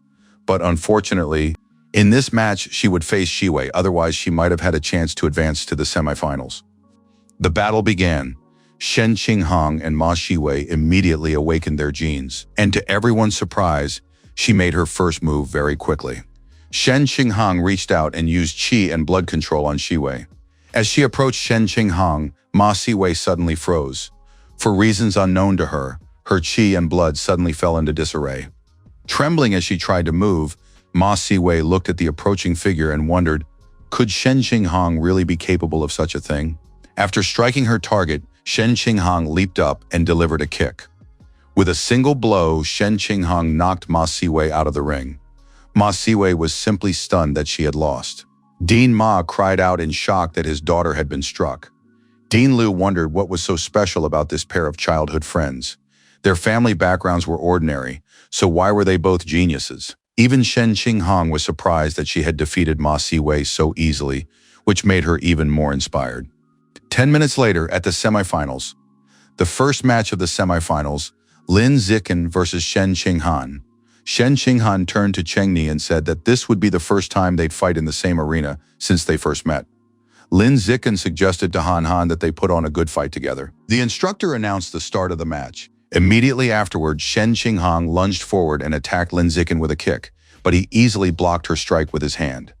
Lin Zikin explained that she should have used a punch instead of a kick. She'd made the wrong choice right from the start. Next, Shen Qinghong attacked him with a punch to the head, but Lin Zikin dodged the attack and said that now she had chosen a poor angle of attack. He explained that with such a strike, she leaves her opponent an opening for a counterattack. To everyone's surprise, the semifinal match suddenly turned into a live training seminar. The two of them fought as if they were a pair of lovebirds. Some of the spectators were even envious, as they too would love to have a sparring partner like that. After a while, because she was physically weaker, Shen Qinghong ran out of steam. Unable to continue the fight, she gave up. Thus, Lin Zikin won and advanced directly to the final. Stepping into the ring, Li Moyu acknowledged that his current strength was no match for Lin Zikin's. But even so, he shouldn't assume he could win easily. Even if he had to fight with all his might, he would only manage a draw. The instructor announced the start of the final match. Immediately afterward, Li Moyu activated his mutant genes, transforming into a humanoid beast. Suddenly, Lin Zikin charged at him and delivered a kick to his chest. It was yet another instant victory, ending with just a single blow. Lin Zikin's physical body was simply absurdly super strong. Seeing just how strong Lin Zikin was, some even began to believe that he could achieve something as a pure-blooded human. Everyone around realized they should no longer underestimate him. Yuan Dongji announced the conclusion of this year's freshman competition. And in addition to the bonus points for freshmen who reached the quarterfinals, the top 5 will also participate in a special training camp during winter break. This winter camp will be held at the headquarters of the Nanjing Military District, specifically at the unit tasked with suppressing source number 36. The camp will begin in 10 days. The day before the camp begins, the top 5 students must gather at the administrative building at 7 in the morning. Yuan Dongji told the students that she would personally drive them there. The nine-tailed fox speculated that since the plant cult has existed on Earth for a very long time, the cult's divine messenger must have encountered quite a few handsome men. The nine-tailed fox explained that the reason she had come to Earth this time was to find an earthly slave for her bed. The divine messenger almost immediately found a suitable candidate for the nine-tailed fox's bed. According to him, it was a young man who was not only exceptionally handsome, but also had an incredibly powerful physique. He then took out his phone and showed the nine-tailed fox a photo of Lin Zikin. After looking closely at the photo, the nine-tailed fox licked her lips and asked the messenger to tell her more about this man. Shortly after the winter break began, the day arrived when they were to depart for the military district for special training exercises. Vice Rector Yuan flew the 5 of them by helicopter to the headquarters of the Nanjing Military District. Not only would they, the 5 students from Shanghai University, undergo the special training program, but so would the top 5 students from Kyoto University, as well as representatives of the younger generation from the God of Mechanisms Corporation and the military district itself. Pointing to the massive red figure, Luo Yongjiang asked his friends to take a look at this cyborg. He then explained that he'd heard its combat power was comparable to that of the rarest heavyweights. Rumor had it that this cyborg was built by the God of Mechanisms Corporation, and each such cyborg was named after a city in Nanjing province. While Lin Zikin and Shen Qinghong were looking around with the others, someone suddenly called out to them. Lin Zikin and Shen Qinghong immediately recognized Zhang Kai, with whom they had once studied. Seeing them there, Zhang Kai asked if the 2 of them were representing Shanghai University at the military district's special training exercises. Zhang Kai turned to Zikin and said that it was one thing when he used to get tired after just a few extra laps. But now he was already among the top 5 freshmen at Shanghai University and was representing the university at this special training session.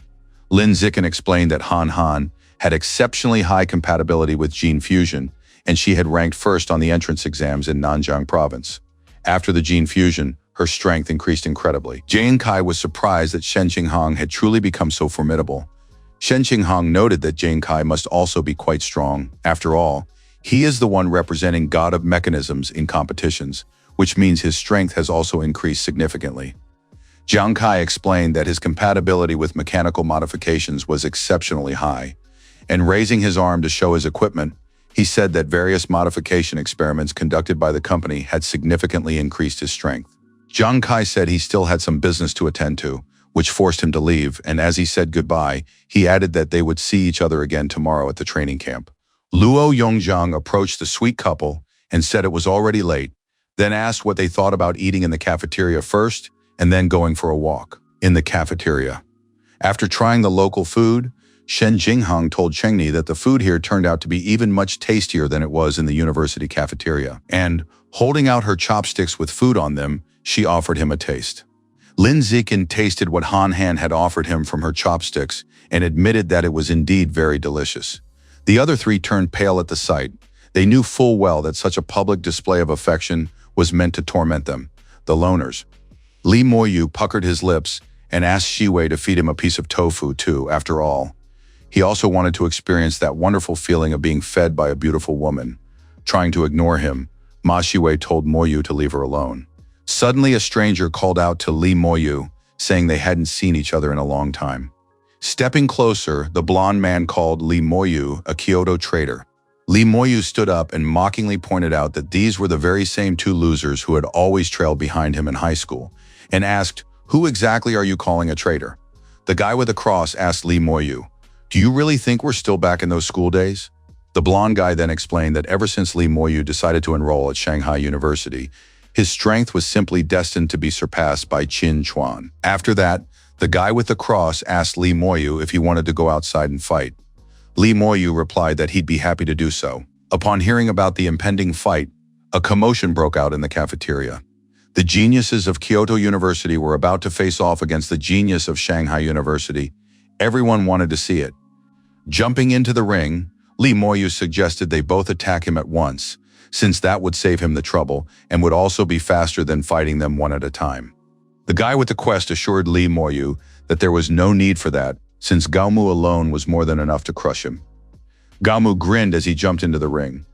Li Moyu abruptly unleashed his mutant genes, assuming his beast form, and said with a smirk that the defeated opponent would take third place.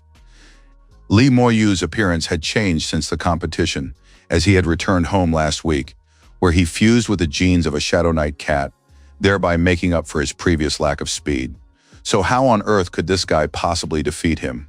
Gaomu activated his mutant genes, causing his clothes to tear as well, and his body grew larger and became covered in layers of blue scales. Upon seeing his mutant form, Lin Zikin immediately realized that he was using the genes of an armored earth dragon, a mutated earth-type beast with extremely strong defensive capabilities. A standard-level 9th-rank armored earth dragon is capable of withstanding a full power strike from an advanced-level 1st-rank demon-eyed monkey. Just as Lin Zikin had predicted, Li Moyu struck Gaoma with all his might. But Gaoma managed to block the blow with his scales. Using his increased speed, Li Moyu continued to rapidly land blow after blow on Gaomu. But Gaomu kept blocking. Unable to break through his opponent's defense, Li Moyu tried to figure out why Gaomu was so resilient. No matter how hard he hit him, he simply couldn't budge this wall. After observing how the fight was going, Shen Xinghong turned to Chenny and said that, by all appearances, neither of these two would be able to gain the upper hand. She speculated that if they continued fighting like this, it would end in a draw. Lin Zikin said that wasn't the case, and that the guy named Gaomu from Kyoto University would win this fight. Lin Zikin explained to Han Han that Gaomu was holding back and not using his full strength. He possessed another mutated beast gene that hadn't been activated yet. Meanwhile, Li Moyu had already given it his all. By this point, Li Moyu was already thoroughly exhausted. As he landed blow after blow, Li Moyu asked Gaomu if all he could do was hide behind his defense and stall for a draw. Gaomu smirked sarcastically and, addressing Li Moyu as the champion of Li Province, asked him to let him demonstrate his incredible power and end this fight instantly. Just like Li Moyu, Gaomu activated the gene of the demonic-eyed monkey, growing even larger than he already was and becoming partially covered in fur. Li Moyu's red face nearly turned blue with shock. He simply couldn't understand how Gaomu, with his level of talent, had managed to successfully fuse with the genes of two mutated beasts at his age. Gaomu replied that although his innate talent was inferior to Moyu's, The gene fusion technology at Kyoto University far surpassed that of Shanghai University. After throwing a block, Gao Mu launched an offensive attack on Li Moyu. Li Moyu counterattacked, clashing fists with Gao Mu, which released a powerful shockwave that destroyed the arena. Gao Mu promised Moyu that he would prove that Kyoto University's betrayal in favor of Shanghai University was the biggest mistake of his life. Li Moyu and Gao Mu began simply wrestling with each other, relying on brute strength. However, the guy from Kyoto had the protection of an armored earth dragon, which made it clear to the spectators that the guy from Shanghai had no chance of competing in a contest of brute strength. After a brief fight, Li Moyu was defeated. He was beaten to a pulp and his hands were maimed. Gao Mu turned to Li Moyu and asked if he knew why his family supported only his brother Li Yingjin and not him. It was all because he was simply a hopeless, good-for-nothing loser. On top of that, he'd even heard that Li Moyu hadn't managed to become the top freshman at Shanghai University. He'd been completely defeated by a local freshman named Lin Zikin, making a complete fool of himself. Pointing into the crowd of spectators, Gao Mu asked, "Which one of you is Lin Zikin?" Immediately afterward, Lin Zikin responded to his call. Gao Mu told Zikin that he'd heard about how he'd managed to defeat Li Moyu. So he challenged Lin Zikin to step into the ring and spar with him. If he could defeat him, he was willing to give him a dozen high-quality qi and blood pills. Upon hearing of such a reward for an easy victory, Lin Zikin replied with a smirk that it was a fair deal. Just then, Lin Zikin stopped Luo Yongzhang. Luo Yongzhang explained to his brother Chen that Gao had fused with the genes of an armored earth dragon and a demonic multi-eyed monkey, which made his attack and defense exceptionally strong. For this reason, Luo Yongzhang advised Zikin to avoid a direct confrontation with him. Luo Yongzhang explained that low-level gene fusers cannot properly keep the genes of mutated beasts active, and as long as Lin Zikin uses his speed advantage to outmaneuver him, he will surely be able to outlast him. Lin Zikin finally leaped into the ring. Upon seeing Lin Zikin before him, Gao Mu remarked that he had already heard that Lin was following the path of a pure-blooded human. And that means Shanghai University really is good at churning out idiots, since it managed to convince him to give up a bright future with genetic fusion in order to stick to this path. Since Lin Zikin had surpassed Li Moyu, Gao Mu knew that by easily defeating him, he would show Li Moyu what the real difference in strength was.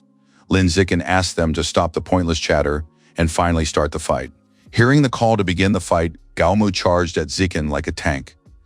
But Lin Zikin rushed toward Gao Mu at tremendous speed and landed a single blow, which Gao Mu tried to block. With that strike, Lin Zikin easily broke through Gao Mu's defense, and his fist slammed into Gao Mu's face, sending him flying out of the arena.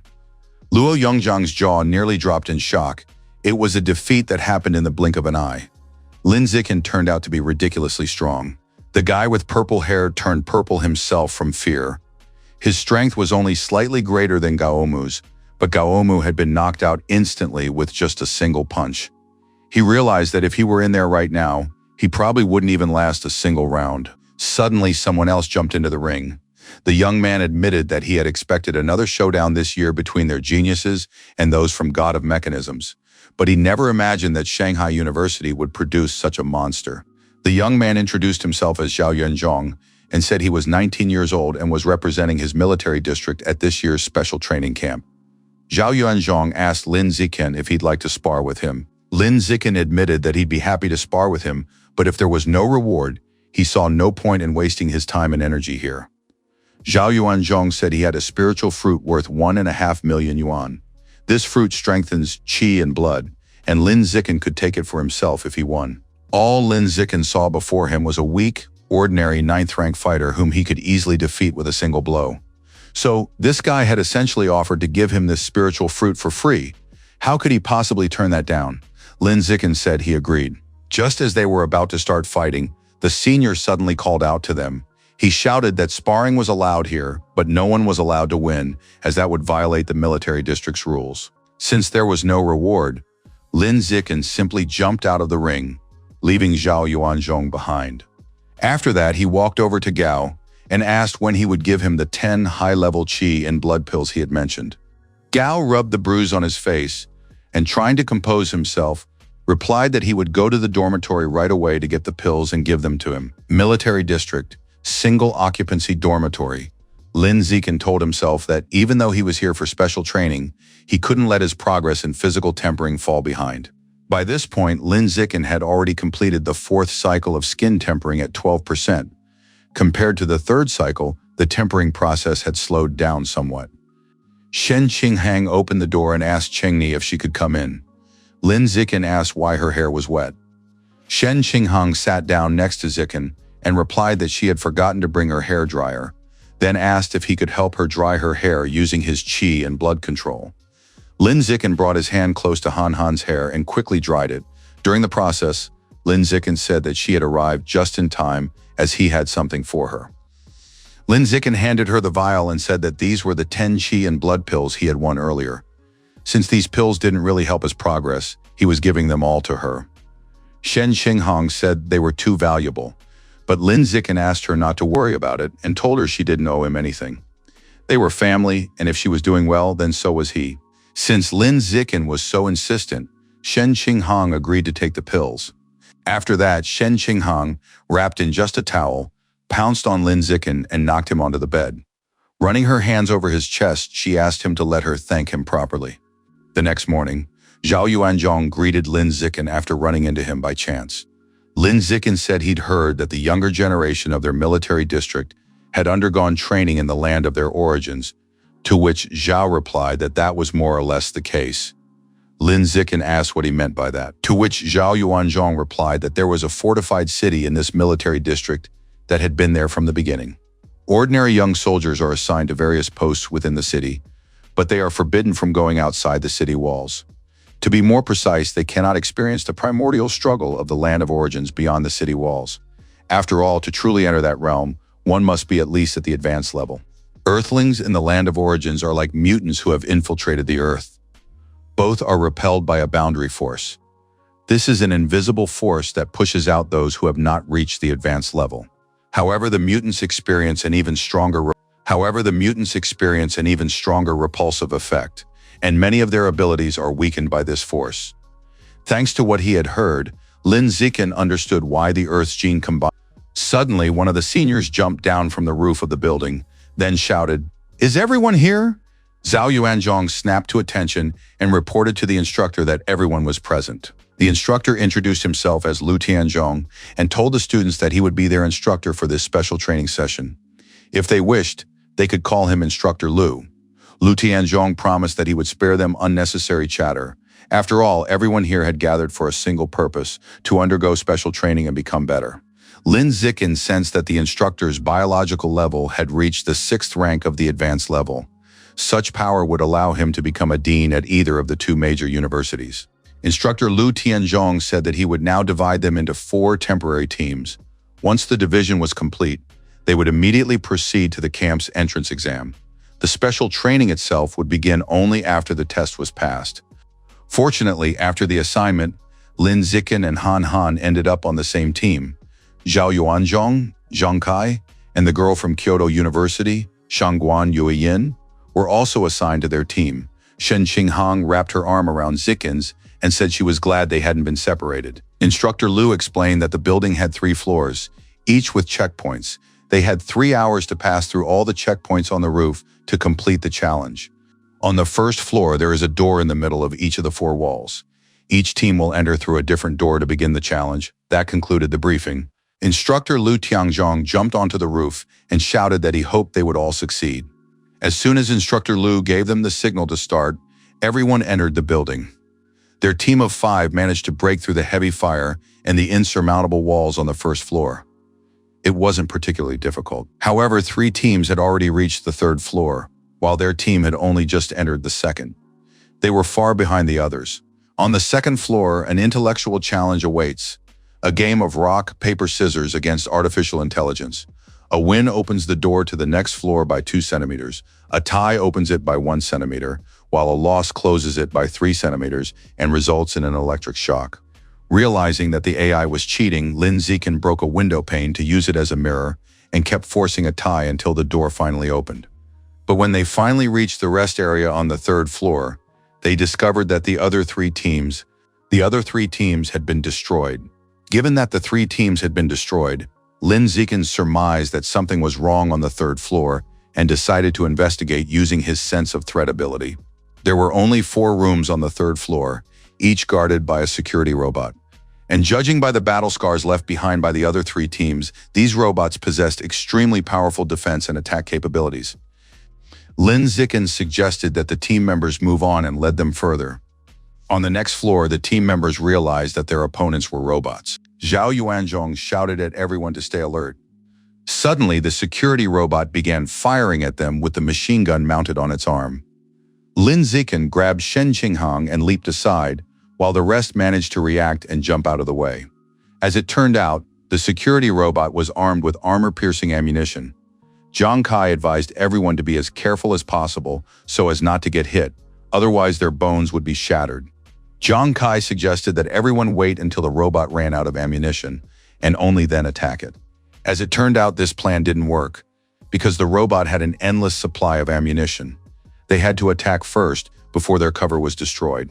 Under fire from the security robot, Shangguan Yuyin trembled with fear and asked if they should just surrender.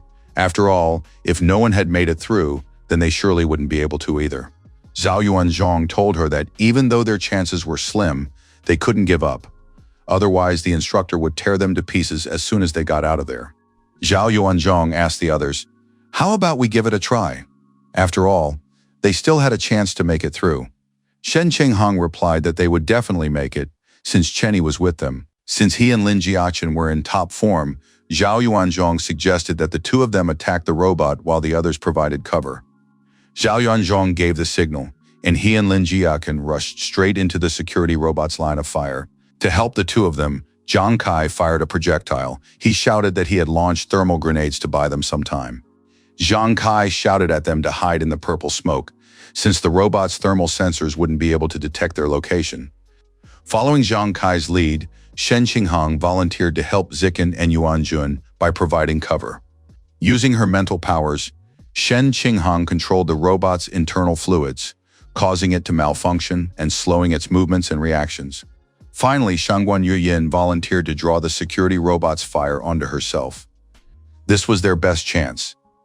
As he closed in on the security robot, Zhao Yuanzhong activated his genes. He then leaped up and struck the security robot on the head with all his might. Suddenly, Zhao Yuanzhong felt a sharp pain. It felt as if his bones had cracked. Following Yuanzhong, Lin Zikin rushed toward the security robot. Putting all his strength into it, Lin Zikin attacked the robot's body, barely managing to push it back. Even the attacks of an ordinary 9th-rank gene combiner couldn't leave a single scratch on it. This meant their enemy was at the very peak of this level. Returning to cover, Zhao Yuanzhong shouted to the others that the robot's defenses were too strong, making it impossible for them to break through. He suggested they take a breather before continuing the fight. Just as he was about to take a step, one of the walls nearby suddenly collapsed. The security robot switched from ranged combat to close combat, activating its lightsaber. Zhao Yuanzhong ordered his team members to run, as the enemy's thermal sensors had already recovered. But Shen Qinghang was unable to escape, and the robot was about to kill her. The robot delivered a powerful blow to Shen Qinghang, but at the last moment, Lin Zikin rushed by and saved her, lifting her into his arms. Shangguan Yuyin trembled with fear once again and began to sob. She said they couldn't handle it and suggested they just give up. Lin Zikin tried to escape from the robot while saving Han Han, but it had already caught up to them and was about to deliver the decisive blow. Everyone in their group was already at their limit, and Han Han had already had enough practice. Lin Zikin figured they'd spent enough time to defeat an opponent at the peak of the standard 8th rank, so he charged at the security robot. Lin Zikin decided it was time to clear this floor. Meanwhile, the students on the roof were complaining that the robot on the 3rd floor was ridiculously strong. They were convinced that no one would be able to get past it. Based on this, some even decided that the 3rd floor was simply a sobering lesson. Luo Yongjiang asked how Team D was doing since they still hadn't come out. Gao Mu reminded them that Team D was already far behind them. They were the weakest and were probably still getting beaten up by the robot. Suddenly, an explosion rocked the building. Everyone upstairs was startled by it and tried to figure out what had just happened. When the smoke cleared, everyone was stunned by what they saw, because it was the head of a security robot that had smashed through the ceiling right toward them. Yuan Dongji asked the commander if she had deliberately placed these robots at the peak of the 8th standard rank on the 3rd floor. She surmised that her plans did not include any of the teams passing this stage. Yao Helling, commander of the Nanjing Provincial Military District Headquarters, replied that this was exactly the case. After all, young people in their early 20s are brimming with youthful energy and arrogance. If they aren't reined in from the very beginning, it will be difficult to train them properly later on. Yuan Dongji acknowledged that this was a valid point. Upon seeing Lin Zikin in action, Yao Helling asked Yuan Dongji, "Is that the handsome guy practicing the blood tempering technique with my ex-husband?" Yuan Dongji replied regretfully that the children knew nothing about it, and that the old fool could easily confuse them. Suddenly, Lin Zikin threw an uppercut, simply knocking the security robot's head off. Yuan Dongji and Yao Helling gasped in surprise. What had just happened? Yao Helling noticed that right before their eyes, this guy had sent a robot at the peak of the 8th standard rank flying with just a single blow. Even Yuan Dongji couldn't believe what she was seeing. The security robot, once the terror of all teams, was mercilessly slammed into the ceiling. After the battle, Commander Yao from the military district and Deputy Director Yuan approached Group D. Yao Helling asked Lin Zikin if he was already at the 9th rank of the ordinary level, to which Lin Zikin replied that he possessed a natural gift of immense strength, and that the blood tempering technique enhanced his explosive power. That is precisely why he is capable of unleashing power comparable to the 9th rank. Yuan Dongji could hardly believe that the blood tempering technique was truly capable of enhancing explosive power. But even if that were the case, could Liu Chuanwu's theories really be correct? Yuan Dongji decided to use her mental powers once more to test Lin Zikin's strength. Realizing that Yuan Dongji was examining his body again, Lin Zikin used his natural camouflage so that she could not discern his true progress, and at the same time to test her in return. During her examination, Yuan Dongji discovered that Lin Zikin's skin, flesh, and bones were fully tempered, and that he had already fully completed the first cycle of body tempering. Lin Zikin's biological level had already reached the 9th rank of the ordinary tier. Did that mean the claims about him being at the 8th rank, and that he relied solely on blood tempering techniques, were lies? Yuan Dongji decided to keep this a secret for now. Yao Helling asked Yuan Dongji if she had found out anything. Yuan Dongji replied that Zichen was indeed an 8th rank, but in terms of physical strength, he could rival a 9th rank gene combiner, which was simply astonishing. Upon hearing this, Yao Helling admitted that it was simply insane. Pureblood seemed nearly invincible when it comes to physical enhancement, and if Lin Zikin can truly break free from the constraints of the ordinary biological level, his future prospects are incredibly bright. A short time later in the armory, all the weapons here were made of Class B alloy, and they were sharp enough to cut through iron like butter and could even block bullets from firearms. Commander Yao said that each of them would choose a weapon that suited them. They would use it in combat training in 10 days. Once they've made their choice, they'll begin learning how to use them. After examining the weapons briefly, Lin Zikin concluded that the Class B alloy wasn't as durable as his body after 3 cycles of hardening. These weapons would only slow him down, so Lin Zikin decided not to choose one. Commander Yao Helling asked if they had already chosen their weapons. She then noticed that Lin Zikin had nothing and asked where his weapon was. Lin Zikin replied that he didn't need one since he fought with his bare hands. By disregarding weapons, Lin Zikin began to get on Commander Yao's nerves. Judging by the excessive self-confidence of this genius from Shanghai University, Yao Helling assumed that he had easily passed the entrance exam and now considered himself untouchable. She wasn't going to put up with this and decided to put him in his place. Commander Yao Helling said that since everyone had received the weapon they wanted, they could start getting familiar with it. The best way to do this was to spar with someone in the arena. Commander Yao called out to Lin Zikin and recalled that he liked to fight with his bare hands. She said she was really curious to see what he was capable of and asked why he shouldn't go first and show everyone his skills. Since Commander Yao had suggested it, Lin Zikin agreed to go first. Zhao Yunzhong, armed with a chain sword, volunteered to be Lin Zikin's opponent. Activating his chain blade, Zhao Yuanzhong attacked Lin Zikin. But Lin Zikin simply reached out and grabbed the chain sword with his bare hand. Lin Zikin applied a little pressure, causing the chain blade made of a Class B alloy to crack. Zhao Yuanzhong simply couldn't understand how this had happened. After completely crushing the chain blade, Lin Zikin asked, "Who's next?" Those who witnessed what had just happened all wondered at once. Is he even human? What he had done was truly insane, as if Lin Zikin possessed a saint's body. Zhu Shishi from the God of Mechanisms Corporation stepped into the ring. She asked, since a Class B weapon couldn't harm him, would he dare to face reinforced armor-piercing bullets head-on? Zhang Kai advised Zicken not to accept her challenge, as it was far too dangerous. Zhang Kai explained that reinforced armor-piercing bullets fired from 10 meters away could easily penetrate 10-centimeter-thick steel plates, meaning Lin Zicken wouldn't be able to block them. Completely ignoring Zhang Kai's warning, Lin Zicken agreed to give it a try. Zhu Shishi raised her hand and, activating her weapon, said that for safety's sake, she wouldn't aim at any vital organs. Zhu Shishi asked Lin Zicken if he would try to catch the bullet with his palm. Lin Zicken agreed to do so. Zhu Shishi asked if he was ready. Lin Zicken raised his hand and replied that he was born ready. After receiving Lin Zicken's consent, Zhu Shishi released the weapon's energy from her hand. Suddenly, Zhu Shishi's hand exploded. Even an armor-piercing bullet fired point-blank couldn't penetrate Lin Zicken's hand.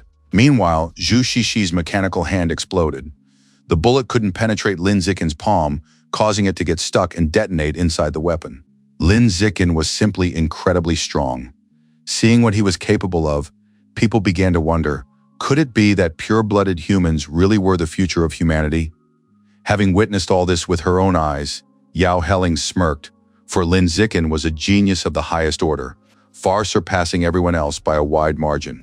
After that training match, Commander Yao stopped interfering with Lin Zicken's training progress, while the others continued to learn how to handle weapons. Lin Zicken used this time to practice the blood tempering technique on his own and begin his fourth cycle of body tempering.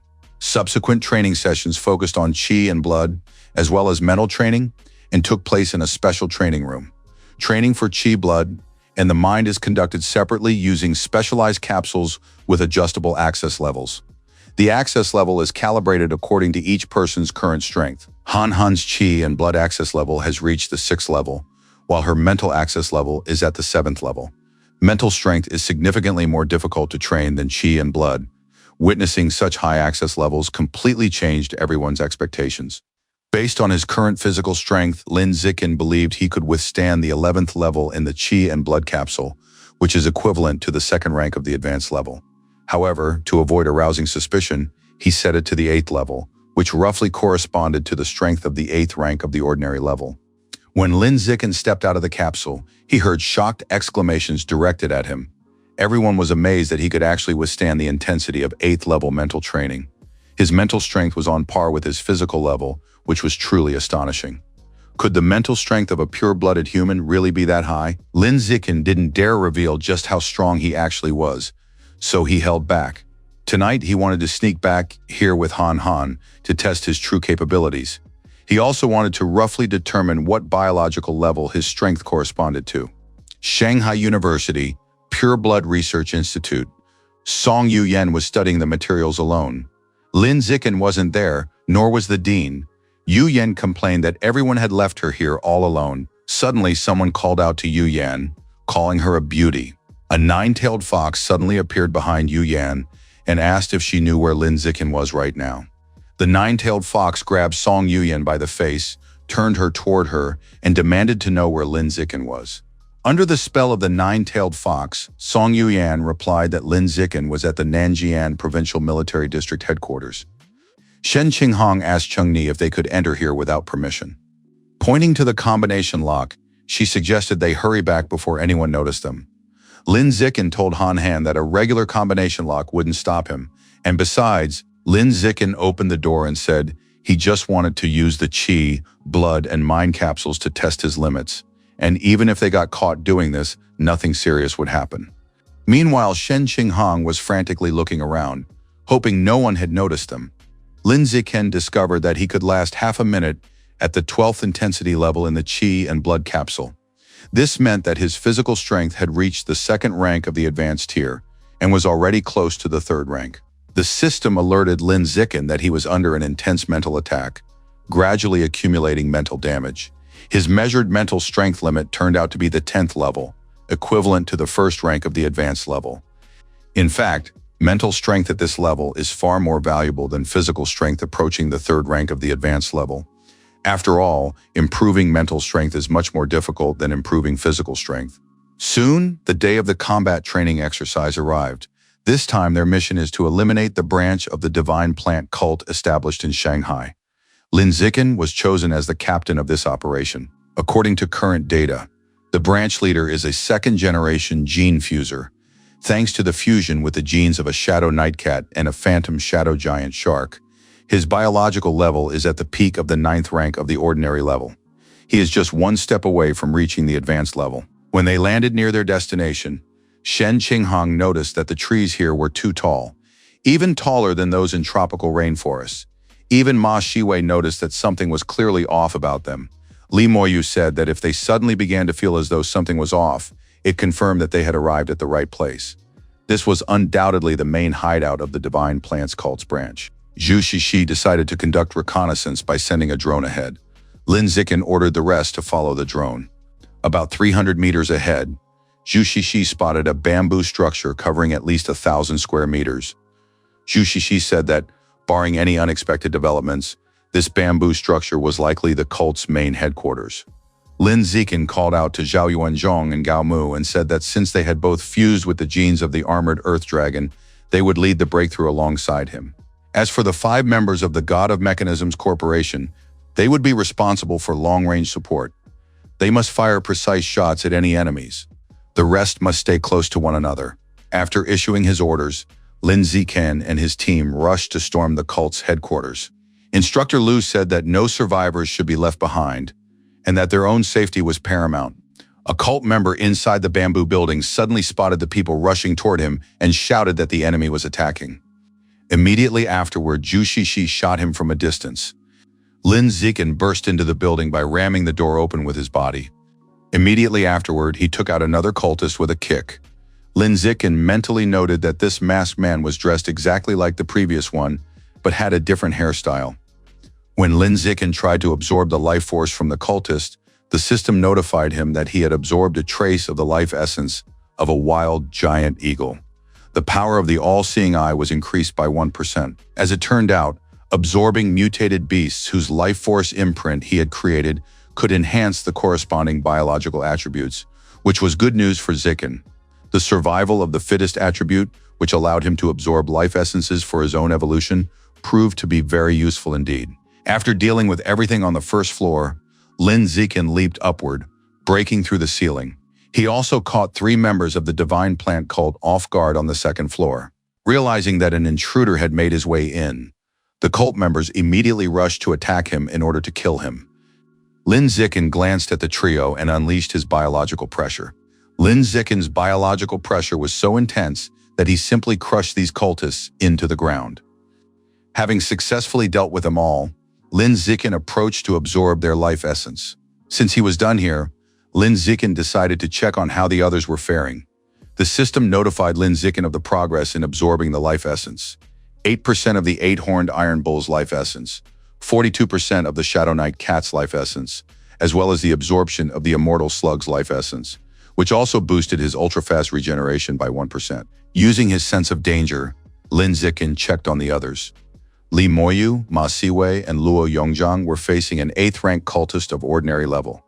Li Moyu advised everyone to be more careful and asked them to cover him, as he wouldn't last long. The group of cyborgs successfully incinerated the cultists using their superior firepower. Based on what he had seen, they currently held the upper hand, however. It was strange that the branch leader, whose biological level was at the peak of the 9th rank, had still not appeared. Suddenly, the bamboo building began to shake. Lin Zikin rushed out of the building and realized that it wasn't just the building shaking, the ground was shaking too. The rest of the group also noticed something strange. The trees had begun to move, so they decided to get out of there as quickly as possible. It all ended with the vines forming a cage and trapping them inside. They had walked right into the trap set by the cult of the divine plants. Just like their group, the cage made of trees also held members of the divine plants cult. Lin Zikin slipped past the vines and headed toward one of the groups of cultists. After all, their top priority right now was to subdue them and figure out what was going on here. Lin Zikin dealt with the group of cultists almost instantly. He then lifted one of the beaten cultists and ordered him to tell him about this cage. In exchange, he was willing to spare the cultist's life. Upon hearing this, the cultist said he would tell him everything, those giant trees. Before the cultist could finish speaking, Plants began sprouting violently from his body, silencing him forever. The plant grew by drawing on the cultist's life force, causing him to resemble a skeleton covered in skin within seconds. This was precisely how the cult of the divine plants was able to control its followers. Several figures wearing the cult's red masks appeared nearby. They were a man at the 6th advanced rank and a woman at the 9th rank, at the peak of the ordinary level. The man applauded Lin Zikin and said that he was truly a genius, one of a kind, an incomparable talent among his generation. Such a person simply must join the cult of divine plants, embrace his bright future, and reach great heights in the evolution of life. The situation was dire for, by all appearances, these two and their traps were aimed specifically at Lin Zikin. Instructor Lu sensed that the masked man was incredibly strong, and if things continued this way, something bad was bound to happen. Instructor Lu told his students that the situation was extremely dangerous right now, and that they should all leave as soon as possible. He would hold off those two himself. Lin Zikin ordered all members of the group to follow him and led them away from there. The masked man asked Lin Zikin if he really thought he could escape. Then he snapped his fingers, and a multitude of vines shot out from behind him, rushing toward the students. The cultist's vines quickly caught up with the fleeing students. Then, one by one, they began to capture them. Finding herself trapped, Shangguan Yueyin cried out for help. Following her, Ma Siwei, Luo Yongjiang, and others also found themselves trapped. Seeing all his students captured, Instructor Lu said this couldn't go on any longer. Instructor Lu activated his mutant genes, transforming into a mighty humanoid tiger, and began tearing the vines apart with his hands. He had to defeat the cultists to save everyone. Approaching the masked man, Instructor Lu leaped into the air, preparing to attack him. The masked man raised his hands, and his vines shot toward Lu Tianzhong. The masked man asked the instructor, "Is that all you've got?" After all, on his own turf, he could easily handle someone like him. Instructor Lu Tianzhong refused to give up. As he continued to tear through and dodge an ever-increasing number of vines, he shouted that he would fight until his very death. Lu Tianzhong activated his mutated beast genes and roared as he underwent his second transformation. Lu Tianzhong grew even larger. The fur on his body thickened, and the claws on his hands became even sharper. In one swift motion, he severed all the vines and instantly caught up to the leader of the plant cult. Meanwhile, the students continued to fight the vines by activating their mutant beast genes, but even so, the vines were still inflicting damage on them. Lin Zikin ordered everyone to retreat immediately. Immediately afterward, he freed Shen Qinghang by breaking the vines with his bare fists. Trapped by the vines, Ma Siwei asked Lin Zikin to save her. Lin Zikin replied that he was already on his way.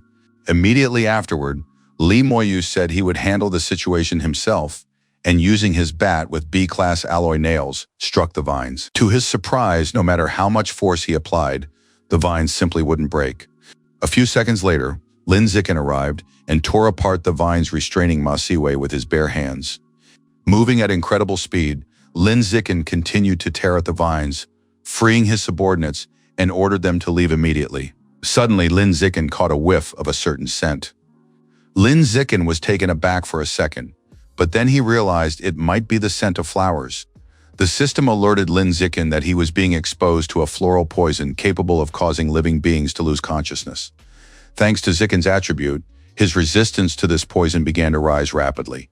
Since his enemies were using something like this, Lin Zikin realized the situation was dire. Lin Zikin surmised that this woman was the head of the Divine Plants cult's branch. The girl was surprised that Lin Zikin was immune to her poison. Moreover, he had even managed to sense her presence. By this point, all the other members of the group had already collapsed unconscious due to the poison. Since Lin Zikin possessed such incredible power, the branch leader admitted that it was no wonder the higher-ups at headquarters were willing to take the risk and orchestrate this attack to bring him under their control. Taking advantage of the branch head's compliance, Lin Zikin charged toward her at full speed. Only the cult leader was taken aback by his speed, barely noticing his movement. The very next moment, Lin Zikin finished her off with a blow to the head. The system notified Lin Zikin that he had absorbed a large amount of life essence. His absorption progress for the Shadow Cat's life essence stood at 62%, and he had also absorbed 23% of the Phantom Shadow Giant Shark's life essence. Meanwhile, Instructor Lu Tianzhong continued his battle. He was utilizing the genes of the four-armed demon monkey at 120% and those of the saber-toothed tiger at 130%. This made him even stronger, and 2 more arms sprouted from his back. Instructor Lu shouted at the masked man that he was about to die. Instructor Lu lunged forward, ready to take him down, trying to block his opponent with vines. The masked man shouted at the instructor that he was a complete madman. He asked if the instructor wasn't afraid of mutating or losing his mind by reactivating the mutant genes like that. Using his 2 extra arms, Instructor Lu easily broke through the vines and finally plunged his right arm into the man's chest. The blow was powerful enough to send the masked man flying further, smashing through his own vines as he went. And at the end of his flight, his body crashed into a rock. The masked man was glad that he had merged with the genes of the immortal slug, otherwise he would already be dead. This man had forced him to take such action. The masked man had consumed a high-level demonic seed. After that shouting die, he attacked him again with a multitude of vines. A huge number of vines suddenly burst out of the ground and rushed toward Instructor Lu. Unable to dodge or break them, Instructor Lu was ultimately pierced by the vines. By this point, most of the students had already regained consciousness. The good news was that the trainees from the military district had brought antidotes with them. As soon as they recovered, Lin Zikin planned to continue the evacuation. Suddenly, his threat detection ability triggered. Things looked bad because a powerful aura was approaching them, and this opponent was a 6th-rank advanced-level fighter. It was the same masked man who had fought Instructor Lu, but since he was here, did that mean he had killed Instructor Lu? Lin Zikin turned to his team members and told them he sensed impending danger. The masked man controlling the vines is chasing them, but he doesn't sense Instructor Lu's presence nearby. This means that Instructor Lu has likely been defeated. Since the masked man's target is him, Lin Zikin volunteered to distract him and create an opportunity for them to escape. Lin Zikin ordered them not to turn around, not to worry about him, and not to interfere. After saying this, Lin Zikin turned and ran toward the enemy. Shen Qinghang, who was being held by Ma Siwei, told Zikin to come back. Without turning back, Zikin replied that he would definitely return. Shen Qinghang understood that with her current 6th-rank strength, there was no way she could help Zikin. The only thing she could do was stay out of the way, so as not to hinder him. Shen Qinghang once again began to regret that she wasn't strong enough.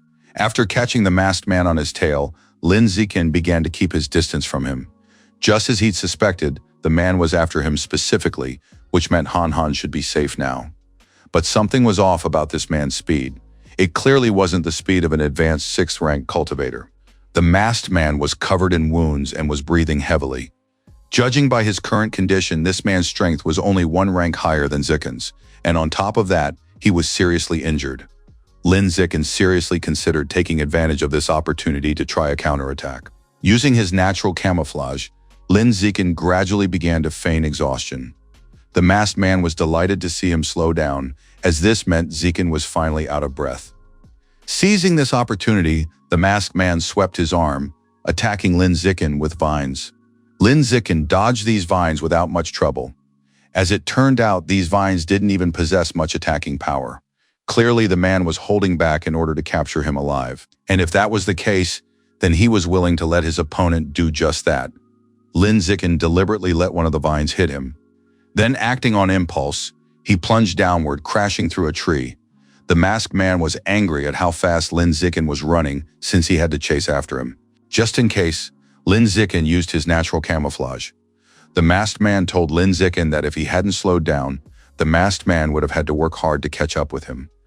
The masked man noticed that Lin Zikin had managed to develop a speed far exceeding his biological limits. He surmised that Lin had injected himself with some kind of agent, recently developed in the military district, one capable of stimulating hidden potential. The masked man was extremely displeased with the way Lin Zikin had dealt with his subordinate. After all, his night slave had been just one step away from reaching the advanced level. The man surmised that she had underestimated Lin Zikin since he had used the power of the reagent to kill her by catching her off guard, and yet he had spent 5 damn years training her, only for him to simply kill her. Lin Zikin assumed that this man was referring to that 9th-rank branch chief. Even though his slave had been killed, the masked man smirked. He told the unconscious Lin Zikin that the girl with purple hair, who had been with him, was actually far more attractive than any movie actress. He promised that as soon as he recovered, he would track her down and make her his new night slave. For now, he would simply capture Lin Zicken and complete his mission. When the masked man reached out toward him, Lin Zicken realized that now was the right moment. Acting quickly, Lin Zicken gathered all his strength into his fist and swung it with all his might, striking his opponent between the legs. The pain made his veins bulge and his eyes turn red. Suppressing his trembling, the masked man recoiled. Only now did he realize that this damn dog had simply been pretending. Suddenly noticing Lin Zicken lunging toward him, the masked man raised his arms to block the blow. But at the last moment, Lin Zicken extended his leg, striking the masked man in the groin once again. The masked man tried to figure out what was happening. How could Lin Zicken unleash such power? Did that mean the reagent was still active? Lin Zicken caught up to the masked man and began raining punches down on him at full speed.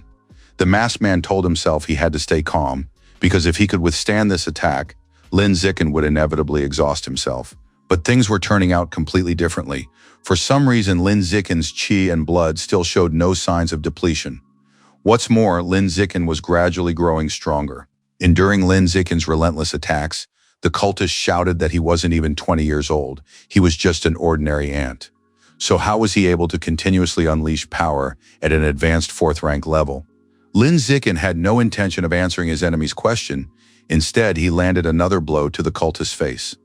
Finding himself in a dire situation, the cultist appealed to the 9th elder to save him. The masked man screamed that he couldn't take it anymore. Lin Zicken gathered all his strength into his fist.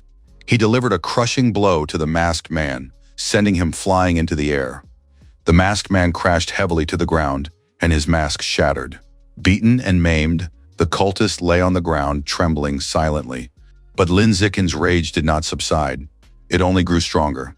Pouncing on his enemy and continuing to beat him, Lin Zicken shouted at him to stop spouting nonsense. If he missed his night slave, Lin Zicken was ready to send him straight to her right then and there. After a prolonged beating, Lin Zicken was out of breath, and his fists and clothes were covered in blood. The system asked Lin Zicken if he wished to absorb the target. Lin Zicken touched the body and began the absorption. The system notified Zicken that he had created a life force imprint of a forest spirit and obtained the biological attribute, Lord of the Forest. Thanks to this new attribute, Lin Zicken could control the surrounding plants using his mental power. He also created a 9-stage life force imprint of a soul insect and obtained the biological attribute Supreme Spirit. Thanks to the Supreme Spirit attribute, his mental powers increased significantly. Both attributes he obtained were based on mental power. Based on this, Lin Zicken surmised that this young man was a mage, and it was precisely because of his weak physical defense that he was able to find a weakness and kill him, despite his advanced level. Suddenly, Lin Zicken heard someone applauding from behind. The stranger was amazed at how, using an ordinary level body, he had managed to kill a 6th-rank bodyguard.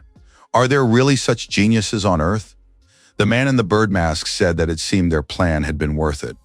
Lin Zicken surmised that this must be the 9th elder. Vines burst forth from the ground and immediately bound Lin Zicken.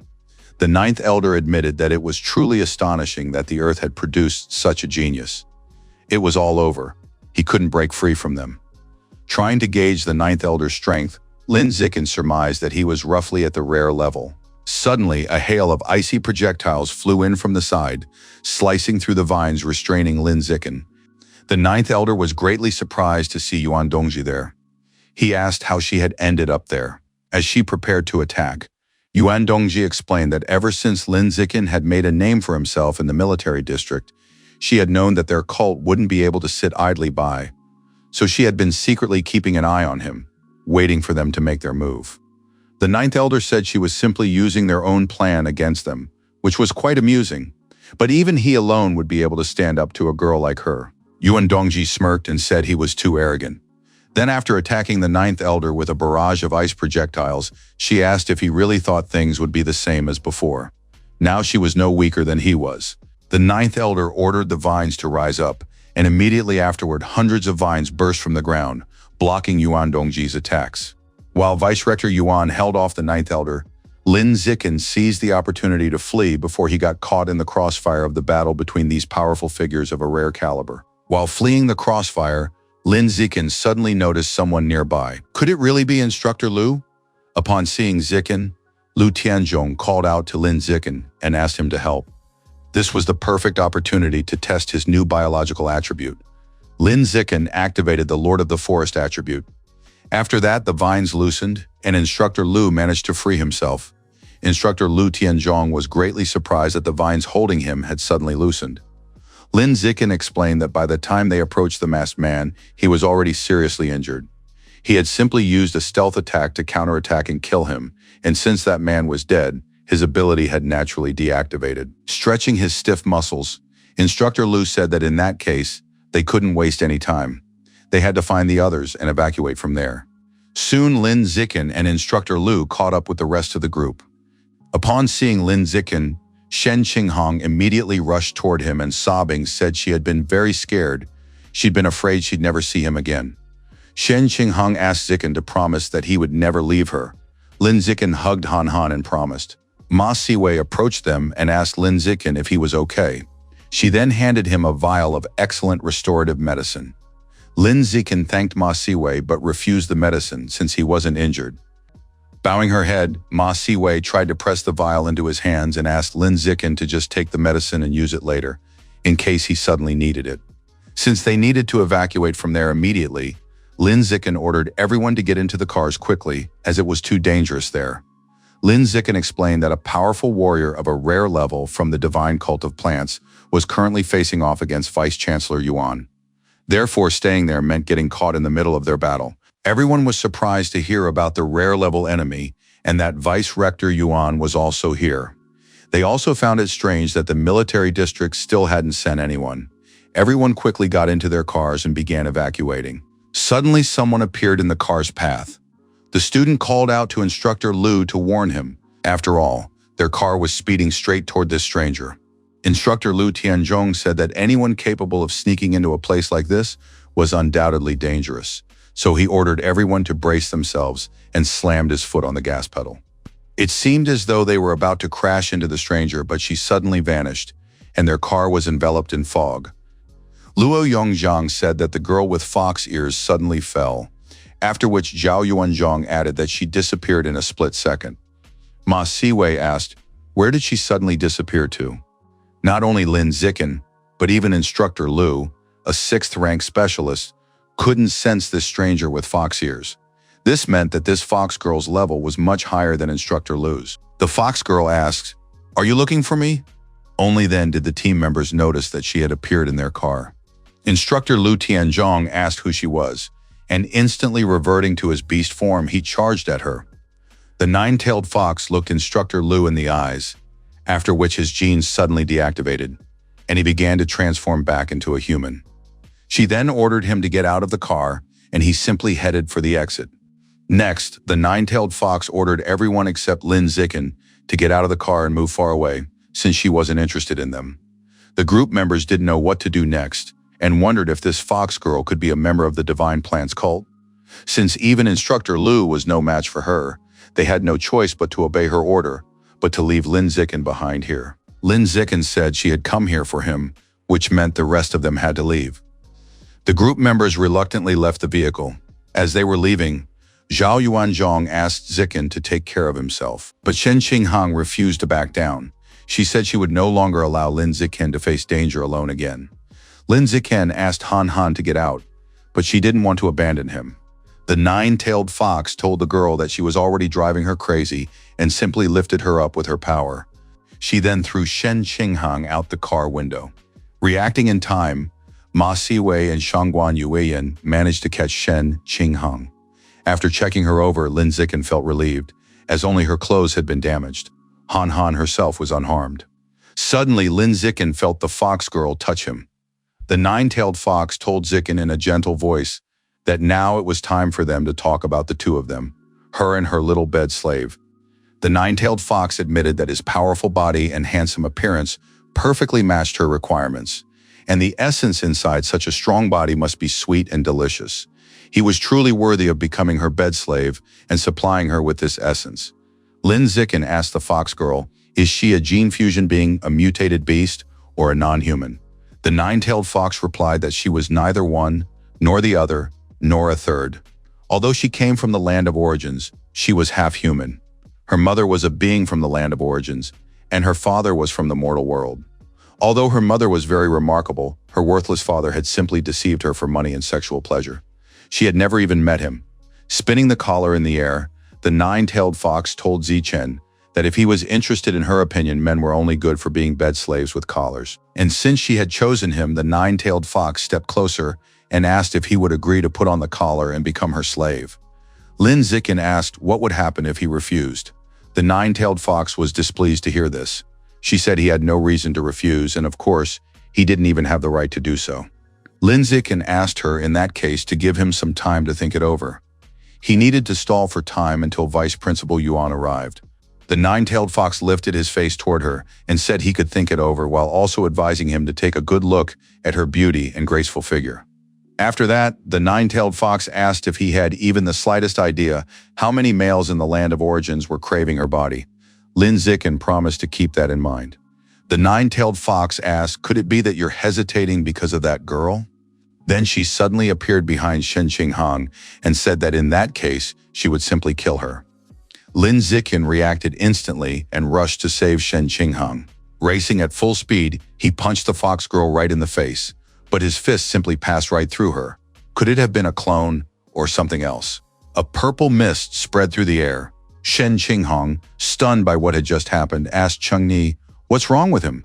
Lin Zichen asked why she was even asking. After all, he was saving her. Li Moyu recounted in surprise that Lin Zichen had suddenly leaped out of the car like a ghost and struck the air right next to Qinghang. Shen Qinghang asked what he meant. The nine-tailed fox said that was very cruel. The voice came from behind. Peering out the window, the nine-tailed fox explained that her physical body was only at the 9th rank of the ordinary level, and that she wouldn't have been able to withstand his blow. Everything was just as Lin Zichen had thought. He hadn't struck a fake body just now, but an illusion. All her opponent had to do was release a little mental energy to toy with people, which was quite problematic. The nine-tailed fox said she just wanted to play with him, but now, suddenly a multitude of illusions appeared around the nine-tailed fox, and as she rushed forward with them, she told Zichen that now she would definitely kill his beautiful beloved. Lin Zichen understood that if his mental power wasn't stronger than the fox's, any action he took against her would be like a needle stuck in rubber, completely useless. He had no choice but to use it. Lin Zichen hoped it would work. Lin Zichen utilized his new attribute, Supreme Spirit. Just as he had thought, they were all illusions. He didn't need to worry about Han Han. But the nine-tailed fox's real body was now sitting on the roof of the car, watching. Lin Zichen leaped forward and swung his fist to kill the nine-tailed fox. Seeing this, she was surprised at how he had ignored all those illusions. Lin Zichen struck the nine-tailed fox in the head, but his fist passed right through her again. Could this be another illusion? Lin Zichen immediately retreated toward Han Han. The nine-tailed fox wanted to kill her, so he had to protect her. Appearing behind him, the nine-tailed fox said that this was quite interesting. Somehow he can instantly boost his mental power and shatter her illusory technique, the one she's so proud of. He never ceases to amaze her. Unexpectedly, the nine-tailed fox was now standing next to her instead of Han Han. Lin Zichen couldn't figure it out. Had Han Han turned into that woman? Or was this just another illusion? Shen Qinghang grabbed Lin Zichen's hand and turned to him. Shen Qinghang asked what was happening to him. Han Han radiated warmth, and even from her touch, he could tell that she was definitely Han Han. Thanks to the blessing of the Supreme Spirit, Lin Zichen can significantly shorten the duration of the nine-tailed fox's mental control. Her physical body is weaker than his, and therefore Lin Zichen picked up Han Han. Then he began to run with her in his arms. Right now, escape was the best possible strategy. The sky turned red, and the nine-tailed fox told Lin Zichen that he couldn't escape her. She was curious to see how he would now shatter her illusion. Suddenly, a red eye appeared in the sky. Meanwhile, Yuan Dongji continued her battle with the Ninth Elder. While continuing to block all of Yuan Dongji's attacks, the Ninth Elder said that as soon as the water source ran dry, her power would drop sharply. Besides, since this was his territory, she had no chance of defeating him. The Ninth Elder counterattacked with vines, but Yuan Dongji blocked them again with water. The Ninth Elder explained that the power behind the cult of divine plants was a major force in the land of Exodus. The cult controlled the vast, inexhaustible resources of spiritual plants in the southern region. The Ninth Elder told Yuan Dongji that with her talent, If she agreed to join the cult of divine plants, she would have full access to the inexhaustible resources of rare flowers and fruits for the rest of her life. Yuan Dongji replied that, unlike a heartless traitor to humanity like him, she would never join a cult that persecutes people. The ninth elder tried to subdue Yuan Dongji, whose water supply had already begun to run out. The ninth elder asked, "What do you mean by heartless? After all, that is the very essence of human nature. If a person does not act in their own interest, they will be punished by heaven and earth. But in today's society, there are too many restrictions binding people. That is what truly destroys humanity." Yuan Dongji shouted at him not to try to deceive her with this nonsense, and creating dozens of ice projectiles, she sliced through the vines, attacking her. The ninth elder asked if that meant she wouldn't stop until she died. The ninth elder's vines began to break through Yuan Dongji's defenses. The ninth elder said that his vines were absorbing every drop of water she used for self-defense. She simply couldn't hold out. Finally, the ninth elder managed to bind Yuan Dongji with his vines. Having dealt with the obstacle, the ninth elder asked Yuan Dongji not to rush and to play with the vines for now, while he took the genius with him. Yuan Dongji couldn't let the ninth elder take Lin Zikin away, even if it meant risking a mutation. Yuan Dongji began to activate her mutant beast genes, trying to squeeze as much power out of them as possible. Suddenly, the ninth elder heard a noise. Frightened birds flew up from the trees and began to fly away. The ninth elder looked up, and to his surprise, saw a massive tsunami there. Using the extra water, Yuan Dongji freed herself from the vines. Yuan Dongji told the ninth elder that if his territory was a forest, then she would simply turn that forest into a sea and claim it for herself. Shen Qinghang asked Cheng Ni why it had suddenly become so dark. Lin Zikin helped Shen Qinghang to her feet. After that, they began to watch what was happening. For some unknown reason, fish were flying through the air. Lin Zikin surmised that this was a very powerful illusion. After all, even Han Han had fallen under the mental influence of that demoness. Her mind was definitely clouded right now. Fortunately, Lin Zikin possesses the blessing of the Supreme Spirit, thanks to which he will be able to hold out for a long time yet. The nine-tailed fox was surprised that Lin Zikin had managed to block even that. She wondered if he was truly only at the 9th rank of the ordinary tier. The nine-tailed fox remarked that while this land had so few resources for cultivation, it had still produced such an unparalleled genius. If only Lin Zikin had been born in the resource-rich land of origins, he would have already reached a rare level by now. It was far too wasteful to leave Lin Zikin on this land. The nine-tailed fox suggested that he accompany her to the land of origins. He could become her servant, exchange his essence for cultivation resources, and evolve alongside her. The fox asked what he thought of her idea. The darkness began to recede faster and faster. Lin Zikin surmised that it had taken her an enormous amount of mental energy to create such a large-scale illusion, which meant she was already nearly at the limit of her abilities. And if that was the case, then he had a chance to do it. Lin Zikin used the Lord of the Forest attribute. The nine-tailed fox told Lin Zikin that she had been completely sincere with him, but he kept rejecting her time and time again. But even her patience has its limits. Lin Zikin asked if that was really sincerity. She couldn't even show him her true form. Wooden vines were slowly creeping toward the nine-tailed fox from the blind spots. The nine-tailed fox called Lin Zikin her little bed slave and asked, "What if I told you that I'm already talking to you in my true form?" Lin Zikin replied that it was possible, but they could only find out the truth by testing it, and immediately afterward he attacked her with the wooden vines. Lin Zikin instantly bound the nine-tailed fox, who was surprised that he was able to control the vines. The nine-tailed fox was immobilized, and since the vines had bound her, this must be her real body. Lin Zikin wasn't going to let this chance slip away. Finally, having caught her, Lin Zikin struck the nine-tailed fox in the face with all his might. Suddenly, the nine-tailed fox's body scattered into tufts of fur. Lin Zikin couldn't understand what had just happened. For some reason, there was no blood after the blow. Lin Zikin surmised that at the last moment, the nine-tailed fox had severed its own tail to escape. The system asked Lin Zikin if he wished to absorb it. Puzzled, Lin Zikin picked up the tail and wondered if he could really absorb it. The land of origins. The nine-tailed fox admitted that this was very interesting. After all, Lin Zikin had indeed broken through the 3rd rank advanced level illusion and killed her clone.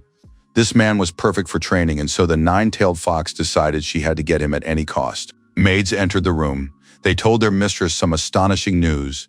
The Night King's youngest son had expressed a desire to become her bed slave. The Night King's son was born at the advanced level and had reached the rare level by the age of 30. Thanks to his mistress's care, he would one day even be able to ascend to the legendary level. The nine-tailed fox took the elixir and said that now, even if the king of the night himself offered to become her slave, she wouldn't be interested. After all, she had already found the perfect candidate on earth. The nine-tailed fox ordered her maids to simply turn down everyone else from that moment on. From the fox's tail, Lin Zikin managed to absorb 10% of the nine-tailed fox's life essence. If the system says so, then she really was a nine-tailed fox. However, her power seemed rather average to them. Based on this, Lin Zikin concluded that she was merely a clone. After dealing with the nine-tailed fox's clone, Lin Zikin and Han Han returned to the others. They were immediately asked what had happened, to which Lin Zikin replied that they had all been under the mental control of the girl with fox ears. Li Moyu asked, "Where is she now?" To which Lin Zikin replied that he had driven her away. Instructor Lu was surprised by what he heard and asked, "How were you able to drive her away?" Lin Zikin explained that her physical body was very weak. After repeatedly creating illusions, her mental strength had been depleted, her combat ability had dropped, and he had seized the opportunity to drive her away. Now it became clear how Zikin had managed to drive away such a powerful opponent. This time they were indebted to him. Since no one suspected anything, Lin Zikin concluded that he had managed to deceive them. Suddenly, everyone heard a loud noise. Birds were fleeing from the direction of the noise. Wanting to find out what was happening, Lin Zikin activated his all-seeing eye and discovered that a tsunami was currently barreling toward them. Lin Zikin immediately lifted Shen Qinghang and ordered everyone to climb the trees right away. He quickly found a giant tree over 100 meters tall for this purpose. Once they were higher up, everyone saw for themselves that a massive tsunami was heading their way. But the waves were too high. Would it be safe for them to stay on this tree? Instructor Lu shouted that the tsunami was approaching and ordered all his subordinates to grab onto the trees and hold on as tightly as possible. A massive tsunami struck the forest. The students were terrified out of their wits, but they managed to hold on, and even the tree withstood the impact. The system notified Lin Zikin that he had survived the tsunami.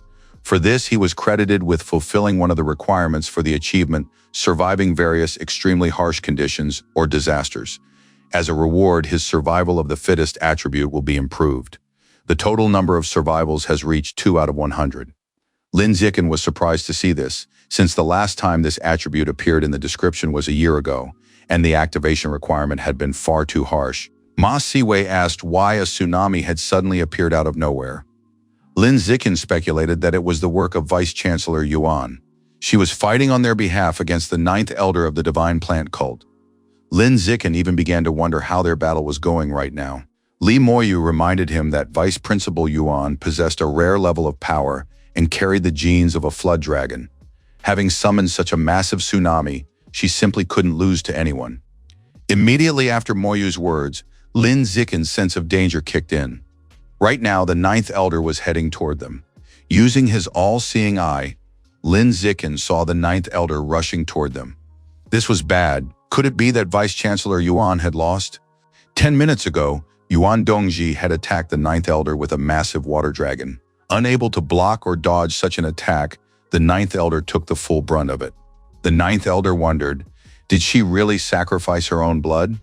Has she lost her mind to do something like this?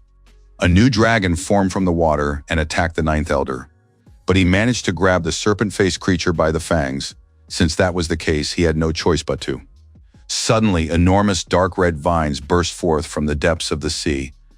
They rushed toward Yuan Dongji at tremendous speed and grabbed her. Yuan Dongji found herself trapped. The 9th elder reminded Yuan Dongji that she wasn't the only one capable of sacrificing blood. Yuan Dongji began trying to escape the trap, but the vines barely gave way. The 9th elder asked Vice Principal Yuan not to rush and to struggle there a little longer while he went on ahead. Upon seeing the 9th elder, Lin Zikin told the group members that Vice Principal Yuan had lost. The 9th elder of the Divine Plants cult was rapidly approaching them. Since he was the one being targeted, he would be the one to lead the way. Lin Zikin jumped down from the tree and dove underwater. Instructor Lu said that he too sensed a powerful figure heading this way. He ordered everyone to quickly follow him in the opposite direction from Lin Zicken. Swimming at full speed, Lin Zicken tried to get as far away as possible. Just as he had expected, the cult elder followed him, which meant that Han Han and the others were finally safe. He no longer needed to stay on the surface and put himself in danger. Lin Zicken dove underwater now. Using the blessing of the water affinity, he could hope to escape him underwater. After briefly assessing the Ninth Elder's injuries, Lin Zicken surmised that the battle with Vice Principal Yuan had not been an easy one. Lin Zicken surmised that Vice Principal Yuan was not dead, but was trapped by him. In that case, he had to find her and help her escape. Her approximate location must be in the direction from which the waves were coming. Lin Zicken swam at full speed, but the dark red vines began to catch up to him. At the last moment, Lin Zicken managed to dodge the vines' attack. Seeing this, the Ninth Elder was once again convinced that this guy was a true monster, since a pure-blooded human of an ordinary level shouldn't be capable of moving underwater at such a speed. He had to deal with him as soon as possible. The Ninth Elder focused all his strength on dealing with Lin Zicken. His vines had practically caught up to him, and finally he managed to grab Lin Zicken. Lin Zicken could no longer dodge the Ninth Elder's attacks. The gap in their strength was simply too great. The Ninth Elder was delighted to have caught this young man. But suddenly something strange happened. Just as he was about to pull his catch out, for some reason his vines spun out of control, and the young man managed to break free. The Ninth Elder assumed the young man had simply gotten lucky and decided to try to catch him again. The Ninth Elder's vines instantly caught up with Lin Zicken and bound him once more. He wondered how the boy would manage to escape now. Lin Zicken once again used the Forest Lord's attribute to free himself. The Ninth Elder was shocked by what had happened. Why had his vines gotten out of control again? It was simply impossible. Lin Zicken must be hiding something. If he caught him and brought him back to the others, it would shake the entire cult to its core. Declaring that he must capture him personally, the Ninth Elder leaped into the water. By this point, Han Han and the others must have already gotten far enough away. Lin Zicken decided that now was the right moment to slip away. Lin Zicken used natural camouflage to completely conceal his presence and hid behind a tree, after which the Ninth Elder swam past. Suddenly, the Ninth Elder realized he had lost track of Lin Zicken. He couldn't even sense his presence. Although things were obviously not that simple. The Ninth Elder realized that Lin Zicken had been using himself as bait from the very beginning to lure him here and buy time for his friends to escape. He was probably already on his way back to them. The Ninth Elder rushed off in pursuit of an imaginary trail. Lin Zicken finally had a way to get out of here. He had to save Vice Rector Yuan while he still had the chance. The Ninth Elder suddenly stopped. Only now did he realize something. Soon Lin Zicken found Vice Principal Yuan, who had been captured. He decided to secretly use the Forest Lord to free her from the vines' grip. After a long struggle, the vines finally gave way. It was incredibly difficult to free herself, but she managed to escape. Yuan Dongji decided that she now had to find Lin Zicken and Qing Han as soon as possible. Lin Zicken surfaced and called out to Vice Rector Yuan. Surprised, Yuan Dongji asked why he was there and when he had managed to get there. Lin Zicken explained that the Ninth Elder had just been chasing him and he'd had to run until he stumbled upon her by accident. The cult elder's vines lunged at them once again. Yuan Dongji grabbed Lin Zicken and dove underwater with him. Swimming alongside Vice Chancellor Yuan, Lin Zicken marveled at just how fast a rare rank cultivator could move. The ocean was Vice Chancellor Yuan's domain, and even the Ninth Elder couldn't match her speed. Suddenly they saw something ahead. Reinforcements from the military district had finally arrived. The commander addressed Vice Rector Yuan and explained that chaos had broken out in the military district due to an infiltration by cultists, which was why their reinforcements had been delayed. Suddenly, Lin Zicken and Yuan Dongji sensed his presence again. The Ninth Elder continued to pursue them. Could he really have dared to show up here? Yuan Dongji realized there were traitors among the reinforcements. Realizing this, Yuan Dongji grabbed Shen Qinghong. She then rushed back into the water with the students. She could only take these two with her. As for the rest, she would have liked to help them, but she simply didn't have the strength. Unexpectedly, all the cyborgs rushed after the fleeing group. Even Yuan Dongji was shocked by this. Could they all really be traitors? Judging by what was happening, Instructor Lu also realized that all the reinforcements belonged to the cult of divine plants. Instructor Lu told his subordinates that they needed to retreat immediately. After all, if he was right, Staying here would drag them into the impending battle. Suddenly, a powerful explosion occurred underwater. Afterward, Yuan Dongji and her disciples, surrounded by a water shield and pursued by the traitorous cultists, shot out from beneath the water. By this point, the ninth elder had already caught up to them. Yuan Dongji knew they wouldn't be able to escape so easily. The ninth elder addressed Vice Principal Yuan and acknowledged that reaching such a rare level was no easy feat.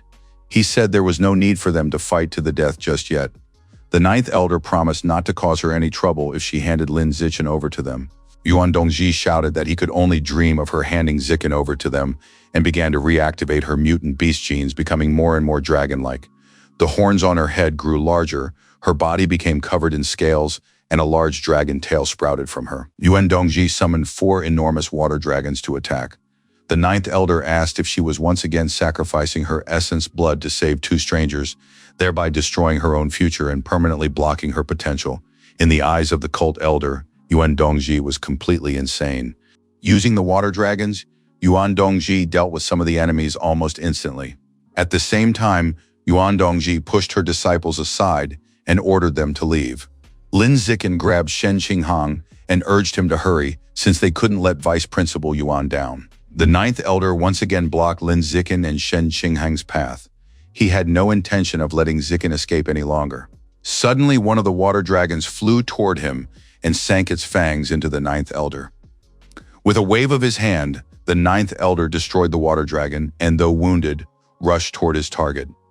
Without giving the ninth elder a chance, Yuan Dongji attacked him with a second water dragon.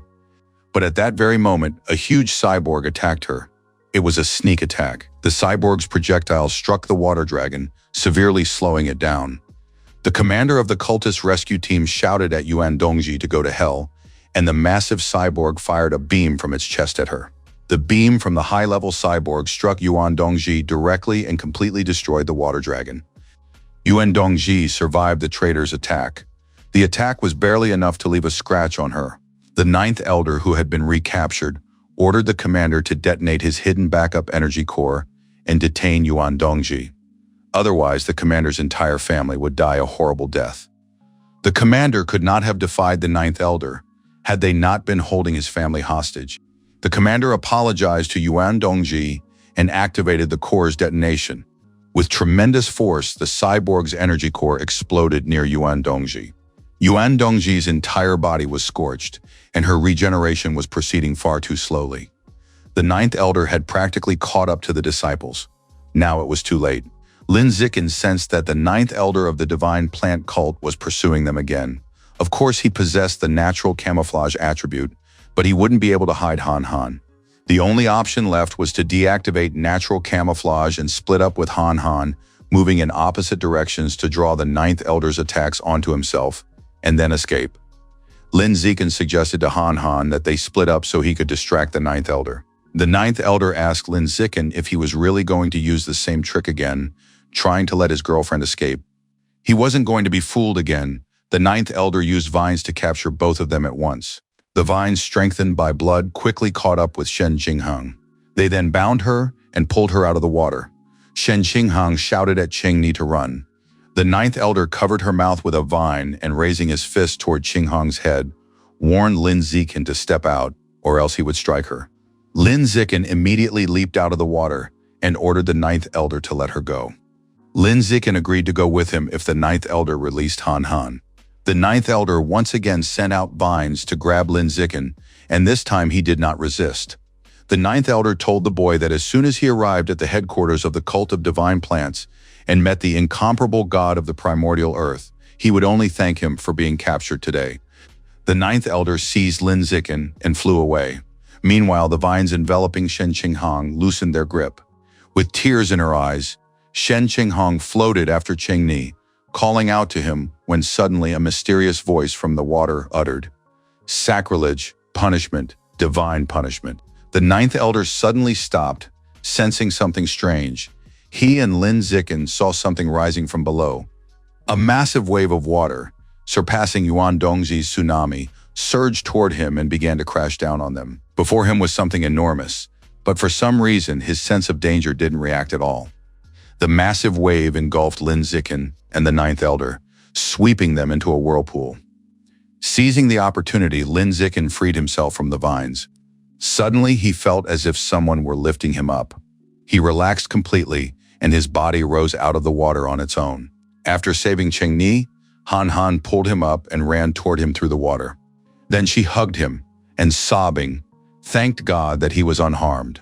Lin Zikin realized that this mysterious power did not come from Vice Principal Yuan, but from Han Han herself. Overcoming the force of the water, the ninth elder leaped out of the depths once more. The ninth elder shouted at Yuan Dongji that she had forced him to do it, and immediately afterward, the elder's body began to grow in size. Shen Qinghang shielded Chengni with her body and shouted at the ninth elder that she would not let him take Chengni away. The ninth elder took the form of a terrifying tree-like monster with butterfly wings and a bird mask, then attacked them. Suddenly, another wave surged from the direction of Zikin and Qinghang, rushing toward the cult's elder. Pounded by the powerful waves, the ninth elder begged Vice-Chancellor Yuan to spare him, promising in return to tell her the truth. He understood that she still wanted to know the truth about the deaths of her daughter and son in the land of origins. Lin Zikin and Shen Qinghang were surprised to hear this, for it meant that there was more to the deaths of Vice-Rector Yuan's children than met the eye. Only then did the ninth elder slow down the water symbols floating in the air around Shen Qinghang. In fear, he shouted that it wasn't Vice-Rector Yuan, it was her, but who the hell was she? A huge hand rose from the water and finally crushed the ninth elder of the divine plant cult. Only after the system asked Zikin, "Do you wish to absorb?" Lin Zikin realized that the ninth elder was finally dead. Touching the ninth elder, Lin Zikin absorbed his life force, increasing his Lord of the Forest attribute by 87% and his Supreme Spirit attribute by 99%. Lin Zikin never expected that such a powerful figure of rare caliber would perish so easily due to Han Han's abilities without the slightest chance to fight back. Shortly thereafter, Vice Principal Yuan, having recovered from her severe injuries, found them and asked about the ninth elder's whereabouts. Lin Zikin decided to protect Han Han's secret and did not tell the truth, instead replying that they had not seen him. Vice Principal Yuan did not press the matter further. Shortly thereafter, reinforcements from the military district finally arrived. After hearing the report from Yuan Dongji, the staff commander Yao Heling recalled that fox women usually remain neutral, guard their territory, and rarely interact with the outside world. So why would one of them come to the human world? Yuan Dongji explained that the woman had come looking for someone to train with, and it seemed she had taken a liking to their Lin Zikin. Yao Heling said that although Lin Zikin was very talented, there were countless geniuses on Earth with even greater talent than his. She simply couldn't understand why a popular female fox had suddenly set her sights on him. Yuan Dongji suggested putting the matter of the fox woman aside for now and asked what the situation was like in the military district. Commander Yao Heling replied that they had dealt with all of them, then took a sip of coffee from her cup. Yao Heling explained that including those captured by Vice-Rector Yuan, there had been a total of 47 heretics who had been hiding in the military district for many years. They had almost completely cleared the military district, which was a huge success. Sensing something was amiss in Commander Yao's words, Yuan Dongji asked her not to mention that throughout this entire battle, the military district had deliberately used cadets as bait in a covert operation to purge the heretics. Commander Yao reminded her that while one could be careless about food choices, one shouldn't say whatever came to mind. Commander Yao opened a wooden box and explained that it contained the military district's latest high-grade anti-mutation reagent. Its potency was 10 times greater than that of the ones currently on the market. Yao Heling told Yuan Dongji that she looked unwell and advised her to inject it right away. Yuan Dongji closed the box and said she was fine for now, but she would inject the reagent as soon as she got home. Due to the sudden incident, the special training ended early and they returned to the university. Vice President Yuan took Han Han and Lin Zikin to her office, saying she wanted to discuss something. First, Yuan Dongji decided to use the reagent that Yao Heling had given her. Once she had recovered, Yuan Dongji told Zikin that when he had demonstrated outstanding talent during the camp entrance exam, she had already known that the traitors from the divine plant cult would come after him. Lin Zikin turned to Vice Principal Yuan and asked, "What exactly is the cult of divine plants?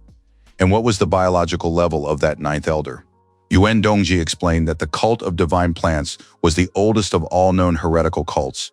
It emerged even long before the mutated beasts appeared on Earth. Moreover, the emergence of mutated beasts on Earth was also due to them. Furthermore, most minor cults, such as the rat god cult, were originally founded by the cult of divine plants.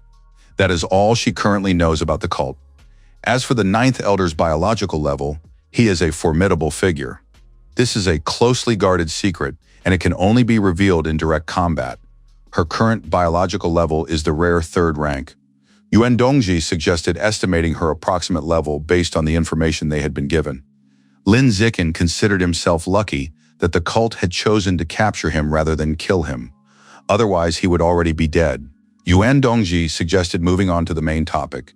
She turned to Lin Zikin and said that she had seen him single-handedly kill a powerful, advanced-level 6th-rank fighter without sustaining a single injury.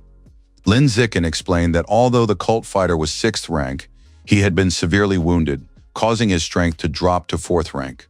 Yuan Dongji complained to Lin Zikin that he was too cautious and afraid that others would find out how strong he was, which is why he liked to hide his true strength. Yuan Dongji acknowledged that this was a good habit, but one typical of strong fighters. Meanwhile, Lin Zikin is still just a student. By hiding his strength, he's depriving himself of resources for training and slowing down his rate of progress.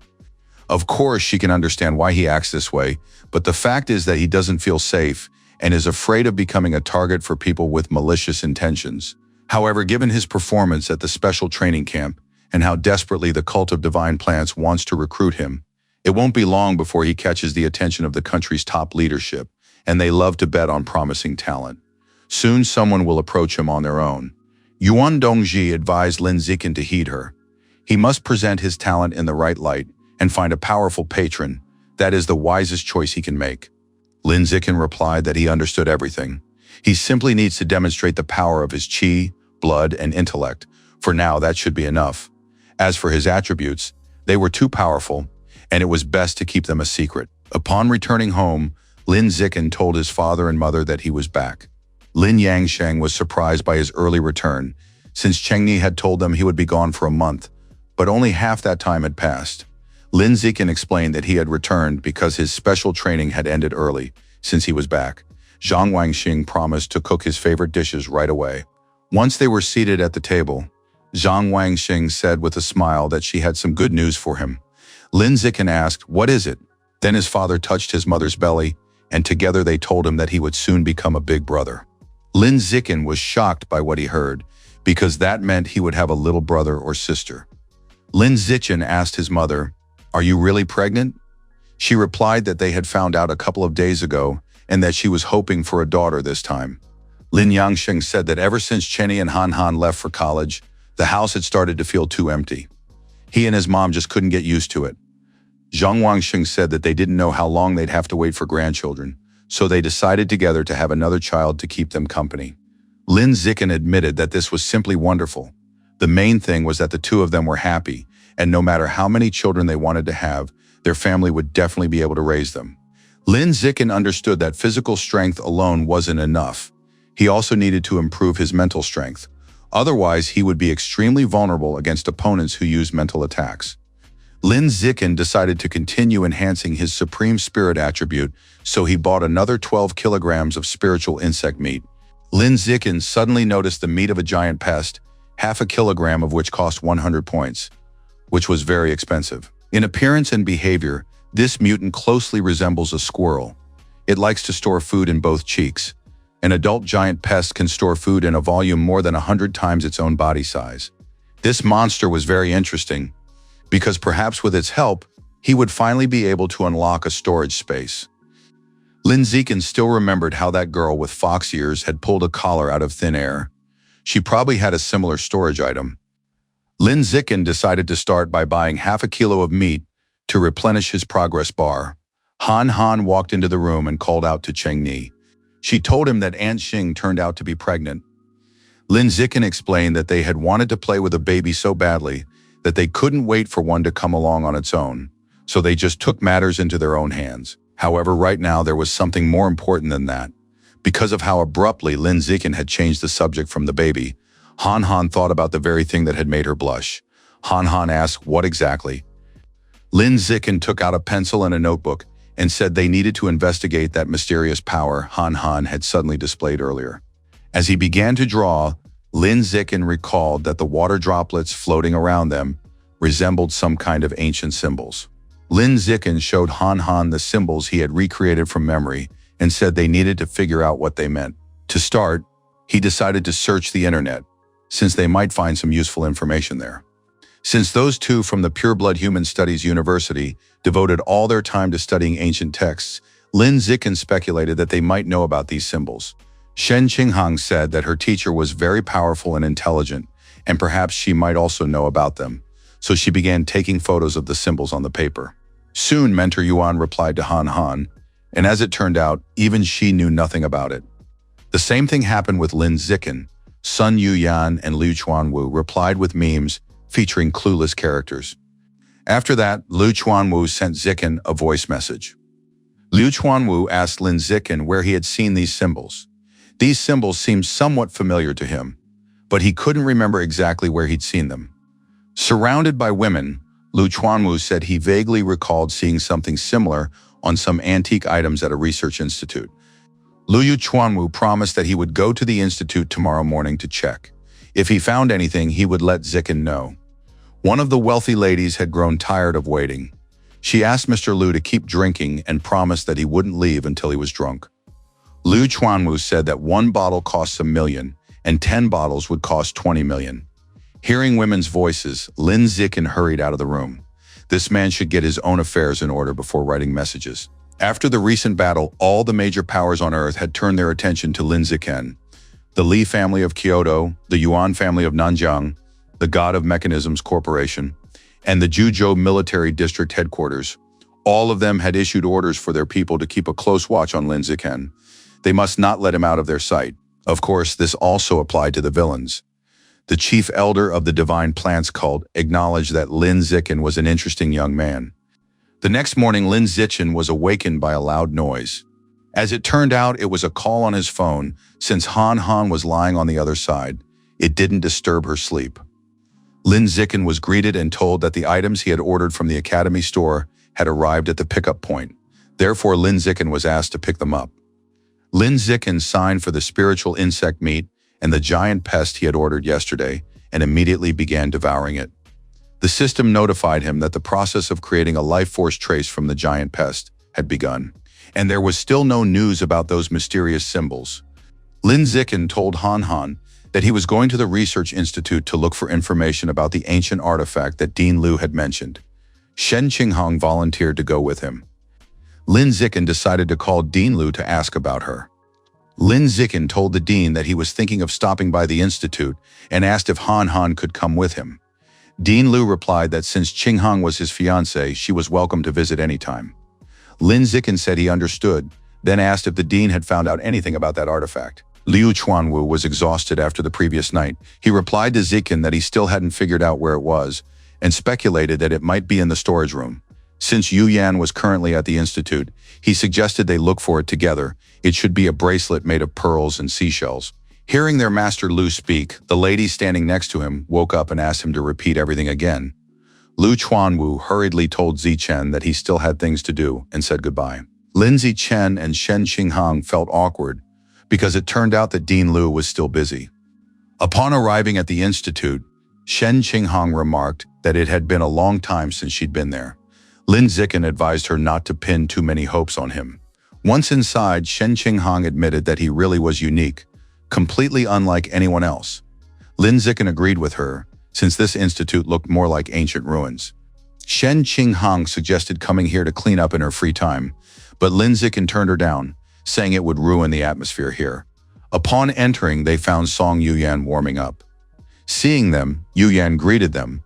Immediately afterwards, she hugged both of them and said they made a very beautiful couple. Shen Qinghang greeted Yuyan's younger sister, while Lin Zichen asked her to stop teasing Han Han. Song Yuyan let go of Zikin and, hugging Qinghang even tighter, said that this was their first meeting, so she'd like to get to know her properly. Yuyan admitted that Han Han was 10 times more beautiful in person than in her photos. Trying not to show his embarrassment, Lin Zikin asked Yuyan to stop since they were here on serious business.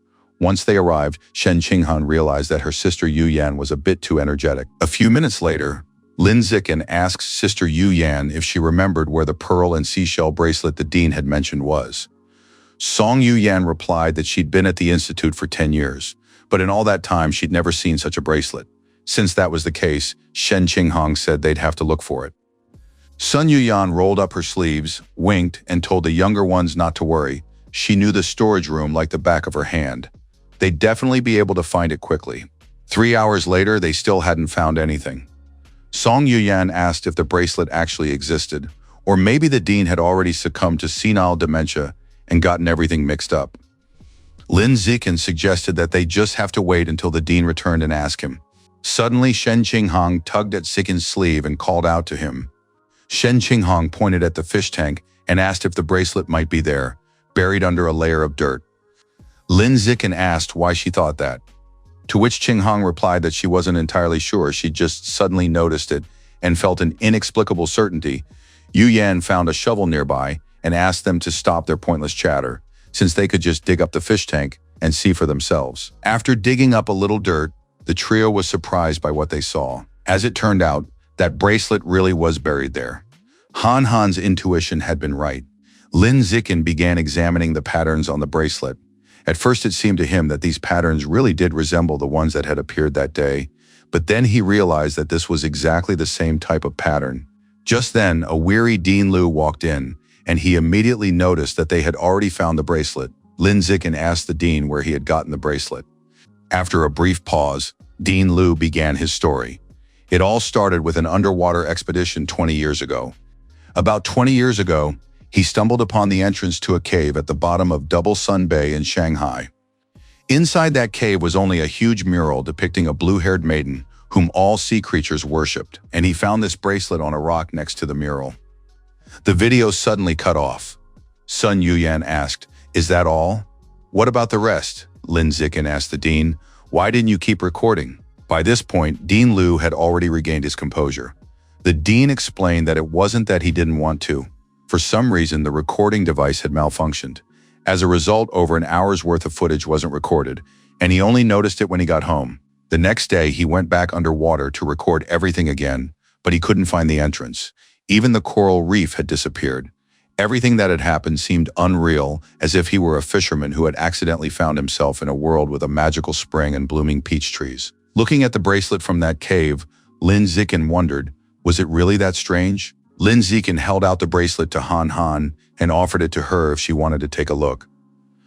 As soon as the bracelet was in her hands, it began to captivate Han Han. She found the bracelet very beautiful, and a growing desire to keep it for herself began to take hold. Catching herself thinking this, Shen Qinghong refused to do so.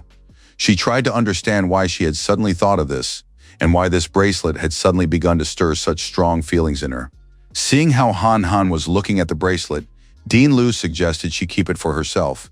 After all, it would just be gathering dust here anyway.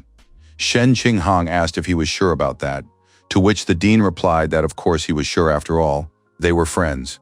He then added that she was welcome to stop by any time. Shen Qinghong thanked Dean Lu. Just then, someone suddenly called Lin Zikin. Picking up the phone, Lin Zikin said he was currently at the Pure Blood Research Institute. After the call ended, Lin Zikin smiled, just as he'd thought something serious was brewing. Dean Lu Chuanwu asked Zikin who had called. After that, Yu Yan asked why he looked so serious. Lin Zikin replied that it was Vice President Yuan, and according to her, the vice governor in charge of the land of origins was on his way here to meet with him and was expected to arrive in about half an hour. Dean Lu and Yu Yan froze, realizing what this meant. They suddenly turned pale with shock and cried out in unison that this was the most powerful person among the nation's highest officials, a figure whose biological level was, at the very least, legendary. The vice governor is the second most powerful person in the entire country.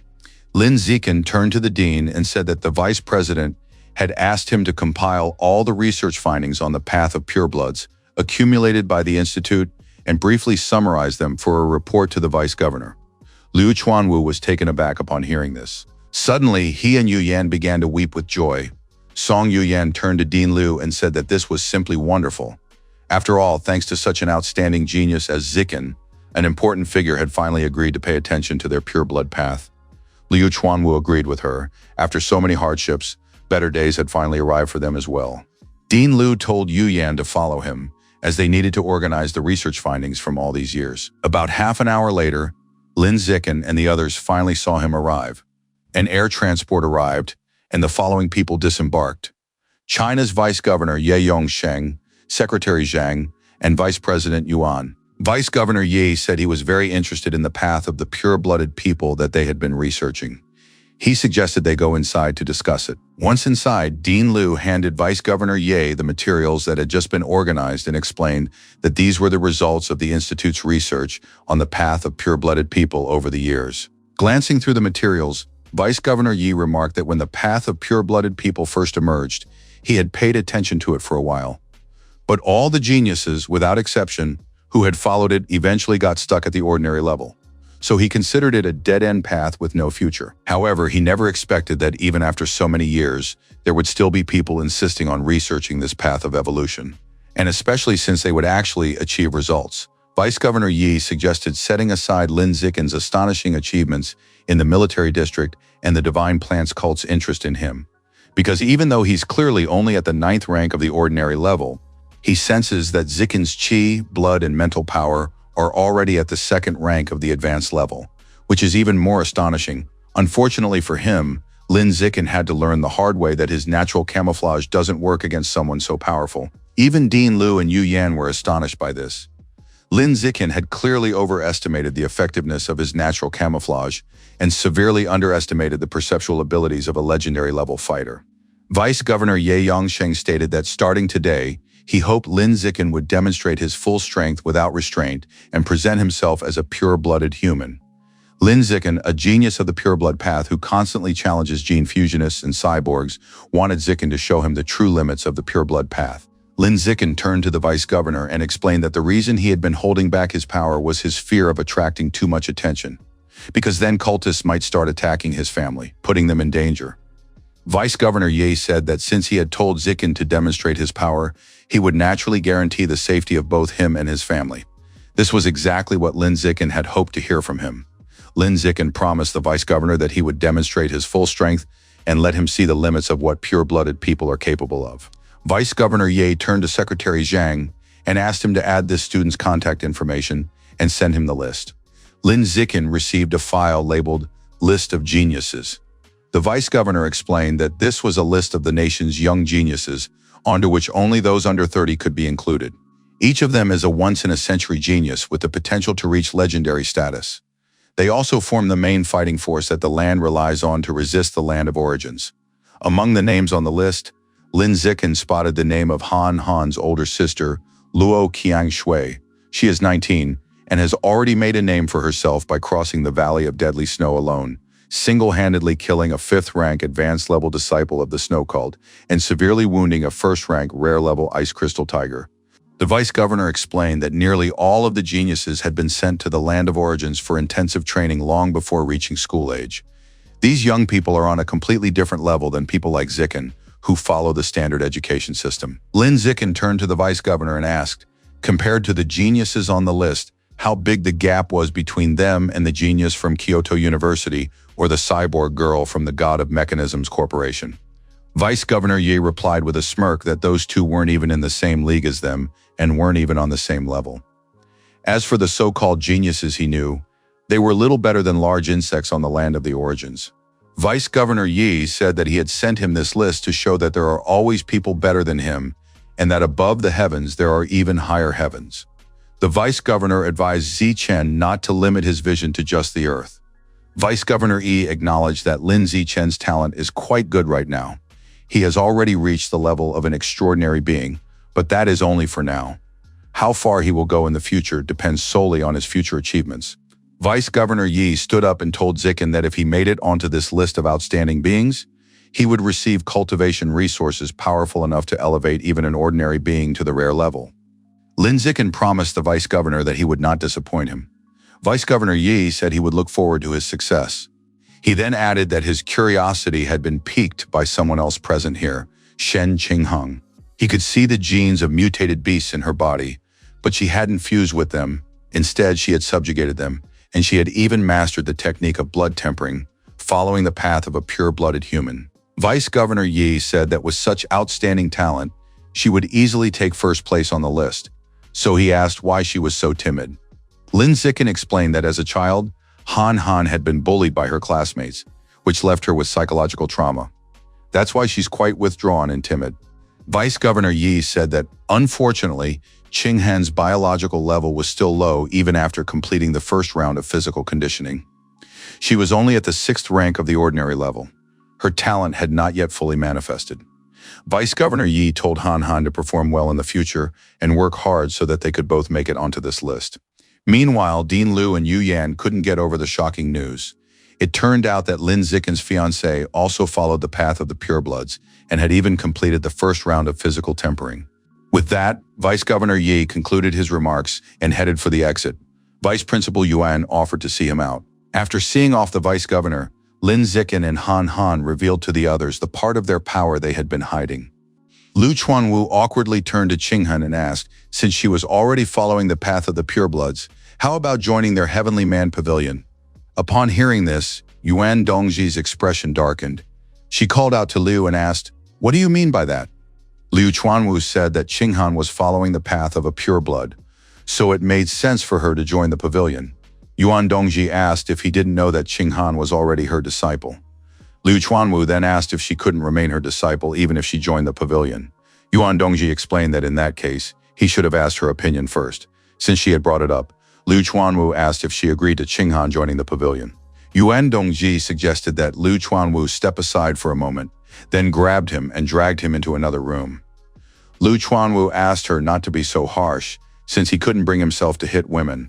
Song Yuyan told the others that it seemed the dean was finished now, since he was just a mortal who had dared to talk back to the vice-chancellor.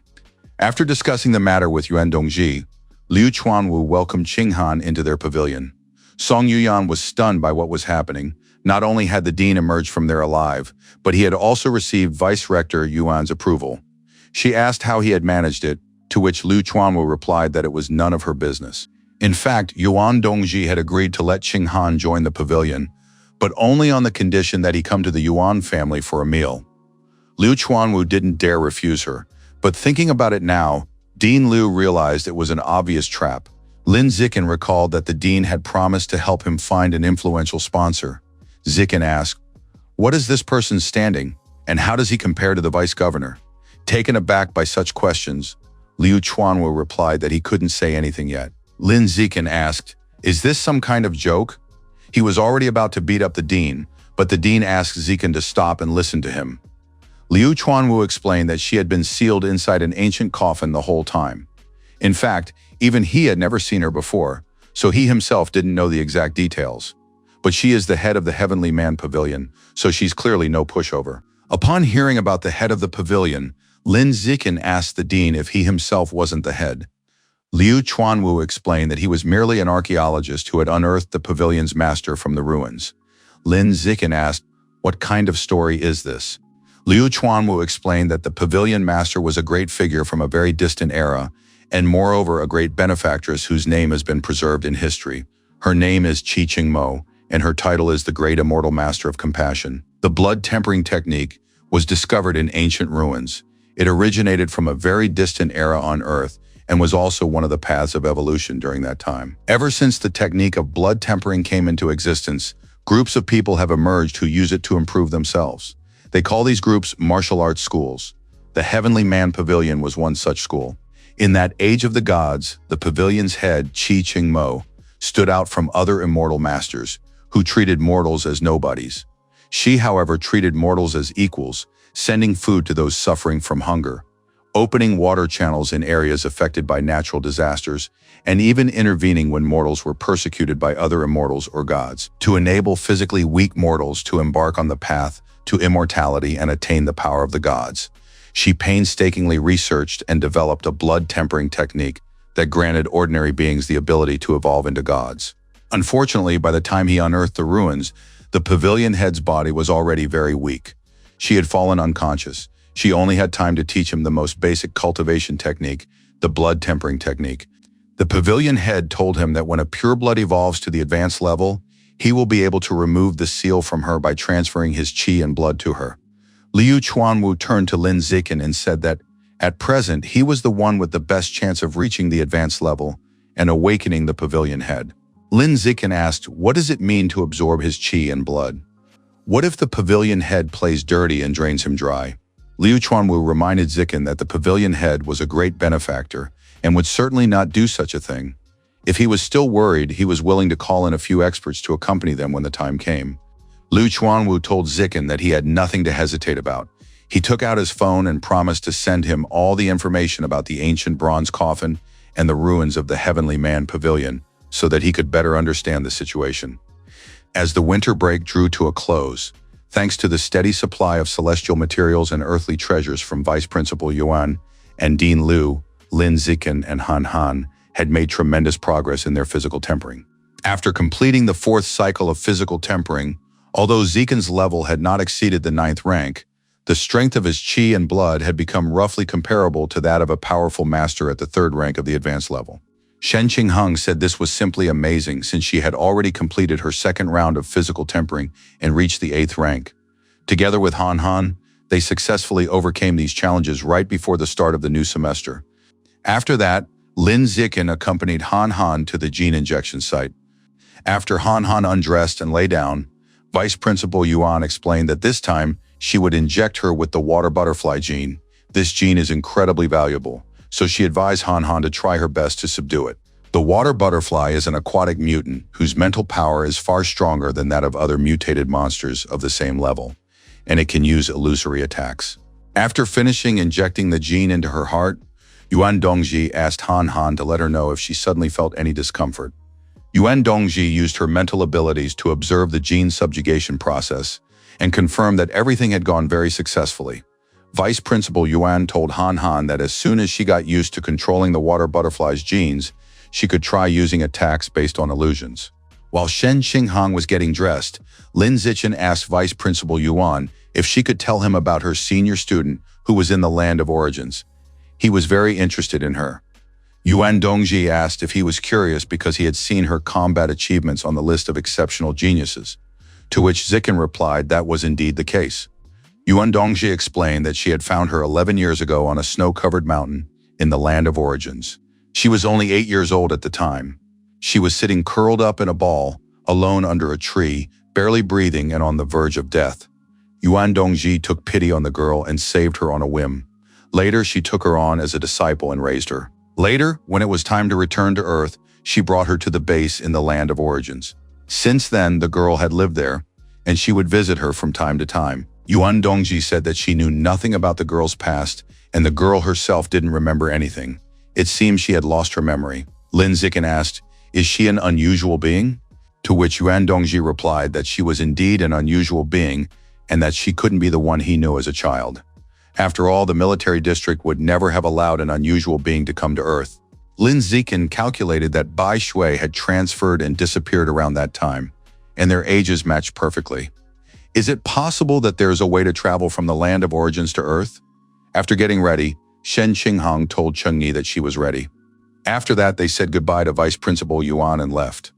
Due to the powerful blow, Li Moyu and Luo Yongjiang were both knocked out the door at once. This was done by Gu Haidong, the deputy head of external relations for the student council, whose biological level is at the 8th ordinary rank, and who is ranked 156 on the peak list.